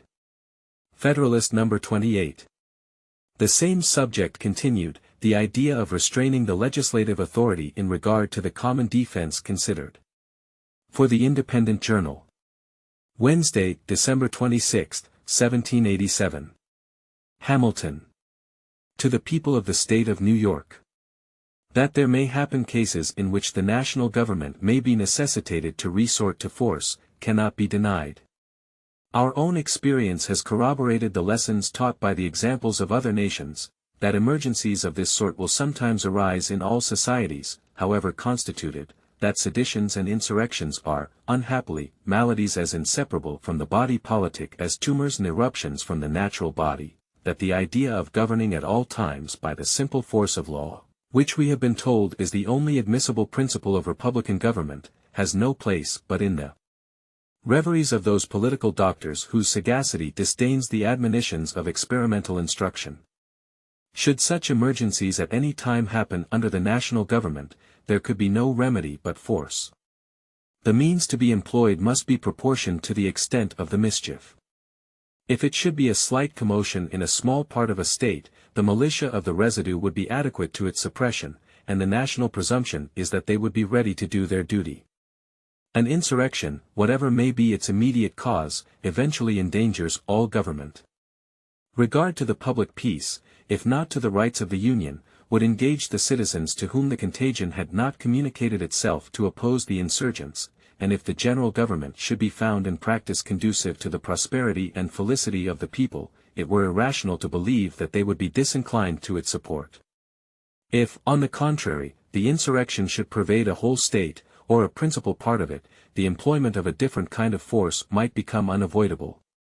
It appears that Massachusetts found it necessary to raise troops for repressing the disorders within that state, that Pennsylvania, from the mere apprehension of commotions among a part of her citizens, has thought proper to have recourse to the same measure. Suppose the state of New York had been inclined to re-establish her lost jurisdiction over the inhabitants of Vermont, could she have hoped for success in such an enterprise from the efforts of the militia alone? Would she not have been compelled to raise and to maintain a more regular force for the execution of her design? If it must then be admitted that the necessity of recurring to a force different from the militia, in cases of this extraordinary nature, is applicable to the state governments themselves, why should the possibility, that the national government might be under a like necessity, in similar extremities, be made an objection to its existence? Is it not surprising that men who declare an attachment to the Union in the abstract, should urge as an objection to the proposed Constitution what applies with tenfold weight to the plan for which they contend, and what, as far as it has any foundation in truth, is an inevitable consequence of civil society upon an enlarged scale? Who would not prefer that possibility to the unceasing agitations and frequent revolutions which are the continual scourges of petty republics? Let us pursue this examination in another light. Suppose, in lieu of one general system, 2, or 3, or even 4 confederacies were to be formed, would not the same difficulty oppose itself to the operations of either of these confederacies? Would not each of them be exposed to the same casualties, and when these happened, be obliged to have recourse to the same expedients for upholding its authority which are objected to in a government for all the states? Would the militia, in this supposition, be more ready or more able to support the federal authority than in the case of a general union? All candid and intelligent men must, upon due consideration, acknowledge that the principle of the objection is equally applicable to either of the two cases, and that whether we have one government for all the states, or different governments for different parcels of them, or even if there should be an entire separation of the states, there might sometimes be a necessity to make use of a force constituted differently from the militia, to preserve the peace of the community and to maintain the just authority of the laws against those violent invasions of them which amount to insurrections and rebellions. Independent of all other reasonings upon the subject, it is a full answer to those who require a more peremptory provision against military establishments in time of peace, to say that the whole power of the proposed government is to be in the hands of the representatives of the people. This is the essential, and, after all, only efficacious security for the rights and privileges of the people, which is attainable in civil society. 1. If the representatives of the people betray their constituents, there is then no resource left but in the exertion of that original right of self-defense which is paramount to all positive forms of government, and which against the usurpations of the national rulers, may be exerted with infinitely better prospect of success than against those of the rulers of an individual state. In a single state, if the persons entrusted with supreme power become usurpers, the different parcels, subdivisions, or districts of which it consists, having no distinct government in each, can take no regular measures for defense. The citizens must rush tumultuously to arms, without concert, without system, without resource, except in their courage and despair. The usurpers, clothed with the forms of legal authority, can too often crush the opposition in embryo. The smaller the extent of the territory, the more difficult will it be for the people to form a regular or systematic plan of opposition, and the more easy will it be to defeat their early efforts. Intelligence can be more speedily obtained of their preparations and movements, and the military force in the possession of the usurpers can be more rapidly directed against the part where the opposition has begun. In this situation there must be a peculiar coincidence of circumstances to ensure success to the popular resistance. The obstacles to usurpation and the facilities of resistance increase with the increased extent of the state, provided the citizens understand their rights and are disposed to defend them. The natural strength of the people in a large community, in proportion to the artificial strength of the government, is greater than in a small, and of course more competent to a struggle with the attempts of the government to establish a tyranny. But in a confederacy the people, without exaggeration, may be said to be entirely the masters of their own fate. Power being almost always the rival of power, the general government will at all times stand ready to check the usurpations of the state governments, and these will have the same disposition towards the general government. The people, by throwing themselves into either scale, will infallibly make it preponderate. If their rights are invaded by either, they can make use of the other as the instrument of redress. How wise will it be in them by cherishing the union to preserve to themselves an advantage which can never be too highly prized. It may safely be received as an axiom in our political system, that the state governments will, in all possible contingencies, afford complete security against invasions of the public liberty by the national authority. Projects of usurpation cannot be masked under pretenses so likely to escape the penetration of select bodies of men, as of the people at large. The legislatures will have better means of information. They can discover the danger at a distance, and possessing all the organs of civil power, and the confidence of the people, they can at once adopt a regular plan of opposition, in which they can combine all the resources of the community. They can readily communicate with each other in the different states, and unite their common forces for the protection of their common liberty. The great extent of the country is a further security. We have already experienced its utility against the attacks of a foreign power. And it would have precisely the same effect against the enterprises of ambitious rulers in the national councils. If the federal army should be able to quell the resistance of one state, the distant states would have it in their power to make head with fresh forces. The advantages obtained in one place must be abandoned to subdue the opposition in others, and the moment the part which had been reduced to submission was left to itself, its efforts would be renewed, and its resistance revive. We should recollect that the extent of the military force must, at all events, be regulated by the resources of the country. For a long time to come, it will not be possible to maintain a large army, and as the means of doing this increase, the population and natural strength of the community will proportionably increase. When will the time arrive that the federal government can raise and maintain an army capable of erecting a despotism over the great body of the people of an immense empire, who are in a situation, through the medium of their state governments, to take measures for their own defense, with all the celerity, regularity, and system of independent nations? The apprehension may be considered as a disease, for which there can be found no cure in the resources of argument and reasoning. Publius. 1. Its full efficacy will be examined hereafter. Federalist No. 29. Concerning the militia. From the New York Packet. Wednesday, January 9, 1788. Hamilton. To the people of the State of New York. The power of regulating the militia, and of commanding its services in times of insurrection and invasion are natural incidents to the duties of superintending the common defense, and of watching over the internal peace of the Confederacy. It requires no skill in the science of war to discern that uniformity in the organization and discipline of the militia would be attended with the most beneficial effects, whenever they were called into service for the public defense. It would enable them to discharge the duties of the camp and of the field with mutual intelligence and concert, an advantage of peculiar moment in the operations of an army, and it would fit them much sooner to acquire the degree of proficiency in military functions which would be essential to their usefulness. This desirable uniformity can only be accomplished by confiding the regulation of the militia to the direction of the national authority.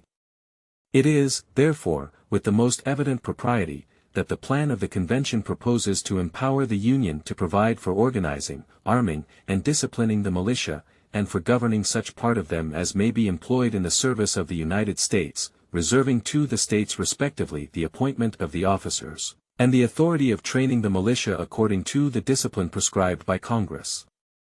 Of the different grounds which have been taken in opposition to the plan of the Convention, there is none that was so little to have been expected, or is so untenable in itself, as the one from which this particular provision has been attacked. If a well-regulated militia be the most natural defense of a free country, it ought certainly to be under the regulation and at the disposal of that body which is constituted the guardian of the national security. If standing armies are dangerous to liberty, an efficacious power over the militia, in the body to whose care the protection of the state is committed, ought, as far as possible, to take away the inducement and the pretext to such unfriendly institutions.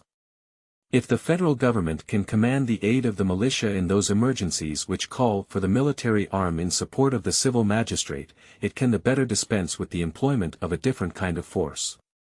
If it cannot avail itself of the former, it will be obliged to recur to the latter. To render an army unnecessary, will be a more certain method of preventing its existence than 1,000 prohibitions upon paper.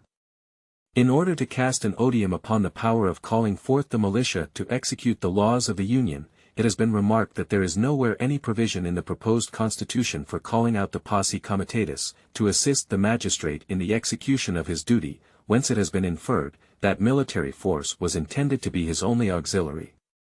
There is a striking incoherence in the objections which have appeared, and sometimes even from the same quarter, not much calculated to inspire a very favorable opinion of the sincerity or fair dealing of their authors. The same persons who tell us in one breath, that the powers of the federal government will be despotic and unlimited, inform us in the next, that it has not authority sufficient even to call out the posse comitatus. The latter, fortunately, is as much short of the truth as the former exceeds it. It would be as absurd to doubt, that a right to pass all laws necessary and proper to execute its declared powers, would include that of requiring the assistance of the citizens to the officers who may be entrusted with the execution of those laws, as it would be to believe, that a right to enact laws necessary and proper for the imposition and collection of taxes would involve that of varying the rules of descent and of the alienation of landed property, or of abolishing the trial by jury in cases relating to it. It being therefore evident that the supposition of a want of power to require the aid of the posse comitatus is entirely destitute of color, it will follow, that the conclusion which has been drawn from it, in its application to the authority of the federal government over the militia, is as uncandid as it is illogical. What reason could there be to infer, that force was intended to be the sole instrument of authority, merely because there is a power to make use of it when necessary? What shall we think of the motives which could induce men of sense to reason in this manner? How shall we prevent a conflict between charity and conviction? By a curious refinement upon the spirit of republican jealousy, we are even taught to apprehend danger from the militia itself, in the hands of the federal government. It is observed that select corps may be formed, composed of the young and ardent, who may be rendered subservient to the views of arbitrary power. What plan for the regulation of the militia may be pursued by the national government, is impossible to be foreseen. But so far from viewing the matter in the same light with those who object to select corps as dangerous, were the Constitution ratified, and were I to deliver my sentiments to a member of the federal legislature from this state on the subject of a militia establishment, I should hold to him, in substance, the following discourse. The project of disciplining all the militia of the United States is as futile as it would be injurious, if it were capable of being carried into execution. A tolerable expertness in military movements is a business that requires time and practice. It is not a day, or even a week, that will suffice for the attainment of it. To oblige the great body of the yeomanry, and of the other classes of the citizens, to be under arms for the purpose of going through military exercises and evolutions, as often as might be necessary to acquire the degree of perfection which would entitle them to the character of a well-regulated militia, would be a real grievance to the people, and a serious public inconvenience and loss. It would form an annual deduction from the productive labor of the country, to an amount which, calculating upon the present numbers of the people, would not fall far short of the whole expense of the civil establishments of all the states. To attempt a thing which would abridge the mass of labor and industry to so considerable an extent, would be unwise, and the experiment, if made, could not succeed, because it would not long be endured. Little more can reasonably be aimed at, with respect to the people at large, than to have them properly armed and equipped, and in order to see that this be not neglected, it will be necessary to assemble them once or twice in the course of a year. But though the scheme of disciplining the whole nation must be abandoned as mischievous or impracticable, yet it is a matter of the utmost importance that a well-digested plan should, as soon as possible, be adopted for the proper establishment of the militia. The attention of the government ought particularly to be directed to the formation of a select corps of moderate extent, upon such principles as will really fit them for service in case of need. By thus circumscribing the plan, it will be possible to have an excellent body of well-trained militia, ready to take the field whenever the defense of the state shall require it. This will not only lessen the call for military establishments, but if circumstances should at any time oblige the government to form an army of any magnitude, that army can never be formidable to the liberties of the people while there is a large body of citizens, little, if at all, inferior to them in discipline and the use of arms, who stand ready to defend their own rights and those of their fellow citizens. This appears to me the only substitute that can be devised for a standing army, and the best possible security against it, if it should exist. Thus differently from the adversaries of the proposed Constitution should I reason on the same subject, deducing arguments of safety from the very sources which they represent as fraught with danger and perdition. But how the national legislature may reason on the point, is a thing which neither they nor I can foresee. There is something so far-fetched and so extravagant in the idea of danger to liberty from the militia, that one is at a loss whether to treat it with gravity or with raillery, whether to consider it as a mere trial of skill, like the paradoxes of rhetoricians, as a disingenuous artifice to instill prejudices at any price, or as the serious offspring of political fanaticism. Where in the name of common sense, are our fears to end if we may not trust our sons, our brothers, our neighbors, our fellow citizens? What shadow of danger can there be from men who are daily mingling with the rest of their countrymen and who participate with them in the same feelings, sentiments, habits and interests? What reasonable cause of apprehension can be inferred from a power in the Union to prescribe regulations for the militia, and to command its services when necessary, while the particular states are to have the sole and exclusive appointment of the officers? If it were possible seriously to indulge a jealousy of the militia upon any conceivable establishment under the federal government, the circumstance of the officers being in the appointment of the states ought at once to extinguish it. There can be no doubt that this circumstance will always secure to them a preponderating influence over the militia. In reading many of the publications against the Constitution, a man is apt to imagine that he is perusing some ill-written tale or romance, which instead of natural and agreeable images, exhibits to the mind nothing but frightful and distorted shapes. Gorgons, hydras, and chimeras dire. Discoloring and disfiguring whatever it represents, and transforming everything it touches into a monster. A sample of this is to be observed in the exaggerated and improbable suggestions which have taken place respecting the power of calling for the services of the militia. That of New Hampshire is to be marched to Georgia, of Georgia to New Hampshire, of New York to Kentucky, and of Kentucky to Lake Champlain. Nay, the debts due to the French and Dutch are to be paid in militiamen instead of louis d'ors and ducats. At one moment there is to be a large army to lay prostrate the liberties of the people, at another moment the militia of Virginia are to be dragged from their homes 500 or 600 miles, to tame the Republican contumacy of Massachusetts, and that of Massachusetts is to be transported an equal distance to subdue the refractory haughtiness of the aristocratic Virginians. Do the persons who rave at this rate imagine that their art or their eloquence can impose any conceits or absurdities upon the people of America for infallible truths? If there should be an army to be made use of as the engine of despotism, what need of the militia? If there should be no army, whither would the militia, irritated by being called upon to undertake a distant and hopeless expedition, for the purpose of riveting the chains of slavery upon a part of their countrymen, direct their course, but to the seat of the tyrants, who had meditated so foolish as well as so wicked a project, to crush them in their imagined entrenchments of power, and to make them an example of the just vengeance of an abused and incensed people? Is this the way in which usurpers strive to dominion over a numerous and enlightened nation? Do they begin by exciting the detestation of the very instruments of their intended usurpations? Do they usually commence their career by wanton and disgustful acts of power, calculated to answer no end, but to draw upon themselves universal hatred and execration? Are suppositions of this sort the sober admonitions of discerning patriots to a discerning people? Or are they the inflammatory ravings of incendiaries or distempered enthusiasts? If we were even to suppose the national rulers actuated by the most ungovernable ambition, it is impossible to believe that they would employ such preposterous means to accomplish their designs. In times of insurrection, or invasion, it would be natural and proper that the militia of a neighboring state should be marched into another, to resist a common enemy, or to guard the republic against the violence of faction or sedition. This was frequently the case, in respect to the first object, in the course of the late war, and this mutual succor is, indeed, a principal end of our political association. If the power of affording it be placed under the direction of the Union, there will be no danger of a supine and listless inattention to the dangers of a neighbor, till its near approach had superadded the incitements of self-preservation to the too feeble impulses of duty and sympathy. Publius.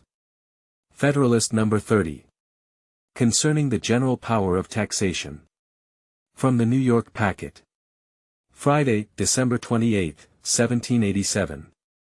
Hamilton. To the People of the State of New York. It has been already observed that the federal government ought to possess the power of providing for the support of the national forces, in which proposition was intended to be included the expense of raising troops, of building and equipping fleets, and all other expenses in any wise connected with military arrangements and operations. But these are not the only objects to which the jurisdiction of the Union, in respect to revenue, must necessarily be empowered to extend. It must embrace a provision for the support of the national civil list, for the payment of the national debts contracted, or that may be contracted, and, in general, for all those matters which will call for disbursements out of the national treasury. The conclusion is, that there must be interwoven, in the frame of the government, a general power of taxation, in one shape or another. Money is, with propriety, considered as the vital principle of the body politic, as that which sustains its life and motion, and enables it to perform its most essential functions. A complete power, therefore, to procure a regular and adequate supply of it, as far as the resources of the community will permit, may be regarded as an indispensable ingredient in every constitution. From a deficiency in this particular, one of two evils must ensue: either the people must be subjected to continual plunder, as a substitute for a more eligible mode of supplying the public wants, or the government must sink into a fatal atrophy, and, in a short course of time, perish. In the Ottoman or Turkish Empire, the sovereign, though in other respects absolute master of the lives and fortunes of his subjects, has no right to impose a new tax. The consequence is that he permits the bashaws or governors of provinces to pillage the people without mercy, and, in turn, squeezes out of them the sums of which he stands in need, to satisfy his own exigencies and those of the state. In America, from a like cause, the government of the Union has gradually dwindled into a state of decay, approaching nearly to annihilation. Who can doubt that the happiness of the people in both countries would be promoted by competent authorities in the proper hands, to provide the revenues which the necessities of the public might require? The present Confederation, feeble as it is intended to repose in the United States, an unlimited power of providing for the pecuniary wants of the Union. But proceeding upon an erroneous principle, it has been done in such a manner as entirely to have frustrated the intention. Congress, by the articles which compose that compact, as has already been stated, are authorized to ascertain and call for any sums of money necessary, in their judgment, to the service of the United States, and their requisitions, if conformable to the rule of apportionment, are in every constitutional sense obligatory upon the states. These have no right to question the propriety of the demand, no discretion beyond that of devising the ways and means of furnishing the sums demanded. But though this be strictly and truly the case, though the assumption of such a right would be an infringement of the Articles of Union, though it may seldom or never have been avowedly claimed, yet in practice it has been constantly exercised, and would continue to be so, as long as the revenues of the Confederacy should remain dependent on the intermediate agency of its members.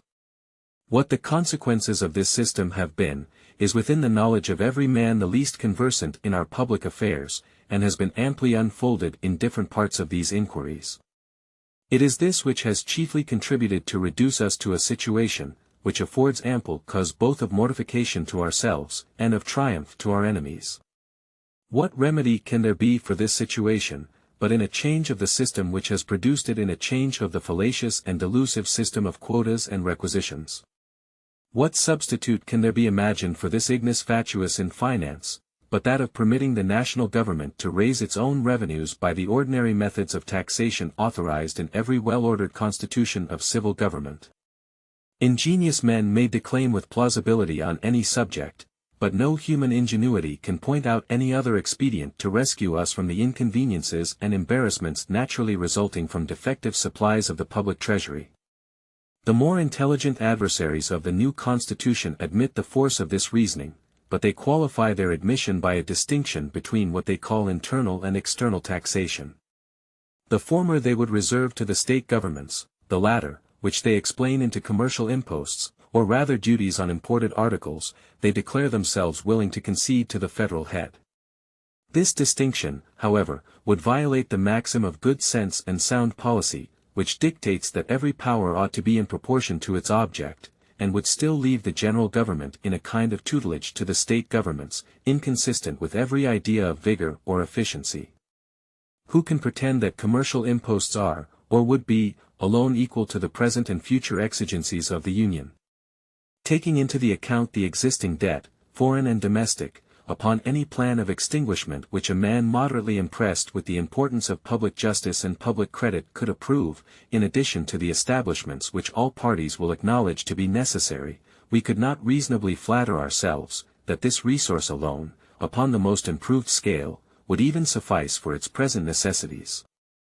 Its future necessities admit not of calculation or limitation, and upon the principle, more than once adverted to, the power of making provision for them as they arise ought to be equally unconfined. I believe it may be regarded as a position warranted by the history of mankind, that, in the usual progress of things, the necessities of a nation, in every stage of its existence, will be found at least equal to its resources. To say that deficiencies may be provided for by requisitions upon the states, is on the one hand to acknowledge that this system cannot be depended upon, and on the other hand to depend upon it for everything beyond a certain limit. Those who have carefully attended to its vices and deformities as they have been exhibited by experience or delineated in the course of these papers, must feel invincible repugnancy to trusting the national interests in any degree to its operation. Its inevitable tendency, whenever it is brought into activity, must be to enfeeble the Union, and sow the seeds of discord and contention between the federal head and its members, and between the members themselves. Can it be expected that the deficiencies would be better supplied in this mode than the total wants of the Union have heretofore been supplied in the same mode? It ought to be recollected that if less will be required from the states, they will have proportionably less means to answer the demand. If the opinions of those who contend for the distinction which has been mentioned were to be received as evidence of truth, one would be led to conclude that there was some known point in the economy of national affairs at which it would be safe to stop and to say, thus far the ends of public happiness will be promoted by supplying the wants of government, and all beyond this is unworthy of our care or anxiety. How is it possible that a government half supplied and always necessitous, can fulfill the purposes of its institution, can provide for the security, advance the prosperity, or support the reputation of the Commonwealth? How can it ever possess either energy or stability, dignity or credit, confidence at home or respectability abroad? How can its administration be anything else than a succession of expedients temporizing, impotent, disgraceful? How will it be able to avoid a frequent sacrifice of its engagements to immediate necessity? How can it undertake or execute any liberal or enlarged plans of public good? Let us attend to what would be the effects of this situation in the very first war in which we should happen to be engaged. We will presume, for argument's sake, that the revenue arising from the impost duties answers the purposes of a provision for the public debt and of a peace establishment for the Union. Thus circumstanced, a war breaks out. What would be the probable conduct of the government in such an emergency? Taught by experience that proper dependence could not be placed on the success of requisitions, unable by its own authority to lay hold of fresh resources, and urged by considerations of national danger, would it not be driven to the expedient of diverting the funds already appropriated from their proper objects to the defense of the state? It is not easy to see how a step of this kind could be avoided, and if it should be taken, it is evident that it would prove the destruction of public credit at the very moment that it was becoming essential to the public safety. To imagine that at such a crisis credit might be dispensed with, would be the extreme of infatuation. In the modern system of war, nations the most wealthy are obliged to have recourse to large loans. A country so little opulent as ours must feel this necessity in a much stronger degree. But who would lend to a government that prefaced its overtures for borrowing by an act which demonstrated that no reliance could be placed on the steadiness of its measures for paying? The loans it might be able to procure would be as limited in their extent as burdensome in their conditions.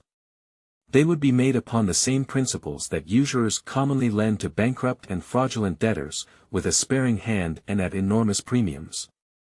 It may perhaps be imagined that, from the scantiness of the resources of the country, the necessity of diverting the established funds in the case supposed would exist, though the national government should possess an unrestrained power of taxation. But two considerations will serve to quiet all apprehension on this head. One is, that we are sure the resources of the community, in their full extent, will be brought into activity for the benefit of the Union. The other is, that whatever deficiencies there may be, can without difficulty be supplied by loans. The power of creating new funds upon new objects of taxation, by its own authority, would enable the national government to borrow as far as its necessities might require.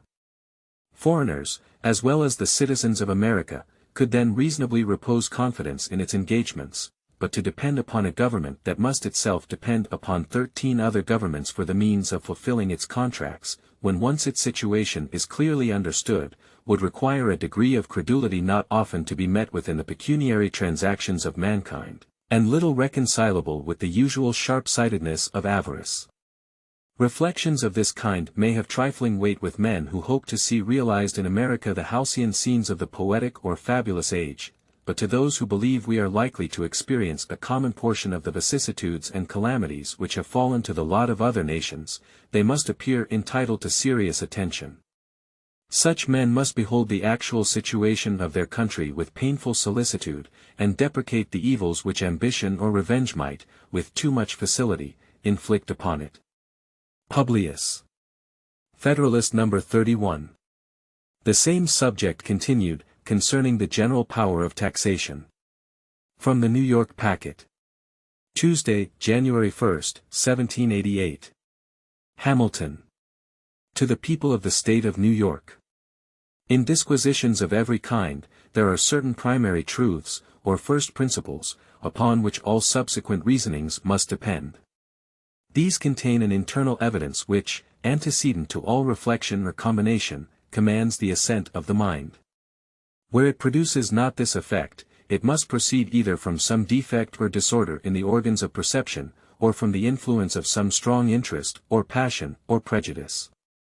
Of this nature are the maxims in geometry, that the whole is greater than its part, things equal to the same are equal to one another, two straight lines cannot enclose a space, and all right angles are equal to each other.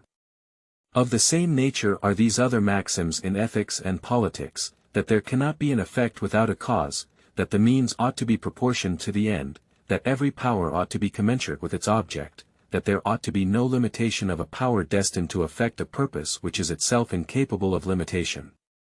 And there are other truths in the two latter sciences which, if they cannot pretend to rank in the class of axioms, are yet such direct inferences from them, and so obvious in themselves, and so agreeable to the natural and unsophisticated dictates of common sense, that they challenge the assent of a sound and unbiased mind, with a degree of force and conviction almost equally irresistible. The objects of geometrical inquiry are so entirely abstracted from those pursuits which stir up and put in motion the unruly passions of the human heart, that mankind, without difficulty, adopt not only the more simple theorems of the science, but even those abstruse paradoxes which, however they may appear susceptible of demonstration, are at variance with the natural conceptions which the mind, without the aid of philosophy, would be led to entertain upon the subject. The infinite divisibility of matter, or, in other words, the infinite divisibility of a finite thing, extending even to the minutest atom, is a point agreed among geometricians, though not less incomprehensible to common sense than any of those mysteries in religion, against which the batteries of infidelity have been so industriously leveled. But in the sciences of morals and politics, men are found far less tractable. To a certain degree, it is right and useful that this should be the case. Caution and investigation are a necessary armor against error and imposition. But this untractableness may be carried too far, and may degenerate into obstinacy, perverseness, or disingenuity. Though it cannot be pretended that the principles of moral and political knowledge have, in general, the same degree of certainty with those of the mathematics, yet they have much better claims in this respect than, to judge from the conduct of men in particular situations, we should be disposed to allow them. The obscurity is much oftener in the passions and prejudices of the reasoner than in the subject.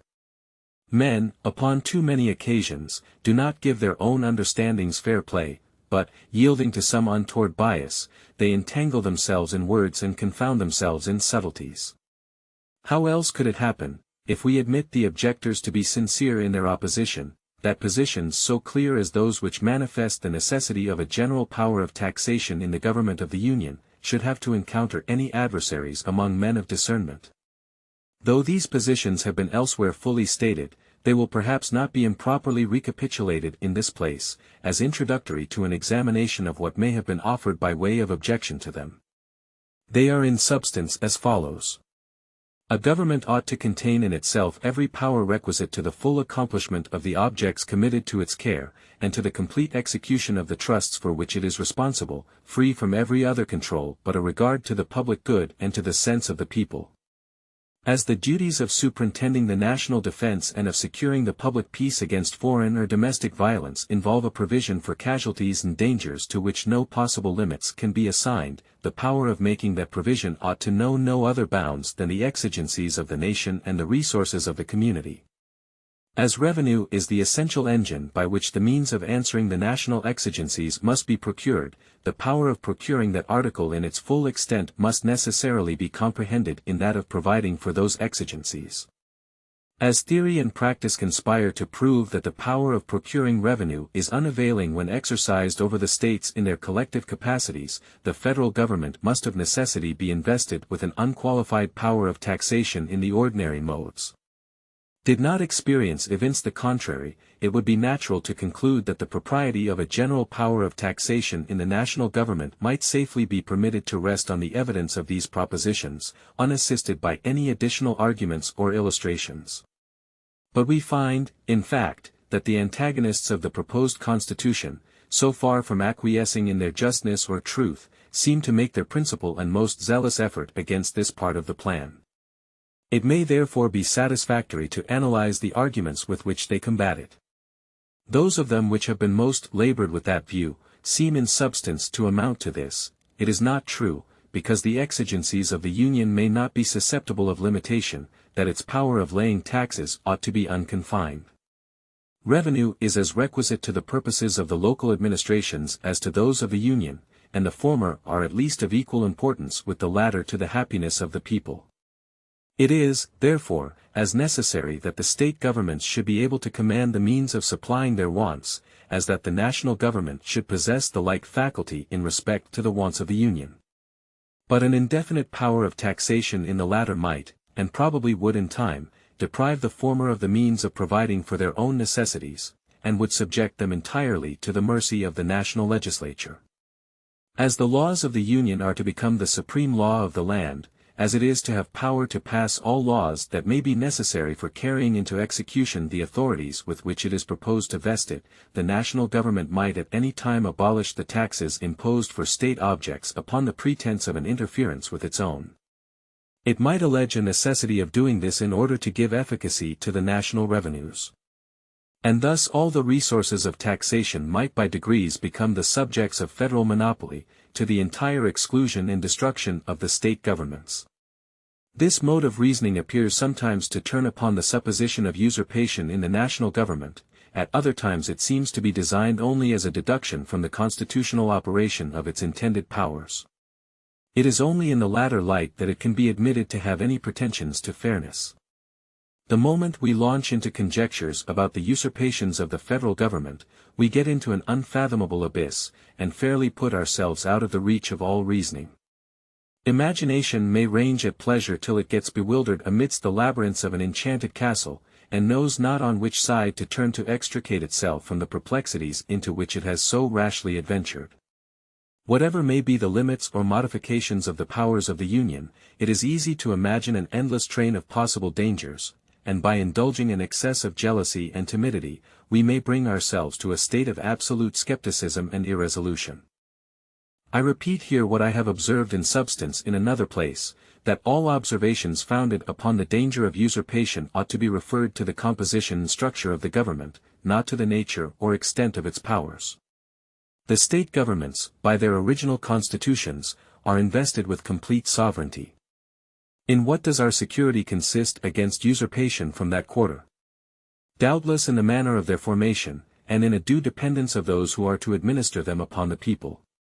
If the proposed construction of the federal government be found, upon an impartial examination of it, to be such as to afford, to a proper extent, the same species of security, all apprehensions on the score of usurpation ought to be discarded. It should not be forgotten that a disposition in the state governments to encroach upon the rights of the Union is quite as probable as a disposition in the Union to encroach upon the rights of the state governments. What side would be likely to prevail in such a conflict, must depend on the means which the contending parties could employ toward ensuring success. As in republics, strength is always on the side of the people, and as there are weighty reasons to induce a belief that the state governments will commonly possess most influence over them, the natural conclusion is that such contests will be most apt to end to the disadvantage of the Union, and that there is greater probability of encroachments by the members upon the federal head, than by the federal head upon the members. But it is evident that all conjectures of this kind must be extremely vague and fallible, and that it is by far the safest course to lay them altogether aside, and to confine our attention wholly to the nature and extent of the powers as they are delineated in the Constitution. Everything beyond this must be left to the prudence and firmness of the people, who, as they will hold the scales in their own hands, it is to be hoped, will always take care to preserve the constitutional equilibrium between the general and the state governments. Upon this ground, which is evidently the true one, it will not be difficult to obviate the objections which have been made to an indefinite power of taxation in the United States. Publius. Federalist No. 32. The same subject continued, concerning the general power of taxation. From the Independent Journal. Wednesday, January 2, 1788. Hamilton. To the People of the State of New York.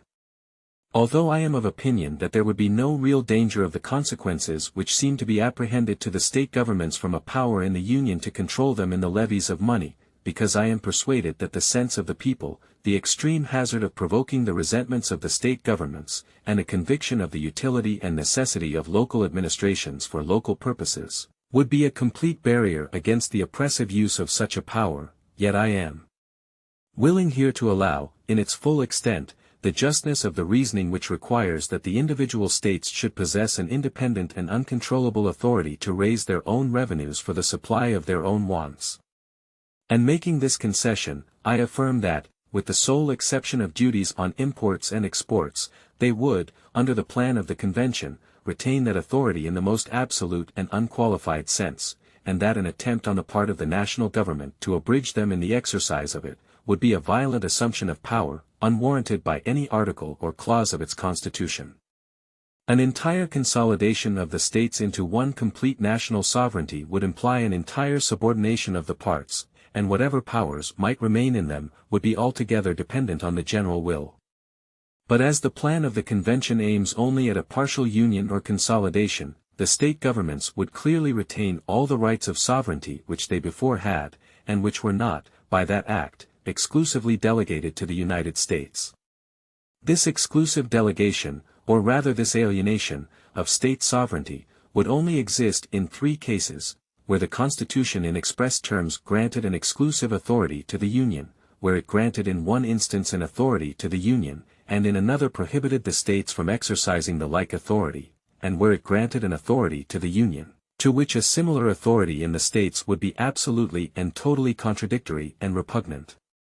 I use these terms to distinguish this last case from another which might appear to resemble it, but which would, in fact, be essentially different. I mean where the exercise of a concurrent jurisdiction might be productive of occasional interferences in the policy of any branch of administration, but would not imply any direct contradiction or repugnancy in point of constitutional authority.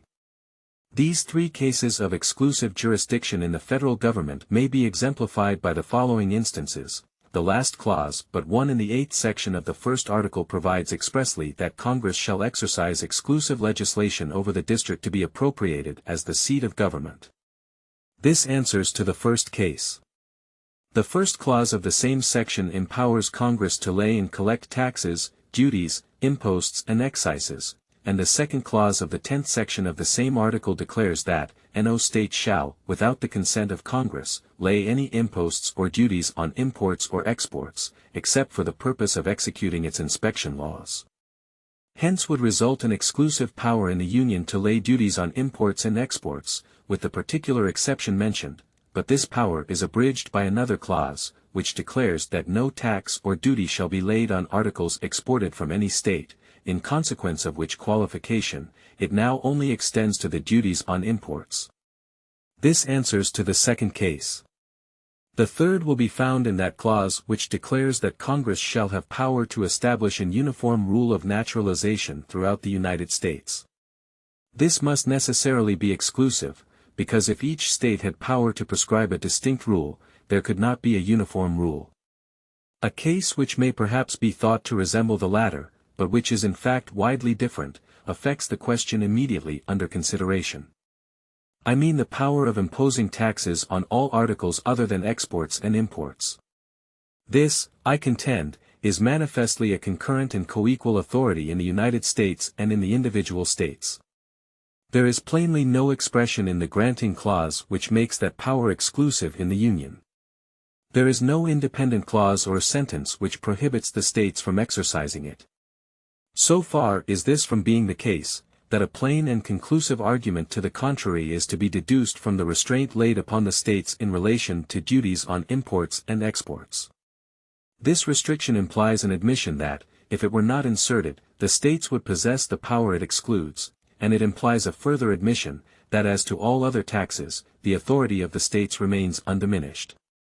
In any other view it would be both unnecessary and dangerous. It would be unnecessary, because if the grant to the Union of the power of laying such duties implied the exclusion of the states, or even their subordination in this particular, there could be no need of such a restriction. It would be dangerous, because the introduction of it leads directly to the conclusion which has been mentioned, and which, if the reasoning of the objectors be just, could not have been intended. I mean that the states, in all cases to which the restriction did not apply, would have a concurrent power of taxation with the Union.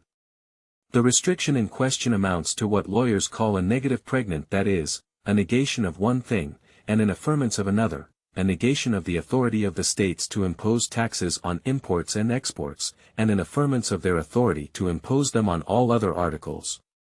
It would be mere sophistry to argue that it was meant to exclude them absolutely from the imposition of taxes of the former kind, and to leave them at liberty to lay others subject to the control of the national legislature.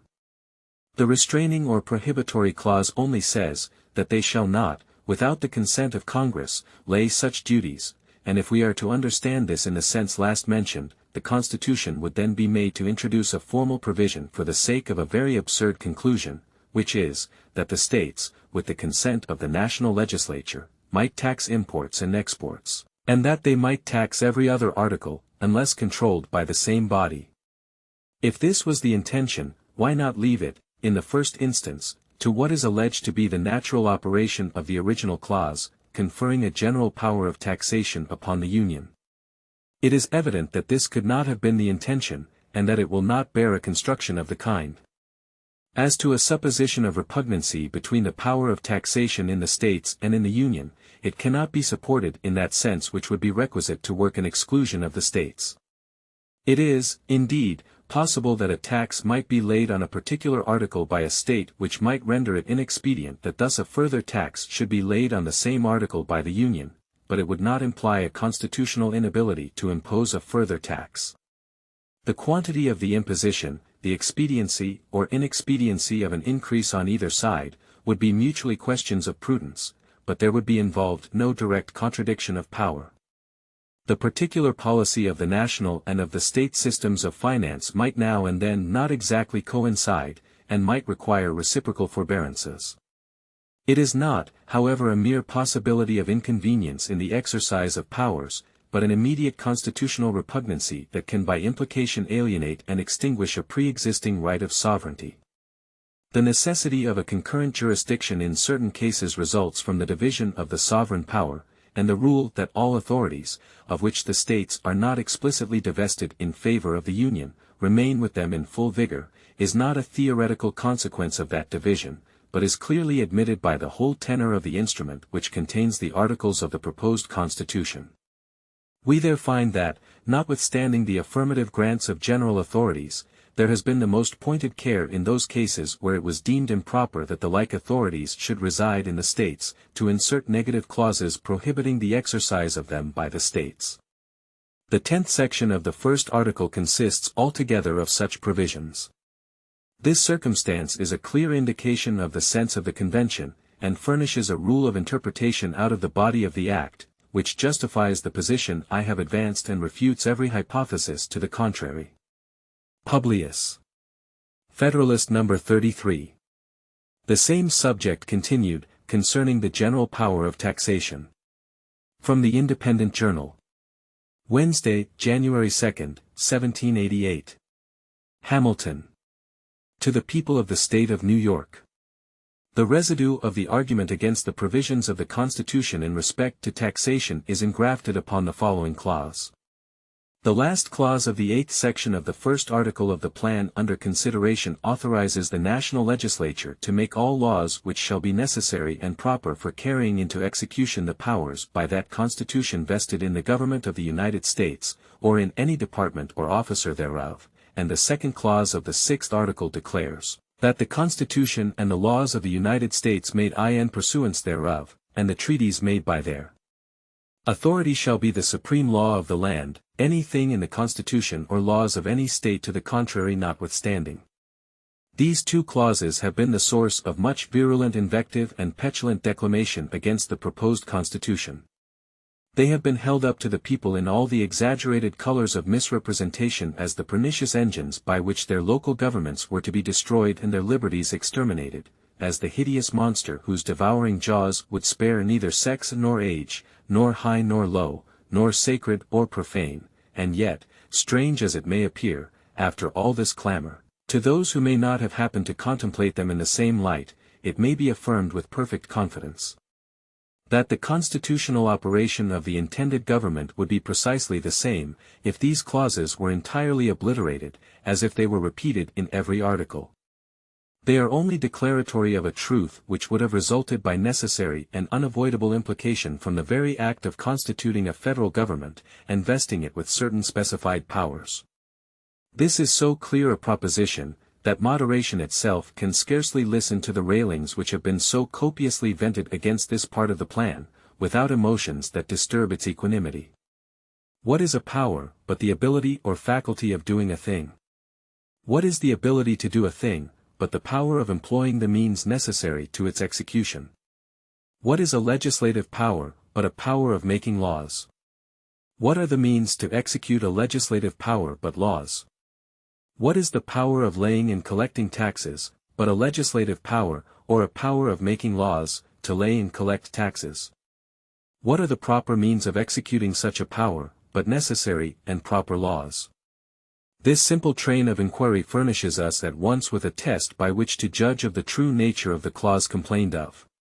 It conducts us to this palpable truth, that a power to lay and collect taxes must be a power to pass all laws necessary and proper for the execution of that power, and what does the unfortunate and calumniated provision in question do more than declare the same truth, to wit, that the national legislature, to whom the power of laying and collecting taxes had been previously given, might, in the execution of that power, pass all laws necessary and proper to carry it into effect. I have applied these observations thus particularly to the power of taxation, because it is the immediate subject under consideration, and because it is the most important of the authorities proposed to be conferred upon the Union. But the same process will lead to the same result, in relation to all other powers declared in the Constitution. And it is expressly to execute these powers that the sweeping clause, as it has been affectedly called, authorizes the national legislature to pass all necessary and proper laws. If there is anything exceptionable, it must be sought for in the specific powers upon which this general declaration is predicated. The declaration itself, though it may be chargeable with tautology or redundancy, is at least perfectly harmless.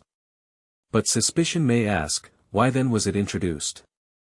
The answer is, that it could only have been done for greater caution, and to guard against all cavilling refinements in those who might hereafter feel a disposition to curtail and evade the legitimate authorities of the Union.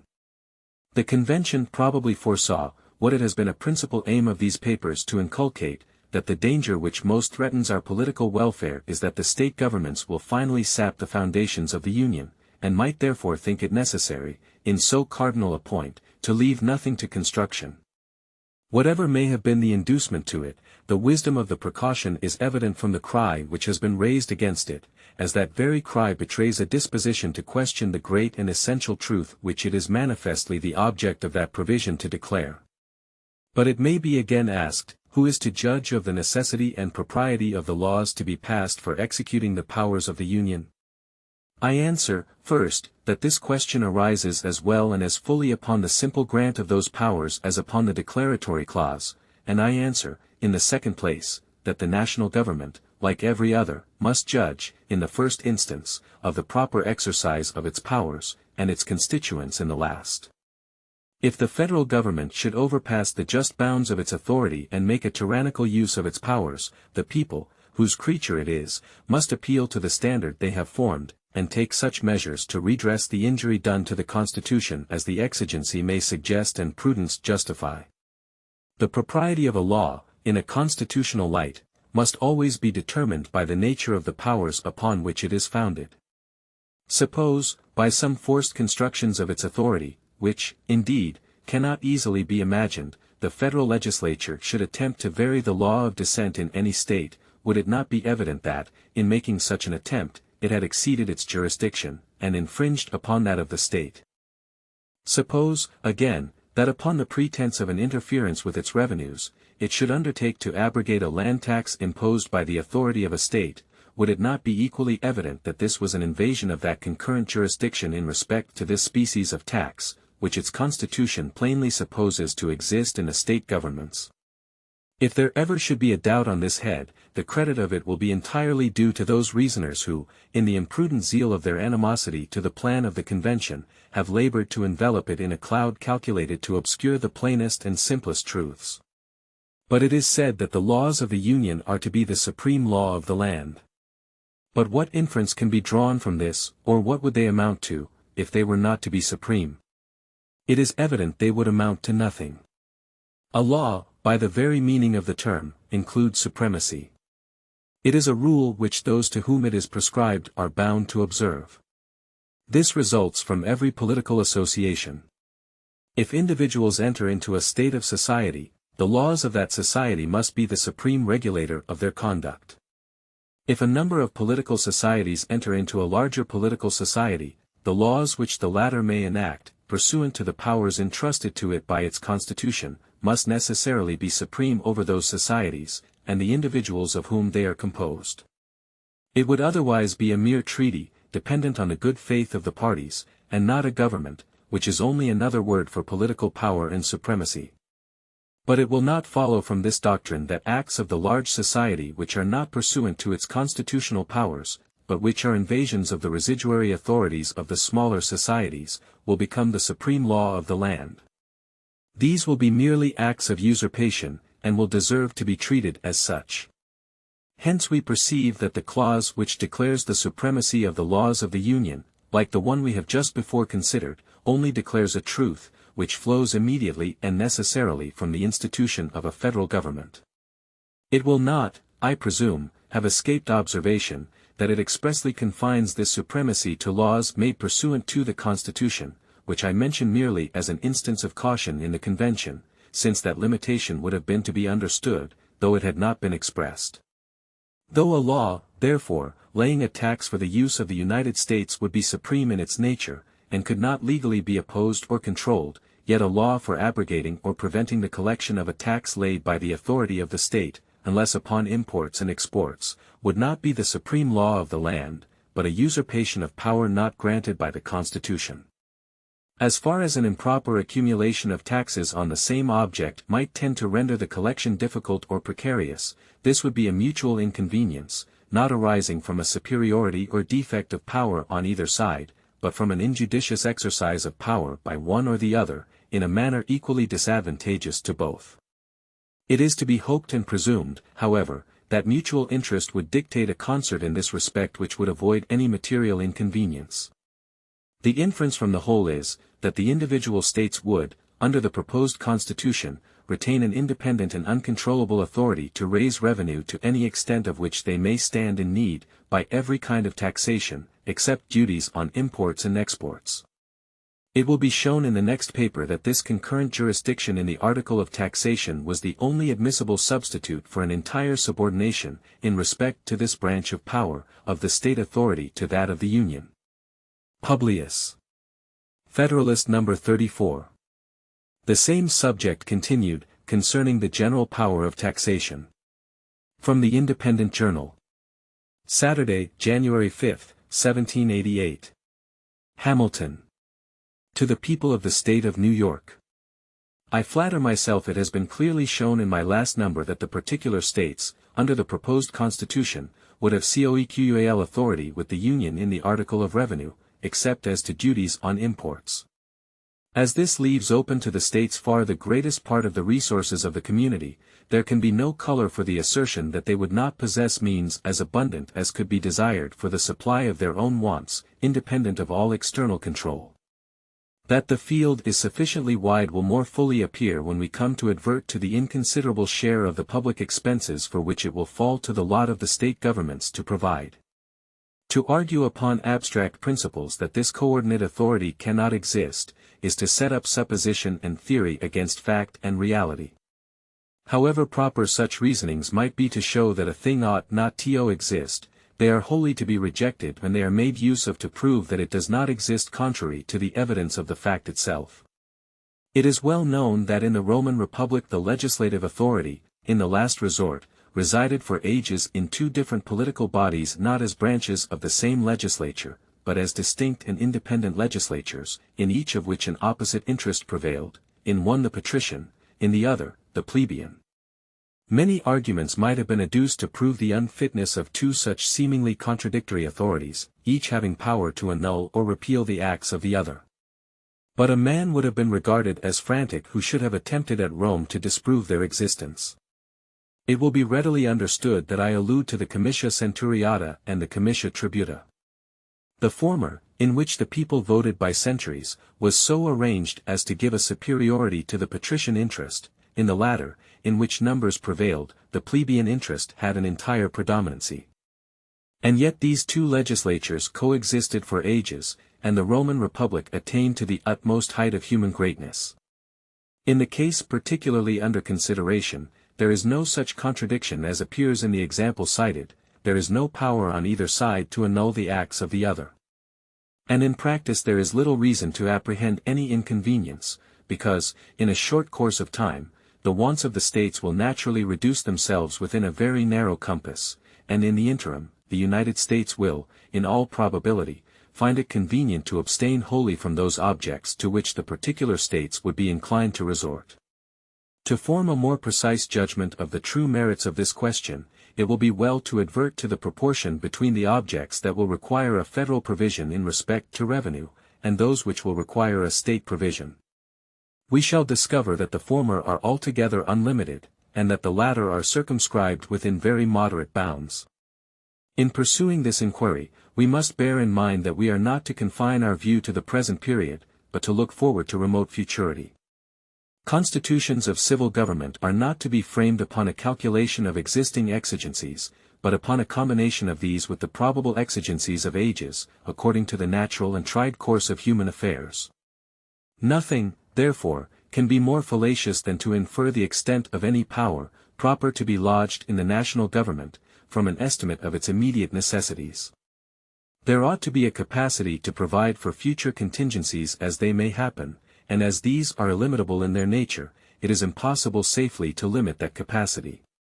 It is true, perhaps, that a computation might be made with sufficient accuracy to answer the purpose of the quantity of revenue requisite to discharge the subsisting engagements of the Union, and to maintain those establishments which, for some time to come, would suffice in time of peace. But would it be wise, or would it not rather be the extreme of folly, to stop at this point, and to leave the government entrusted with the care of the national defense in a state of absolute incapacity to provide for the protection of the community against future invasions of the public peace, by foreign war or domestic convulsions?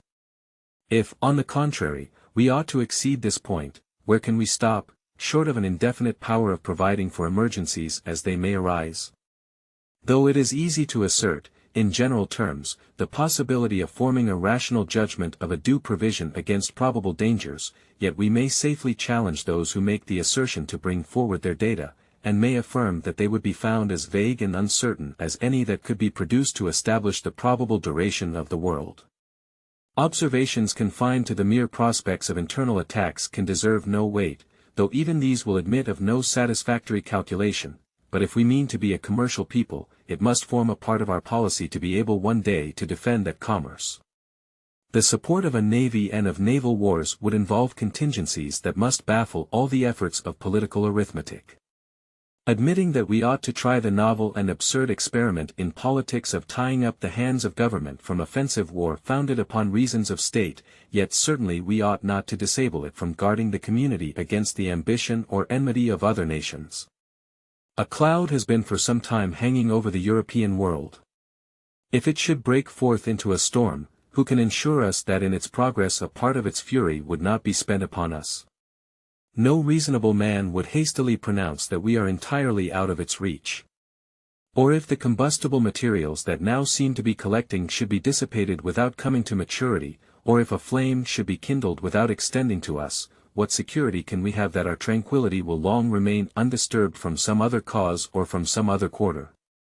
Let us recollect that peace or war will not always be left to our option, that however moderate or unambitious we may be, we cannot count upon the moderation, or hope to extinguish the ambition of others.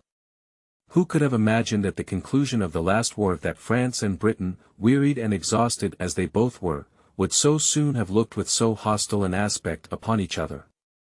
To judge from the history of mankind, we shall be compelled to conclude that the fiery and destructive passions of war reign in the human breast with much more powerful sway than the mild and beneficent sentiments of peace, and that to model our political systems upon speculations of lasting tranquility, is to calculate on the weaker springs of the human character. What are the chief sources of expense in every government? What has occasioned that enormous accumulation of debts with which several of the European nations are oppressed? The answer plainly is, wars and rebellions, the support of those institutions which are necessary to guard the body politic against these two most mortal diseases of society. The expenses arising from those institutions which are relative to the mere domestic police of a state, to the support of its legislative, executive, and judicial departments, with their different appendages, and to the encouragement of agriculture and manufactures, which will comprehend almost all the objects of state expenditure, are insignificant in comparison with those which relate to the national defense.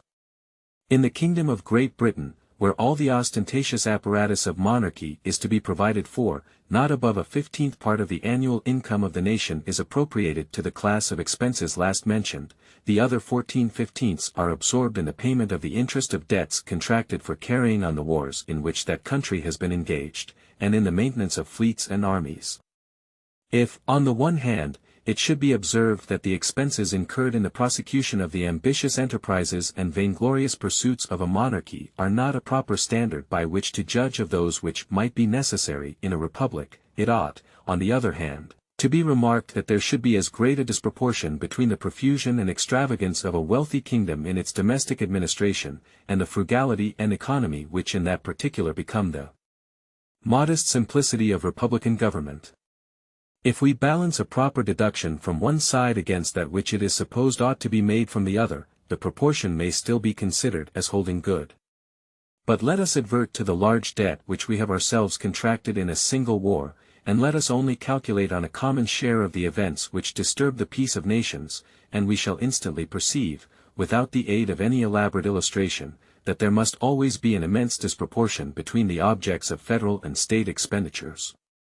It is true that several of the states, separately, are encumbered with considerable debts, which are an excrescence of the late war. But this cannot happen again, if the proposed system be adopted, and when these debts are discharged, the only call for revenue of any consequence, which the state governments will continue to experience, will be for the mere support of their respective civil list, to which, if we add all contingencies, the total amount in every state ought to fall considerably short of £200,000. In framing a government for posterity as well as ourselves, we ought, in those provisions which are designed to be permanent, to calculate, not on temporary, but on permanent causes of expense. If this principle be a just one, our attention would be directed to a provision in favor of the state governments for an annual sum of about £200,000, while the exigencies of the Union could be susceptible of no limits, even in imagination.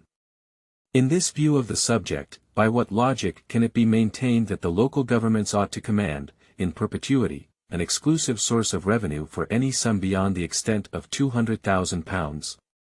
To extend its power further, in exclusion of the authority of the Union, would be to take the resources of the community out of those hands which stood in need of them for the public welfare, in order to put them into other hands which could have no just or proper occasion for them.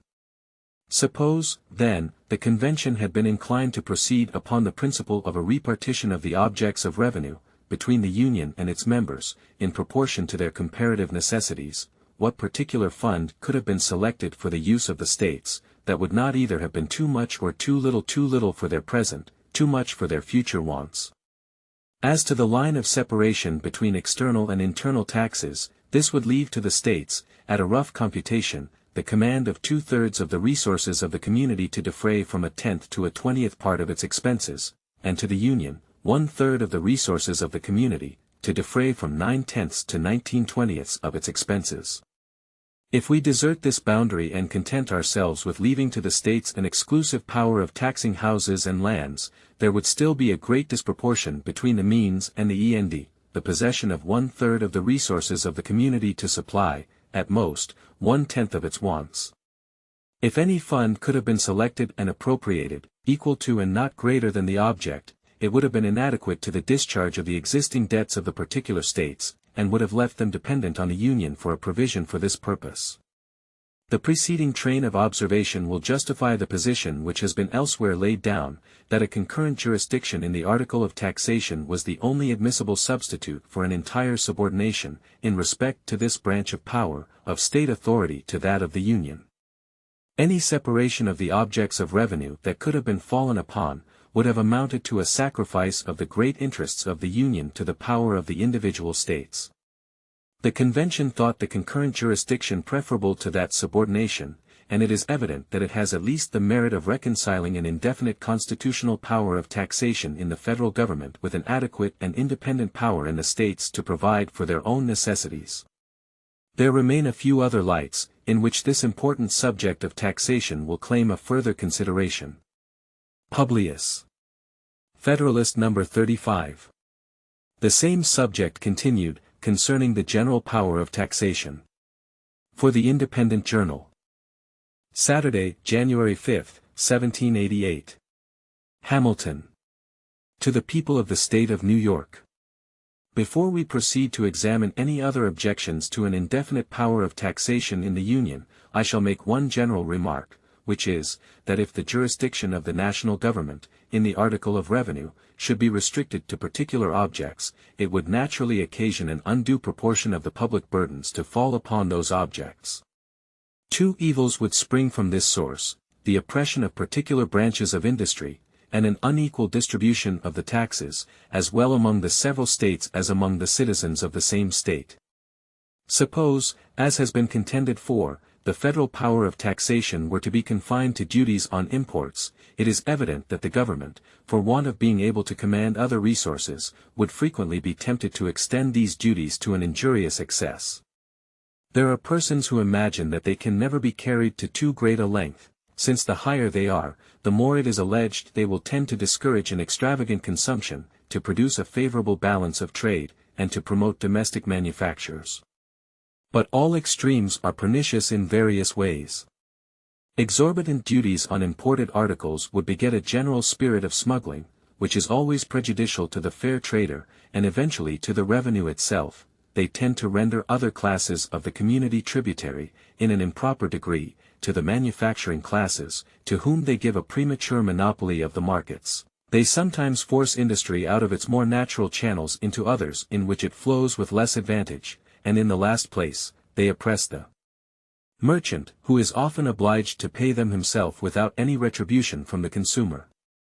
When the demand is equal to the quantity of goods at market, the consumer generally pays the duty, but when the markets happen to be overstocked, a great proportion falls upon the merchant, and sometimes not only exhausts his profits, but breaks in upon his capital.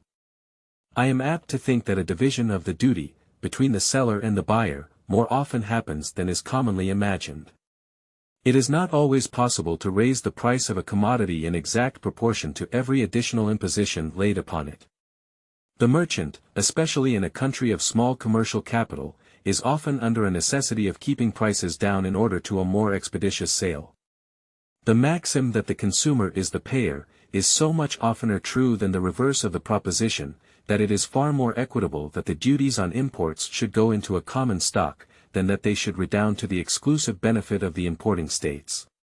But it is not so generally true as to render it equitable, that those duties should form the only national fund. When they are paid by the merchant they operate as an additional tax upon the importing state, whose citizens pay their proportion of them in the character of consumers. In this view they are productive of inequality among the states, which inequality would be increased with the increased extent of the duties. The confinement of the national revenues to this species of imposts would be attended with inequality, from a different cause, between the manufacturing and the non-manufacturing states. The states which can go farthest towards the supply of their own wants, by their own manufactures, will not, according to their numbers or wealth, consume so great a proportion of imported articles as those states which are not in the same favorable situation. They would not, therefore, in this mode alone contribute to the public treasury in a ratio to their abilities. To make them do this it is necessary that recourse be had to excises, the proper objects of which are particular kinds of manufactures. New York is more deeply interested in these considerations than such of her citizens as contend for limiting the power of the Union to external taxation may be aware of. New York is an importing state, and is not likely speedily to be, to any great extent, a manufacturing state. She would, of course, suffer in a double light from restraining the jurisdiction of the Union to commercial imposts. So far as these observations tend to inculcate a danger of the import duties being extended to an injurious extreme, it may be observed, conformably to a remark made in another part of these papers, that the interest of the revenue itself would be a sufficient guard against such an extreme. I readily admit that this would be the case, as long as other resources were open, but if the avenues to them were closed, hope, stimulated by necessity, would beget experiments, fortified by rigorous precautions and additional penalties, which, for a time, would have the intended effect, till there had been leisure to contrive expedients to elude these new precautions. The first success would be apt to inspire false opinions, which it might require a long course of subsequent experience to correct. Necessity, especially in politics, often occasions false hopes, false reasonings, and a system of measures correspondingly erroneous. But even if this supposed excess should not be a consequence of the limitation of the federal power of taxation, the inequalities spoken of would still ensue, though not in the same degree, from the other causes that have been noticed. Let us now return to the examination of objections. One which, if we may judge from the frequency of its repetition, seems most to be relied on, is, that the House of Representatives is not sufficiently numerous for the reception of all the different classes of citizens, in order to combine the interests and feelings of every part of the community, and to produce a due sympathy between the representative body and its constituents. This argument presents itself under a very specious and seducing form, and is well calculated to lay hold of the prejudices of those to whom it is addressed. But when we come to dissect it with attention, it will appear to be made up of nothing but fair-sounding words. The object it seems to aim at is, in the first place, impracticable, and in the sense in which it is contended for, is unnecessary. I reserve for another place the discussion of the question which relates to the sufficiency of the representative body in respect to numbers, and shall content myself with examining here the particular use which has been made of a contrary supposition, in reference to the immediate subject of our inquiries. The idea of an actual representation of all classes of the people, by persons of each class, is altogether visionary.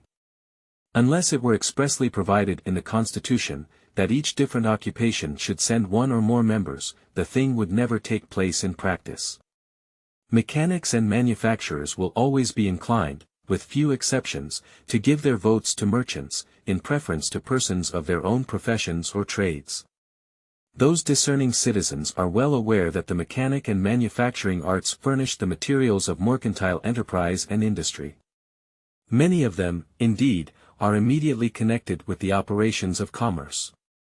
They know that the merchant is their natural patron and friend, and they are aware, that however great the confidence they may justly feel in their own good sense, their interests can be more effectually promoted by the merchant than by themselves.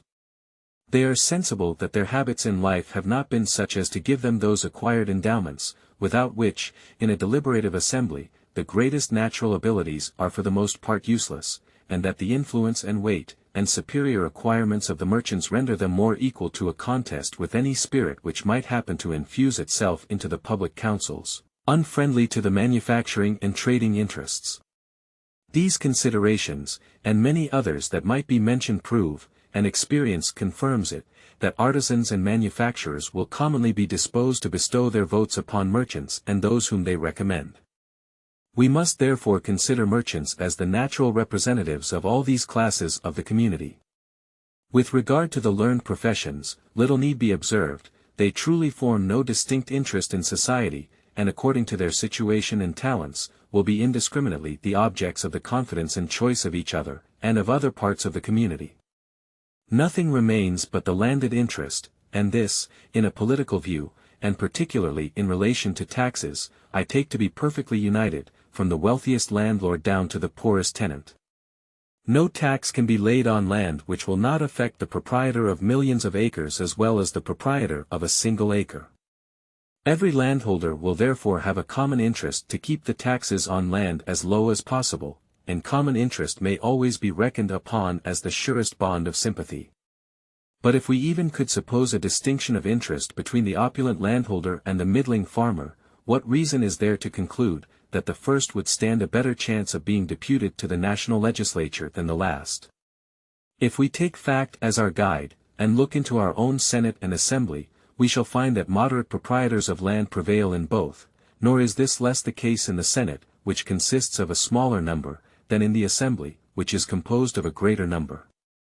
Where the qualifications of the electors are the same, whether they have to choose a small or a large number, their votes will fall upon those in whom they have most confidence, whether these happen to be men of large fortunes, or of moderate property, or of no property at all. It is said to be necessary, that all classes of citizens should have some of their own number in the representative body, in order that their feelings and interests may be the better understood and attended to.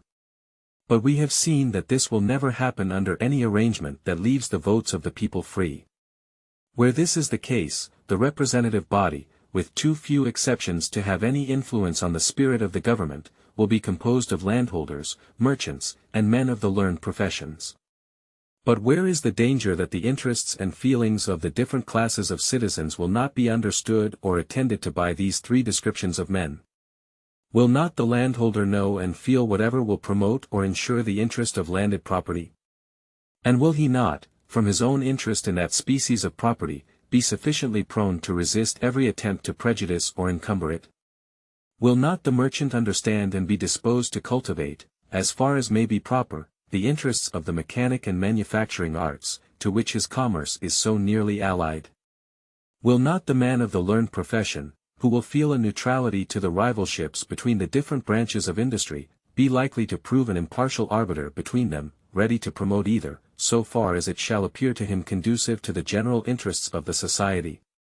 If we take into the account the momentary humors or dispositions which may happen to prevail in particular parts of the society, and to which a wise administration will never be inattentive, is the man whose situation leads to extensive inquiry and information less likely to be a competent judge of their nature, extent, and foundation than one whose observation does not travel beyond the circle of his neighbors and acquaintances? Is it not natural that a man who is a candidate for the favor of the people, and who is dependent on the suffrages of his fellow citizens for the continuance of his public honors, should take care to inform himself of their dispositions and inclinations, and should be willing to allow them their proper degree of influence upon his conduct?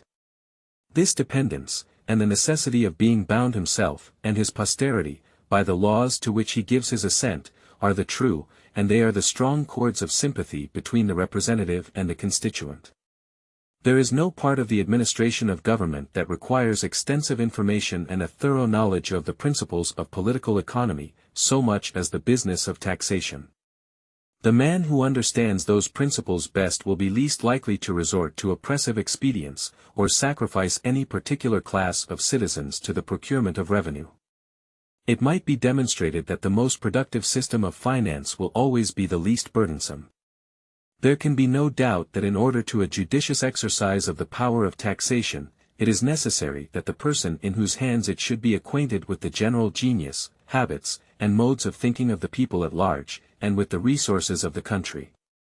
And this is all that can be reasonably meant by a knowledge of the interests and feelings of the people. In any other sense the proposition has either no meaning, or an absurd one. And in that sense let every considerate citizen judge for himself where the requisite qualification is most likely to be found. Publius. Federalist No. 36. The same subject continued, concerning the general power of taxation. From the New York Packet. Tuesday, January 8, 1788. Hamilton. To the People of the State of New York. We have seen that the result of the observations, to which the foregoing number has been principally devoted, is, that from the natural operation of the different interests and views of the various classes of the community, whether the representation of the people be more or less numerous, it will consist almost entirely of proprietors of land, of merchants, and of members of the learned professions, who will truly represent all those different interests and views. If it should be objected that we have seen other descriptions of men in the local legislatures, I answer that it is admitted there are exceptions to the rule, but not in sufficient number to influence the general complexion or character of the government. There are strong minds in every walk of life that will rise superior to the disadvantages of situation, and will command the tribute due to their merit, not only from the classes to which they particularly belong, but from the society in general. The door ought to be equally open to all, and I trust, for the credit of human nature, that we shall see examples of such vigorous plants flourishing in the soil of federal as well as of state legislation, but occasional instances of this sort will not render the reasoning founded upon the general course of things less conclusive. The subject might be placed in several other lights that would all lead to the same result, and in particular it might be asked, what greater affinity or relation of interest can be conceived between the carpenter and blacksmith, and the linen manufacturer or stocking weaver, than between the merchant and either of them? It is notorious that there are often as great rivalships between different branches of the mechanic or manufacturing arts as there are between any of the departments of labor and industry, so that, unless the representative body were to be far more numerous than would be consistent with any idea of regularity or wisdom in its deliberations, it is impossible that what seems to be the spirit of the objection we have been considering should ever be realized in practice. But I forbear to dwell any longer on a matter which has hitherto worn too loose a garb to admit even of an accurate inspection of its real shape or tendency. There is another objection of a somewhat more precise nature that claims our attention. It has been asserted that a power of internal taxation in the national legislature could never be exercised with advantage, as well from the want of a sufficient knowledge of local circumstances, as from an interference between the revenue laws of the Union and of the particular states. The supposition of a want of proper knowledge seems to be entirely destitute of foundation. If any question is depending in a state legislature respecting one of the counties, which demands a knowledge of local details, how is it acquired? No doubt from the information of the members of the county. Cannot the like knowledge be obtained in the national legislature from the representatives of each state? And is it not to be presumed that the men who will generally be sent there will be possessed of the necessary degree of intelligence to be able to communicate that information? Is the knowledge of local circumstances, as applied to taxation, a minute topographical acquaintance with all the mountains, rivers, streams, highways, and bypaths in each state, or is it a general acquaintance with its situation and resources, with the state of its agriculture, commerce, manufactures, with the nature of its products and consumptions, with the different degrees and kinds of its wealth, property, and industry?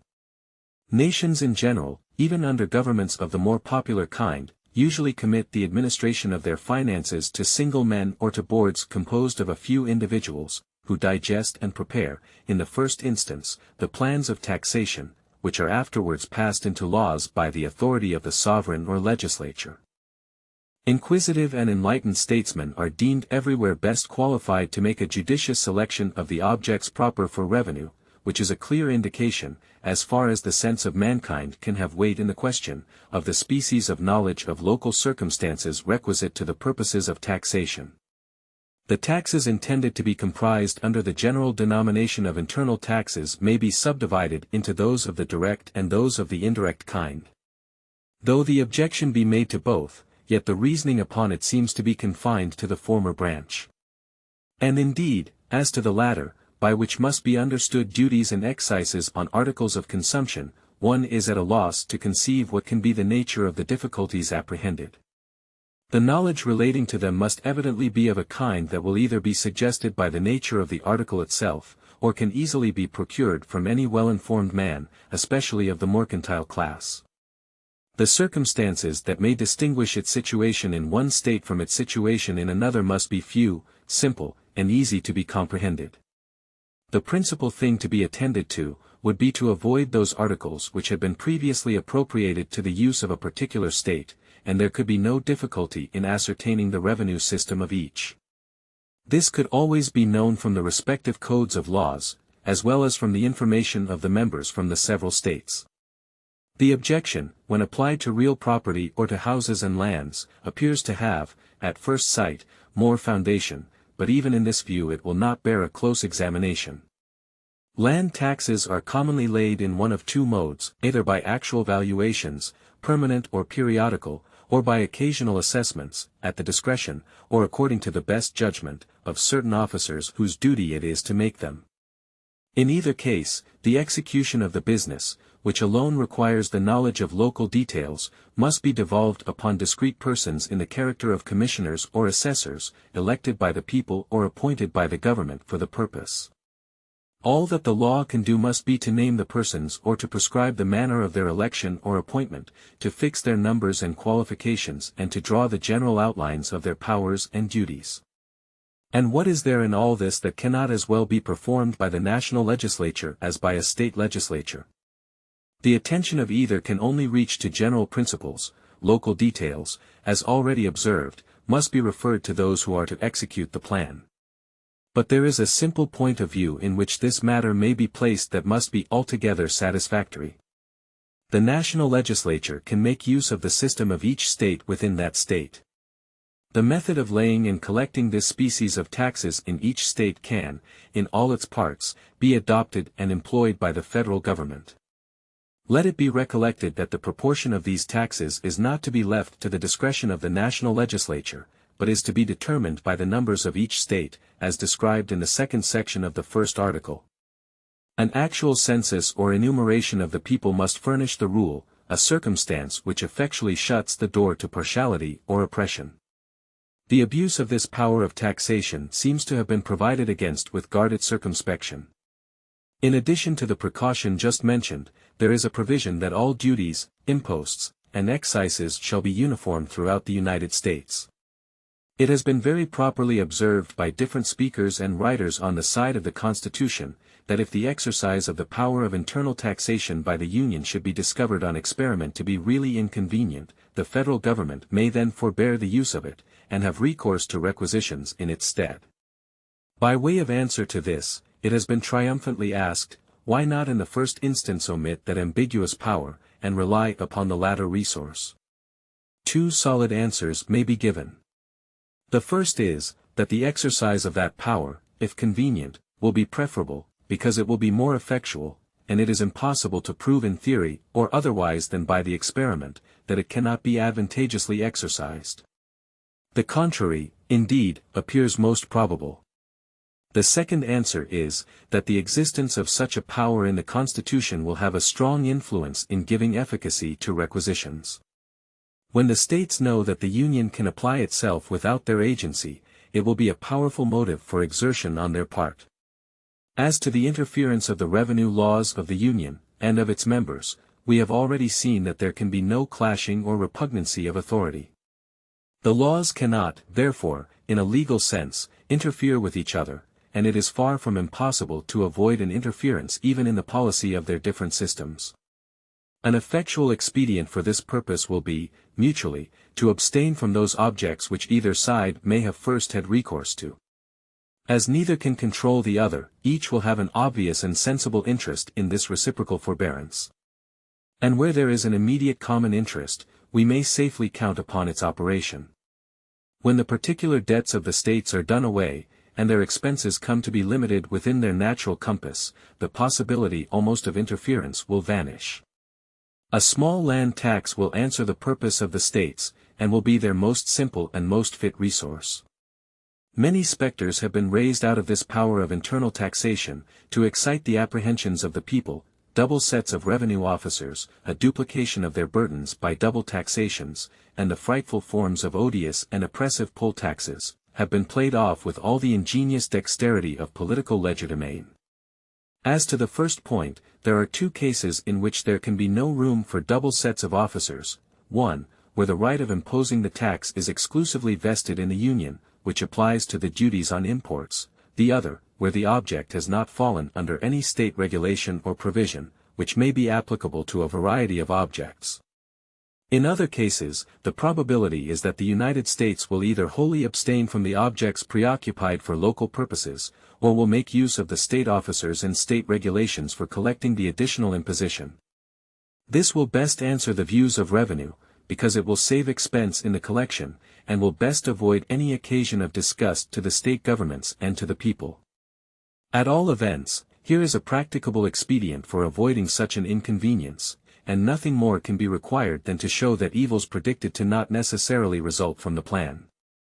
As to any argument derived from a supposed system of influence, it is a sufficient answer to say that it ought not to be presumed, but the supposition is susceptible of a more precise answer.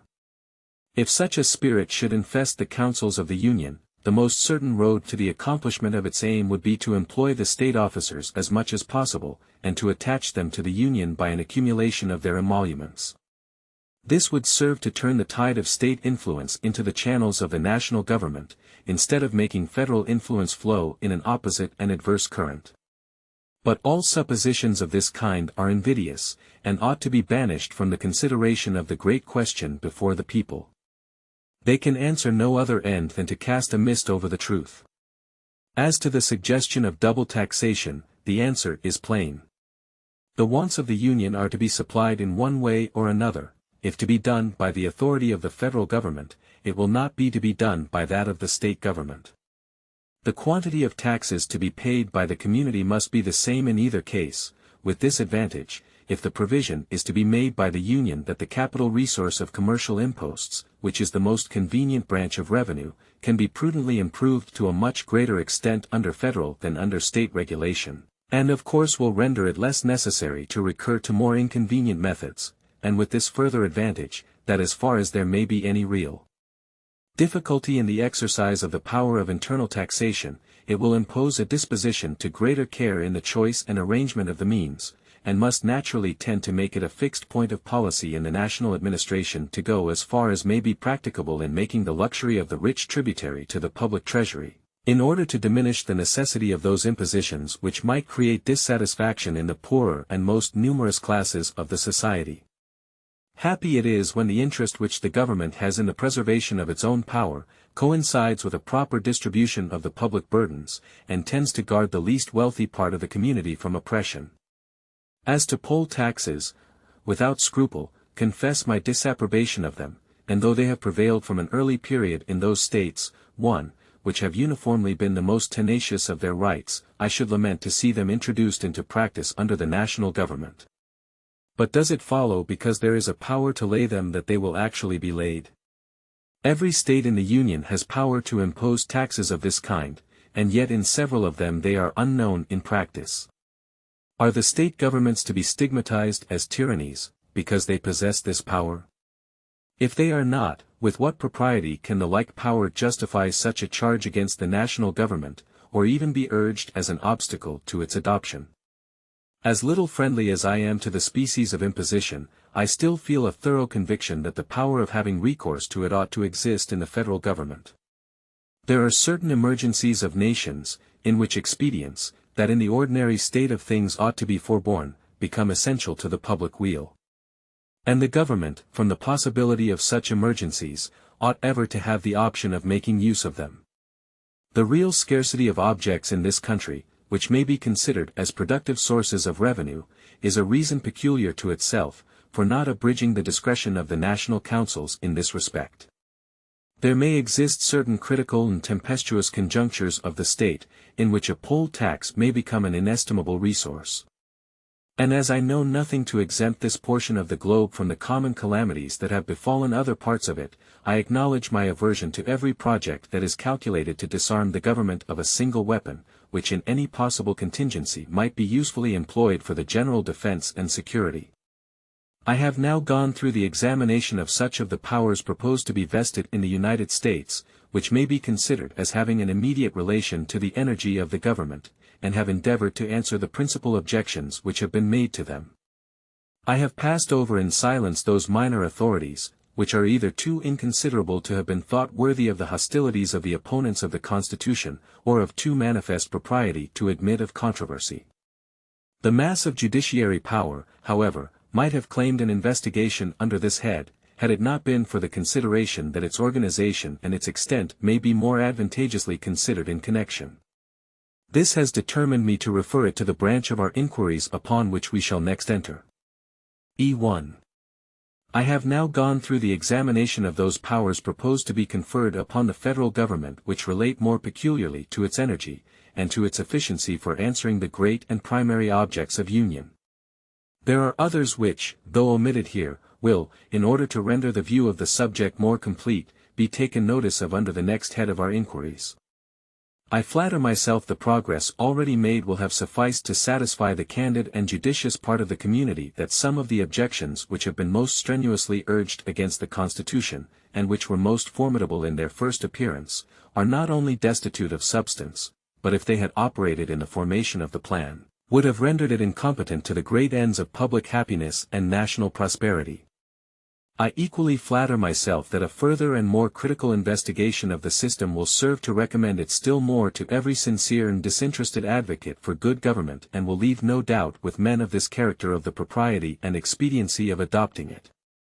Happy will it be for ourselves, and more honorable for human nature, if we have wisdom and virtue enough to set so glorious an example to mankind. E1. Publius. 1. The New England States. E1. Two versions of this paragraph appear in different editions. Federalist No. 37. Concerning the difficulties of the Convention in devising a proper form of government. From the Daily Advertiser. Friday, January 11, 1788. Madison. To the People of the State of New York. In reviewing the defects of the existing Confederation, and showing that they cannot be supplied by a government of less energy than that before the public, several of the most important principles of the latter fell of course under consideration. But as the ultimate object of these papers is to determine clearly and fully the merits of this Constitution, and the expediency of adopting it, our plan cannot be complete without taking a more critical and thorough survey of the work of the Convention, without examining it on all its sides, comparing it in all its parts, and calculating its probable effects. That this remaining task may be executed under impressions conducive to a just and fair result, some reflections must in this place be indulged, which candor previously suggests. It is a misfortune, inseparable from human affairs, that public measures are rarely investigated with that spirit of moderation which is essential to a just estimate of their real tendency to advance or obstruct the public good, and that this spirit is more apt to be diminished than promoted, by those occasions which require an unusual exercise of it. To those who have been led by experience to attend to this consideration, it could not appear surprising, that the act of the Convention, which recommends so many important changes and innovations, which may be viewed in so many lights and relations, and which touches the springs of so many passions and interests, should find or excite dispositions unfriendly, both on one side and on the other, to a fair discussion and accurate judgment of its merits. In some, it has been too evident from their own publications, that they have scanned the proposed Constitution, not only with a predisposition to censure, but with a predetermination to condemn, as the language held by others betrays an opposite predetermination or bias, which must render their opinions also of little moment in the question. In placing, however, these different characters on a level, with respect to the weight of their opinions, I wish not to insinuate that there may not be a material difference in the purity of their intentions. It is but just to remark in favor of the latter description, that as our situation is universally admitted to be peculiarly critical, and to require indispensably that something should be done for our relief, the predetermined patron of what has been actually done may have taken his bias from the weight of these considerations, as well as from considerations of a sinister nature. The predetermined adversary, on the other hand, can have been governed by no venial motive whatever. The intentions of the first may be upright, as they may on the contrary be culpable. The views of the last cannot be upright, and must be culpable. But the truth is, that these papers are not addressed to persons falling under either of these characters. They solicit the attention of those only, who add to a sincere zeal for the happiness of their country, a temper favorable to a just estimate of the means of promoting it. Persons of this character will proceed to an examination of the plan submitted by the Convention, not only without a disposition to find or to magnify faults, but will see the propriety of reflecting, that a faultless plan was not to be expected. Nor will they barely make allowances for the errors which may be chargeable on the fallibility to which the Convention, as a body of men, were liable, but will keep in mind, that they themselves also are but men, and ought not to assume an infallibility in rejudging the fallible opinions of others. With equal readiness will it be perceived, that besides these inducements to candor, many allowances ought to be made for the difficulties inherent in the very nature of the undertaking referred to the Convention. The novelty of the undertaking immediately strikes us. It has been shown in the course of these papers, that the existing confederation is founded on principles which are fallacious, that we must consequently change this first foundation, and with it the superstructure resting upon it. It has been shown, that the other confederacies which could be consulted as precedents have been vitiated by the same erroneous principles, and can therefore furnish no other light than that of beacons, which give warning of the course to be shunned, without pointing out that which ought to be pursued. The most that the Convention could do in such a situation, was to avoid the errors suggested by the past experience of other countries, as well as of our own, and to provide a convenient mode of rectifying their own errors, as future experiences may unfold them. Among the difficulties encountered by the Convention, a very important one must have lain in combining the requisite stability and energy in government, with the inviolable attention due to liberty and to the republican form. Without substantially accomplishing this part of their undertaking, they would have very imperfectly fulfilled the object of their appointment, or the expectation of the public, yet that it could not be easily accomplished, will be denied by no one who is unwilling to betray his ignorance of the subject. Energy in government is essential to that security against external and internal danger, and to that prompt and salutary execution of the laws which enter into the very definition of good government. Stability in government is essential to national character and to the advantages annexed to it, as well as to that repose and confidence in the minds of the people, which are among the chief blessings of civil society. An irregular and mutable legislation is not more an evil in itself than it is odious to the people, and it may be pronounced with assurance that the people of this country, enlightened as they are with regard to the nature, and interested, as the great body of them are, in the effects of good government, will never be satisfied till some remedy be applied to the vicissitudes and uncertainties which characterize the state administrations. On comparing, however, these valuable ingredients with the vital principles of liberty, we must perceive at once the difficulty of mingling them together in their due proportions. The genius of republican liberty seems to demand on one side, not only that all power should be derived from the people, but that those entrusted with it should be kept in independence on the people, by a short duration of their appointments, and that even during this short period the trust should be placed not in a few, but a number of hands. Stability, on the contrary, requires that the hands in which power is lodged should continue for a length of time the same. A frequent change of men will result from a frequent return of elections, and a frequent change of measures from a frequent change of men, whilst energy in government requires not only a certain duration of power, but the execution of it by a single hand. How far the convention may have succeeded in this part of their work, will better appear on a more accurate view of it. From the cursory view here taken, it must clearly appear to have been an arduous part. Not less arduous must have been the task of marking the proper line of partition between the authority of the general and that of the state governments. Every man will be sensible of this difficulty, in proportion as he has been accustomed to contemplate and discriminate objects extensive and complicated in their nature. The faculties of the mind itself have never yet been distinguished and defined, with satisfactory precision, by all the efforts of the most acute and metaphysical philosophers.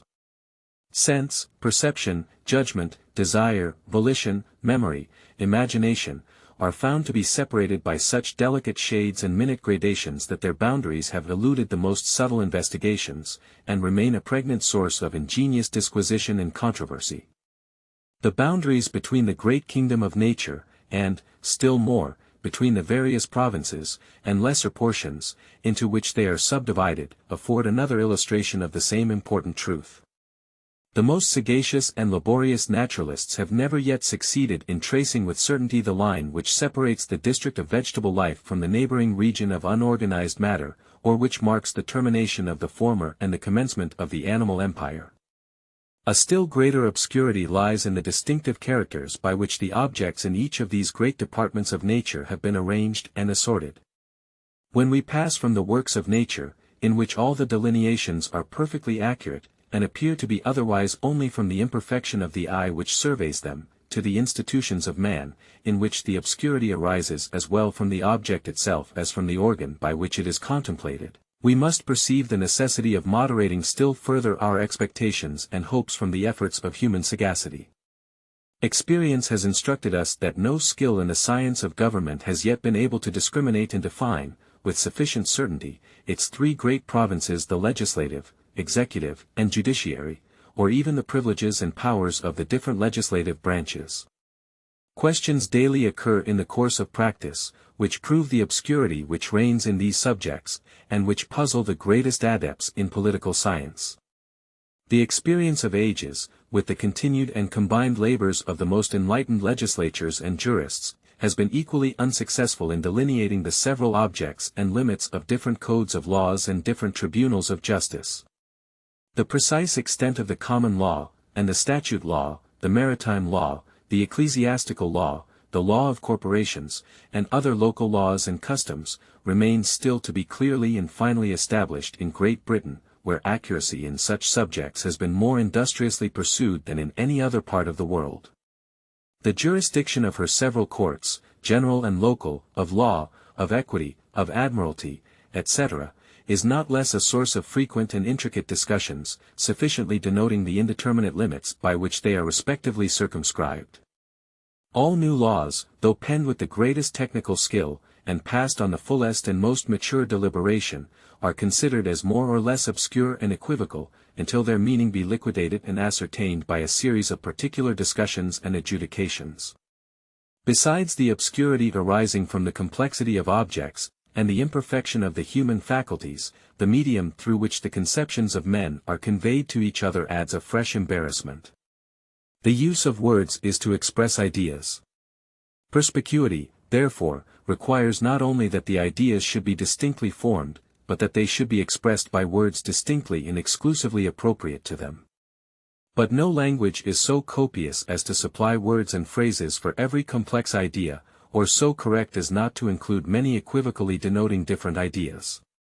Hence it must happen that however accurately objects may be discriminated in themselves, and however accurately the discrimination may be considered, the definition of them may be rendered inaccurate by the inaccuracy of the terms in which it is delivered. And this unavoidable inaccuracy must be greater or less, according to the complexity and novelty of the objects defined. When the Almighty Himself condescends to address mankind in their own language, His meaning, luminous as it must be, is rendered dim and doubtful by the cloudy medium through which it is communicated. Here, then, are three sources of vague and incorrect definitions: indistinctness of the object, imperfection of the organ of conception, inadequateness of the vehicle of ideas. Any one of these must produce a certain degree of obscurity. The Convention, in delineating the boundary between the federal and state jurisdictions, must have experienced the full effect of them all. To the difficulties already mentioned may be added the interfering pretensions of the larger and smaller states. We cannot err in supposing that the former would contend for a participation in the government, fully proportioned to their superior wealth and importance, and that the latter would not be less tenacious of the equality at present enjoyed by them. We may well suppose that neither side would entirely yield to the other, and consequently that the struggle could be terminated only by compromise. It is extremely probable, also, that after the ratio of representation had been adjusted, this very compromise must have produced a fresh struggle between the same parties, to give such a turn to the organization of the government, and to the distribution of its powers, as would increase the importance of the branches, in forming which they had respectively obtained the greatest share of influence. There are features in the Constitution which warrant each of these suppositions, and as far as either of them is well founded, it shows that the Convention must have been compelled to sacrifice theoretical propriety to the force of extraneous considerations. Nor could it have been the large and small states only, which would marshal themselves in opposition to each other on various points. Other combinations, resulting from a difference of local position and policy, must have created additional difficulties. As every state may be divided into different districts, and its citizens into different classes, which give birth to contending interests and local jealousies, so the different parts of the United States are distinguished from each other by a variety of circumstances, which produce a like effect on a larger scale. And although this variety of interests, for reasons sufficiently explained in a former paper, may have a salutary influence on the administration of the government when formed, yet every one must be sensible of the contrary influence, which must have been experienced in the task of forming it. Would it be wonderful if, under the pressure of all these difficulties, the Convention should have been forced into some deviations from that artificial structure and regular symmetry which an abstract view of the subject might lead an ingenious theorist to bestow on a constitution planned in his closet or in his imagination? The real wonder is that so many difficulties should have been surmounted, and surmounted with a unanimity almost as unprecedented as it must have been unexpected. It is impossible for any man of candor to reflect on this circumstance without partaking of the astonishment. It is impossible for the man of pious reflection not to perceive in it a finger of that almighty hand which has been so frequently and signally extended to our relief in the critical stages of the Revolution. We had occasion, in a former paper, to take notice of the repeated trials which have been unsuccessfully made in the United Netherlands for reforming the baneful and notorious vices of their constitution. The history of almost all the great councils and consultations held among mankind for reconciling their discordant opinions, assuaging their mutual jealousies, and adjusting their respective interests, is a history of factions, contentions, and disappointments, and may be classed among the most dark and degraded pictures which display the infirmities and depravities of the human character. If, in a few scattered instances, a brighter aspect is presented, they serve only as exceptions to admonish us of the general truth, and by their luster to darken the gloom of the adverse prospect to which they are contrasted. In revolving the causes from which these exceptions result, and applying them to the particular instances before us, we are necessarily led to two important conclusions. The first is, that the Convention must have enjoyed, in a very singular degree, an exemption from the pestilential influence of party animosities, the disease most incident to deliberative bodies, and most apt to contaminate their proceedings. The second conclusion is that all the deputations composing the Convention were satisfactorily accommodated by the final act, or were induced to accede to it by a deep conviction of the necessity of sacrificing private opinions and partial interests to the public good, and by a despair of seeing this necessity diminished by delays or by new experiments. Federalist number 38. The same subject continued, and the incoherence of the objections to the new plan exposed. From the Independent Journal. Saturday, January 12, 1788. Madison. To the people of the State of New York. It is not a little remarkable that in every case reported by ancient history, in which government has been established with deliberation and consent, the task of framing it has not been committed to an assembly of men, but has been performed by some individual citizen of preeminent wisdom and approved integrity. Minos, we learn, was the primitive founder of the government of Crete, as Seleucus was of that of the Locrians. Theseus first, and after him Draco and Solon, instituted the government of Athens. Lycurgus was the lawgiver of Sparta. The foundation of the original government of Rome was laid by Romulus, and the work completed by two of his elective successors, Numa and Tullius Hostilius.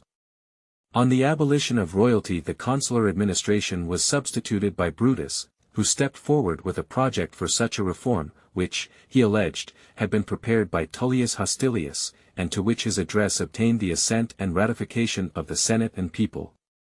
This remark is applicable to confederate governments also. Amphictyon, we are told, was the author of that which bore his name. The Achaean League received its first birth from Achaeus, and its second from Aratus. What degree of agency these reputed lawgivers might have in their respective establishments, or how far they might be clothed with the legitimate authority of the people, cannot in every instance be ascertained. In some, however, the proceeding was strictly regular. Draco appears to have been entrusted by the people of Athens with indefinite powers to reform its government and laws.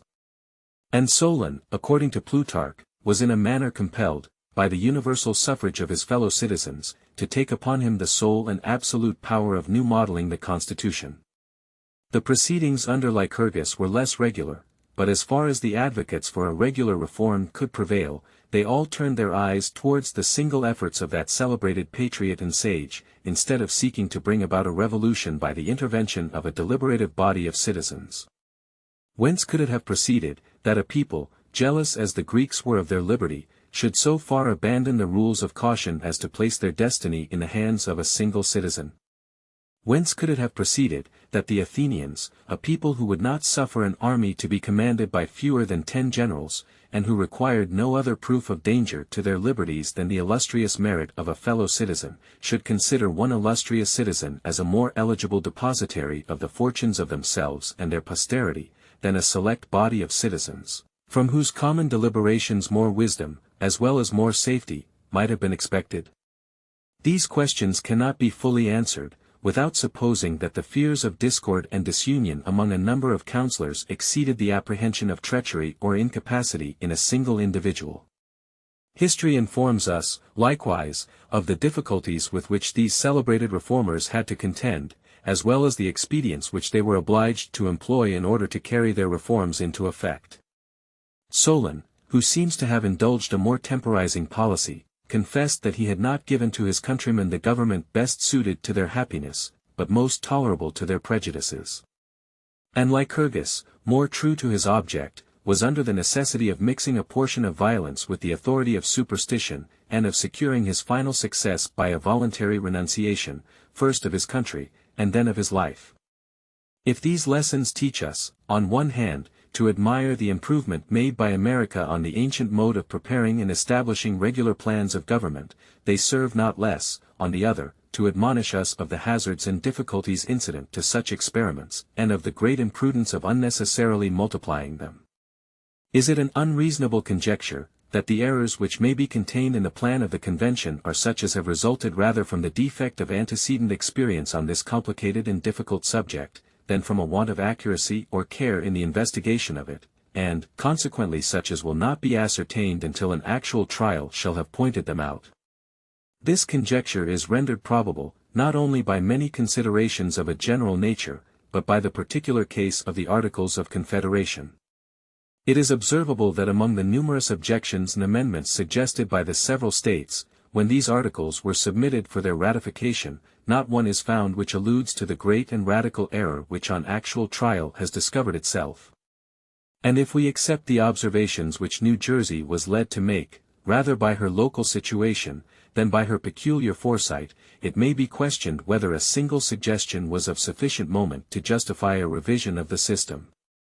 There is abundant reason, nevertheless, to suppose that immaterial as these objections were, they would have been adhered to with a very dangerous inflexibility, in some states, had not a zeal for their opinions and supposed interests been stifled by the more powerful sentiment of self-preservation.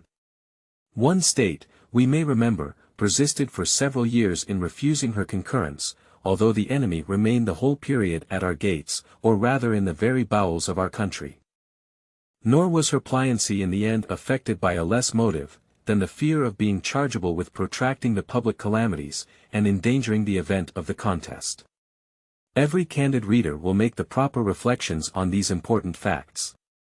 A patient who finds his disorder daily growing worse, and that an efficacious remedy can no longer be delayed without extreme danger, after coolly revolving his situation, and the characters of different physicians, selects and calls in such of them as he judges most capable of administering relief, and best entitled to his confidence.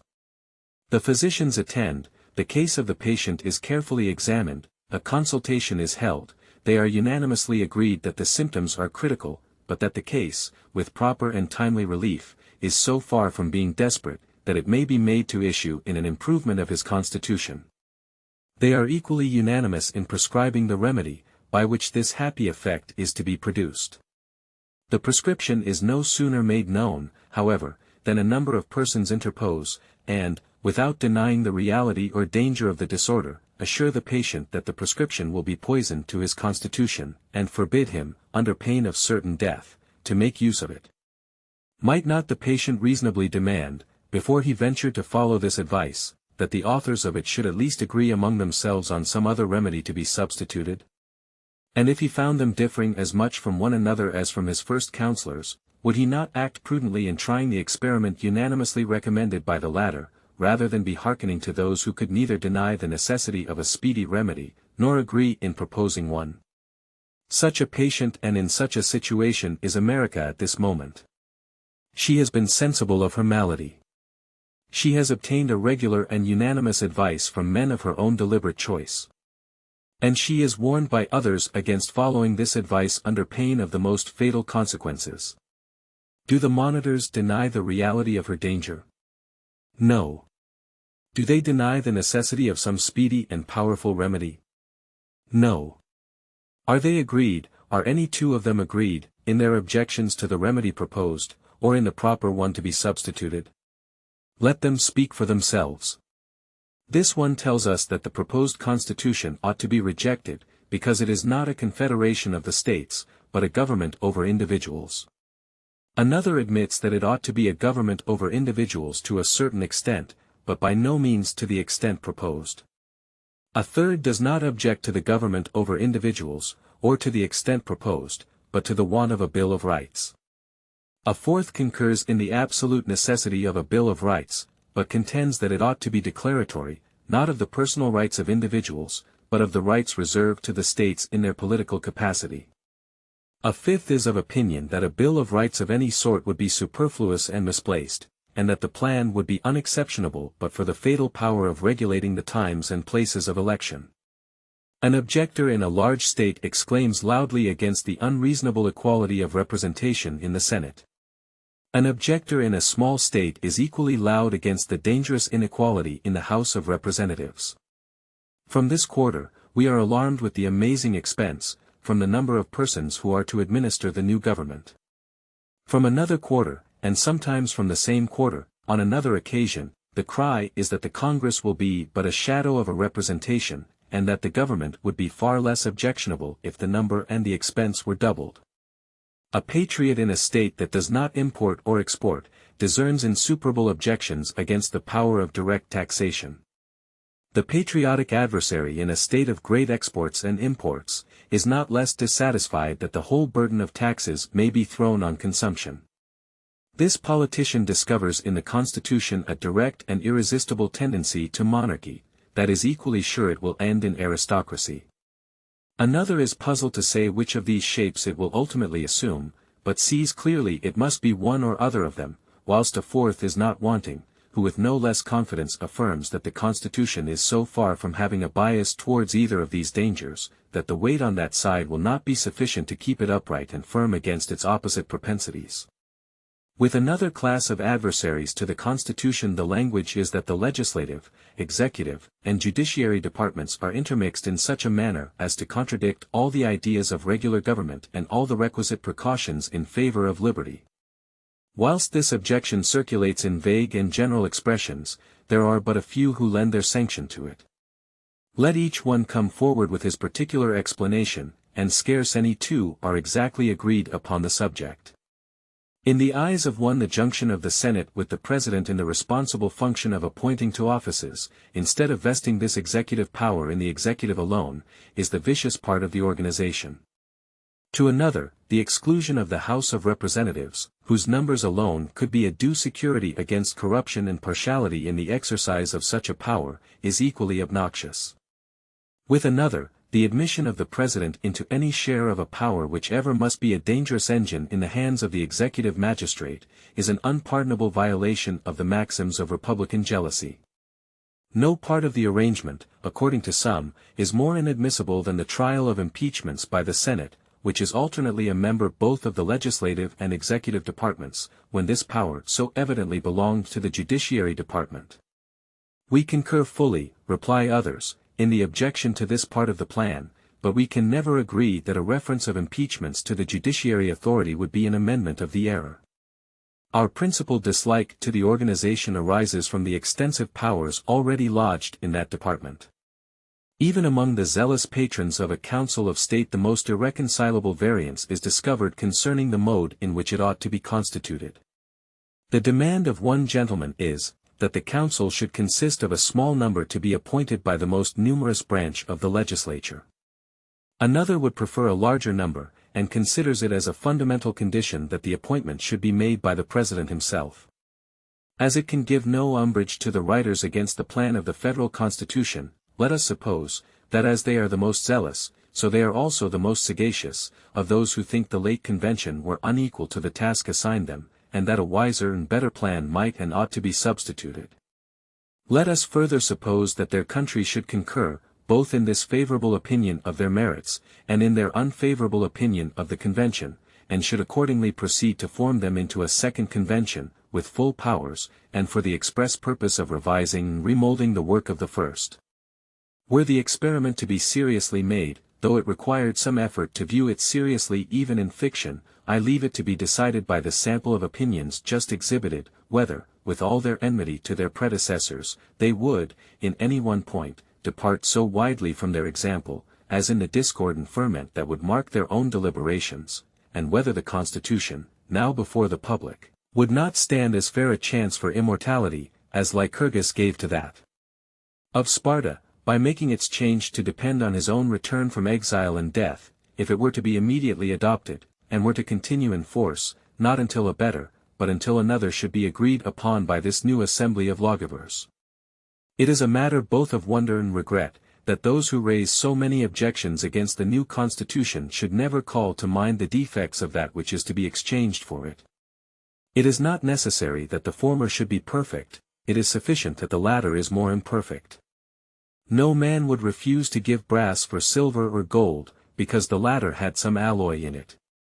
No man would refuse to quit a shattered and tottering habitation for a firm and commodious building, because the latter had not a porch to it, or because some of the rooms might be a little larger or smaller, or the ceilings a little higher or lower than his fancy would have planned them.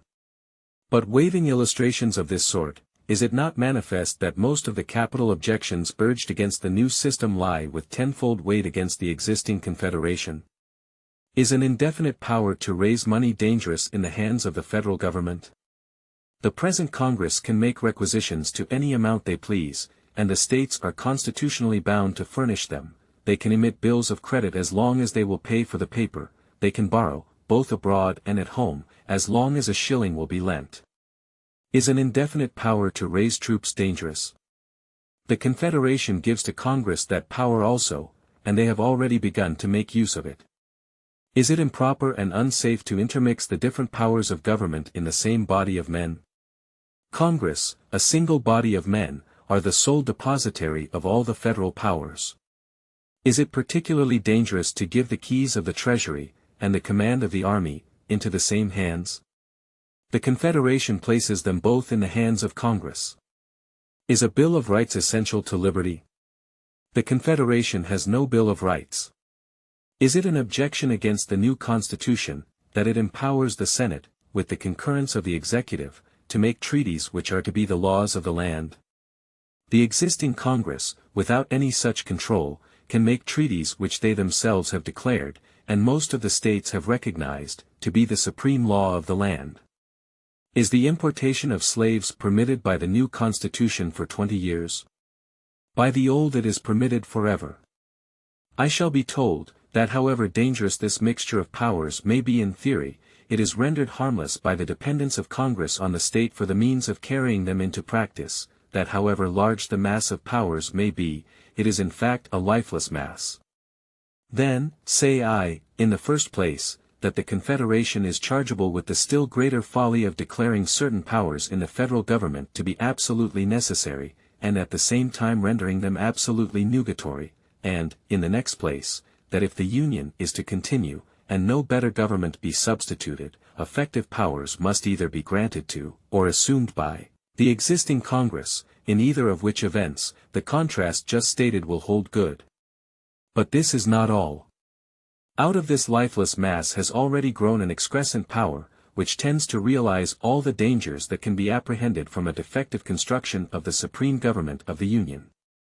It is now no longer a point of speculation and hope, that the Western Territory is a mine of vast wealth to the United States, and although it is not of such a nature as to extricate them from their present distresses, or for some time to come, to yield any regular supplies for the public expenses, yet must it hereafter be able, under proper management, both to effect a gradual discharge of the domestic debt, and to furnish, for a certain period, liberal tributes to the federal treasury. A very large proportion of this fund has been already surrendered by individual states, and it may with reason be expected that the remaining states will not persist in withholding similar proofs of their equity and generosity. We may calculate, therefore, that a rich and fertile country, of an area equal to the inhabited extent of the United States, will soon become a national stock. Congress have assumed the administration of this stock. They have begun to render it productive. Congress have undertaken to do more. They have proceeded to form new states, to erect temporary governments, to appoint officers for them, and to prescribe the conditions on which such states shall be admitted into the Confederacy. All this has been done, and done without the least color of constitutional authority. Yet no blame has been whispered, no alarm has been sounded. A great and independent fund of revenue is passing into the hands of a single body of men, who can raise troops to an indefinite number, and appropriate money to their support for an indefinite period of time. And yet there are men, who have not only been silent spectators of this prospect, but who are advocates for the system which exhibits it, and, at the same time, urge against the new system the objections which we have heard. Would they not act with more consistency, in urging the establishment of the latter, as no less necessary to guard the Union against the future powers and resources of a body constructed like the existing Congress, than to save it from the dangers threatened by the present impotency of that Assembly? I mean not, by anything here said, to throw censure on the measures which have been pursued by Congress. I am sensible they could not have done otherwise. The public interest, the necessity of the case, imposed upon them the task of overleaping their constitutional limits. But is not the fact an alarming proof of the danger resulting from a government which does not possess regular powers commensurate to its objects? A dissolution or usurpation is the dreadful dilemma to which it is continually exposed. Publius. Federalist No. 39. The conformity of the plan to Republican principles. For the Independent Journal.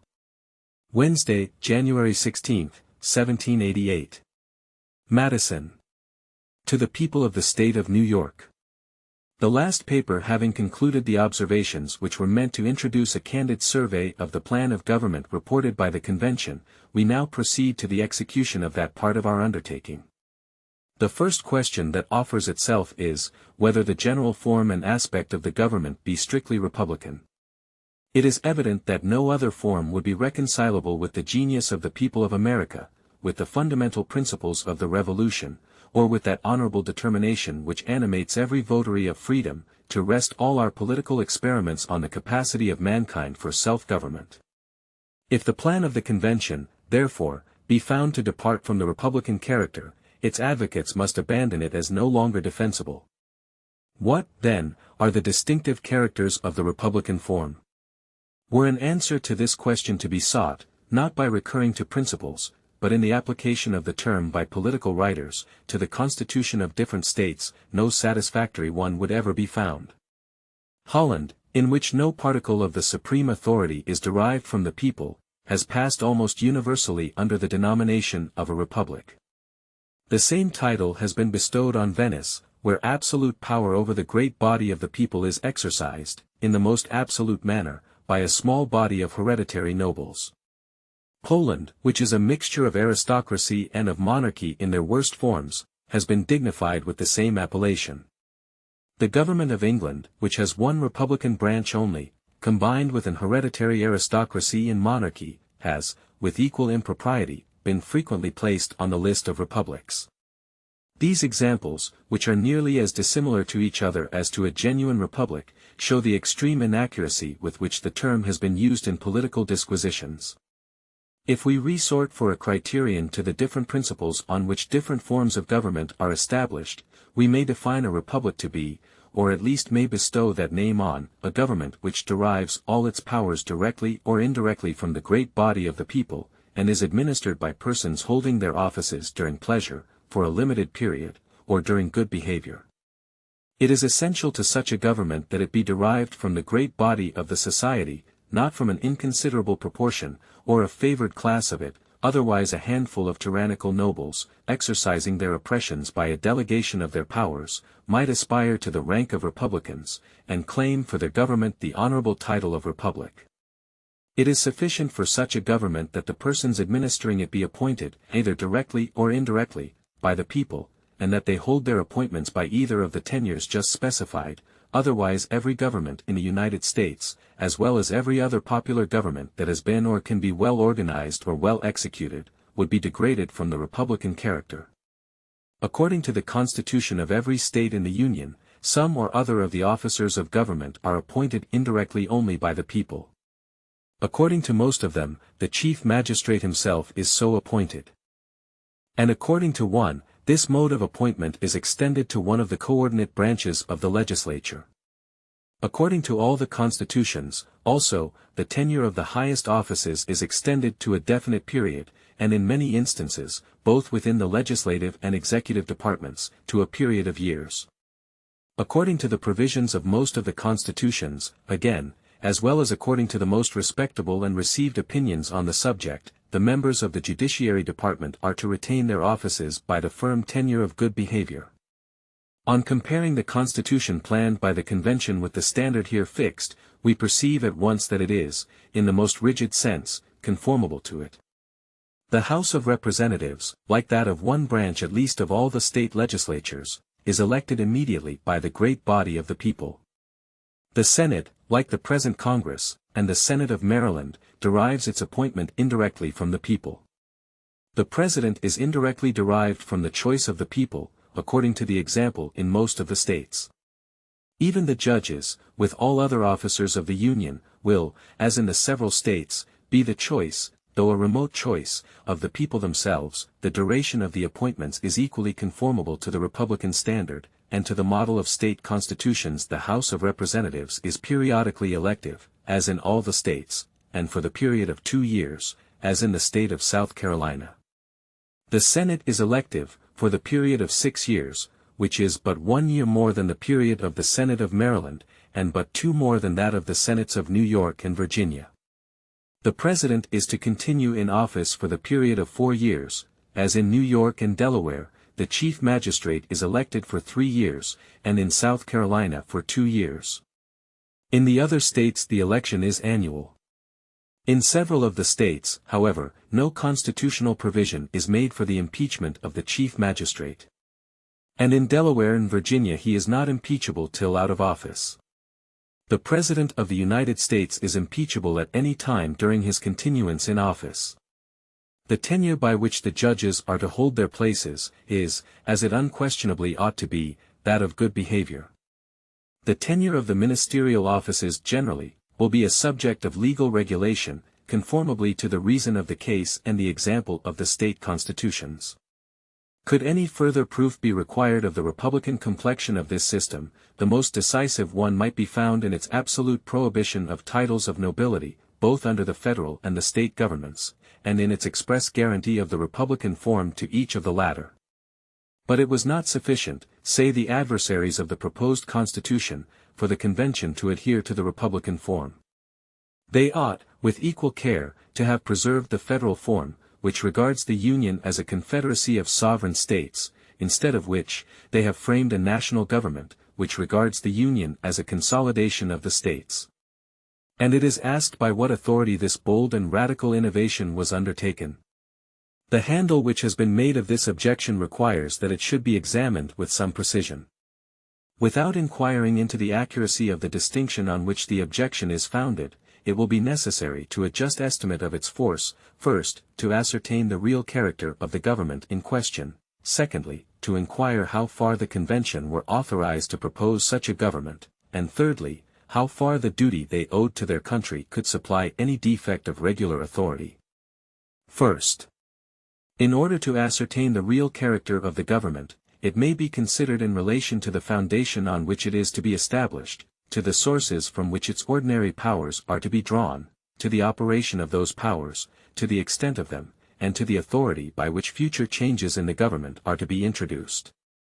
On examining the first relation, it appears, on one hand, that the Constitution is to be founded on the assent and ratification of the people of America, given by deputies elected for the special purpose, but, on the other, that this assent and ratification is to be given by the people, not as individuals composing one entire nation, but as composing the distinct and independent states to which they respectively belong. It is to be the assent and ratification of the several states, derived from the supreme authority in each state, the authority of the people themselves. The act, therefore, establishing the Constitution, will not be a national, but a federal act. That it will be a federal and not a national act, as these terms are understood by the objectors, the act of the people, as forming so many independent states, not as forming one aggregate nation, is obvious from this single consideration, that it is to result neither from the decision of a majority of the people of the Union, nor from that of a majority of the states. It must result from the unanimous assent of the several states that are parties to it, differing no otherwise from their ordinary assent than in its being expressed, not by the legislative authority, but by that of the people themselves. Were the people regarded in this transaction as forming one nation, the will of the majority of the whole people of the United States would bind the minority, in the same manner as the majority in each state must bind the minority, and the will of the majority must be determined either by a comparison of the individual votes, or by considering the will of the majority of the states as evidence of the will of a majority of the people of the United States.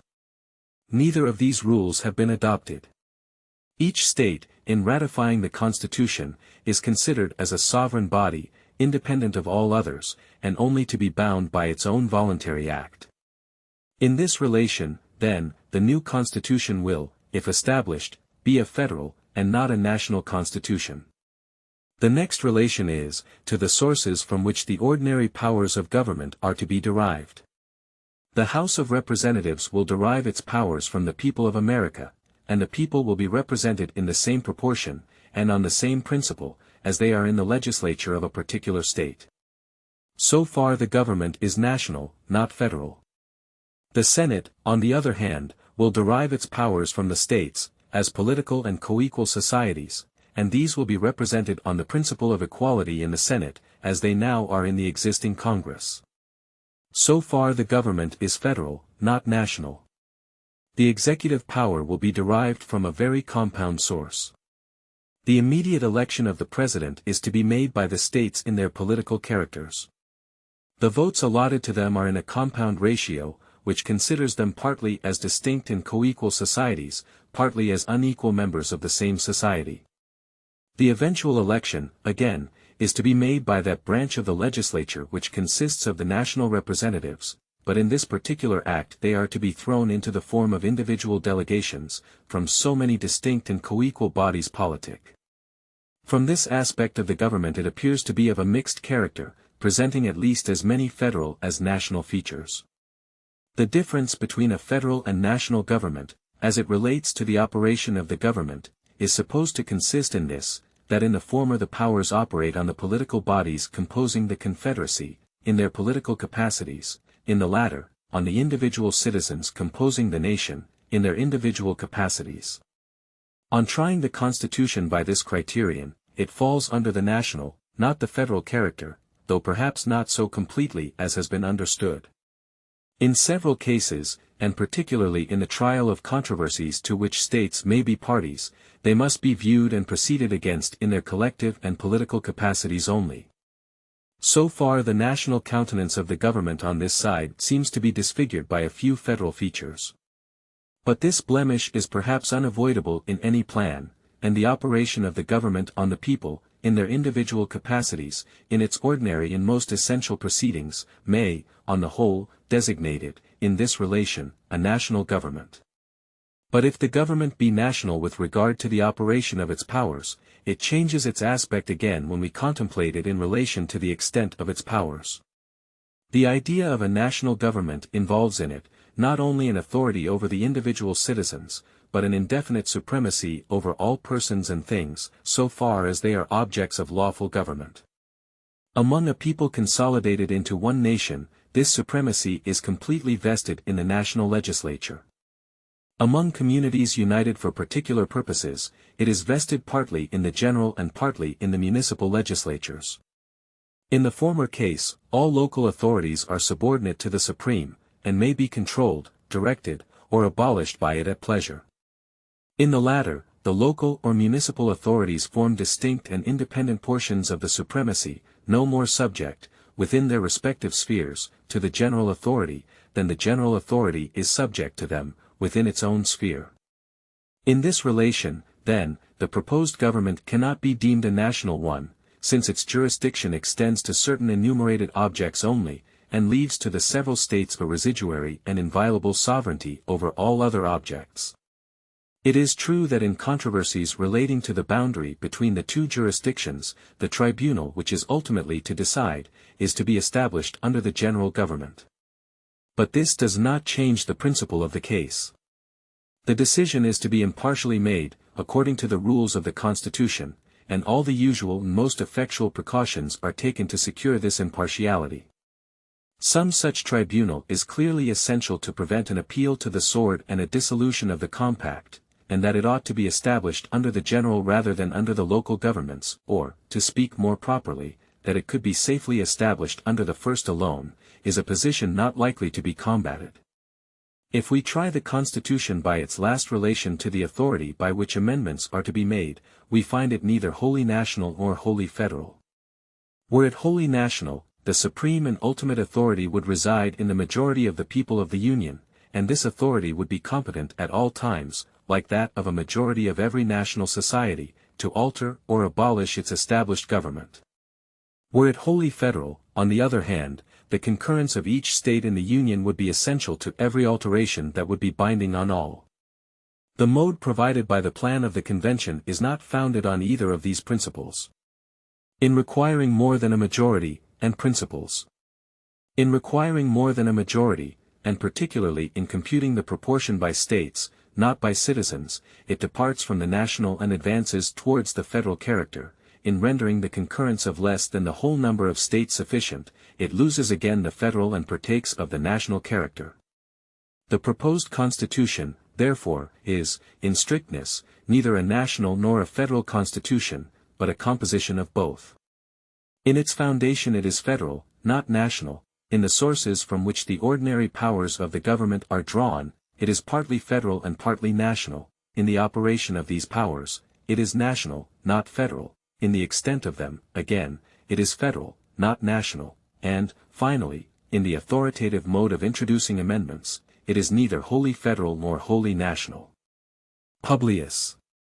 Federalist No. 40.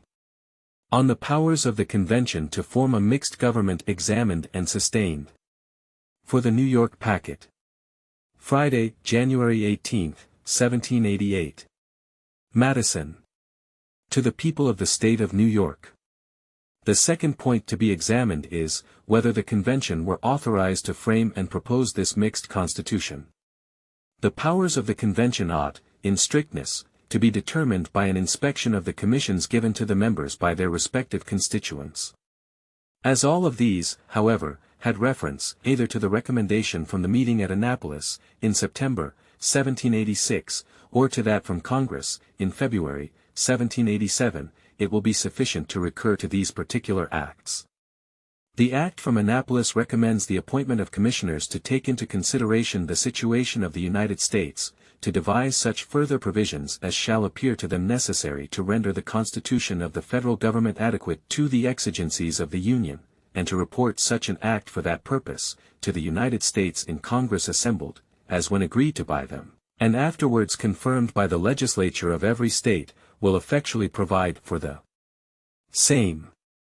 The recommendatory act of Congress is in the words following, whereas, there is provision in the Articles of Confederation and Perpetual Union for making alterations therein, by the assent of a Congress of the United States, and of the legislatures of the several states, and whereas experience hath evinced, that there are defects in the present Confederation, as a mean to remedy which, several of the states, and particularly the state of New York, by express instructions to their delegates in Congress, have suggested a convention for the purposes expressed in the following resolution, and such convention appearing to be the most probable mean of establishing in these states a firm national government. Resolved, that in the opinion of Congress it is expedient, that on the second Monday of May next a convention of delegates, who shall have been appointed by the several states, be held at Philadelphia, for the sole and express purpose of revising the Articles of Confederation, and reporting to Congress and the several legislatures such alterations and provisions therein, as shall, when agreed to in Congress, and confirmed by the states, render the federal Constitution adequate to the exigencies of government and the preservation of the Union. From these two acts, it appears, first, that the object of the convention was to establish, in these states, a firm national government, 2d, that this government was to be such as would be adequate to the exigencies of government and the preservation of the Union, 3d, that these purposes were to be effected by alterations and provisions in the Articles of Confederation, as it is expressed in the Act of Congress, or by such further provisions as should appear necessary, as it stands in the Recommendatory Act from Annapolis. Fourth, that the alterations and provisions were to be reported to Congress, and to the states, in order to be agreed to by the former and confirmed by the latter. From a comparison and fair construction of these several modes of expression, is to be deduced the authority under which the convention acted. They were to frame a national government, adequate to the exigencies of government, and of the Union, and to reduce the Articles of Confederation into such form as to accomplish these purposes. There are two rules of construction, dictated by plain reason, as well as founded on legal axioms. The one is, that every part of the expression ought, if possible, to be allowed some meaning, and be made to conspire to some common end. The other is, that where the several parts cannot be made to coincide, the less important should give way to the more important part, the means should be sacrificed to the end, rather than the end to the means. Suppose, then, that the expressions defining the authority of the convention were irreconcilably at variance with each other, that a national and adequate government could not possibly, in the judgment of the convention, be effected by alterations and provisions in the Articles of Confederation, which part of the definition ought to have been embraced, and which rejected. Which was the more important, which the less important part? Which the end, which the means? Let the most scrupulous expositors of delegated powers, let the most inveterate objectors against those exercised by the convention, answer these questions. Let them declare, whether it was of most importance to the happiness of the people of America, that the Articles of Confederation should be disregarded, and an adequate government be provided, and the Union preserved, or that an adequate government should be omitted, and the Articles of Confederation preserved. Let them declare, whether the preservation of these articles was the end, for securing which a reform of the government was to be introduced as the means, or whether the establishment of a government, adequate to the national happiness, was the end at which these articles themselves originally aimed, and to which they ought, as insufficient means, to have been sacrificed.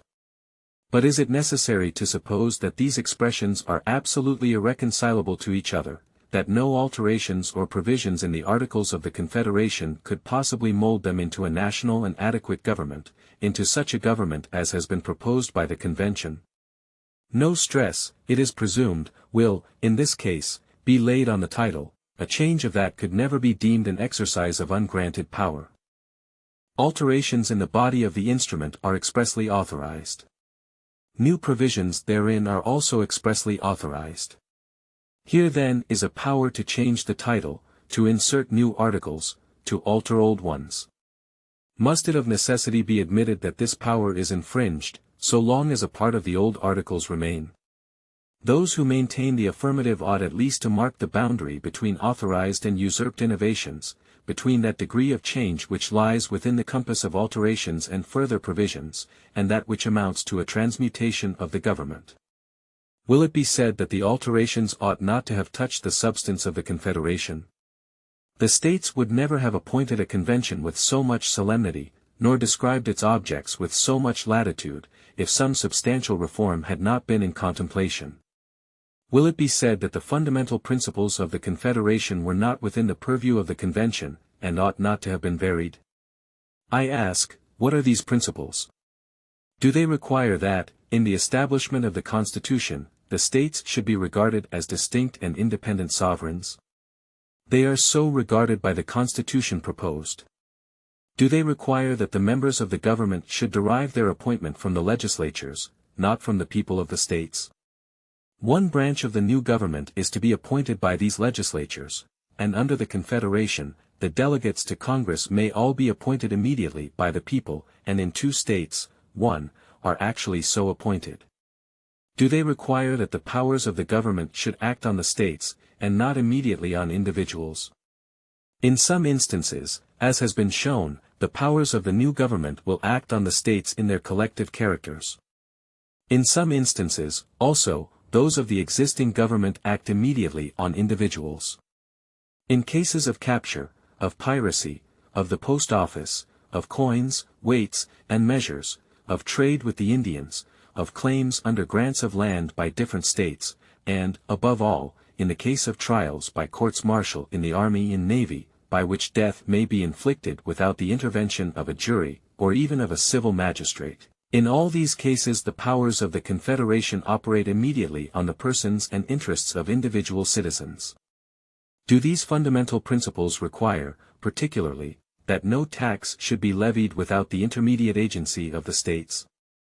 The Confederation itself authorizes a direct tax, to a certain extent, on the post office. The power of coinage has been so construed by Congress as to levy a tribute immediately from that source also. But pretermitting these instances, was it not an acknowledged object of the Convention and the universal expectation of the people, that the regulation of trade should be submitted to the general government in such a form as would render it an immediate source of general revenue? Had not Congress repeatedly recommended this measure as not inconsistent with the fundamental principles of the Confederation? Had not every state but one, had not New York herself, so far complied with the plan of Congress as to recognize the principle of the innovation? Do these principles, in fine, require that the powers of the general government should be limited, and that, beyond this limit, the states should be left in possession of their sovereignty and independence? We have seen that in the new government, as in the old, the general powers are limited, and that the states, in all unenumerated cases, are left in the enjoyment of their sovereign and independent jurisdiction. The truth is, that the great principles of the Constitution proposed by the Convention may be considered less as absolutely new, than as the expansion of principles which are found in the Articles of Confederation. The misfortune under the latter system has been, that these principles are so feeble and confined as to justify all the charges of inefficiency which have been urged against it, and to require a degree of enlargement which gives to the new system the aspect of an entire transformation of the old. In one particular it is admitted that the convention have departed from the tenor of their commission. Instead of reporting a plan requiring the confirmation of the legislatures of all the states, they have reported a plan which is to be confirmed by the people, and may be carried into effect by 9 states only. It is worthy of remark that this objection, though the most plausible, has been the least urged in the publications which have swarmed against the convention.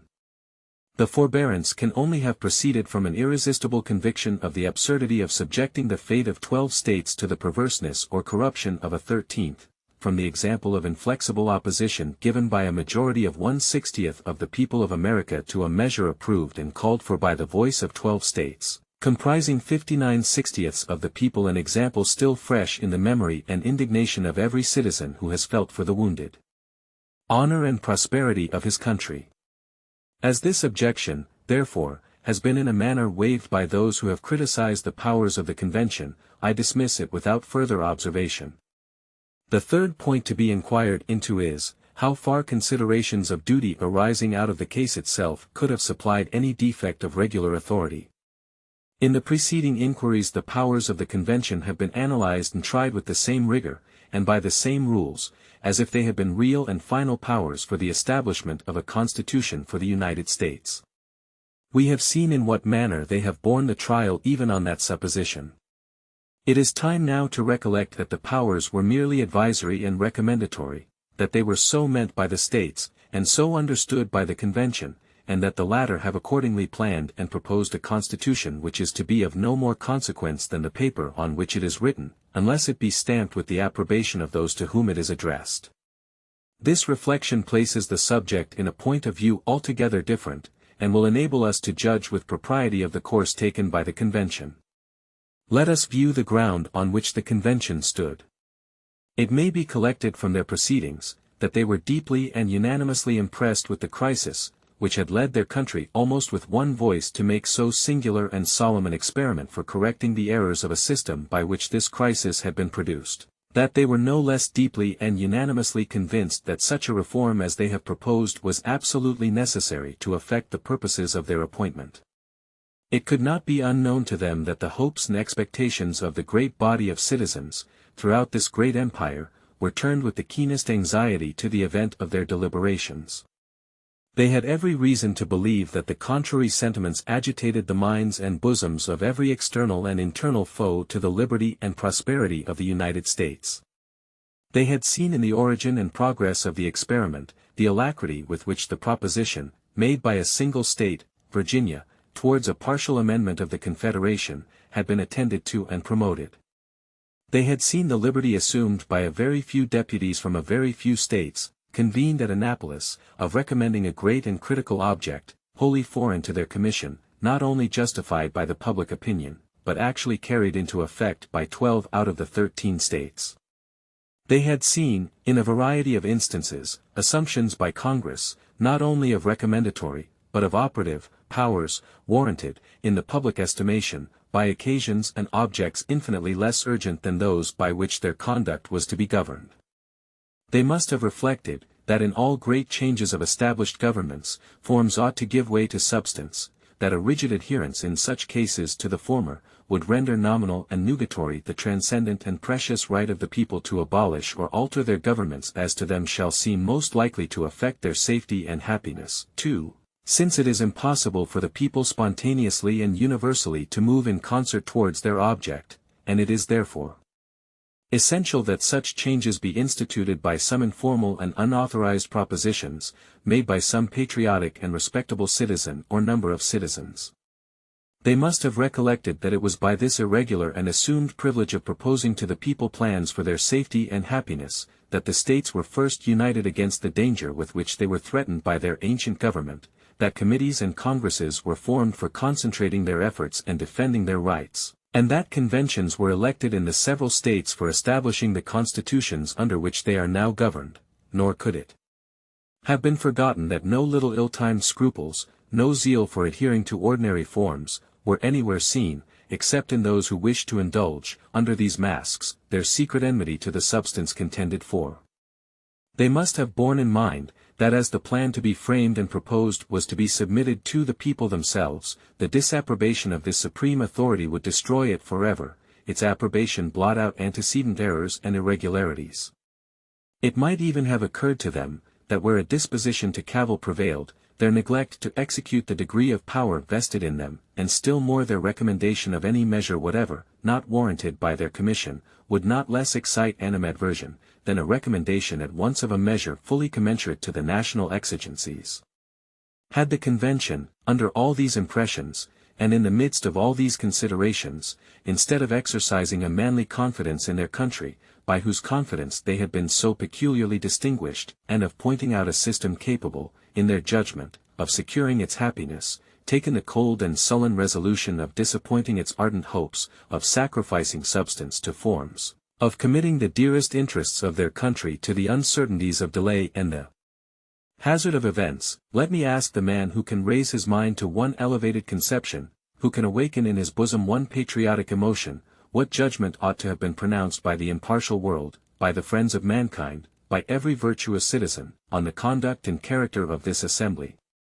Or if there be a man whose propensity to condemn is susceptible of no control, let me then ask what sentence he has in reserve for the 12 states who usurped the power of sending deputies to the convention, a body utterly unknown to their constitutions, for Congress, who recommended the appointment of this body, equally unknown to the Confederation, and for the state of New York, in particular, which first urged and then complied with this unauthorized interposition. But that the objectors may be disarmed of every pretext, it shall be granted for a moment that the convention were neither authorized by their commission, nor justified by circumstances in proposing a constitution for their country. Does it follow that the constitution ought, for that reason alone, to be rejected? If, according to the noble precept, it be lawful to accept good advice even from an enemy, shall we set the ignoble example of refusing such advice even when it is offered by our friends? The prudent inquiry, in all cases, ought surely to be, not so much from whom the advice comes, as whether the advice be good. The sum of what has been here advanced and proved is, that the charge against the convention of exceeding their powers, except in one instance little urged by the objectors, has no foundation to support it, that if they had exceeded their powers, they were not only warranted, but required, as the confidential servants of their country, by the circumstances in which they were placed, to exercise the liberty which they assume, and that finally, if they had violated both their powers and their obligations, in proposing a constitution, this ought nevertheless to be embraced, if it be calculated to accomplish the views and happiness of the people of America. How far this character is due to the Constitution, is the subject under investigation. Publius. 1. Connecticut and Rhode Island. 2. Declaration of Independence. Federalist No. 41. General view of the powers conferred by the Constitution. For the Independent Journal. Saturday, January 19, 1788. Madison. To the people of the State of New York. The Constitution proposed by the Convention may be considered under two general points of view.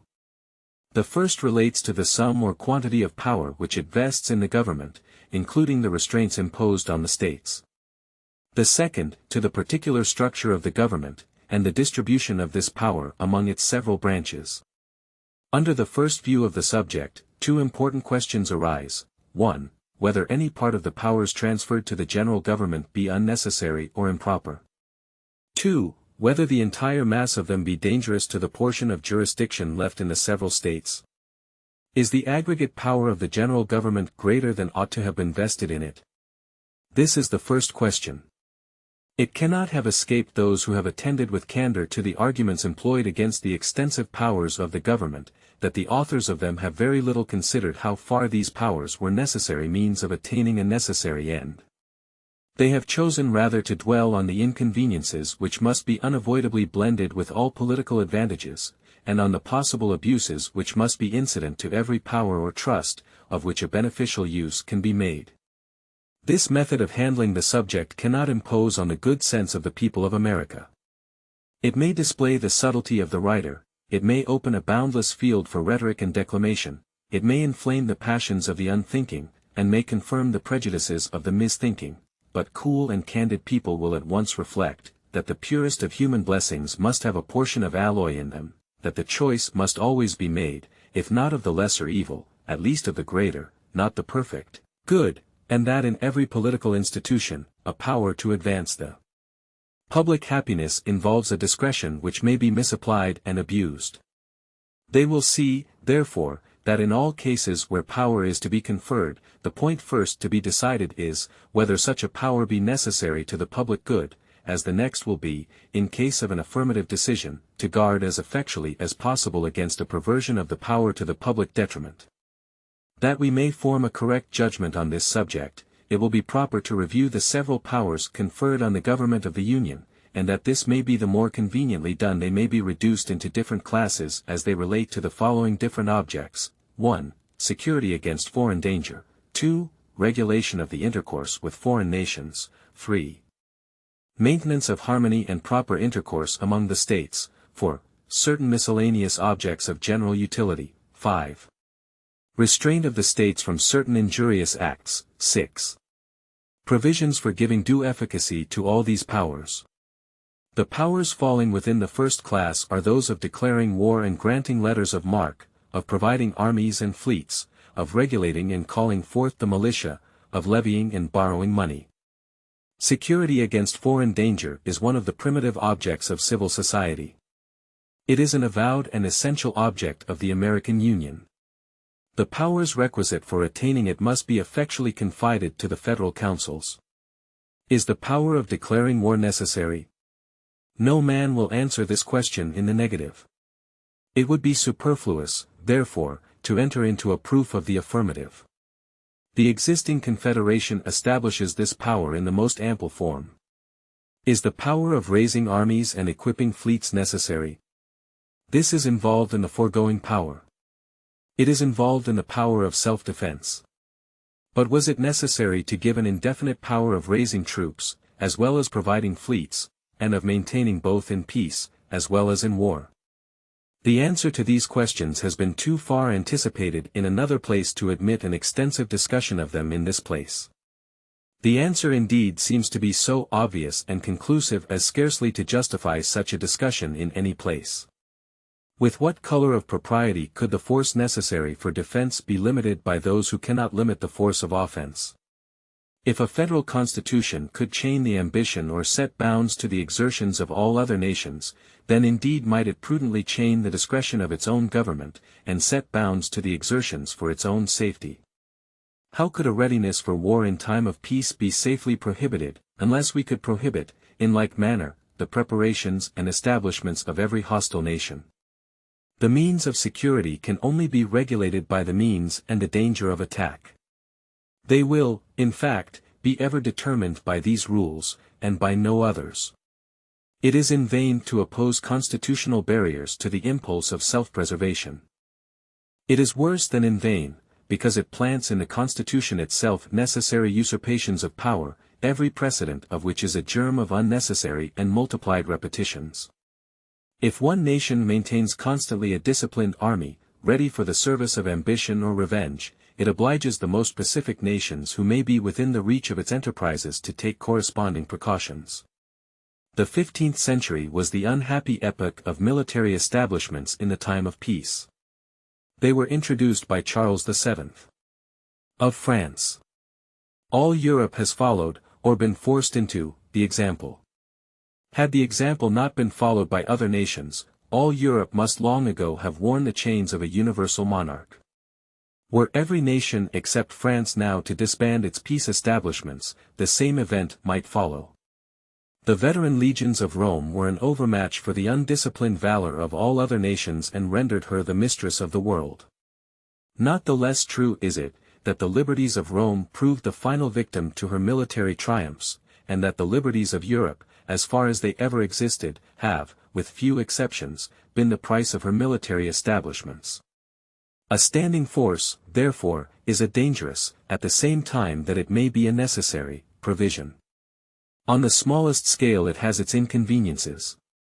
On an extensive scale its consequences may be fatal. On any scale it is an object of laudable circumspection and precaution.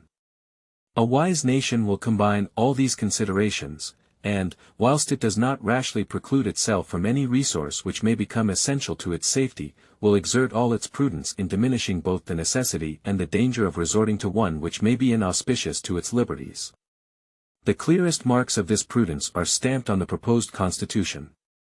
The Union itself, which it cements and secures, destroys every pretext for a military establishment which could be dangerous. America united, with a handful of troops, or without a single soldier, exhibits a more forbidding posture to foreign ambition than America disunited, with 100,000 veterans ready for combat. It was remarked, on a former occasion, that the want of this pretext had saved the liberties of one nation in Europe. Being rendered by her insular situation and her maritime resources impregnable to the armies of her neighbors, the rulers of Great Britain have never been able, by real or artificial dangers, to cheat the public into an extensive peace establishment. The distance of the United States from the powerful nations of the world gives them the same happy security. A dangerous establishment can never be necessary or plausible, so long as they continue a united people. But let it never, for a moment, be forgotten that they are indebted for this advantage to the Union alone. The moment of its dissolution will be the date of a new order of things. The fears of the weaker, or the ambition of the stronger states, or confederacies, will set the same example in the new, as Charles VII did in the Old World. The example will be followed here from the same motives which produced universal imitation there.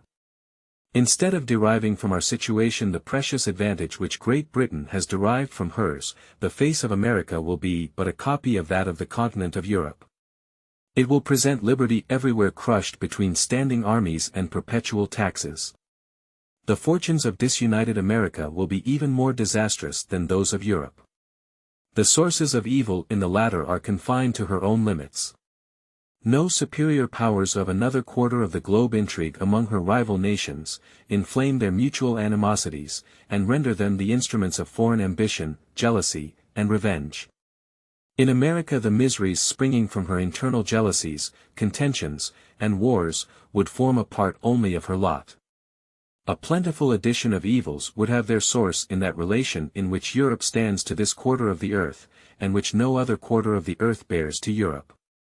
This picture of the consequences of disunion cannot be too highly colored, or too often exhibited. Every man who loves peace, every man who loves his country, every man who loves liberty, ought to have it ever before his eyes, that he may cherish in his heart a due attachment to the Union of America, and be able to set a due value on the means of preserving it. Next to the effectual establishment of the Union, the best possible precaution against danger from standing armies is a limitation of the term for which revenue may be appropriated to their support. This precaution the Constitution has prudently added. I will not repeat here the observations which I flatter myself have placed this subject in a just and satisfactory light. But it may not be improper to take notice of an argument against this part of the Constitution, which has been drawn from the policy and practice of Great Britain. It is said that the continuance of an army in that kingdom requires an annual vote of the legislature, whereas the American Constitution has lengthened this critical period to 2 years.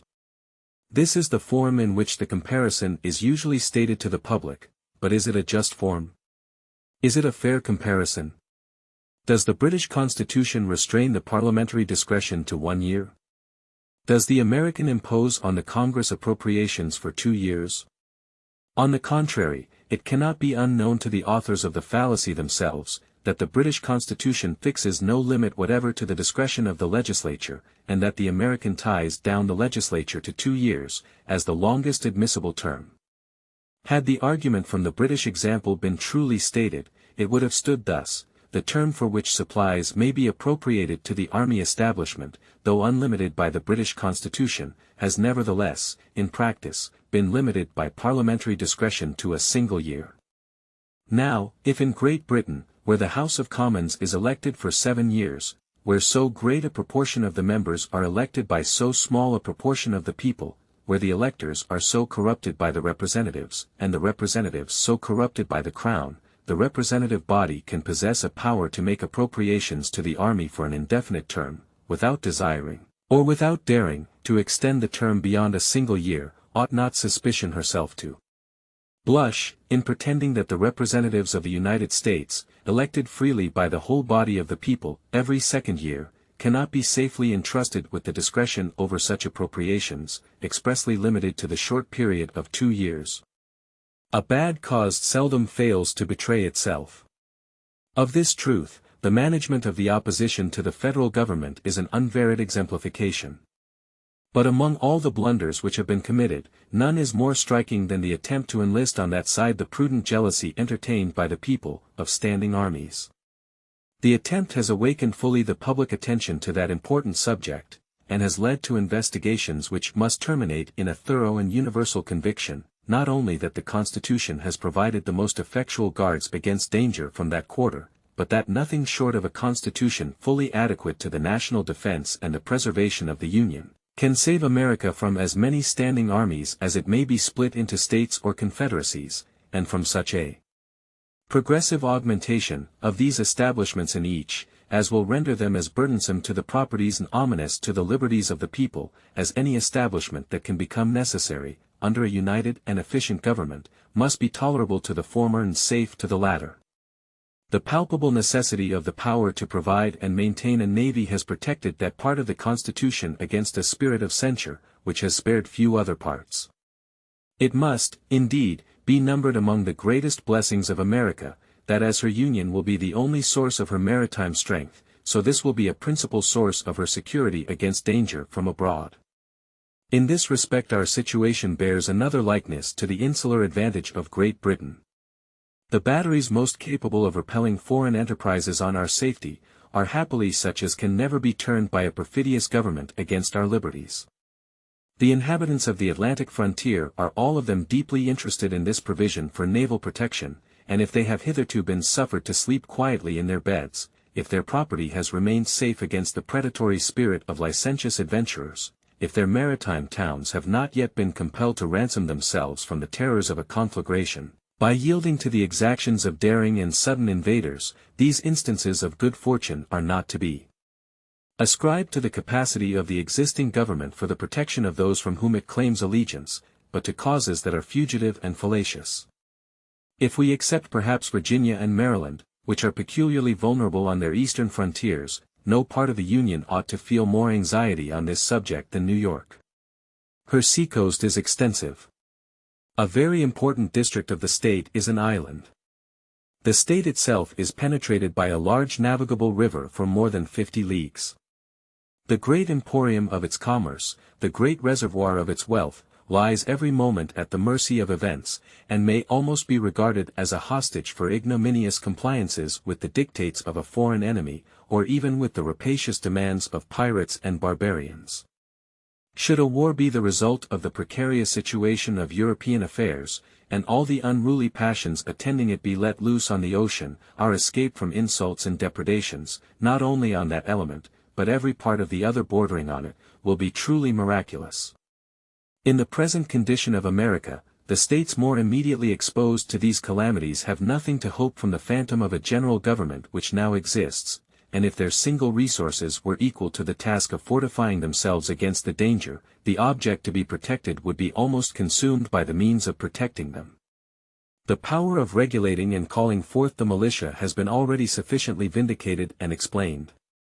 The power of levying and borrowing money, being the sinew of that which is to be exerted in the national defense, is properly thrown into the same class with it.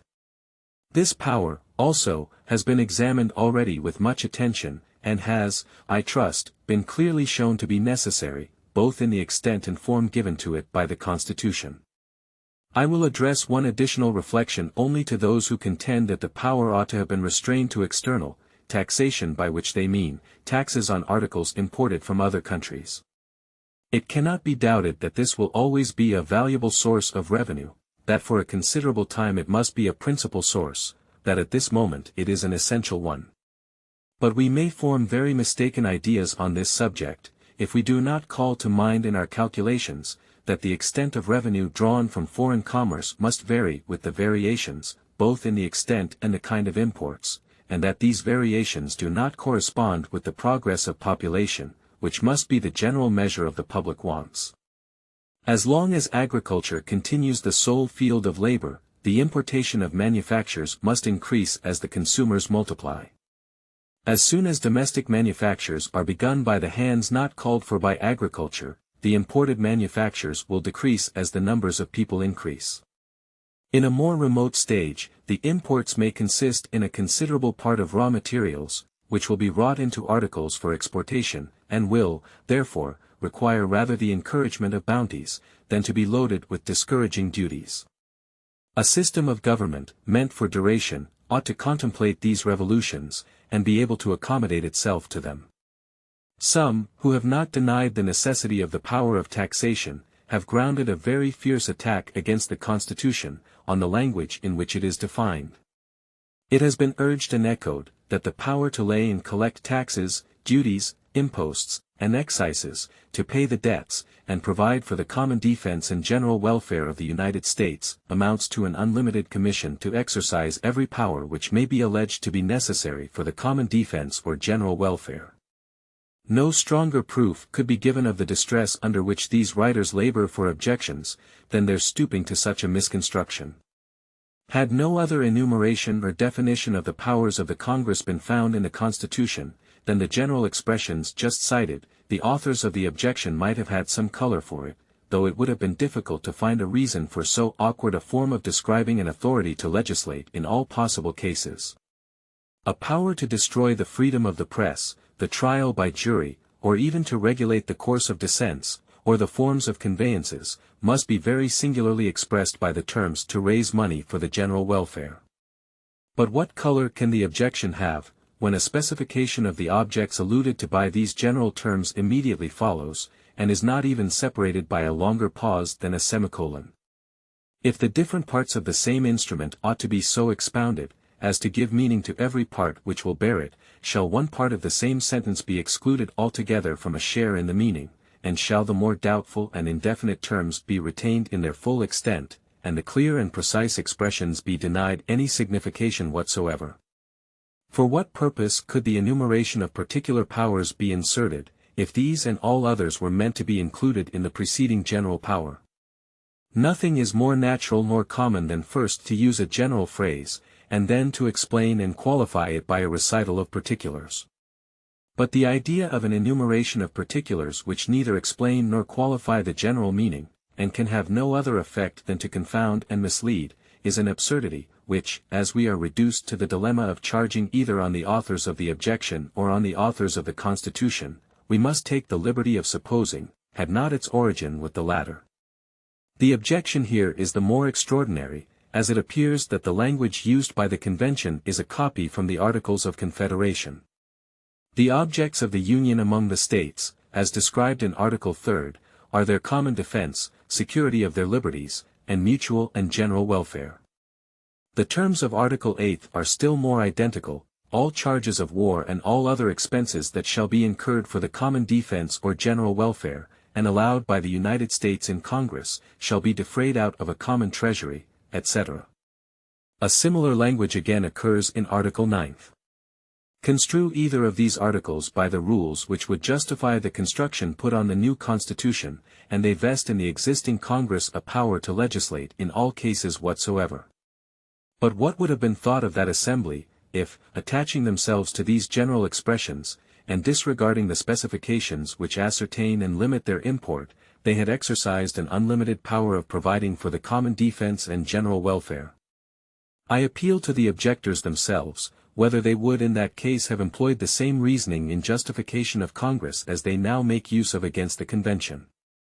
How difficult it is for error to escape its own condemnation. Publius. Federalist No. 42. The powers conferred by the Constitution further considered. From the New York Packet. Tuesday, January 22, 1788. Madison.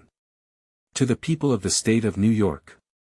The second class of powers, lodged in the general government, consists of those which regulate the intercourse with foreign nations, to wit, to make treaties, to send and receive ambassadors, other public ministers, and consuls, to define and punish piracies and felonies committed on the high seas, and offenses against the law of nations, to regulate foreign commerce, including a power to prohibit, after the year 1808, the importation of slaves, and to lay an intermediate duty of $10 per head, as a discouragement to such importations.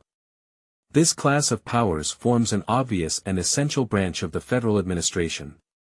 If we are to be one nation in any respect, it clearly ought to be in respect to other nations.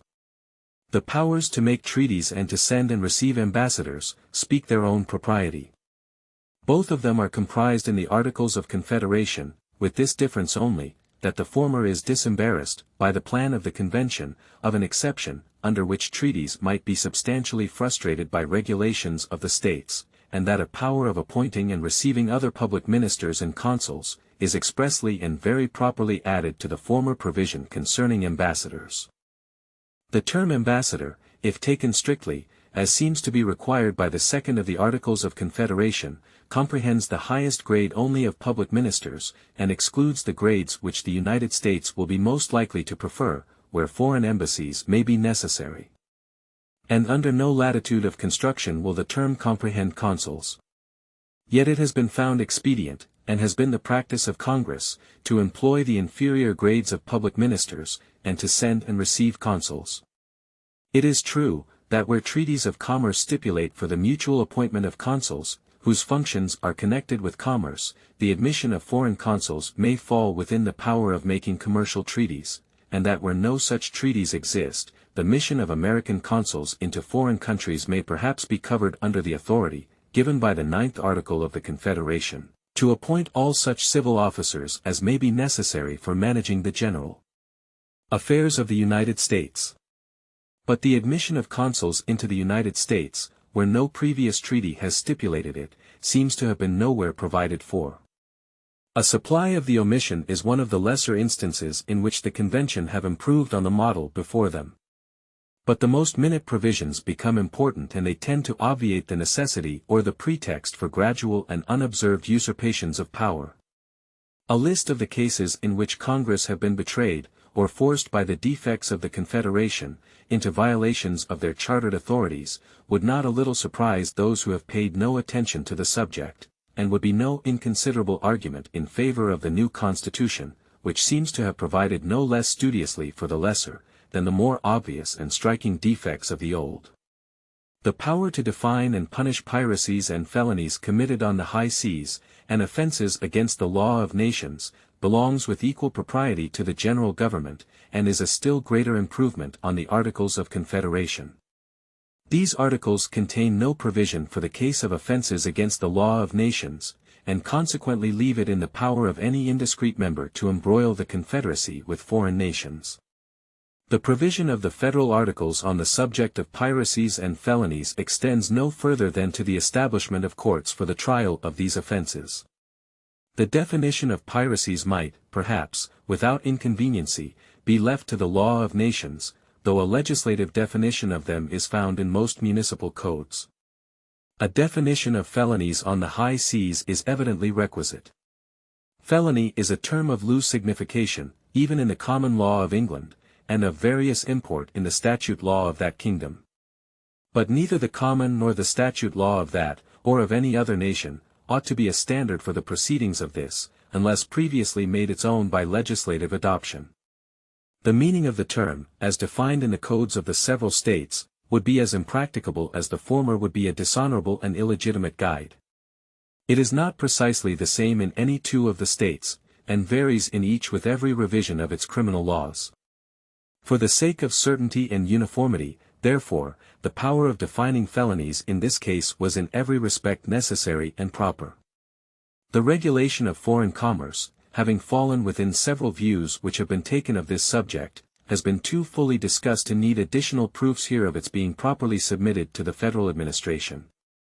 It were doubtless to be wished, that the power of prohibiting the importation of slaves had not been postponed until the year 1808, or rather that it had been suffered to have immediate operation. But it is not difficult to account either for this restriction on the general government, or for the manner in which the whole clause is expressed.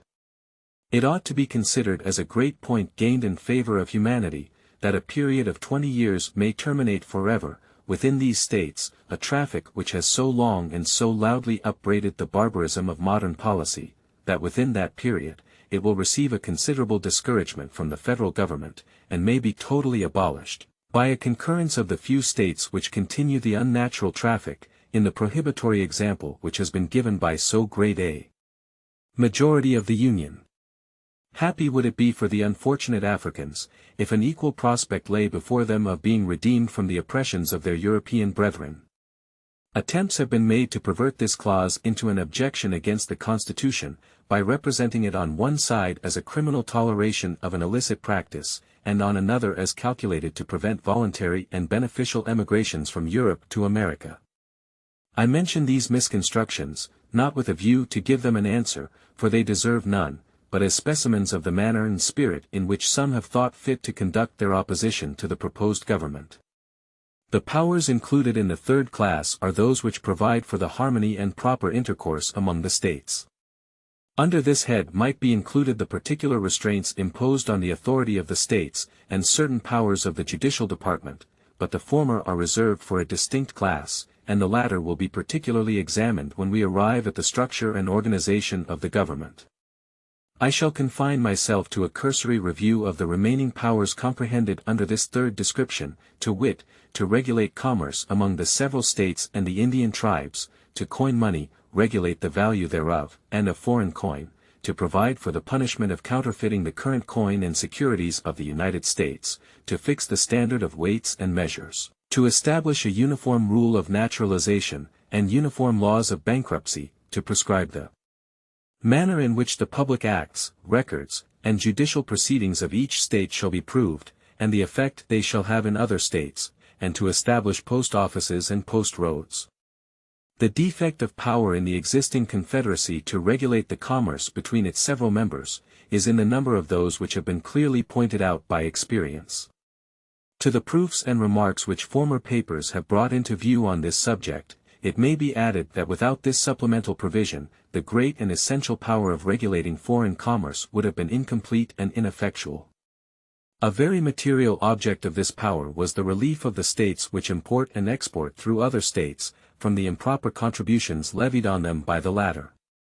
Were these at liberty to regulate the trade between state and state, it must be foreseen that ways would be found out to load the articles of import and export, during the passage through their jurisdiction, with duties which would fall on the makers of the latter and the consumers of the former.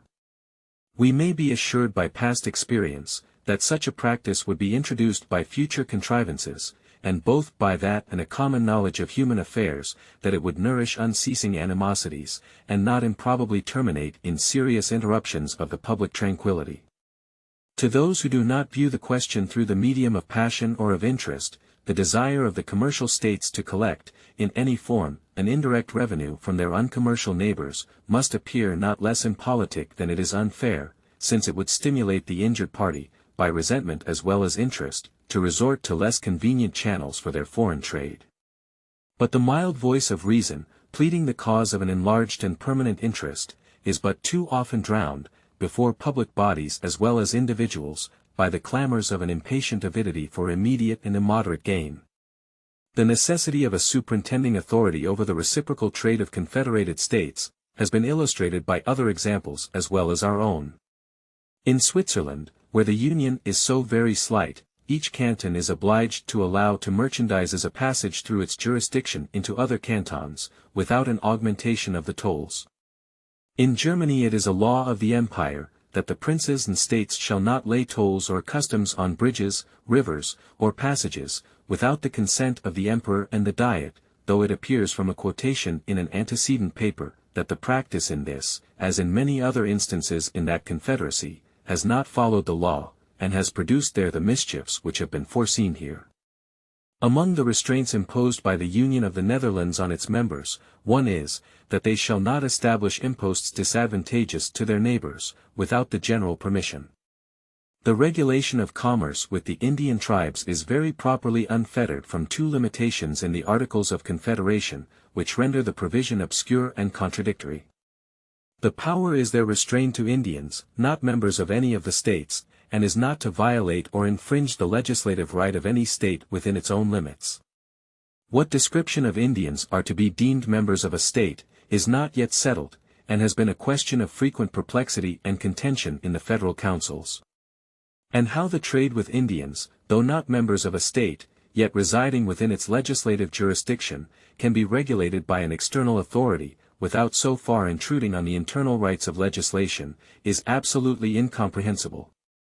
This is not the only case in which the Articles of Confederation have inconsiderately endeavored to accomplish impossibilities, to reconcile a partial sovereignty in the Union, with complete sovereignty in the states, to subvert a mathematical axiom, by taking away a part, and letting the whole remain. All that need be remarked on the power to coin money, regulate the value thereof, and a foreign coin, is, that by providing for this last case, the Constitution has supplied a material omission in the Articles of Confederation. The authority of the existing Congress is restrained to the regulation of coin struck by their own authority, or that of the respective states.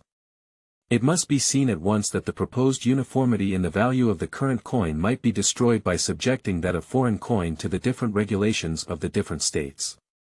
The punishment of counterfeiting the public securities, as well as the current coin, is submitted of course to that authority which is to secure the value of both. The regulation of weights and measures is transferred from the Articles of Confederation, and is founded on like considerations with the preceding power of regulating coin. The dissimilarity in the rules of naturalization has long been remarked as a fault in our system, and as laying a foundation for intricate and delicate questions. In the fourth article of the Confederation, it is declared that the free inhabitants of each of these states, paupers, vagabonds, and fugitives from justice, excepted, shall be entitled to all privileges and immunities of free citizens in the several states, and the people of each state shall, in every other, enjoy all the privileges of trade and commerce, etc. There is a confusion of language here, which is remarkable. Why the terms free inhabitants are used in one part of the article, free citizens in another, and people in another, or what was meant by superadding to all privileges and immunities of free citizens, all the privileges of trade and commerce, cannot easily be determined. It seems to be a construction scarcely avoidable, however, that those who come under the denomination of free inhabitants of a state, although not citizens of such state, are entitled, in every other state, to all the privileges of free citizens of the latter, that is, to greater privileges than they may be entitled to in their own state, so that it may be in the power of a particular state, or rather every state is laid under a necessity, not only to confer the rights of citizenship in other states upon any whom it may admit to such rights within itself, but upon any whom it may allow to become inhabitants within its jurisdiction. But were an exposition of the term inhabitants to be admitted which would confine the stipulated privileges to citizens alone, the difficulty is diminished only, not removed. The very improper power would still be retained by each state, of naturalizing aliens in every other state. In one state, residence for a short term confirms all the rights of citizenship, in another, qualifications of greater importance are required. An alien, therefore, legally incapacitated for certain rights in the latter, may, by previous residence only in the former, elude his incapacity, and thus the law of one state be preposterously rendered paramount to the law of another, within the jurisdiction of the other. We owe it to mere casualty, that very serious embarrassments on this subject have been hitherto escaped.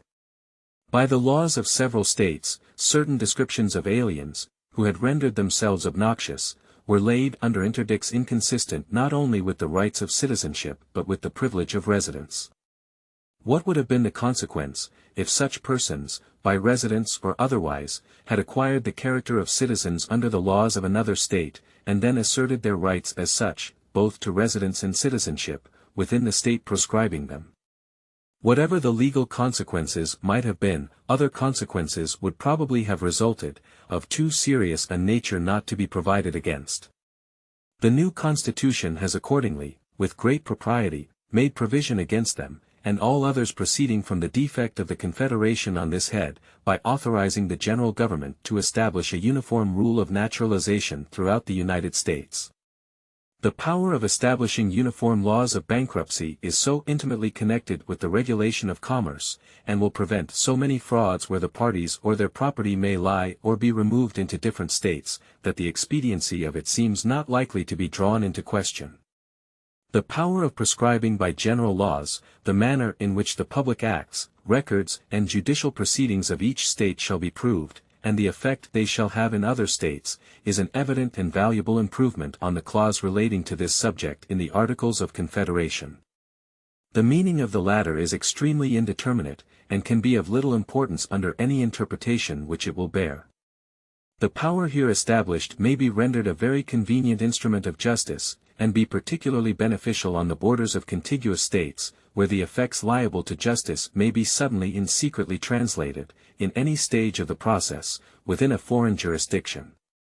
The power of establishing post roads must, in every view, be a harmless power, and may, perhaps, by judicious management, become productive of great public conveniency.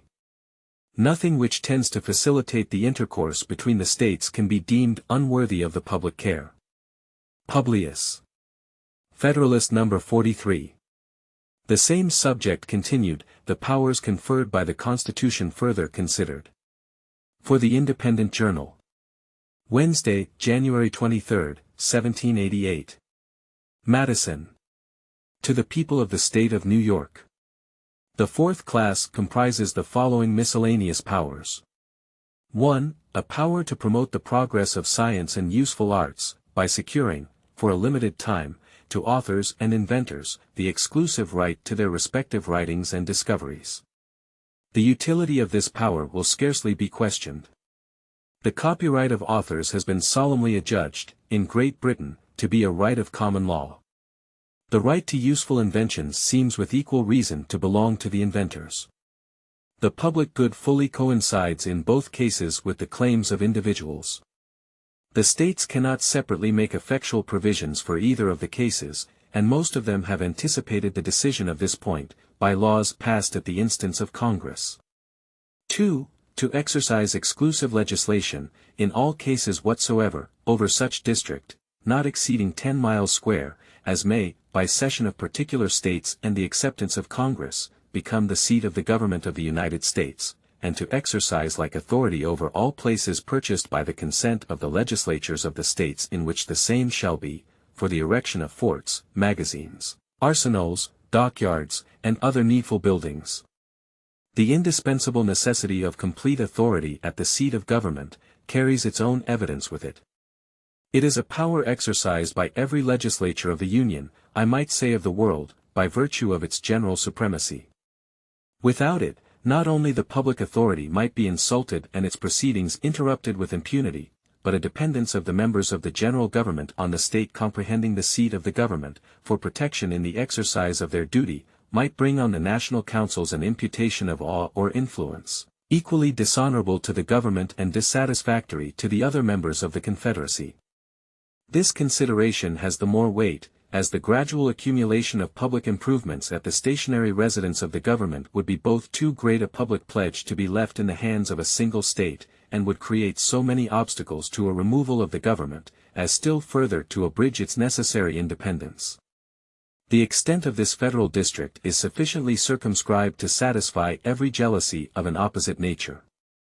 And as it is to be appropriated to this use with the consent of the state ceding it, as the state will no doubt provide in the compact for the rights and the consent of the citizens inhabiting it, as the inhabitants will find sufficient inducements of interest to become willing parties to the cession, as they will have had their voice in the election of the government which is to exercise authority over them, as a municipal legislature for local purposes, derived from their own suffrages, will of course be allowed them, and as the authority of the legislature of the state, and of the inhabitants of the ceded part of it, to concur in the cession, will be derived from the whole people of the state in their adoption of the Constitution, every imaginable objection seems to be obviated. The necessity of a like authority over forts, magazines, etc., established by the general government, is not less evident. The public money expended on such places, and the public property deposited in them, requires that they should be exempt from the authority of the particular state. Nor would it be proper for the places on which the security of the entire Union may depend, to be in any degree dependent on a particular member of it. All objections and scruples are here also obviated, by requiring the concurrence of the states concerned, in every such establishment. 3. To declare the punishment of treason, but no attainder of treason shall work corruption of blood, or forfeiture, except during the life of the person attainted. As treason may be committed against the United States, the authority of the United States ought to be enabled to punish it. But as newfangled and artificial treasons have been the great engines by which violent factions, the natural offspring of free government, have usually wreaked their alternate malignity on each other, the Convention have, with great judgment, opposed a barrier to this peculiar danger, by inserting a constitutional definition of the crime, fixing the proof necessary for conviction of it, and restraining the Congress, even in punishing it, from extending the consequences of guilt beyond the person of its author. 4. To admit new states into the Union, but no new state shall be formed or erected within the jurisdiction of any other state, nor any state be formed by the junction of two or more states, or parts of states, without the consent of the legislatures of the states concerned, as well as of the Congress.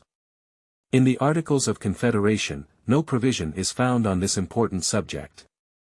Canada was to be admitted of right, on her joining in the measures of the United States, and the other colonies, by which were evidently meant the other British colonies, at the discretion of 9 states. The eventual establishment of new states seems to have been overlooked by the compilers of that instrument. We have seen the inconvenience of this omission, and the assumption of power into which Congress have been led by it. With great propriety, therefore, has the new system supplied the defect. The general precaution, that no new states shall be formed, without the concurrence of the federal authority, and that of the states concerned, is consonant to the principles which ought to govern such transactions. The particular precaution against the erection of new states, by the partition of a state without its consent, quiets the jealousy of the larger states, as that of the smaller is quieted by a like precaution, against a junction of states without their consent. 5. To dispose of and make all needful rules and regulations respecting the territory or other property belonging to the United States, with a proviso, that nothing in the Constitution shall be so construed as to prejudice any claims of the United States, or of any particular state. This is a power of very great importance, and required by considerations similar to those which show the propriety of the former. The proviso annexed is proper in itself, and was probably rendered absolutely necessary by jealousies and questions concerning the Western Territory sufficiently known to the public. 6. To guarantee to every state in the Union a republican form of government, to protect each of them against invasion, and on application of the legislature, or of the executive, when the legislature cannot be convened, against domestic violence. In a confederacy founded on republican principles, and composed of republican members, the superintending government ought clearly to possess authority to defend the system against aristocratic or monarchical innovations. The more intimate the nature of such a union may be, the greater interest have the members in the political institutions of each other, and the greater right to insist that the forms of government under which the compact was entered into should be substantially maintained. But a right implies a remedy, and where else could the remedy be deposited, than where it is deposited by the Constitution? Governments of dissimilar principles and forms have been found less adapted to a federal coalition of any sort, than those of a kindred nature. As the Confederate Republic of Germany, says Montesquieu, consists of free cities and petty states, subject to different princes, experience shows us that it is more imperfect than that of Holland and Switzerland. Greece was undone, he adds, as soon as the king of Macedon obtained a seat among the Amphictyons. In the latter case, no doubt, the disproportionate force, as well as the monarchical form, of the new confederate, had its share of influence on the events. It may possibly be asked, what need there could be of such a precaution, and whether it may not become a pretext for alterations in the state governments, without the concurrence of the states themselves. These questions admit of ready answers. If the interposition of the general government should not be needed, the provision for such an event will be a harmless superfluity only in the Constitution. But who can say what experiments may be produced by the caprice of particular states, by the ambition of enterprising leaders, or by the intrigues and influence of foreign powers? To the second question it may be answered, that if the general government should interpose by virtue of this constitutional authority, it will be, of course, bound to pursue the authority. But the authority extends no further than to a guarantee of a republican form of government, which supposes a pre-existing government of the form which is to be guaranteed. As long, therefore, as the existing republican forms are continued by the states, they are guaranteed by the federal constitution. Whenever the states may choose to substitute other republican forms, they have a right to do so, and to claim the federal guarantee for the latter. The only restriction imposed on them is, that they shall not exchange republican for anti-republican constitutions, a restriction which, it is presumed, will hardly be considered as a grievance. A protection against invasion is due from every society to the parts composing it. The latitude of the expression here used seems to secure each state, not only against foreign hostility, but against ambitious or vindictive enterprises of its more powerful neighbors. The history, both of ancient and modern confederacies, proves that the weaker members of a union ought not to be insensible to the policy of this article. Protection against domestic violence is added with equal propriety. It has been remarked, that even among the Swiss cantons, which, properly speaking, are not under one government, provision is made for this object, and the history of that league informs us that mutual aid is frequently claimed and afforded, and as well by the most democratic, as the other cantons. A recent and well-known event among ourselves has warned us to be prepared for emergencies of a like nature. At first view, it might seem not to square with the republican theory, to suppose either that a majority have not the right, or that a minority will have the force, to subvert a government, and consequently, that the federal interposition can never be required, but when it would be improper. But theoretic reasoning, in this as in most other cases, must be qualified by the lessons of practice. Why may not illicit combinations, for purposes of violence, be formed as well by a majority of a state, especially a small state as by a majority of a county, or a district of the same state, and if the authority of the state ought, in the latter case, to protect the local magistracy, ought not the federal authority, in the former, to support the state authority? Besides, there are certain parts of the state constitutions which are so interwoven with the federal constitution, that a violent blow cannot be given to the one without communicating the wound to the other. Insurrections in a state will rarely induce a federal interposition, unless the number concerned in them bear some proportion to the friends of government. It will be much better that the violence in such cases should be repressed by the superintending power, than that the majority should be left to maintain their cause by a bloody and obstinate contest. The existence of a right to interpose, will generally prevent the necessity of exerting it. Is it true that force and right are necessarily on the same side in republican governments? May not the minor party possess such a superiority of pecuniary resources, of military talents and experience, or of secret succors from foreign powers, as will render it superior also in an appeal to the sword? May not a more compact and advantageous position turn the scale on the same side, against a superior number so situated as to be less capable of a prompt and collected exertion of its strength? Nothing can be more chimerical than to imagine that in a trial of actual force, victory may be calculated by the rules which prevail in a census of the inhabitants, or which determine the event of an election. May it not happen, in fine, that the minority of citizens may become a majority of persons, by the accession of alien residents, of a casual concourse of adventurers, or of those whom the constitution of the state has not admitted to the rights of suffrage? I take no notice of an unhappy species of population abounding in some of the states, who, during the calm of regular government, are sunk below the level of men, but who, in the tempestuous scenes of civil violence, may emerge into the human character, and give a superiority of strength to any party with which they may associate themselves. In cases where it may be doubtful on which side justice lies, what better umpires could be desired by two violent factions, flying to arms, and tearing a state to pieces, than the representatives of Confederate states, not heated by the local flame? To the impartiality of judges, they would unite the affection of friends.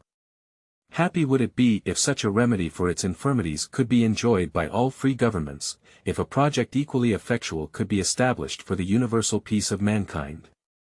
Should it be asked, what is to be the redress for an insurrection pervading all the states, and comprising a superiority of the entire force, though not a constitutional right?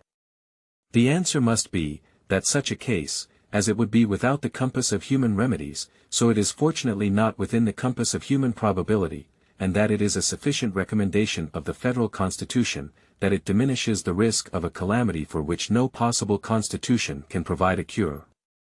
Among the advantages of a Confederate republic enumerated by Montesquieu, an important one is, that should a popular insurrection happen in one of the states, the others are able to quell it.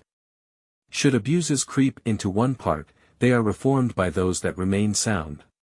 7. To consider all debts contracted, and engagements entered into, before the adoption of this Constitution, as being no less valid against the United States, under this Constitution, than under the Confederation.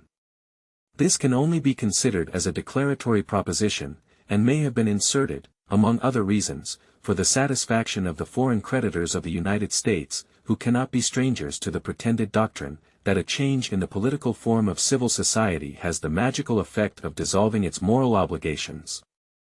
Among the lesser criticisms which have been exercised on the Constitution, it has been remarked that the validity of engagements ought to have been asserted in favor of the United States, as well as against them, and in the spirit which usually characterizes little critics, the omission has been transformed and magnified into a plot against the national rights. The authors of this discovery may be told, what few others need to be informed of, that as engagements are in their nature reciprocal, an assertion of their validity on one side, necessarily involves a validity on the other side, and that as the article is merely declaratory, the establishment of the principle in one case is sufficient for every case. They may be further told, that every constitution must limit its precautions to dangers that are not altogether imaginary, and that no real danger can exist that the government would dare, with, or even without, this constitutional declaration before it, to remit the debts justly due to the public, on the pretext here condemned.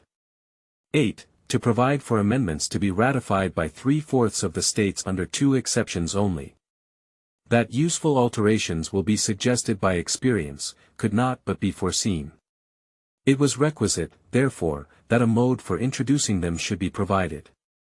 The mode preferred by the Convention seems to be stamped with every mark of propriety. It guards equally against that extreme facility, which would render the Constitution too mutable, and that extreme difficulty, which might perpetuate its discovered faults. It, moreover, equally enables the general and the state governments to originate the amendment of errors, as they may be pointed out by the experience on one side, or on the other. The exception in favor of the equality of suffrage in the Senate, was probably meant as a palladium to the residuary sovereignty of the states, implied and secured by that principle of representation in one branch of the legislature, and was probably insisted on by the states particularly attached to that equality. The other exception must have been admitted on the same considerations which produced the privilege defended by it. 9. The ratification of the conventions of 9 states shall be sufficient for the establishment of this Constitution between the states, ratifying the same. This article speaks for itself. The express authority of the people alone could give due validity to the Constitution. To have required the unanimous ratification of the 13 states, would have subjected the essential interests of the whole to the caprice or corruption of a single member. It would have marked a want of foresight in the Convention, which our own experience would have rendered inexcusable. 2 questions of a very delicate nature present themselves on this occasion. 1. On what principle the Confederation, which stands in the solemn form of a compact among the states, can be superseded without the unanimous consent of the parties to it. 2. What relation is to subsist between the 9 or more states ratifying the Constitution, and the remaining few who do not become parties to it?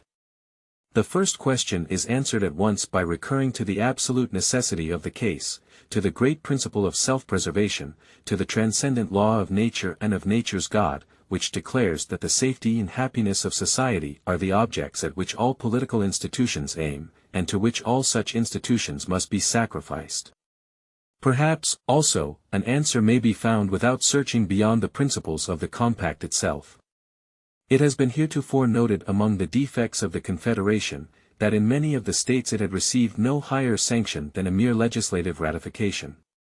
The principle of reciprocality seems to require that its obligation on the other states should be reduced to the same standard.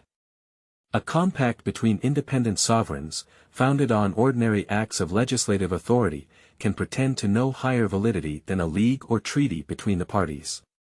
It is an established doctrine on the subject of treaties, that all the articles are mutually conditions of each other, that a breach of any one article is a breach of the whole treaty, and that a breach, committed by either of the parties, absolves the others, and authorizes them, if they please, to pronounce the compact violated and void. Should it unhappily be necessary to appeal to these delicate truths for a justification for dispensing with the consent of particular states to a dissolution of the federal pact, will not the complaining parties find it a difficult task to answer the multiplied and important infractions with which they may be confronted? The time has been when it was incumbent on us all to veil the ideas which this paragraph exhibits. The scene is now changed, and with it the part which the same motives dictate. The second question is not less delicate, and the flattering prospect of its being merely hypothetical forbids an over-curious discussion of it. It is one of those cases which must be left to provide for itself. In general, it may be observed, that although no political relation can subsist between the assenting and dissenting states, yet the moral relations will remain uncancelled. The claims of justice, both on one side and on the other, will be in force, and must be fulfilled. The rights of humanity must in all cases be duly and mutually respected, whilst considerations of a common interest, and, above all, the remembrance of the endearing scenes which are past, and the anticipation of a speedy triumph over the obstacles to reunion, will, it is hoped, not urge in vain moderation on one side, and prudence on the other. Publius. Federalist No. 44. Restrictions on the authority of the several states. From the New York Packet. Friday, January 25, 1788. Madison. To the people of the State of New York. A fifth class of provisions in favor of the federal authority consists of the following restrictions on the authority of the several states.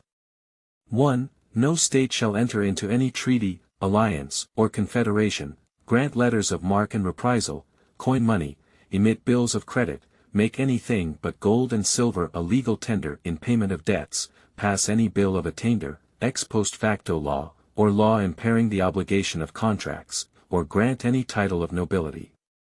The prohibition against treaties, alliances, and confederations makes a part of the existing Articles of Union, and for reasons which need no explanation, is copied into the new Constitution. The prohibition of letters of marque is another part of the old system, but is somewhat extended in the new. According to the former, letters of marque could be granted by the states after a declaration of war. According to the latter, these licenses must be obtained, as well during war as previous to its declaration, from the government of the United States. This alteration is fully justified by the advantage of uniformity in all points which relate to foreign powers, and of immediate responsibility to the nation in all those for whose conduct the nation itself is to be responsible. The right of coining money, which is here taken from the states, was left in their hands by the Confederation, as a concurrent right with that of Congress, under an exception in favor of the exclusive right of Congress to regulate the alloy and value. In this instance, also, the new provision is an improvement on the old. Whilst the alloy and value depended on the general authority, a right of coinage in the particular states could have no other effect than to multiply expensive mints and diversify the forms and weights of the circulating pieces. The latter inconveniency defeats one purpose for which the power was originally submitted to the federal head, and as far as the former might prevent an inconvenient remittance of gold and silver to the central mint for recoinage, the end can be as well attained by local mints established under the general authority. The extension of the prohibition to bills of credit must give pleasure to every citizen, in proportion to his love of justice and his knowledge of the true springs of public prosperity. The loss which America has sustained since the peace, from the pestilent effects of paper money on the necessary confidence between man and man, on the necessary confidence in the public councils, on the industry and morals of the people, and on the character of republican government, constitutes an enormous debt against the states chargeable with this unadvised measure, which must long remain unsatisfied, or rather an accumulation of guilt, which can be expiated no otherwise than by a voluntary sacrifice on the altar of justice, of the power which has been the instrument of it. In addition to these persuasive considerations, it may be observed, that the same reasons which show the necessity of denying to the states the power of regulating coin, prove with equal force that they ought not to be at liberty to substitute a paper medium in the place of coin. Had every state a right to regulate the value of its coin, there might be as many different currencies as states, and thus the intercourse among them would be impeded, retrospective alterations in its value might be made, and thus the citizens of other states be injured, and animosities be kindled among the states themselves. The subjects of foreign powers might suffer from the same cause, and hence the Union be discredited and embroiled by the indiscretion of a single member. No one of these mischiefs is less incident to a power in the states to emit paper money, than to coin gold or silver.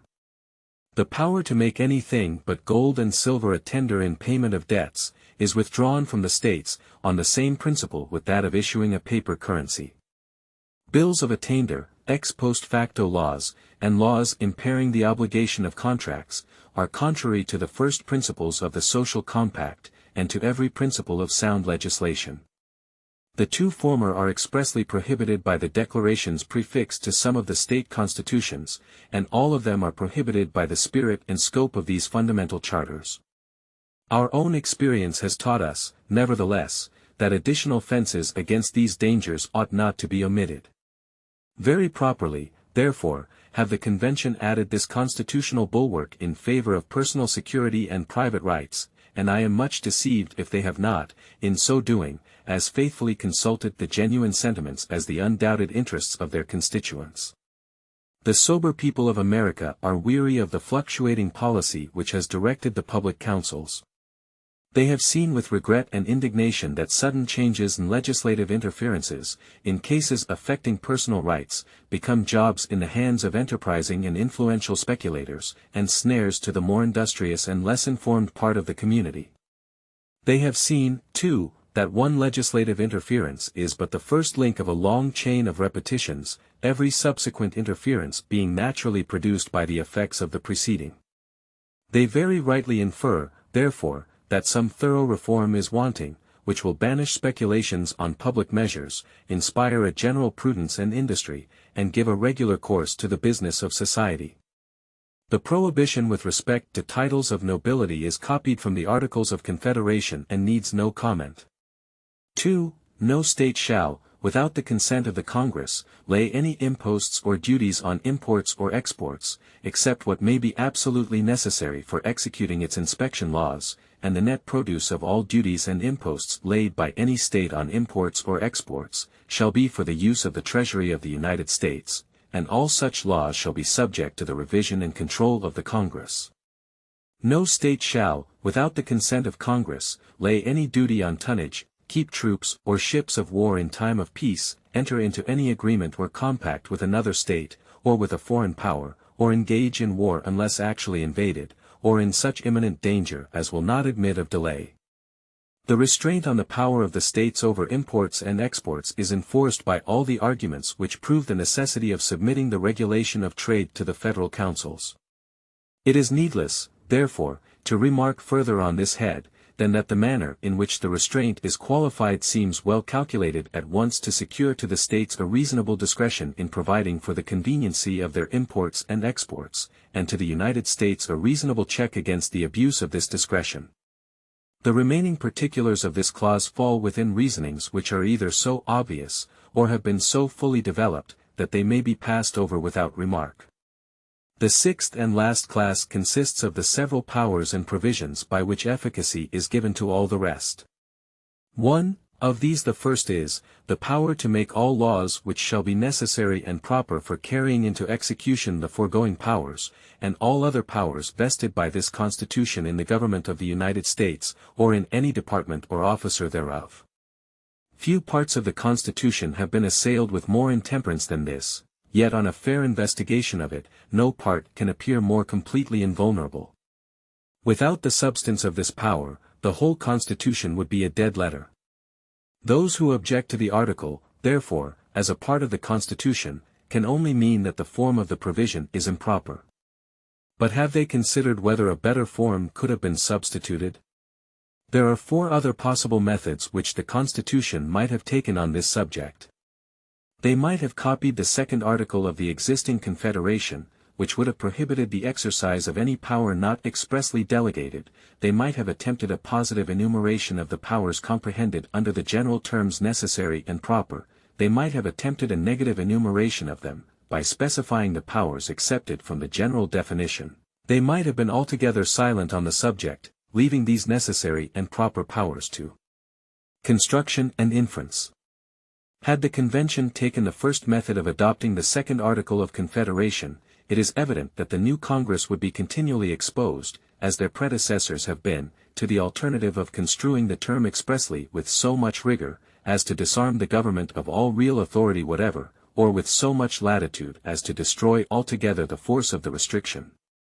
It would be easy to show, if it were necessary, that no important power, delegated by the Articles of Confederation, has been or can be executed by Congress, without recurring more or less to the doctrine of construction or implication. As the powers delegated under the new system are more extensive, the government which is to administer it would find itself still more distressed with the alternative of betraying the public interests by doing nothing, or of violating the Constitution by exercising powers indispensably necessary and proper, but, at the same time, not expressly granted. Had the convention attempted a positive enumeration of the powers necessary and proper for carrying their other powers into effect, the attempt would have involved a complete digest of laws on every subject to which the Constitution relates, accommodated too, not only to the existing state of things, but to all the possible changes which futurity may produce, for in every new application of a general power, the particular powers, which are the means of attaining the object of the general power, must always necessarily vary with that object, and be often properly varied whilst the object remains the same. Had they attempted to enumerate the particular powers or means not necessary or proper for carrying the general powers into execution, the task would have been no less chimerical, and would have been liable to this further objection, that every defect in the enumeration would have been equivalent to a positive grant of authority. If, to avoid this consequence, they had attempted a partial enumeration of the exceptions, and described the residue by the general terms, not necessary or proper, it must have happened that the enumeration would comprehend a few of the accepted powers only, that these would be such as would be least likely to be assumed or tolerated, because the enumeration would of course select such as would be least necessary or proper, and that the unnecessary and improper powers included in the residuum would be less forcibly accepted, than if no partial enumeration had been made. Had the Constitution been silent on this head, there can be no doubt that all the particular powers requisite as means of executing the general powers would have resulted to the government, by unavoidable implication. No axiom is more clearly established in law, or in reason, than that wherever the end is required, the means are authorized. Wherever a general power to do a thing is given, every particular power necessary for doing it is included. Had this last method, therefore, been pursued by the convention, every objection now urged against their plan would remain in all its plausibility, and the real inconveniency would be incurred of not removing a pretext which may be seized on critical occasions for drawing into question the essential powers of the Union. If it be asked what is to be the consequence, in case the Congress shall misconstrue this part of the Constitution, and exercise powers not warranted by its true meaning, I answer, the same as if they should misconstrue or enlarge any other power vested in them, as if the general power had been reduced to particulars, and any one of these were to be violated, the same, in short, as if the state legislatures should violate the irrespective constitutional authorities.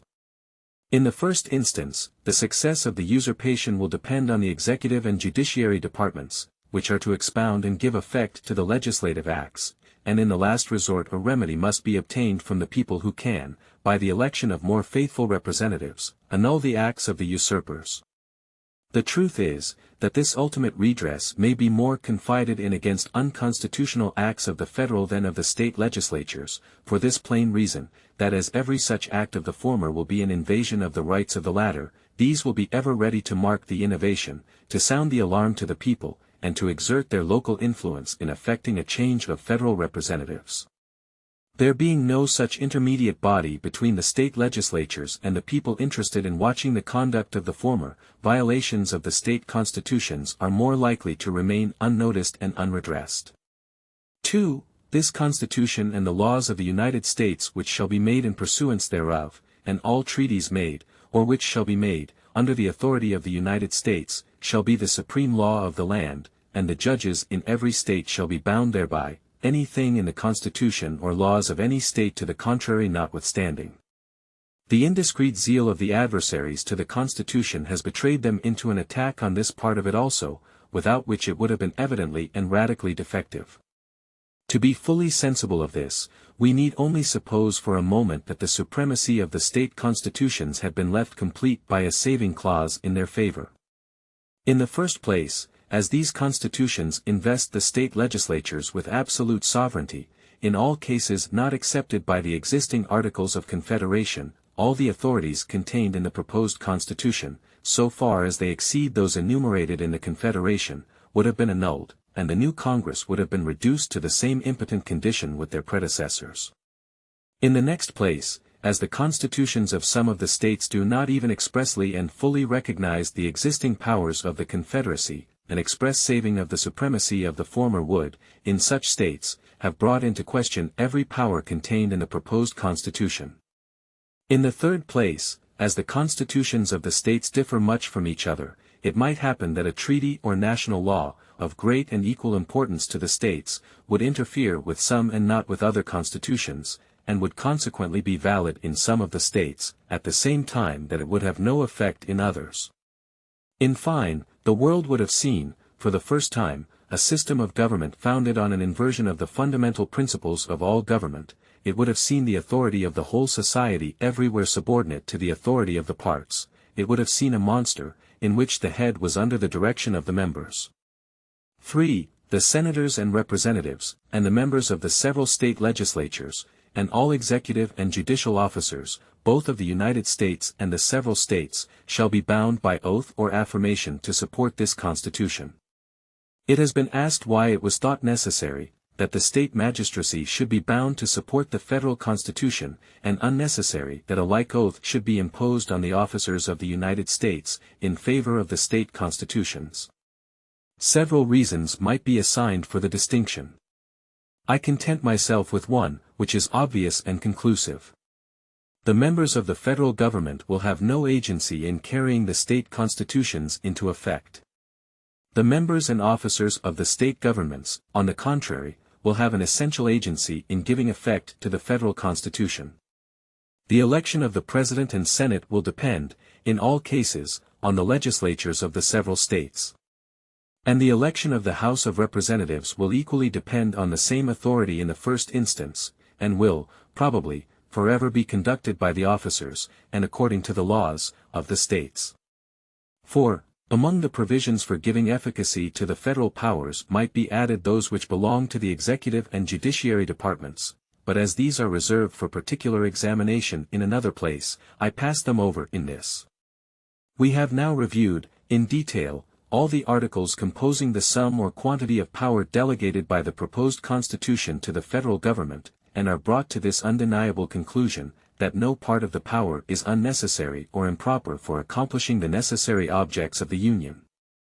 The question, therefore, whether this amount of power shall be granted or not, resolves itself into another question, whether or not a government commensurate to the exigencies of the Union shall be established, or, in other words, whether the Union itself shall be preserved. Publius. Federalist No. 45. The alleged danger from the powers of the Union to the state governments. Considered for the Independent Journal. Saturday, January 26, 1788. Madison. To the people of the State of New York. Having shown that no one of the powers transferred to the federal government is unnecessary or improper, the next question to be considered is, whether the whole mass of them will be dangerous to the portion of authority left in the several states. The adversaries to the plan of the convention, instead of considering in the first place what degree of power was absolutely necessary for the purposes of the federal government, have exhausted themselves in a secondary inquiry into the possible consequences of the proposed degree of power to the governments of the particular states.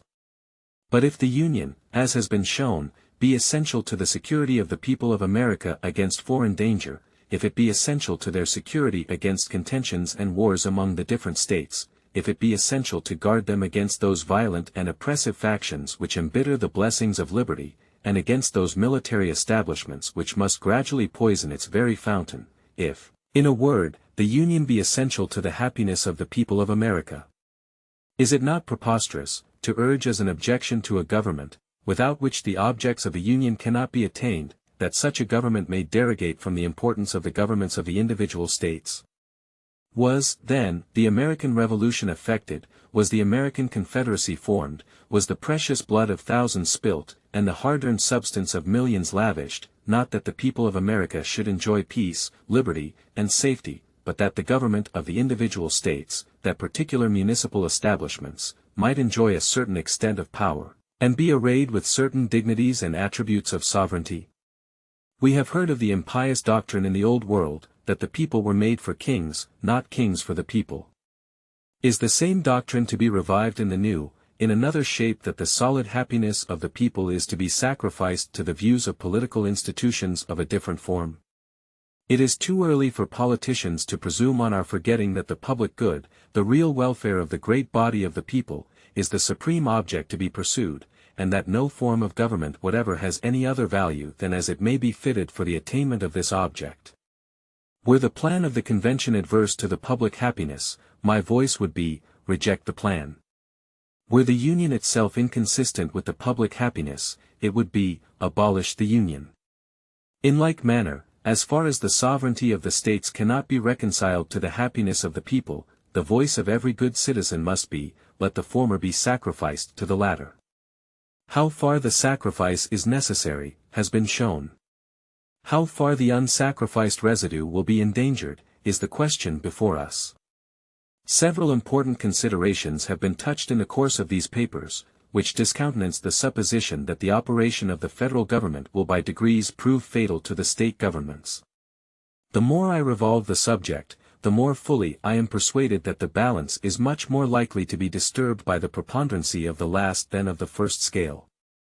We have seen, in all the examples of ancient and modern confederacies, the strongest tendency continually betraying itself in the members, to despoil the general government of its authorities, with a very ineffectual capacity in the latter to defend itself against the encroachments.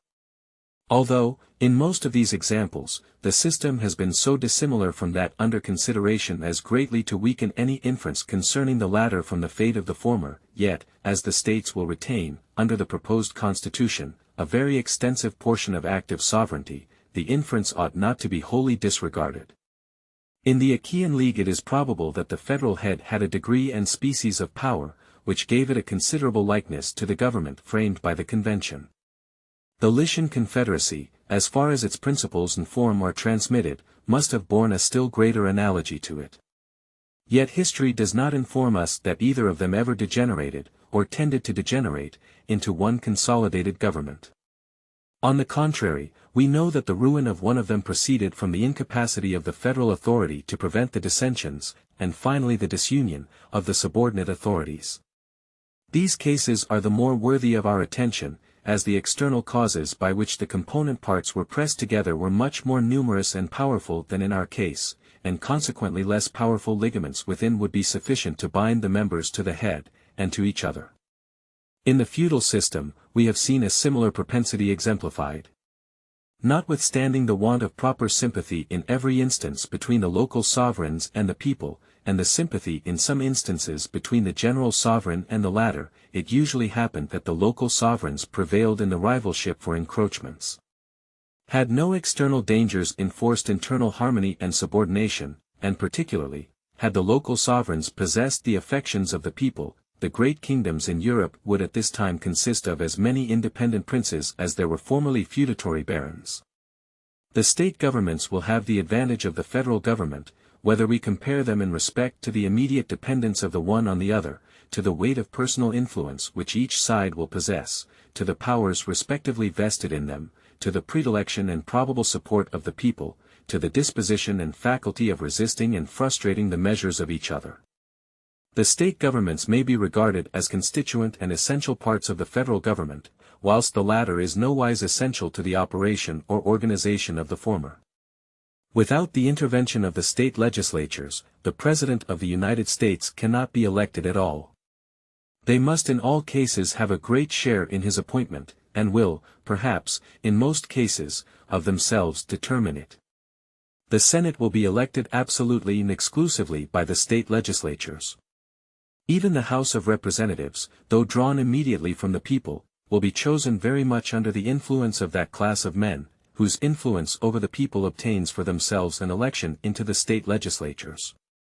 Thus, each of the principal branches of the federal government will owe its existence more or less to the favor of the state governments, and must consequently feel a dependence, which is much more likely to beget a disposition too obsequious than too overbearing towards them. On the other side, the component parts of the state governments will in no instance be indebted for their appointment to the direct agency of the federal government, and very little, if at all, to the local influence of its members.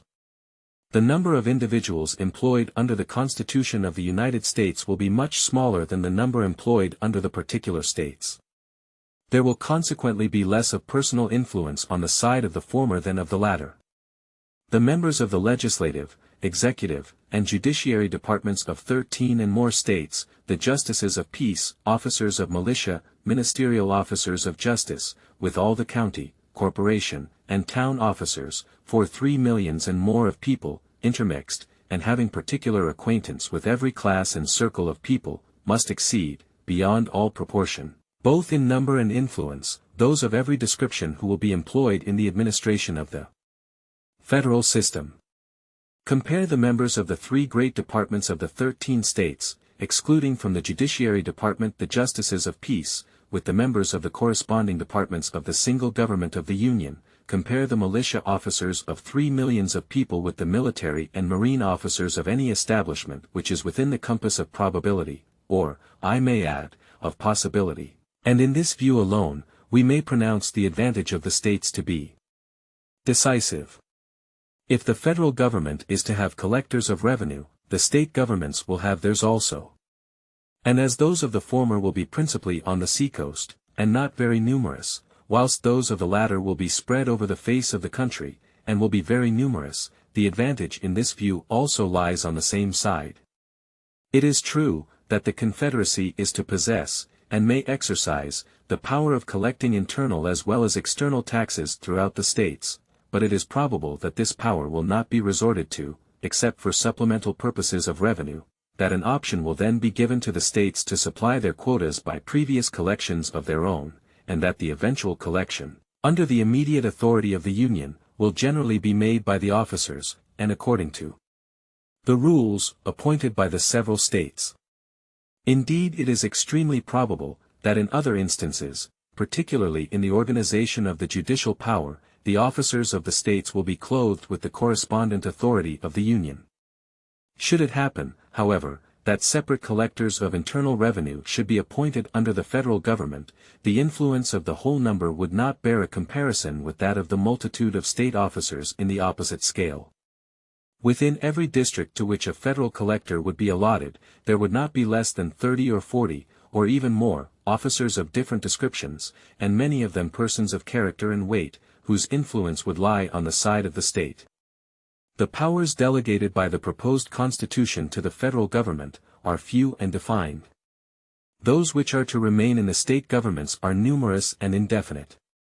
The former will be exercised principally on external objects, as war, peace, negotiation, and foreign commerce, with which last the power of taxation will, for the most part, be connected.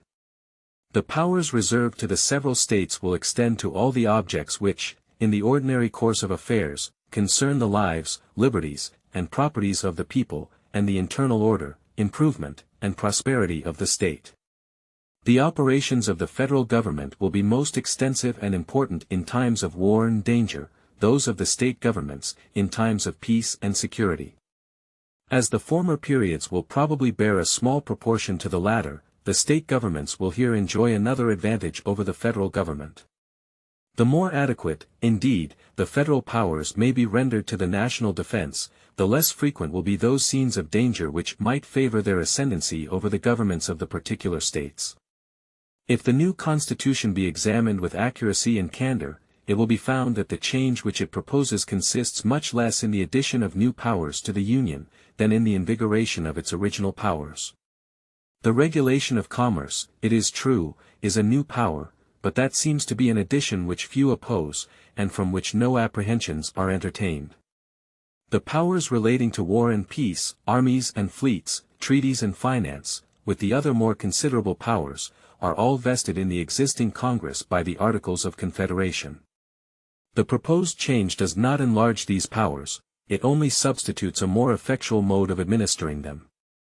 The change relating to taxation may be regarded as the most important, and yet the present Congress have as complete authority to require of the states indefinite supplies of money for the common defense and general welfare, as the future Congress will have to require them of individual citizens, and the latter will be no more bound than the states themselves have been, to pay the quotas respectively taxed on them. Had the states complied punctually with the Articles of Confederation, or could their compliance have been enforced by as peaceable means as may be used with success towards single persons, our past experience is very far from countenancing an opinion, that the state governments would have lost their constitutional powers, and have gradually undergone an entire consolidation. To maintain that such an event would have ensued, would be to say at once, that the existence of the state governments is incompatible with any system whatever that accomplishes the essential purposes of the Union. Publius. Federalist No. 46. The influence of the state and federal governments compared. From the New York Packet. Tuesday, January 29, 1788. Madison. To the People of the State of New York. Resuming the subject of the last paper, I proceed to inquire whether the federal government or the state governments will have the advantage with regard to the predilection and support of the people. Notwithstanding the different modes in which they are appointed, we must consider both of them as substantially dependent on the great body of the citizens of the United States. I assume this position here as it respects the first, reserving the proofs for another place. The federal and state governments are in fact but different agents and trustees of the people, constituted with different powers, and designed for different purposes. The adversaries of the Constitution seem to have lost sight of the people altogether in their reasonings on this subject, and to have viewed these different establishments, not only as mutual rivals and enemies, but as uncontrolled by any common superior in their efforts to usurp the authorities of each other. These gentlemen must here be reminded of their error.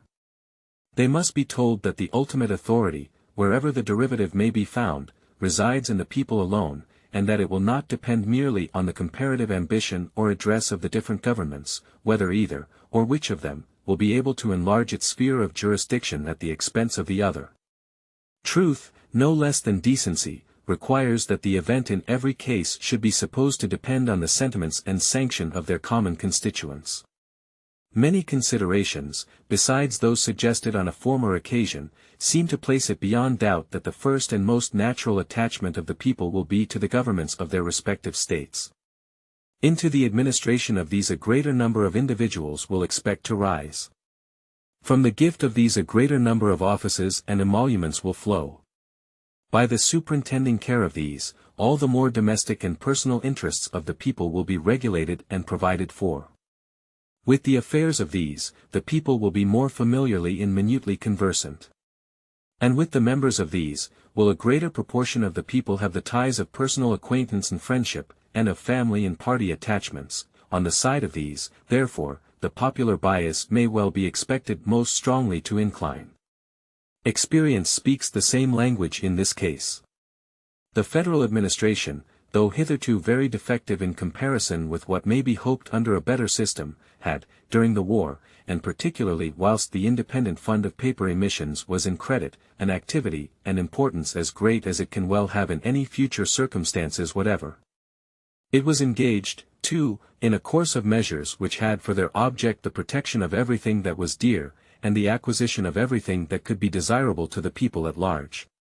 It was, nevertheless, invariably found, after the transient enthusiasm for the early congresses was over, that the attention and attachment of the people were turned anew to their own particular governments, that the Federal Council was at no time the idol of popular favor, and that opposition to proposed enlargements of its powers and importance was the side usually taken by the men who wished to build their political consequence on the prepossessions of their fellow citizens.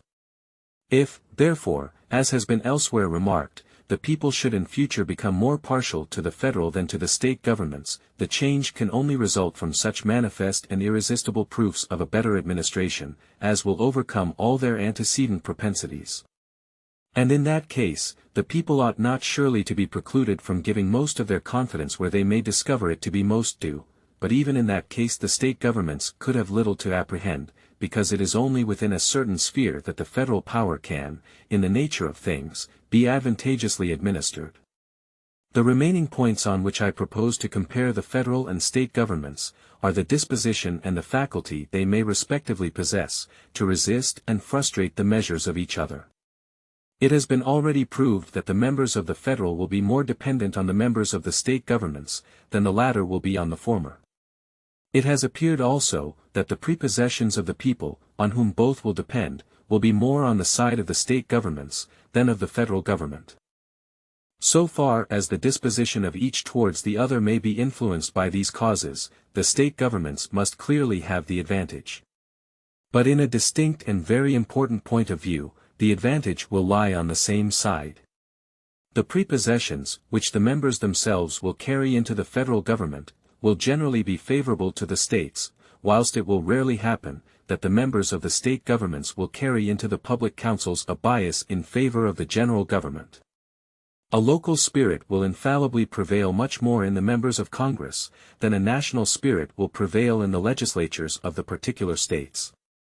Every one knows that a great proportion of the errors committed by the state legislatures proceeds from the disposition of the members to sacrifice the comprehensive and permanent interest of the state, to the particular and separate views of the counties or districts in which they reside.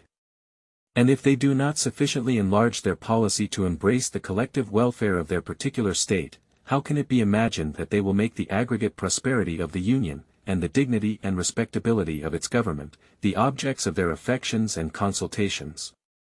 For the same reason that the members of the state legislatures will be unlikely to attach themselves sufficiently to national objects, the members of the federal legislature will be likely to attach themselves too much to local objects. The states will be to the latter what counties and towns are to the former. Measures will too often be decided according to their probable effect, not on the national prosperity and happiness, but on the prejudices, interests, and pursuits of the governments and people of the individual states. What is the spirit that has in general characterized the proceedings of Congress? A perusal of their journals, as well as the candid acknowledgments of such as have had a seat in that assembly, will inform us, that the members have but too frequently displayed the character, rather of partisans of their respective states, than of impartial guardians of a common interest, that where on one occasion improper sacrifices have been made of local considerations, to the aggrandizement of the federal government, the great interests of the nation have suffered on 100, from an undue attention to the local prejudices, interests, and views of the particular states.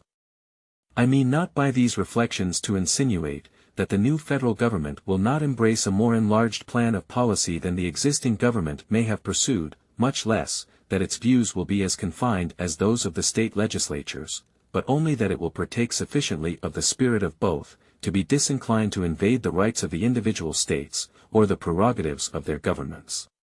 The motives on the part of the state governments, to augment their prerogatives by defalcations from the federal government, will be overruled by no reciprocal predispositions in the members. Were it admitted, however, that the federal government may feel an equal disposition with the state governments to extend its power beyond the due limits, the latter would still have the advantage in the means of defeating such encroachments. If an act of a particular state, though unfriendly to the national government, be generally popular in that state and should not too grossly violate the oaths of the state officers, it is executed immediately and, of course, by means on the spot and depending on the state alone. The opposition of the federal government, or the interposition of federal officers, would but inflame the zeal of all parties on the side of the state, and the evil could not be prevented or repaired, if at all, without the employment of means which must always be resorted to with reluctance and difficulty. On the other hand, should an unwarrantable measure of the federal government be unpopular in particular states, which would seldom fail to be the case, or even a warrantable measure be so, which may sometimes be the case, the means of opposition to it are powerful and at hand. The disquietude of the people, their repugnance and, perhaps, refusal to cooperate with the officers of the Union, the frowns of the executive magistracy of the state, the embarrassments created by legislative devices, which would often be added on such occasions, would oppose, in any state, difficulties not to be despised, would form, in a large state, very serious impediments, and where the sentiments of several adjoining states happen to be in unison, would present obstructions which the federal government would hardly be willing to encounter. But ambitious encroachments of the federal government, on the authority of the state governments, would not excite the opposition of a single state, or of a few states only. They would be signals of general alarm. Every government would espouse the common cause. A correspondence would be opened. Plans of resistance would be concerted. One spirit would animate and conduct the whole. The same combinations, in short, would result from an apprehension of the federal, as was produced by the dread of a foreign, yoke, and unless the projected innovations should be voluntarily renounced, the same appeal to a trial of force would be made in the one case as was made in the other. But what degree of madness could ever drive the federal government to such an extremity? In the contest with Great Britain, one part of the empire was employed against the other. The more numerous part invaded the rights of the less numerous part. The attempt was unjust and unwise, but it was not in speculation absolutely chimerical. But what would be the contest in the case we are supposing? Who would be the parties? A few representatives of the people would be opposed to the people themselves, or rather one set of representatives would be contending against 13 sets of representatives, with the whole body of their common constituents on the side of the latter. The only refuge left for those who prophesy the downfall of the state governments is the visionary supposition that the federal government may previously accumulate a military force for the projects of ambition. The reasonings contained in these papers must have been employed to little purpose indeed, if it could be necessary now to disprove the reality of this danger.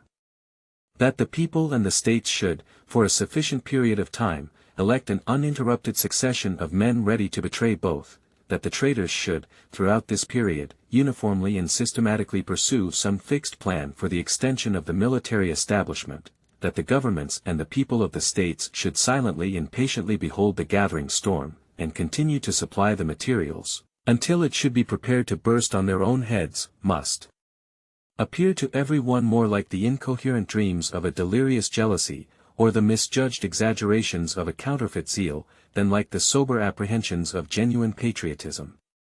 Extravagant as the supposition is, let it however be made. Let a regular army, fully equal to the resources of the country, be formed, and let it be entirely at the devotion of the federal government, still it would not be going too far to say, that the state governments, with the people on their side, would be able to repel the danger. The highest number to which, according to the best computation, a standing army can be carried in any country, does not exceed 1/100th part of the whole number of souls, or 1/25th part of the number able to bear arms. This proportion would not yield, in the United States, an army of more than 25 or 30,000 men. To these would be opposed a militia amounting to near 500,000 of citizens with arms in their hands, officered by men chosen from among themselves, fighting for their common liberties, and united and conducted by governments possessing their affections and confidence. It may well be doubted, whether a militia thus circumstanced could ever be conquered by such a proportion of regular troops. Those who are best acquainted with the last successful resistance of this country against the British arms, will be most inclined to deny the possibility of it. Besides the advantage of being armed, which the Americans possess over the people of almost every other nation, the existence of subordinate governments, to which the people are attached, and by which the militia officers are appointed, forms a barrier against the enterprises of ambition, more insurmountable than any which a simple government of any form can admit of.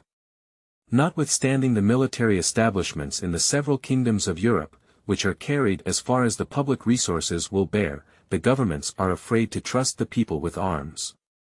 And it is not certain, that with this aid alone they would not be able to shake off their yokes.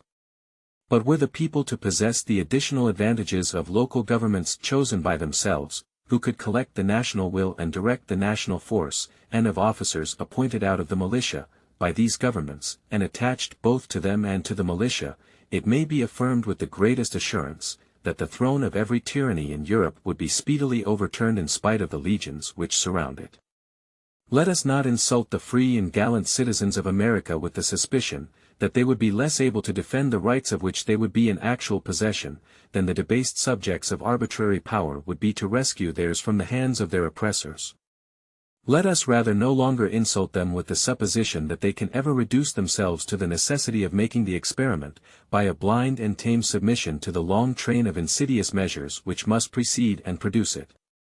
The argument under the present head may be put into a very concise form, which appears altogether conclusive. Either the mode in which the federal government is to be constructed will render it sufficiently dependent on the people, or it will not. On the first supposition, it will be restrained by that dependence from forming schemes obnoxious to their constituents. On the other supposition, it will not possess the confidence of the people, and its schemes of usurpation will be easily defeated by the state governments, who will be supported by the people. On summing up the considerations stated in this and the last paper, they seem to amount to the most convincing evidence, that the powers proposed to be lodged in the federal government are as little formidable to those reserved to the individual states, as they are indispensably necessary to accomplish the purposes of the Union, and that all those alarms which have been sounded, of a meditated and consequential annihilation of the state governments, must, on the most favorable interpretation, be ascribed to the chimerical fears of the authors of them. Publius. Federalist No. 47. The particular structure of the new government and the distribution of power among its different parts. For the Independent Journal. Wednesday, January 30, 1788. Madison. To the People of the State of New York.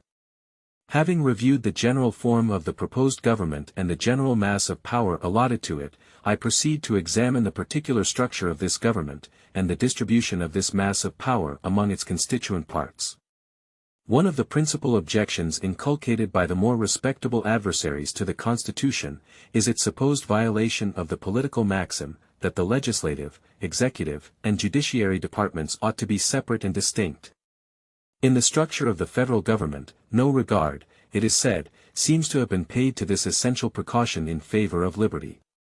The several departments of power are distributed and blended in such a manner as at once to destroy all symmetry and beauty of form, and to expose some of the essential parts of the edifice to the danger of being crushed by the disproportionate weight of other parts. No political truth is certainly of greater intrinsic value, or is stamped with the authority of more enlightened patrons of liberty, than that on which the objection is founded. The accumulation of all powers, legislative, executive, and judiciary, in the same hands, whether of one, a few, or many, and whether hereditary, self-appointed, or elective, may justly be pronounced the very definition of tyranny. Were the federal Constitution, therefore, really chargeable with the accumulation of power, or with a mixture of powers, having a dangerous tendency to such an accumulation, no further arguments would be necessary to inspire a universal reprobation of the system.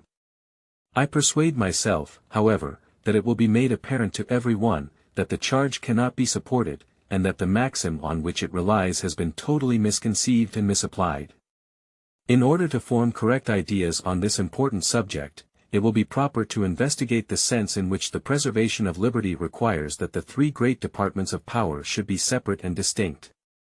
The oracle who is always consulted and cited on this subject is the celebrated Montesquieu. If he be not the author of this invaluable precept in the science of politics, he has the merit at least of displaying and recommending it most effectually to the attention of mankind. Let us endeavor, in the first place, to ascertain his meaning on this point. The British Constitution was to Montesquieu what Homer has been to the didactic writers on epic poetry. As the latter have considered the work of the immortal bard as the perfect model from which the principles and rules of the epic art were to be drawn, and by which all similar works were to be judged, so this great political critic appears to have viewed the Constitution of England as the standard, or to use his own expression, as the mirror of political liberty, and to have delivered, in the form of elementary truths, the several characteristic principles of that particular system. That we may be sure, then, not to mistake his meaning in this case, let us recur to the source from which the maxim was drawn. On the slightest view of the British Constitution, we must perceive that the legislative, executive, and judiciary departments are by no means totally separate and distinct from each other. The executive magistrate forms an integral part of the legislative authority. He alone has the prerogative of making treaties with foreign sovereigns, which, when made, have, under certain limitations, the force of legislative acts. All the members of the Judiciary Department are appointed by him, can be removed by him on the address of the two Houses of Parliament, and form, when he pleases to consult them, one of his constitutional councils. One branch of the legislative department forms also a great constitutional council to the executive chief, as, on another hand, it is the sole depositary of judicial power in cases of impeachment, and is invested with the supreme appellate jurisdiction in all other cases. The judges, again, are so far connected with the legislative department as often to attend and participate in its deliberations, though not admitted to a legislative vote. From these facts, by which Montesquieu was guided, it may clearly be inferred that, in saying there can be no liberty where the legislative and executive powers are united in the same person, or body of magistrates, or, if the power of judging be not separated from the legislative and executive powers, he did not mean that these departments ought to have no partial agency in, or no control over, the acts of each other.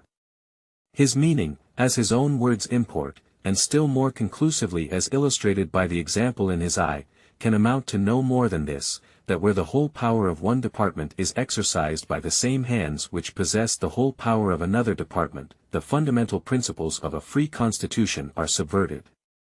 This would have been the case in the constitution examined by him, if the king, who is the sole executive magistrate, had possessed also the complete legislative power, or the supreme administration of justice, or if the entire legislative body had possessed the supreme judiciary, or the supreme executive authority. This, however, is not among the vices of that constitution.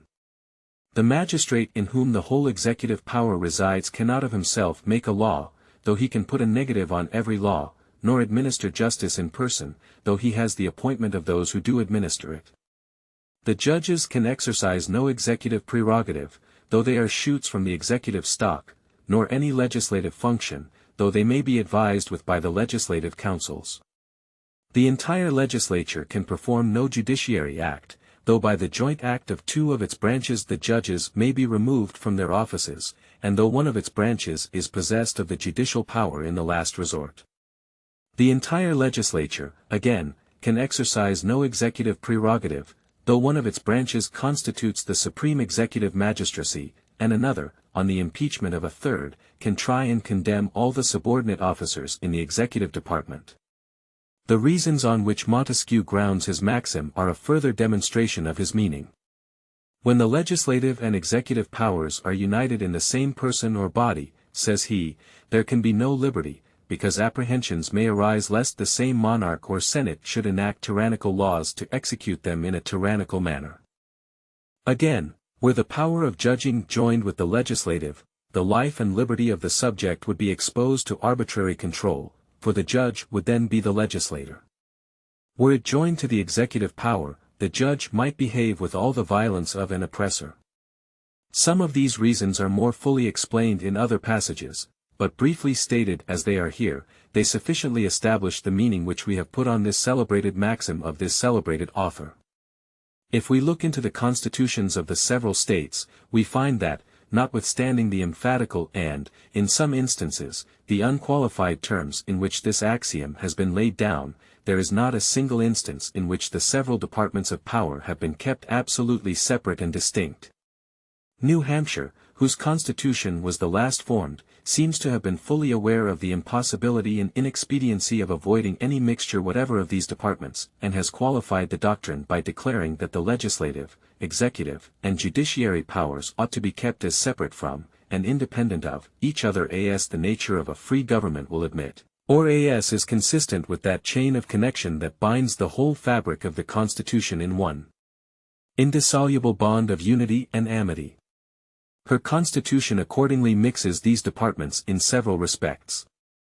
The Senate, which is a branch of the legislative department, is also a judicial tribunal for the trial of impeachments. The President, who is the head of the executive department, is the presiding member also of the Senate, and, besides an equal vote in all cases, has a casting vote in case of a tie.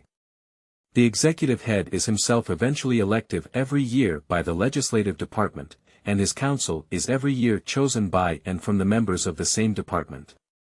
Several of the officers of state are also appointed by the legislature. And the members of the judiciary department are appointed by the executive department. The Constitution of Massachusetts has observed a sufficient though less pointed caution in expressing this fundamental article of liberty.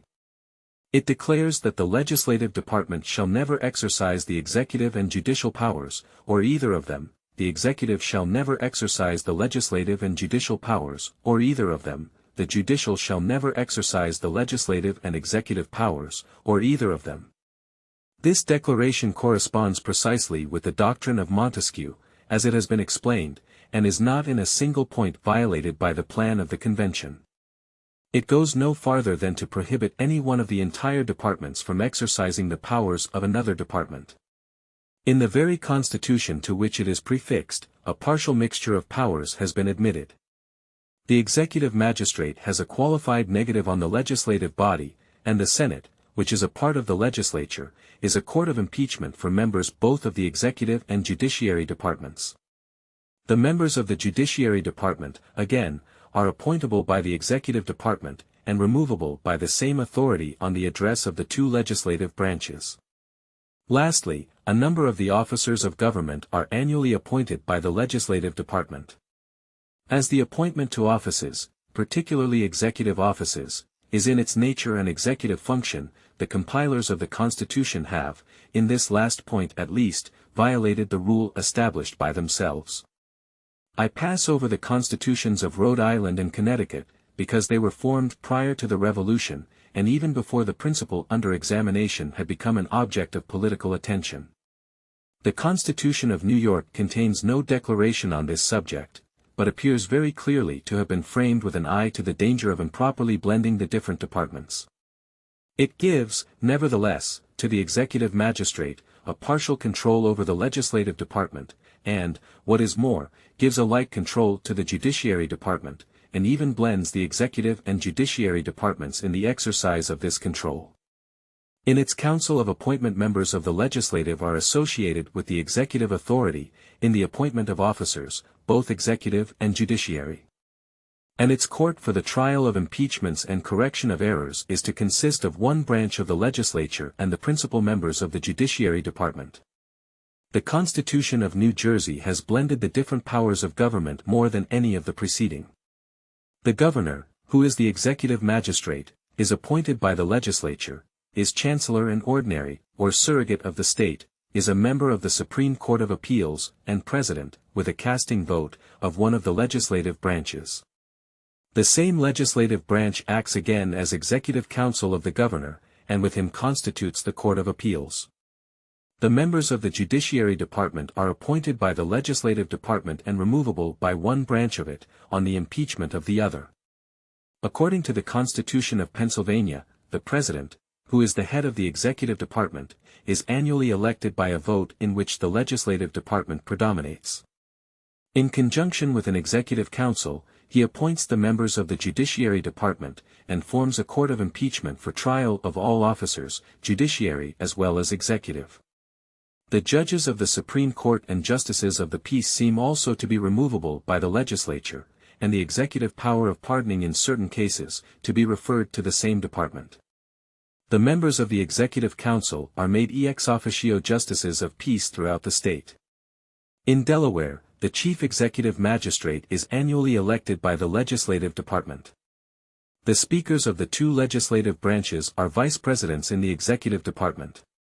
The executive chief, with 6 others, appointed, 3 by each of the legislative branches, constitutes the Supreme Court of Appeals. He is joined with the legislative department in the appointment of the other judges. Throughout the states, it appears that the members of the legislature may at the same time be justices of the peace. In this state, the members of one branch of it are ex officio justices of the peace, as are also the members of the executive council.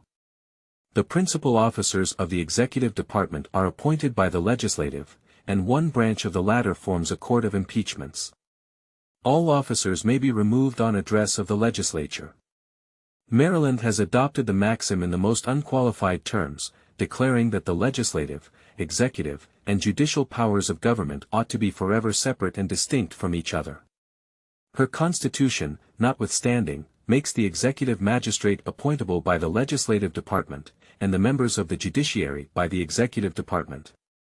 The language of Virginia is still more pointed on this subject. Her Constitution declares that the legislative, executive, and judiciary departments shall be separate and distinct, so that neither exercise the powers properly belonging to the other, nor shall any person exercise the powers of more than one of them at the same time, except that the justices of county courts shall be eligible to either house of assembly. Yet we find not only this express exception, with respect to the members of the inferior courts, but that the chief magistrate, with his executive council, are appointable by the legislature, that 2 members of the latter are triennially displaced at the pleasure of the legislature, and that all the principal offices, both executive and judiciary, are filled by the same department. The executive prerogative of pardon, also, is in one case vested in the legislative department. The Constitution of North Carolina, which declares that the legislative, executive, and supreme judicial powers of government ought to be forever separate and distinct from each other, refers, at the same time, to the legislative department, the appointment not only of the executive chief, but all the principal officers within both that and the judiciary department. In South Carolina, the Constitution makes the executive magistracy eligible by the legislative department. It gives to the latter, also, the appointment of the members of the judiciary department, including even justices of the peace and sheriffs, and the appointment of officers in the executive department, down to captains in the army and navy of the state. In the Constitution of Georgia, where it is declared that the legislative, executive, and judiciary departments shall be separate and distinct, so that neither exercise the powers properly belonging to the other, we find that the executive department is to be filled by appointments of the legislature, and the executive prerogative of pardon to be finally exercised by the same authority. Even justices of the peace are to be appointed by the legislature. In citing these cases, in which the legislative, executive, and judiciary departments have not been kept totally separate and distinct, I wish not to be regarded as an advocate for the particular organizations of the several state governments. I am fully aware that among the many excellent principles which they exemplify, they carry strong marks of the haste, and still stronger of the inexperience, under which they were framed. It is but too obvious that in some instances the fundamental principle under consideration has been violated by too great a mixture, and even an actual consolidation, of the different powers, and that in no instance has a competent provision been made for maintaining in practice the separation delineated on paper. What I have wished to evince is, that the charge brought against the proposed Constitution, of violating the sacred maxim of free government, is warranted neither by the real meaning annexed to that maxim by its author, nor by the sense in which it has hitherto been understood in America. This interesting subject will be resumed in the ensuing paper. Publius. Federalist No. 48. These departments should not be so far separated as to have no constitutional control over each other. From the New York Packet. Friday, February 1, 1788. Madison. To the people of the State of New York. It was shown in the last paper that the political apothegm there examined does not require that the legislative, executive, and judiciary departments should be wholly unconnected with each other. I shall undertake, in the next place, to show that unless these departments be so far connected and blended as to give to each a constitutional control over the others, the degree of separation which the maxim requires, as essential to a free government, can never in practice be duly maintained. It is agreed on all sides, that the powers properly belonging to one of the departments ought not to be directly and completely administered by either of the other departments. It is equally evident, that none of them ought to possess, directly or indirectly, an overruling influence over the others, in the administration of their respective powers. It will not be denied, that power is of an encroaching nature, and that it ought to be effectually restrained from passing the limits assigned to it. After discriminating, therefore, in theory, the several classes of power, as they may in their nature be legislative, executive, or judiciary, the next and most difficult task is to provide some practical security for each, against the invasion of the others. What this security ought to be, is the great problem to be solved. Will it be sufficient to mark, with precision, the boundaries of these departments, in the constitution of the government, and to trust to these parchment barriers against the encroaching spirit of power? This is the security which appears to have been principally relied on by the compilers of most of the American constitutions. But experience assures us, that the efficacy of the provision has been greatly overrated, and that some more adequate defense is indispensably necessary for the more feeble, against the more powerful, members of the government. The legislative department is everywhere extending the sphere of its activity, and drawing all power into its impetuous vortex. The founders of our republics have so much merit for the wisdom which they have displayed, that no task can be less pleasing than that of pointing out the errors into which they have fallen. A respect for truth, however, obliges us to remark, that they seem never for a moment to have turned their eyes from the danger to liberty from the overgrown and all-grasping prerogative of an hereditary magistrate, supported and fortified by an hereditary branch of the legislative authority. They seem never to have recollected the danger from legislative usurpations, which, by assembling all power in the same hands, must lead to the same tyranny as is threatened by executive usurpations.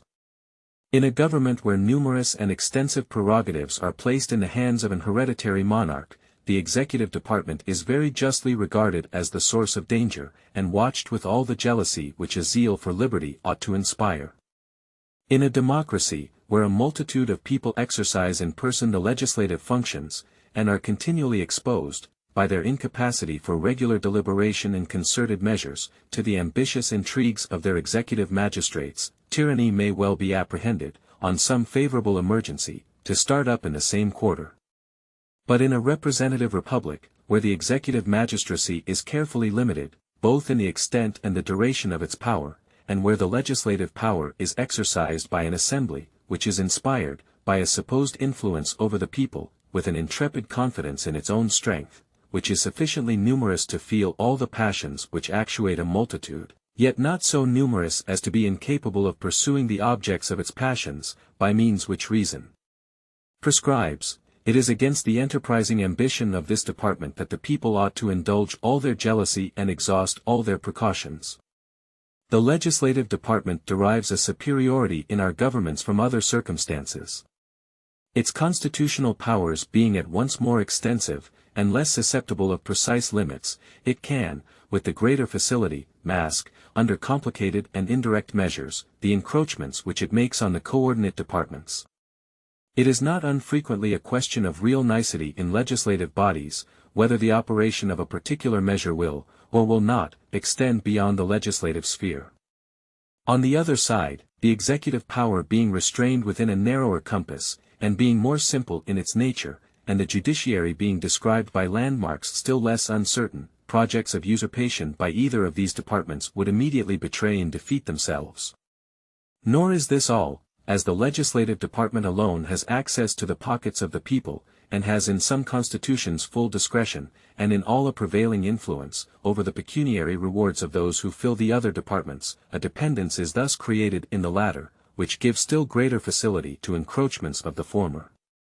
I have appealed to our own experience for the truth of what I advance on this subject.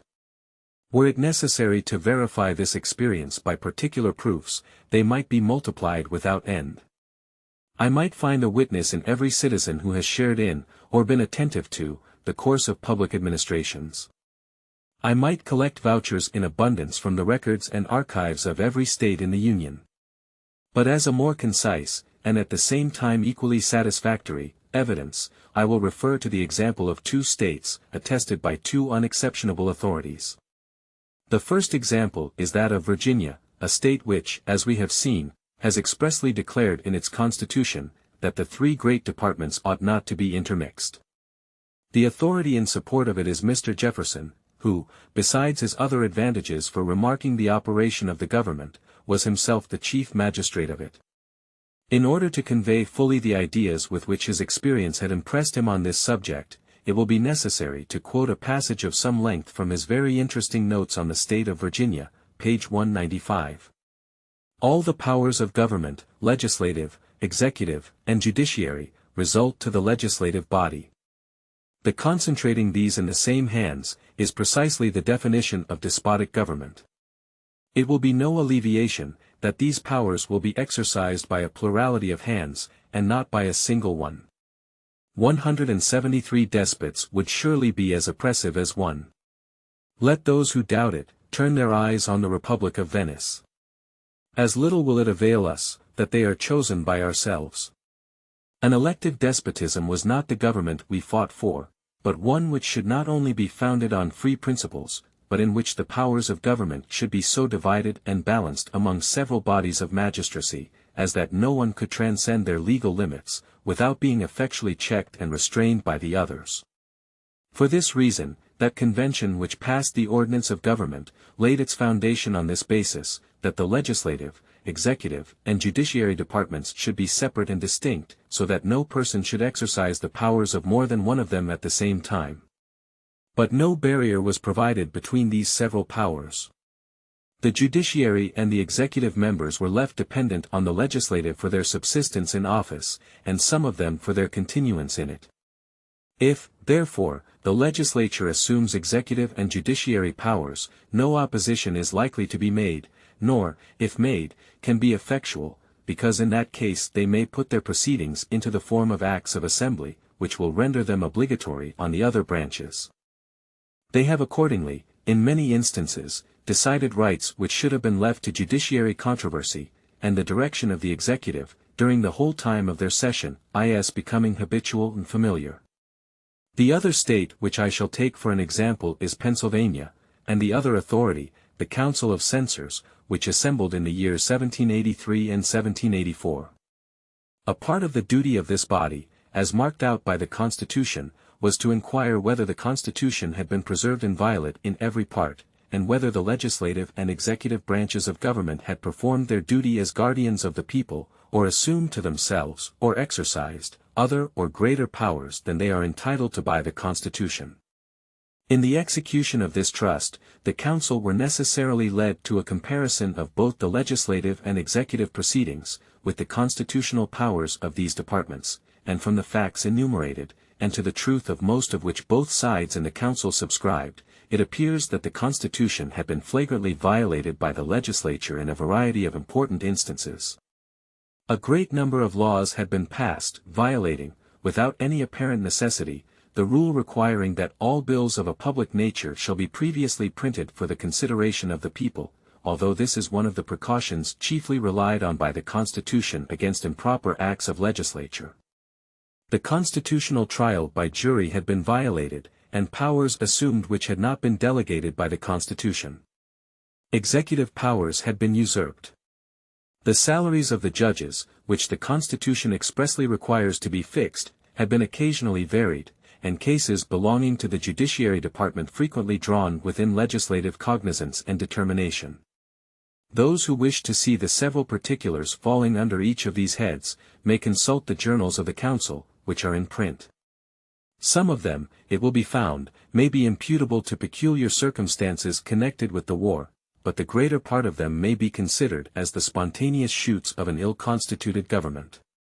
It appears, also, that the executive department had not been innocent of frequent breaches of the Constitution. There are 3 observations, however, which ought to be made on this head. First, a great proportion of the instances were either immediately produced by the necessities of the war, or recommended by Congress or the Commander-in-Chief. Second, in most of the other instances, they conformed either to the declared or the known sentiments of the legislative department. Third, the executive department of Pennsylvania is distinguished from that of the other states by the number of members composing it. In this respect, it has as much affinity to a legislative assembly as to an executive council. And being at once exempt from the restraint of an individual responsibility for the acts of the body, and deriving confidence from mutual example and joint influence, unauthorized measures would, of course, be more freely hazarded, than where the executive department is administered by a single hand, or by a few hands. The conclusion which I am warranted in drawing from these observations is, that a mere demarcation on parchment of the constitutional limits of the several departments, is not a sufficient guard against those encroachments which lead to a tyrannical concentration of all the powers of government in the same hands. Publius. Federalist No. 49. Method of guarding against the encroachments of any one department of government by appealing to the people through a convention. For the Independent Journal. Saturday, February 2, 1788. Madison. To the people of the State of New York. The author of the Notes on the State of Virginia, quoted in the last paper, has subjoined to that valuable work the draft of a Constitution, which had been prepared in order to be laid before a convention, expected to be called in 1783, by the legislature, for the establishment of a constitution for that commonwealth. The plan, like everything from the same pen, marks a turn of thinking, original, comprehensive, and accurate, and is the more worthy of attention as it equally displays a fervent attachment to republican government and an enlightened view of the dangerous propensities against which it ought to be guarded. One of the precautions which he proposes, and on which he appears ultimately to rely as a palladium to the weaker departments of power against the invasions of the stronger, is perhaps altogether his own, and as it immediately relates to the subject of our present inquiry, ought not to be overlooked. His proposition is, that whenever any two of the three branches of government shall concur in opinion, each by the voices of 2/3 of their whole number, that a convention is necessary for altering the Constitution, or correcting breaches of it, a convention shall be called for the purpose. As the people are the only legitimate fountain of power, and it is from them that the constitutional charter, under which the several branches of government hold their power, is derived, it seems strictly consonant to the republican theory, to recur to the same original authority, not only whenever it may be necessary to enlarge, diminish, or new model the powers of the government, but also whenever any one of the departments may commit encroachments on the chartered authorities of the others. The several departments being perfectly coordinate by the terms of their common commission, none of them, it is evident, can pretend to an exclusive or superior right of settling the boundaries between their respective powers, and how are the encroachments of the stronger to be prevented, or the wrongs of the weaker to be redressed, without an appeal to the people themselves, who, as the grantors of the commissions, can alone declare its true meaning, and enforce its observance? There is certainly great force in this reasoning, and it must be allowed to prove that a constitutional road to the decision of the people ought to be marked out and kept open, for certain great and extraordinary occasions. But there appear to be insuperable objections against the proposed recurrence to the people, as a provision in all cases for keeping the several departments of power within their constitutional limits. In the first place, the provision does not reach the case of a combination of two of the departments against the third. If the legislative authority, which possesses so many means of operating on the motives of the other departments, should be able to gain to its interest either of the others, or even 1/3 of its members, the remaining department could derive no advantage from its remedial provision. I do not dwell, however, on this objection, because it may be thought to be rather against the modification of the principle, than against the principle itself. In the next place, it may be considered as an objection inherent in the principle, that as every appeal to the people would carry an implication of some defect in the government, frequent appeals would, in a great measure, deprive the government of that veneration which time bestows on everything, and without which perhaps the wisest and freest governments would not possess the requisite stability. If it be true that all governments rest on opinion, it is no less true that the strength of opinion in each individual, and its practical influence on his conduct, depend much on the number which he supposes to have entertained the same opinion. The reason of man, like man himself, is timid and cautious when left alone, and acquires firmness and confidence in proportion to the number with which it is associated. When the examples which fortify opinion are ancient as well as numerous, they are known to have a double effect. In a nation of philosophers, this consideration ought to be disregarded. A reverence for the laws would be sufficiently inculcated by the voice of an enlightened reason.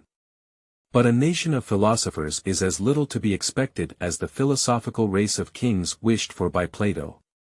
And in every other nation, the most rational government will not find it a superfluous advantage to have the prejudices of the community on its side. The danger of disturbing the public tranquillity by interesting too strongly the public passions, is a still more serious objection against a frequent reference of constitutional questions to the decision of the whole society. Notwithstanding the success which has attended the revisions of our established forms of government, and which does so much honor to the virtue and intelligence of the people of America, it must be confessed that the experiments are of too ticklish a nature to be unnecessarily multiplied.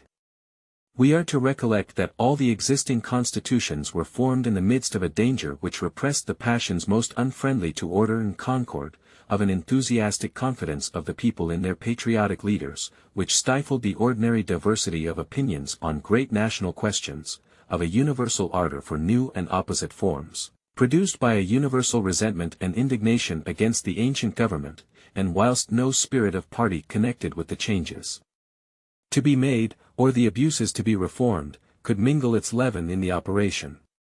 The future situations in which we must expect to be usually placed, do not present any equivalent security against the danger which is apprehended. But the greatest objection of all is, that the decisions which would probably result from such appeals would not answer the purpose of maintaining the constitutional equilibrium of the government. We have seen that the tendency of republican governments is to an aggrandizement of the legislative at the expense of the other departments. The appeals to the people, therefore, would usually be made by the executive and judiciary departments. But whether made by one side or the other, would each side enjoy equal advantages on the trial? Let us view their different situations. The members of the executive and judiciary departments are few in number, and can be personally known to a small part only of the people. The latter, by the mode of their appointment, as well as by the nature and permanency of it, are too far removed from the people to share much in their prepossessions. The former are generally the objects of jealousy, and their administration is always liable to be discolored and rendered unpopular. The members of the legislative department, on the other hand, are numerous. They are distributed and dwell among the people at large. Their connections of blood, of friendship, and of acquaintance embrace a great proportion of the most influential part of the society. The nature of their public trust implies a personal influence among the people, and that they are more immediately the confidential guardians of the rights and liberties of the people. With these advantages, it can hardly be supposed that the adverse party would have an equal chance for a favorable issue. But the legislative party would not only be able to plead their cause most successfully with the people. They would probably be constituted themselves the judges. The same influence which had gained them an election into the legislature, would gain them a seat in the convention. If this should not be the case with all, it would probably be the case with many, and pretty certainly with those leading characters, on whom everything depends in such bodies. The convention, in short, would be composed chiefly of men who had been, who actually were, or who expected to be, members of the department whose conduct was arraigned.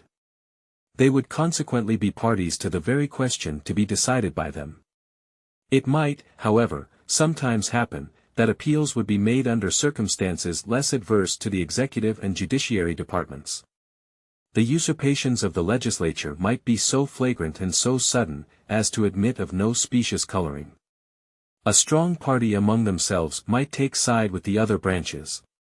The executive power might be in the hands of a peculiar favorite of the people. In such a posture of things, the public decision might be less swayed by prepossessions in favor of the legislative party. But still it could never be expected to turn on the true merits of the question.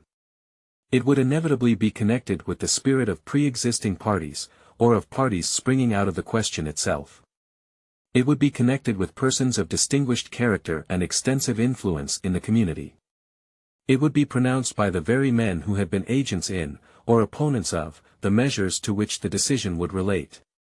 The passions, therefore, not the reason, of the public would sit in judgment.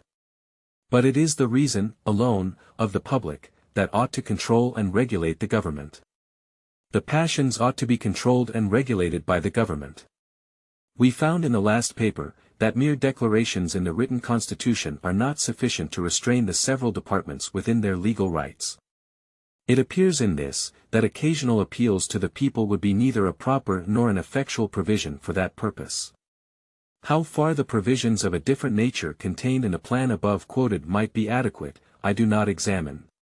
Some of them are unquestionably founded on sound political principles, and all of them are framed with singular ingenuity and precision.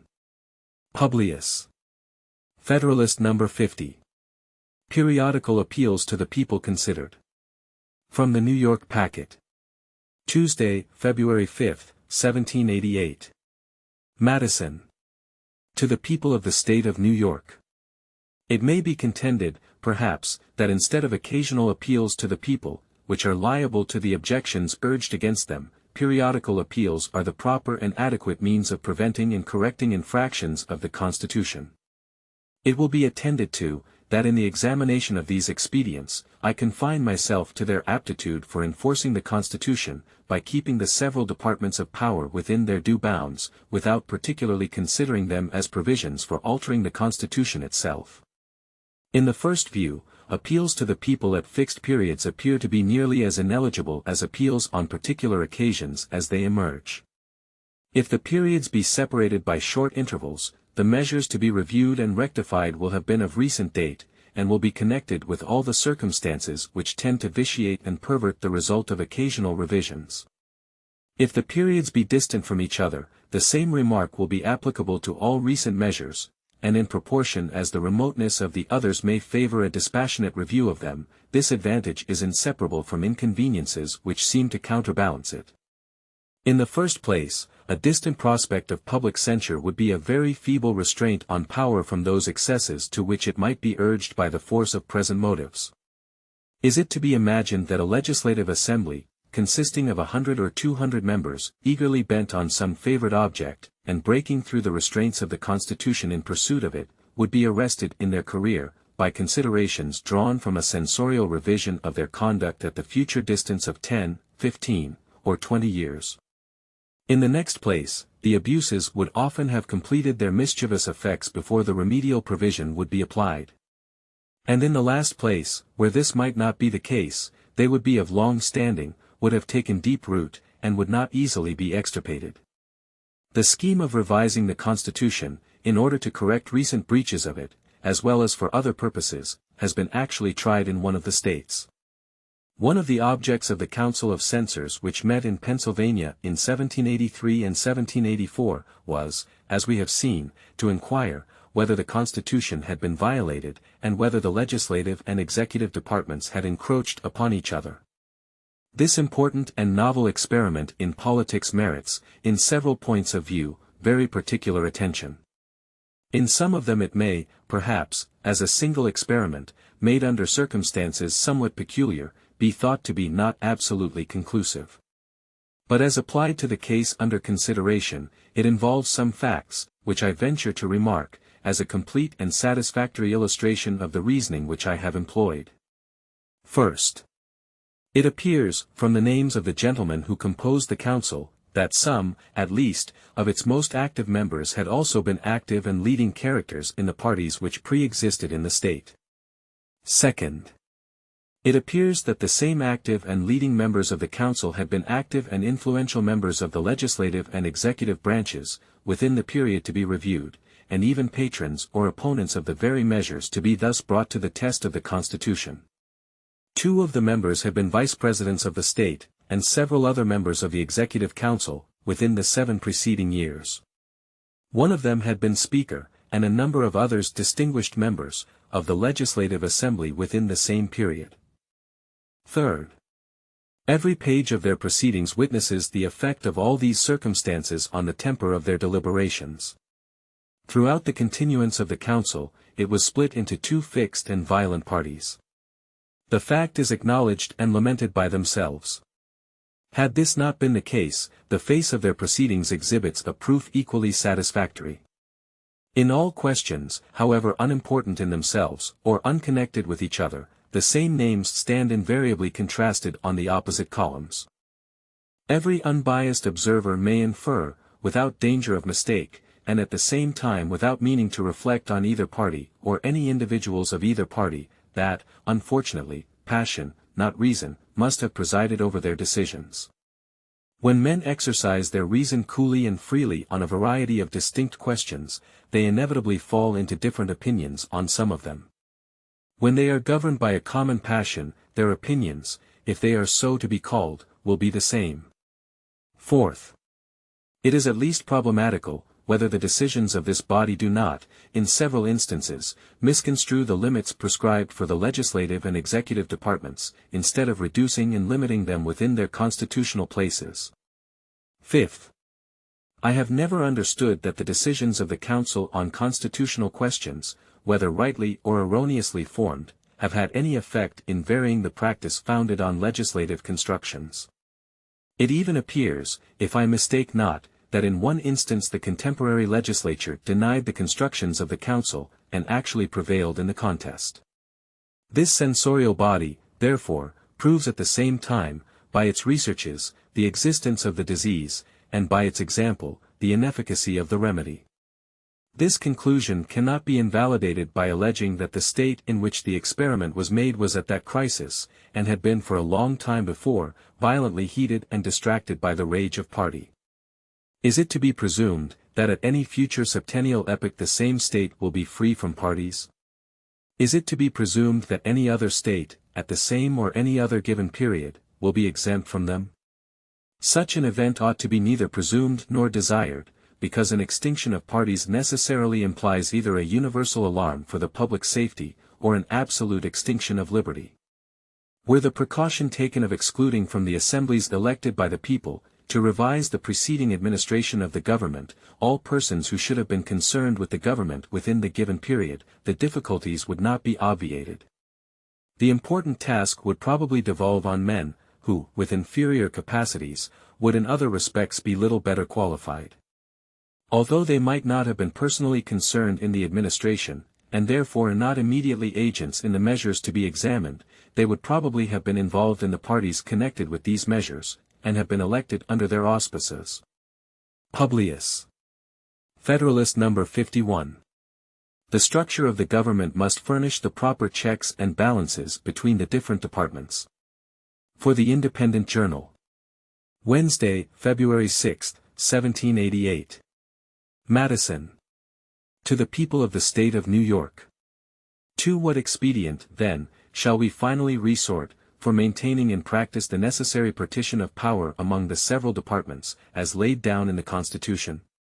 The only answer that can be given is, that as all these exterior provisions are found to be inadequate, the defect must be supplied, by so contriving the interior structure of the government as that its several constituent parts may, by their mutual relations, be the means of keeping each other in their proper places. Without presuming to undertake a full development of this important idea, I will hazard a few general observations, which may perhaps place it in a clearer light, and enable us to form a more correct judgment of the principles and structure of the government planned by the Convention. In order to lay a due foundation for that separate and distinct exercise of the different powers of government, which to a certain extent is admitted on all hands to be essential to the preservation of liberty, it is evident that each department should have a will of its own, and consequently should be so constituted that the members of each should have as little agency as possible in the appointment of the members of the others. Were this principle rigorously adhered to, it would require that all the appointments for the supreme executive, legislative, and judiciary magistracies should be drawn from the same fountain of authority, the people, through channels having no communication whatever with one another. Perhaps such a plan of constructing the several departments would be less difficult in practice than it may in contemplation appear. Some difficulties, however, and some additional expense would attend the execution of it. Some deviations, therefore, from the principle must be admitted. In the constitution of the Judiciary Department in particular, it might be inexpedient to insist rigorously on the principle, first, because peculiar qualifications being essential in the members, the primary consideration ought to be to select that mode of choice which best secures these qualifications, secondly, because the permanent tenure by which the appointments are held in that department, must soon destroy all sense of dependence on the authority conferring them. It is equally evident, that the members of each department should be as little dependent as possible on those of the others, for the emoluments annexed to their offices. Were the executive magistrate, or the judges, not independent of the legislature in this particular, their independence in every other would be merely nominal. But the great security against a gradual concentration of the several powers in the same department, consists in giving to those who administer each department the necessary constitutional means and personal motives to resist encroachments of the others. The provision for defense must in this, as in all other cases, be made commensurate to the danger of attack. Ambition must be made to counteract ambition. The interest of the man must be connected with the constitutional rights of the place. It may be a reflection on human nature, that such devices should be necessary to control the abuses of government. But what is government itself, but the greatest of all reflections on human nature? If men were angels, no government would be necessary. If angels were to govern men, neither external nor internal controls on government would be necessary. In framing a government which is to be administered by men over men, the great difficulty lies in this: you must first enable the government to control the governed, and in the next place oblige it to control itself. A dependence on the people is, no doubt, the primary control on the government, but experience has taught mankind the necessity of auxiliary precautions. This policy of supplying, by opposite and rival interests, the defect of better motives, might be traced through the whole system of human affairs, private as well as public. We see it particularly displayed in all the subordinate distributions of power, where the constant aim is to divide and arrange the several offices in such a manner as that each may be a check on the other, that the private interest of every individual may be a sentinel over the public rights. These inventions of prudence cannot be less requisite in the distribution of the supreme powers of the state. But it is not possible to give to each department an equal power of self-defense. In republican government, the legislative authority necessarily predominates. The remedy for this inconveniency is to divide the legislature into different branches, and to render them, by different modes of election and different principles of action, as little connected with each other as the nature of their common functions and their common dependence on the society will admit. It may even be necessary to guard against dangerous encroachments by still further precautions. As the weight of the legislative authority requires that it should be thus divided, the weakness of the executive may require, on the other hand, that it should be fortified. An absolute negative on the legislature appears, at first view, to be the natural defense with which the executive magistrate should be armed. But perhaps it would be neither altogether safe nor alone sufficient. On ordinary occasions it might not be exerted with the requisite firmness, and on extraordinary occasions it might be perfidiously abused. May not this defect of an absolute negative be supplied by some qualified connection between this weaker department and the weaker branch of the stronger department, by which the latter may be led to support the constitutional rights of the former, without being too much detached from the rights of its own department? If the principles on which these observations are founded be just, as I persuade myself they are, and they be applied as a criterion to the several state constitutions, and to the federal constitution, it will be found that if the latter does not perfectly correspond with them, the former are infinitely less able to bear such a test. There are, moreover, two considerations particularly applicable to the federal system of America, which place that system in a very interesting point of view. First, in a single republic, all the power surrendered by the people is submitted to the administration of a single government, and the usurpations are guarded against by a division of the government into distinct and separate departments. In the compound Republic of America, the power surrendered by the people is first divided between two distinct governments, and then the portion allotted to each subdivided among distinct and separate departments. Hence a double security arises to the rights of the people. The different governments will control each other, at the same time that each will be controlled by itself. Second, it is of great importance in a republic not only to guard the society against the oppression of its rulers, but to guard one part of the society against the injustice of the other part. Different interests necessarily exist in different classes of citizens. If a majority be united by a common interest, the rights of the minority will be insecure. There are but two methods of providing against this evil, the one by creating a will in the community independent of the majority, that is, of the society itself, the other, by comprehending in the society so many separate descriptions of citizens as will render an unjust combination of a majority of the whole very improbable, if not impracticable. The first method prevails in all governments possessing an hereditary or self-appointed authority. This, at best, is but a precarious security, because a power independent of the society may as well espouse the unjust views of the major, as the rightful interests of the minor party, and may possibly be turned against both parties. The second method will be exemplified in the Federal Republic of the United States. Whilst all authority in it will be derived from and dependent on the society itself will be broken into so many parts, interests, and classes of citizens, that the rights of individuals, or of the minority, will be in little danger from interested combinations of the majority. In a free government the security for civil rights must be the same as that for religious rights. It consists in the one case in the multiplicity of interests, and in the other in the multiplicity of sections. The degree of security in both cases will depend on the number of interests and sects, and this may be presumed to depend on the extent of country and number of people comprehended under the same government. This view of the subject must particularly recommend a proper federal system to all the sincere and considerate friends of republican government, since it shows that in exact proportion as the territory of the Union may be formed into more circumscribed confederacies, or states oppressive combinations of a majority will be facilitated, the best security, under the republican forms, for the rights of every class of citizens, will be diminished, and consequently the stability and independence of some member of the government, the only other security, must be proportionately increased. Justice is the end of government. It is the end of civil society.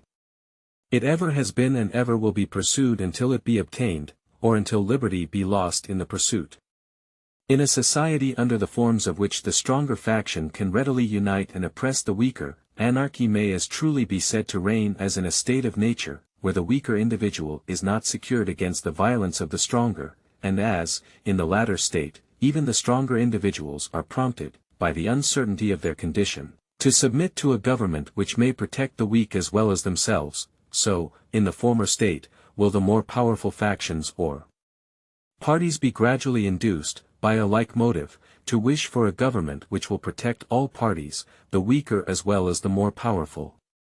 It can be little doubted that if the state of Rhode Island was separated from the Confederacy and left to itself, the insecurity of rights under the popular form of government within such narrow limits would be displayed by such reiterated oppressions of factious majorities that some power altogether independent of the people would soon be called for by the voice of the very factions whose misrule had proved the necessity of it.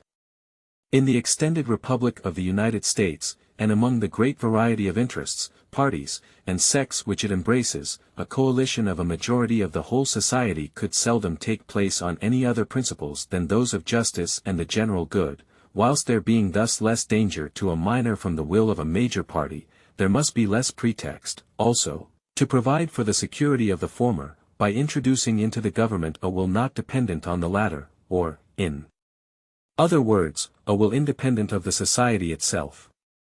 It is no less certain than it is important, notwithstanding the contrary opinions which have been entertained, that the larger the society, provided it lie within a practical sphere, the more duly capable it will be of self-government. And happily for the Republican cause, the practicable sphere may be carried to a very great extent, by a judicious modification and mixture of the federal principle. Publius. Federalist No. 52. The House of Representatives. From the New York Packet. Friday, February 8, 1788. Madison. To the People of the State of New York. From the more general inquiries pursued in the 4 last papers, I pass on to a more particular examination of the several parts of the government. I shall begin with the House of Representatives. The first view to be taken of this part of the government relates to the qualifications of the electors and the elected. Those of the former are to be the same with those of the electors of the most numerous branch of the state legislatures. The definition of the right of suffrage is very justly regarded as a fundamental article of republican government. It was incumbent on the convention, therefore, to define and establish this right in the Constitution. To have left it open for the occasional regulation of the Congress, would have been improper for the reason just mentioned. To have submitted it to the legislative discretion of the states, would have been improper for the same reason, and for the additional reason that it would have rendered too dependent on the state governments that branch of the federal government which ought to be dependent on the people alone. To have reduced the different qualifications in the different states to one uniform rule, would probably have been as dissatisfactory to some of the states as it would have been difficult to the convention. The provision made by the convention appears, therefore, to be the best that lay within their option. It must be satisfactory to every state, because it is conformable to the standard already established, or which may be established, by the state itself. It will be safe to the United States, because, being fixed by the state constitutions, it is not alterable by the state governments, and it cannot be feared that the people of the states will alter this part of their constitutions in such a manner as to abridge the rights secured to them by the federal constitution. The qualifications of the elected, being less carefully and properly defined by the state constitutions, and being at the same time more susceptible of uniformity, have been very properly considered and regulated by the Convention. A representative of the United States must be of the age of 25 years, must have been 7 years a citizen of the United States, must, at the time of his election, be an inhabitant of the state he is to represent, and, during the time of his service, must be in no office under the United States. Under these reasonable limitations, the door of this part of the federal government is open to merit of every description, whether native or adoptive, whether young or old, and without regard to poverty or wealth, or to any particular profession of religious faith. The term for which the representatives are to be elected falls under a second view which may be taken of this branch. In order to decide on the propriety of this article, two questions must be considered: first, whether biennial elections will, in this case, be safe; secondly, whether they be necessary or useful. First, as it is essential to liberty that the government in general should have a common interest with the people, so it is particularly essential that the branch of it under consideration should have an immediate dependence on, and an intimate sympathy with, the people. Frequent elections are unquestionably the only policy by which this dependence and sympathy can be effectually secured. But what particular degree of frequency may be absolutely necessary for the purpose, does not appear to be susceptible of any precise calculation, and must depend on a variety of circumstances with which it may be connected. Let us consult experience, the guide that ought always to be followed whenever it can be found. The scheme of representation, as a substitute for a meeting of the citizens in person, being at most but very imperfectly known to ancient polity, it is in more modern times only that we are to expect instructive examples. And even here, in order to avoid a research too vague and diffusive, it will be proper to confine ourselves to the few examples which are best known, and which bear the greatest analogy to our particular case. The first to which this character ought to be applied, is the House of Commons in Great Britain. The history of this branch of the English Constitution, anterior to the date of Magna Carta, is too obscure to yield instruction. The very existence of it has been made a question among political antiquaries. The earliest records of subsequent date prove that parliaments were to sit only every year, not that they were to be elected every year. And even these annual sessions were left so much at the discretion of the monarch, that, under various pretexts, very long and dangerous intermissions were often contrived by royal ambition. To remedy this grievance, it was provided by a statute in the reign of Charles II, that the intermissions should not be protracted beyond a period of 3 years. On the accession of William III, when a revolution took place in the government, the subject was still more seriously resumed, and it was declared to be among the fundamental rights of the people that parliaments ought to be held frequently. By another statute, which passed a few years later in the same reign, the term frequently, which had alluded to the triennial period settled in the time of Charles II, is reduced to a precise meaning, it being expressly enacted that a new parliament shall be called within 3 years after the termination of the former. The last change, from 3 to 7 years, is well known to have been introduced pretty early in the present century, under an alarm for the Hanoverian succession. From these facts it appears that the greatest frequency of elections which has been deemed necessary in that kingdom, for binding the representatives to their constituents, does not exceed a triennial return of them. And if we may argue from the degree of liberty retained even under septennial elections, and all the other vicious ingredients in the parliamentary constitution, we cannot doubt that a reduction of the period from 7 to 3 years, with the other necessary reforms, would so far extend the influence of the people over their representatives as to satisfy us that biennial elections, under the federal system, cannot possibly be dangerous to the requisite dependence of the House of Representatives on their constituents. Elections in Ireland, till of late, were regulated entirely by the discretion of the Crown, and were seldom repeated, except on the accession of a new prince or some other contingent event. The Parliament which commenced with George II was continued throughout his whole reign, a period of about 35 years.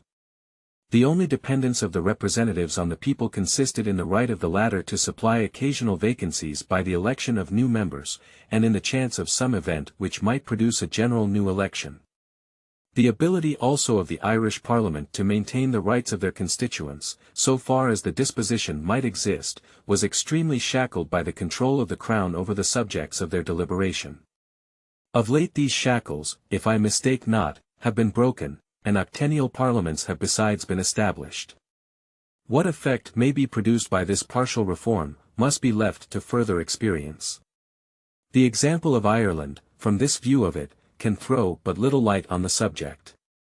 As far as we can draw any conclusion from it, it must be that if the people of that country have been able under all these disadvantages to retain any liberty whatever, the advantage of biennial elections would secure to them every degree of liberty, which might depend on a due connection between their representatives and themselves. Let us bring our inquiries nearer home. The example of these states, when British colonies, claims particular attention, at the same time that it is so well known as to require little to be said on it. The principle of representation, in one branch of the legislature at least, was established in all of them. But the periods of election were different. They varied from 1 to 7 years. Have we any reason to infer, from the spirit and conduct of the representatives of the people, prior to the Revolution, that biennial elections would have been dangerous to the public liberties?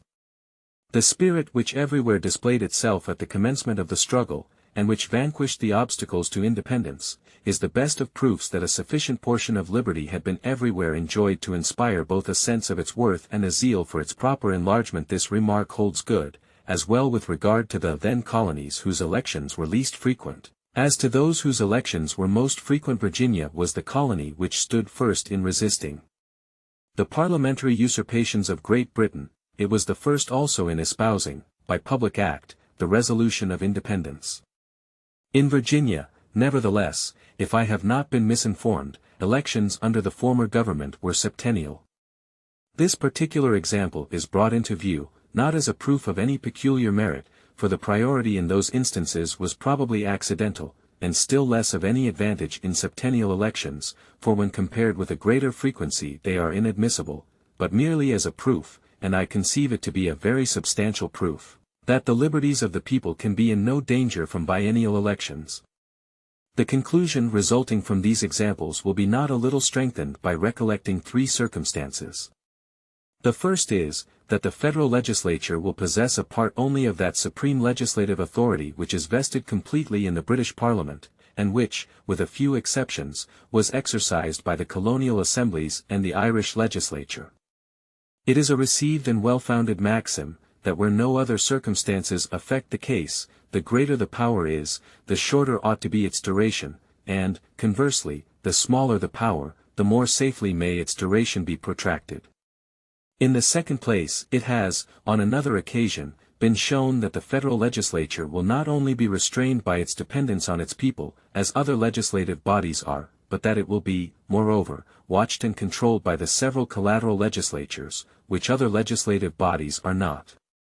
And in the third place, no comparison can be made between the means that will be possessed by the more permanent branches of the federal government for seducing, if they should be disposed to seduce, the House of Representatives from their duty to the people, and the means of influence over the popular branch possessed by the other branches of the government above cited.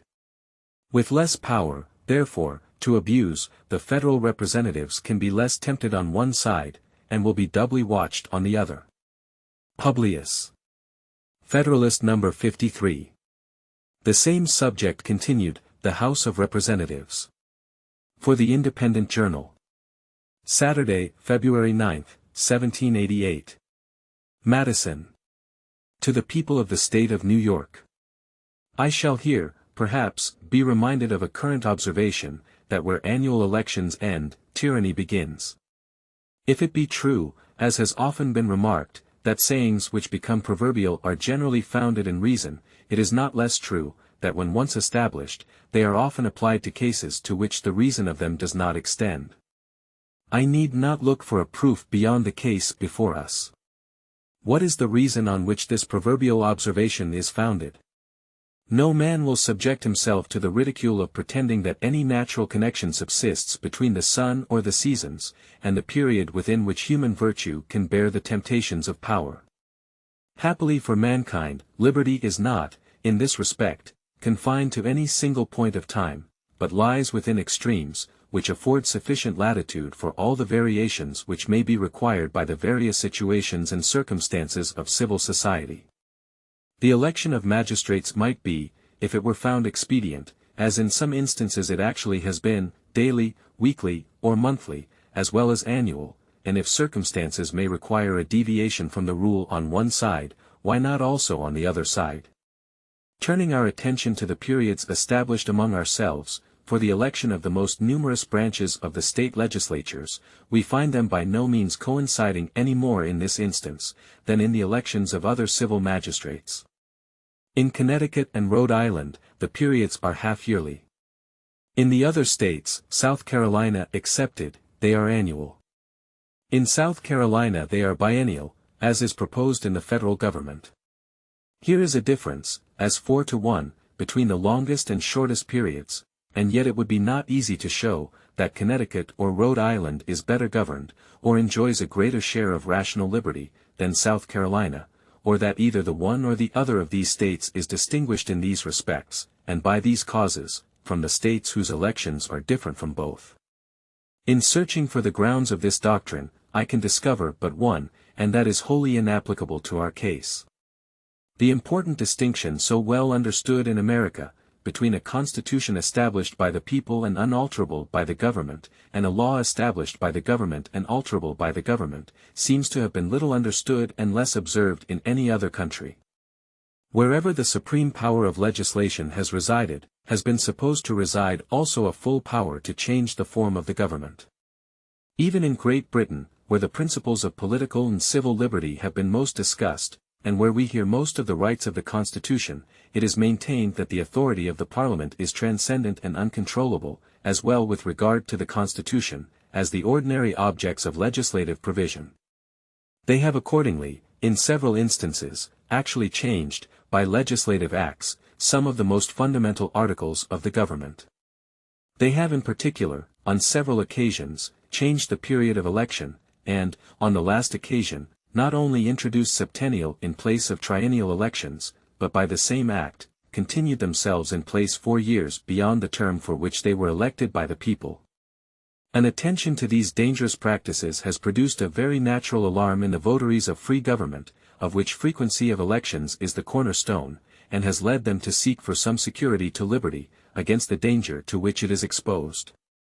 Where no constitution, paramount to the government, either existed or could be obtained, no constitutional security, similar to that established in the United States, was to be attempted. Some other security, therefore, was to be sought for, and what better security would the case admit, than that of selecting and appealing to some simple and familiar portion of time, as a standard for measuring the danger of innovations, for fixing the national sentiment, and for uniting the patriotic exertions. The most simple and familiar portion of time, applicable to the subject was that of a year, and hence the doctrine has been inculcated by a laudable zeal, to erect some barrier against the gradual innovations of an unlimited government, that the advance towards tyranny was to be calculated by the distance of departure from the fixed point of annual elections. But what necessity can there be of applying this expedient to a government limited, as the federal government will be, by the authority of a paramount constitution? Or who will pretend that the liberties of the people of America will not be more secure under biennial elections, unalterably fixed by such a constitution, than those of any other nation would be, where elections were annual, or even more frequent, but subject to alterations by the ordinary power of the government? The second question stated is, whether biennial elections be necessary or useful. The propriety of answering this question in the affirmative will appear from several very obvious considerations.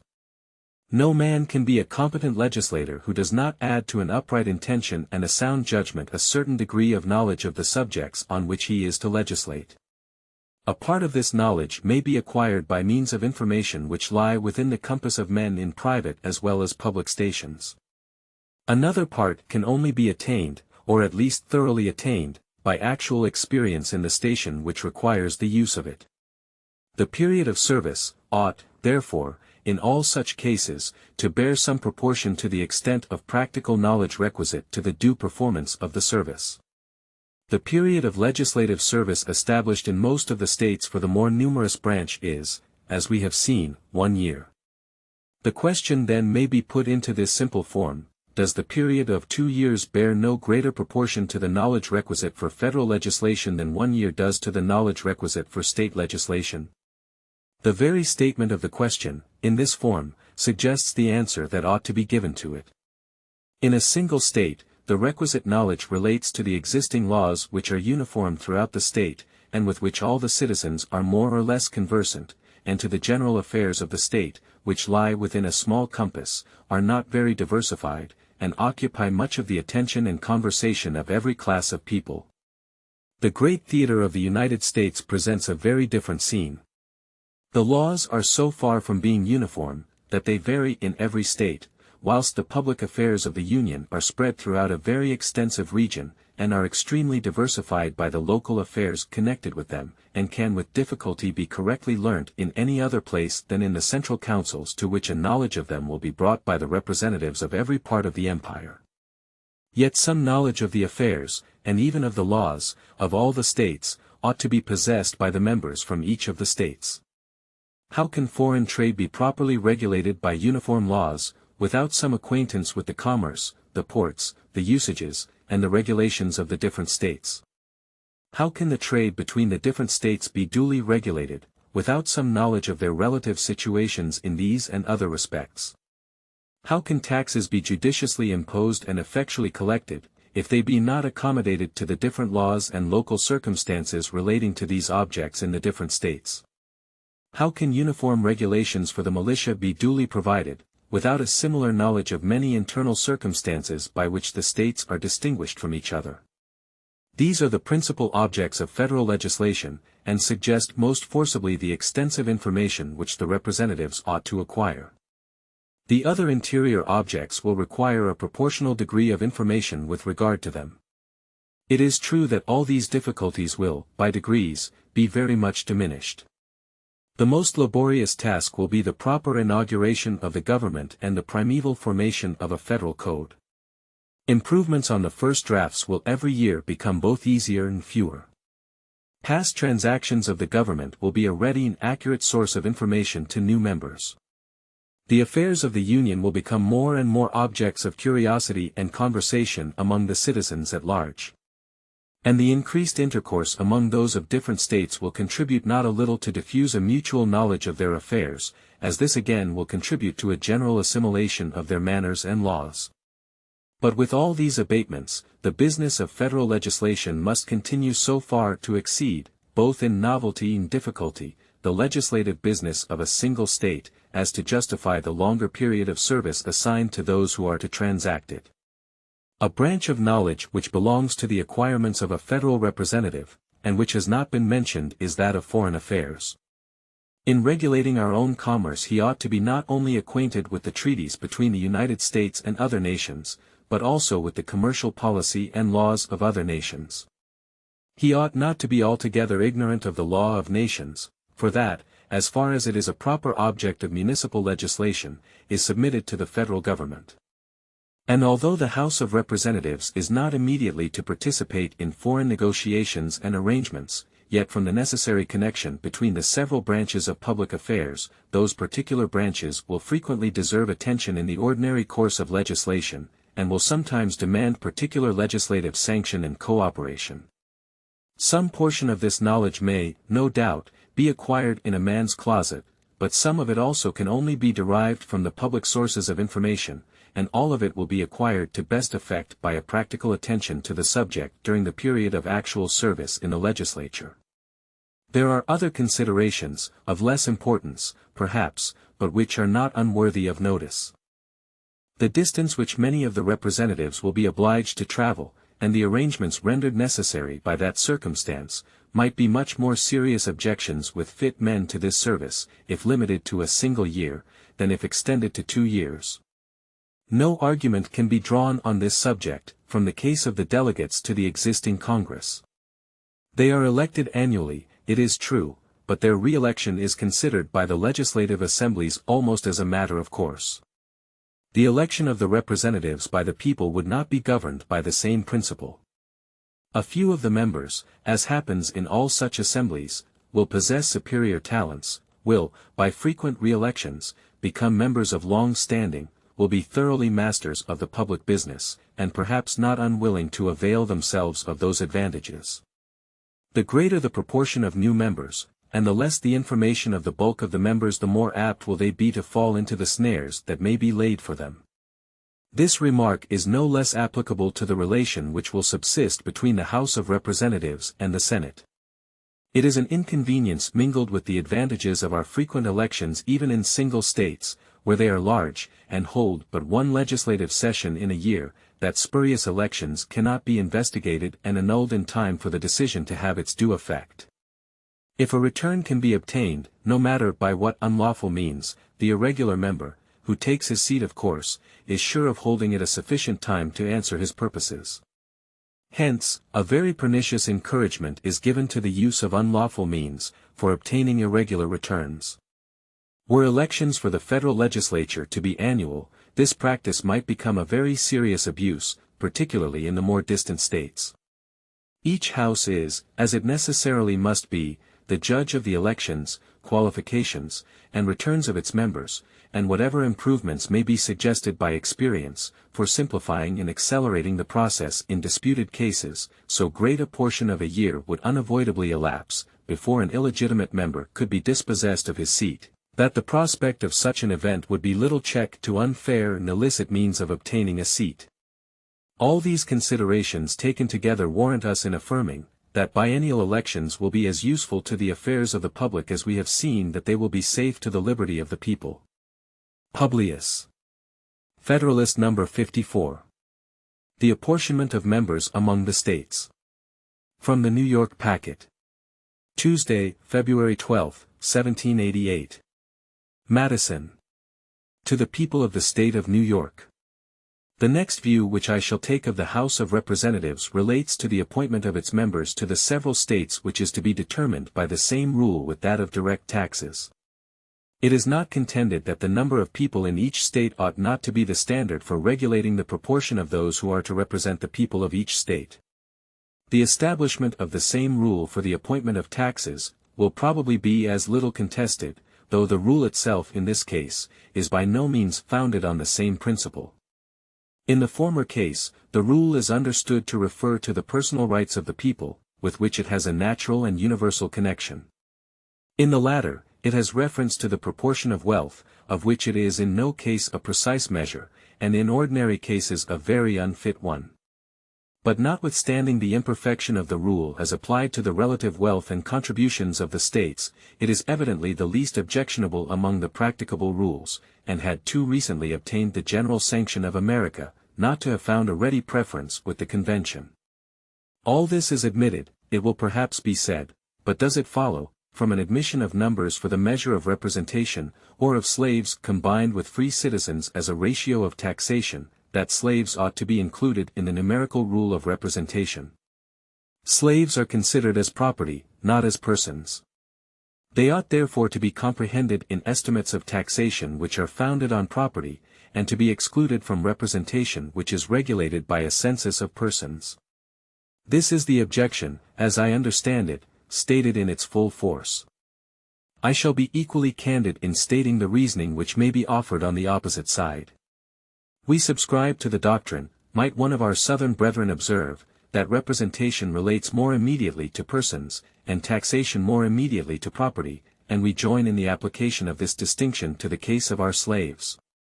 But we must deny the fact, that slaves are considered merely as property, and in no respect whatever as persons.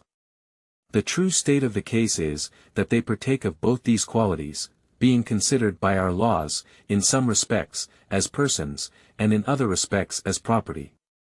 In being compelled to labor, not for himself, but for a master, in being vendible by one master to another master, and in being subject at all times to be restrained in his liberty and chastised in his body, by the capricious will of another, the slave may appear to be degraded from the human rank, and classed with those irrational animals which fall under the legal denomination of property.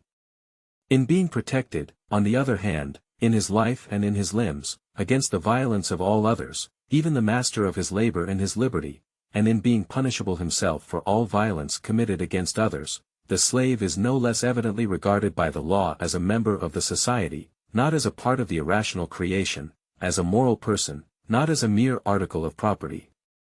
The Federal Constitution, therefore, decides with great propriety on the case of our slaves, when it views them in the mixed character of persons and of property.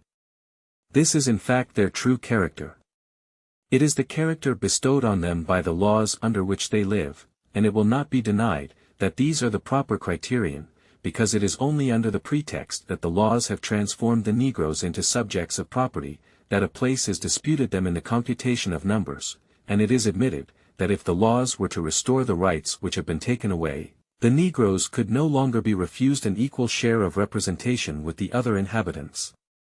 This question may be placed in another light. It is agreed on all sides, that numbers are the best scale of wealth and taxation, as they are the only proper scale of representation. Would the convention have been impartial or consistent, if they had rejected the slaves from the list of inhabitants, when the shares of representation were to be calculated, and inserted them on the lists when the tariff of contributions was to be adjusted? Could it be reasonably expected, that the Southern states would concur in a system, which considered their slaves in some degree as men, when burdens were to be imposed, but refused to consider them in the same light, when advantages were to be conferred?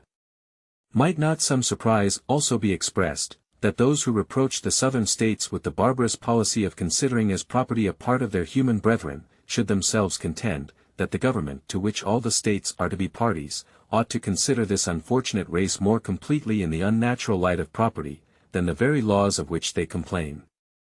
It may be replied, perhaps, that slaves are not included in the estimate of representatives in any of the states possessing them. They neither vote themselves nor increase the votes of their masters. Upon what principle, then, ought they to be taken into the federal estimate of representation? In rejecting them altogether, the Constitution would, in this respect, have followed the very laws which have been appealed to as the proper guide. This objection is repelled by a single observation. It is a fundamental principle of the proposed Constitution, that as the aggregate number of representatives allotted to the several states is to be determined by a federal rule, founded on the aggregate number of inhabitants, so the right of choosing this allotted number in each state is to be exercised by such part of the inhabitants as the state itself may designate. The qualifications on which the right of suffrage depend are not, perhaps, the same in any two states. In some of the states the difference is very material. In every state, a certain proportion of inhabitants are deprived of this right by the constitution of the state, who will be included in the census by which the federal constitution apportions the representatives. In this point of view the Southern states might retort the complaint, by insisting that the principle laid down by the convention required that no regard should be had to the policy of particular states towards their own inhabitants, and consequently, that the slaves, as inhabitants, should have been admitted into the census according to their full number, in like manner with other inhabitants, who, by the policy of other states, are not admitted to all the rights of citizens. A rigorous adherence, however, to this principle, is waived by those who would be gainers by it. All that they ask is that equal moderation be shown on the other side. Let the case of the slaves be considered, as it is in truth, a peculiar one. Let the compromising expedient of the Constitution be mutually adopted, which regards them as inhabitants, but as debased by servitude below the equal level of free inhabitants, which regards the slave as divested of 2/5 of the man. After all, may not another ground be taken on which this article of the Constitution will admit of a still more ready defense? We have hitherto proceeded on the idea that representation related to persons only, and not at all to property. But is it a just idea? Government is instituted no less for protection of the property, than of the persons, of individuals. The one as well as the other, therefore, may be considered as represented by those who are charged with the government. Upon this principle it is, that in several of the states, and particularly in the state of New York, one branch of the government is intended more especially to be the guardian of property, and is accordingly elected by that part of the society which is most interested in this object of government. In the Federal Constitution, this policy does not prevail. The rights of property are committed into the same hands with the personal rights. Some attention ought, therefore, to be paid to property in the choice of those hands. For another reason, the votes allowed in the federal legislature to the people of each state, ought to bear some proportion to the comparative wealth of the states. States have not, like individuals, an influence over each other, arising from superior advantages of fortune. If the law allows an opulent citizen but a single vote in the choice of his representative, the respect and consequence which he derives from his fortunate situation very frequently guide the votes of others to the objects of his choice, and through this imperceptible channel the rights of property are conveyed into the public representation. A state possesses no such influence over other states. It is not probable that the richest state in the Confederacy will ever influence the choice of a single representative in any other state. Nor will the representatives of the larger and richer states possess any other advantage in the federal legislature, over the representatives of other states, than what may result from their superior number alone. As far, therefore, as their superior wealth and weight may justly entitle them to any advantage, it ought to be secured to them by a superior share of representation.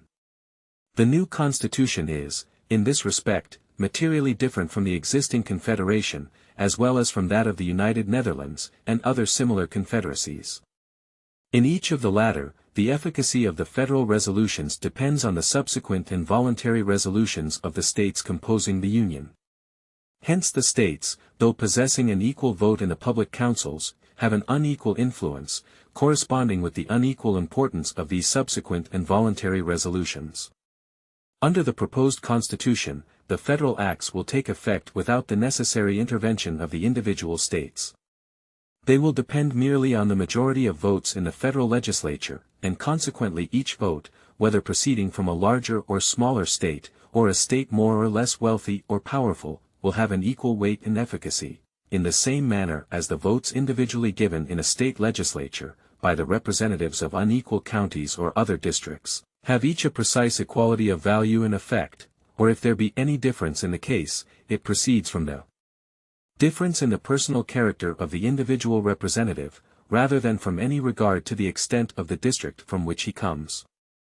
Such is the reasoning which an advocate for the Southern interests might employ on this subject, and although it may appear to be a little strained in some points, yet, on the whole, I must confess that it fully reconciles me to the scale of representation which the Convention have established. In one respect, the establishment of a common measure for representation and taxation will have a very salutary effect. As the accuracy of the census to be obtained by the Congress will necessarily depend, in a considerable degree on the disposition, if not on the cooperation, of the states, it is of great importance that the states should feel as little bias as possible, to swell or to reduce the amount of their numbers. Were their share of representation alone to be governed by this rule, they would have an interest in exaggerating their inhabitants. Were the rule to decide their share of taxation alone, a contrary temptation would prevail. By extending the rule to both objects, the states will have opposite interests, which will control and balance each other, and produce the requisite impartiality. Publius. Federalist No. 55. The total number of the House of Representatives. For the Independent Journal. Wednesday, February 13, 1788. Madison. To the people of the State of New York.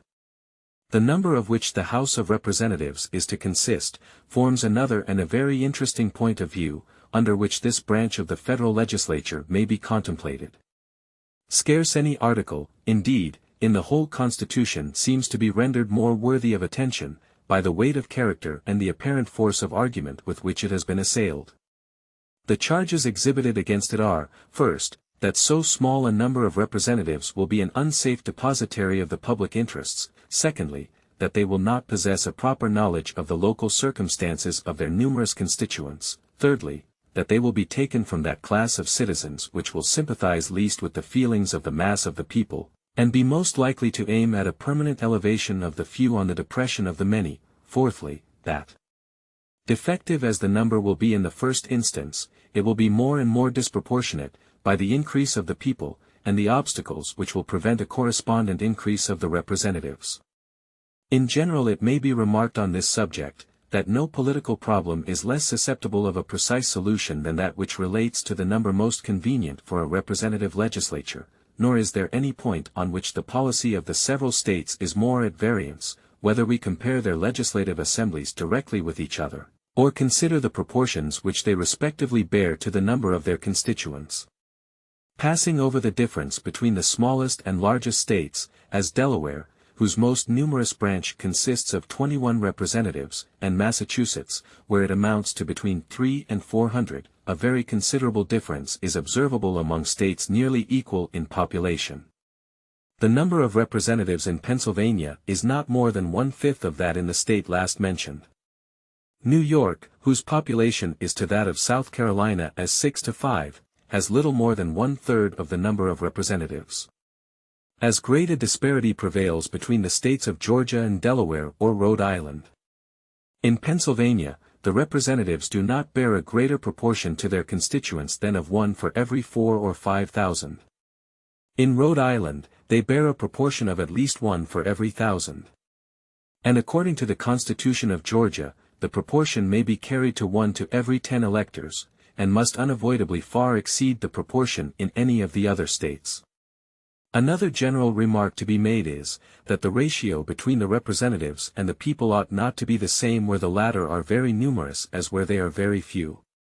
Were the representatives in Virginia to be regulated by the standard in Rhode Island, they would, at this time, amount to between 400 and 500, and 20 or 30 years hence, to 1,000.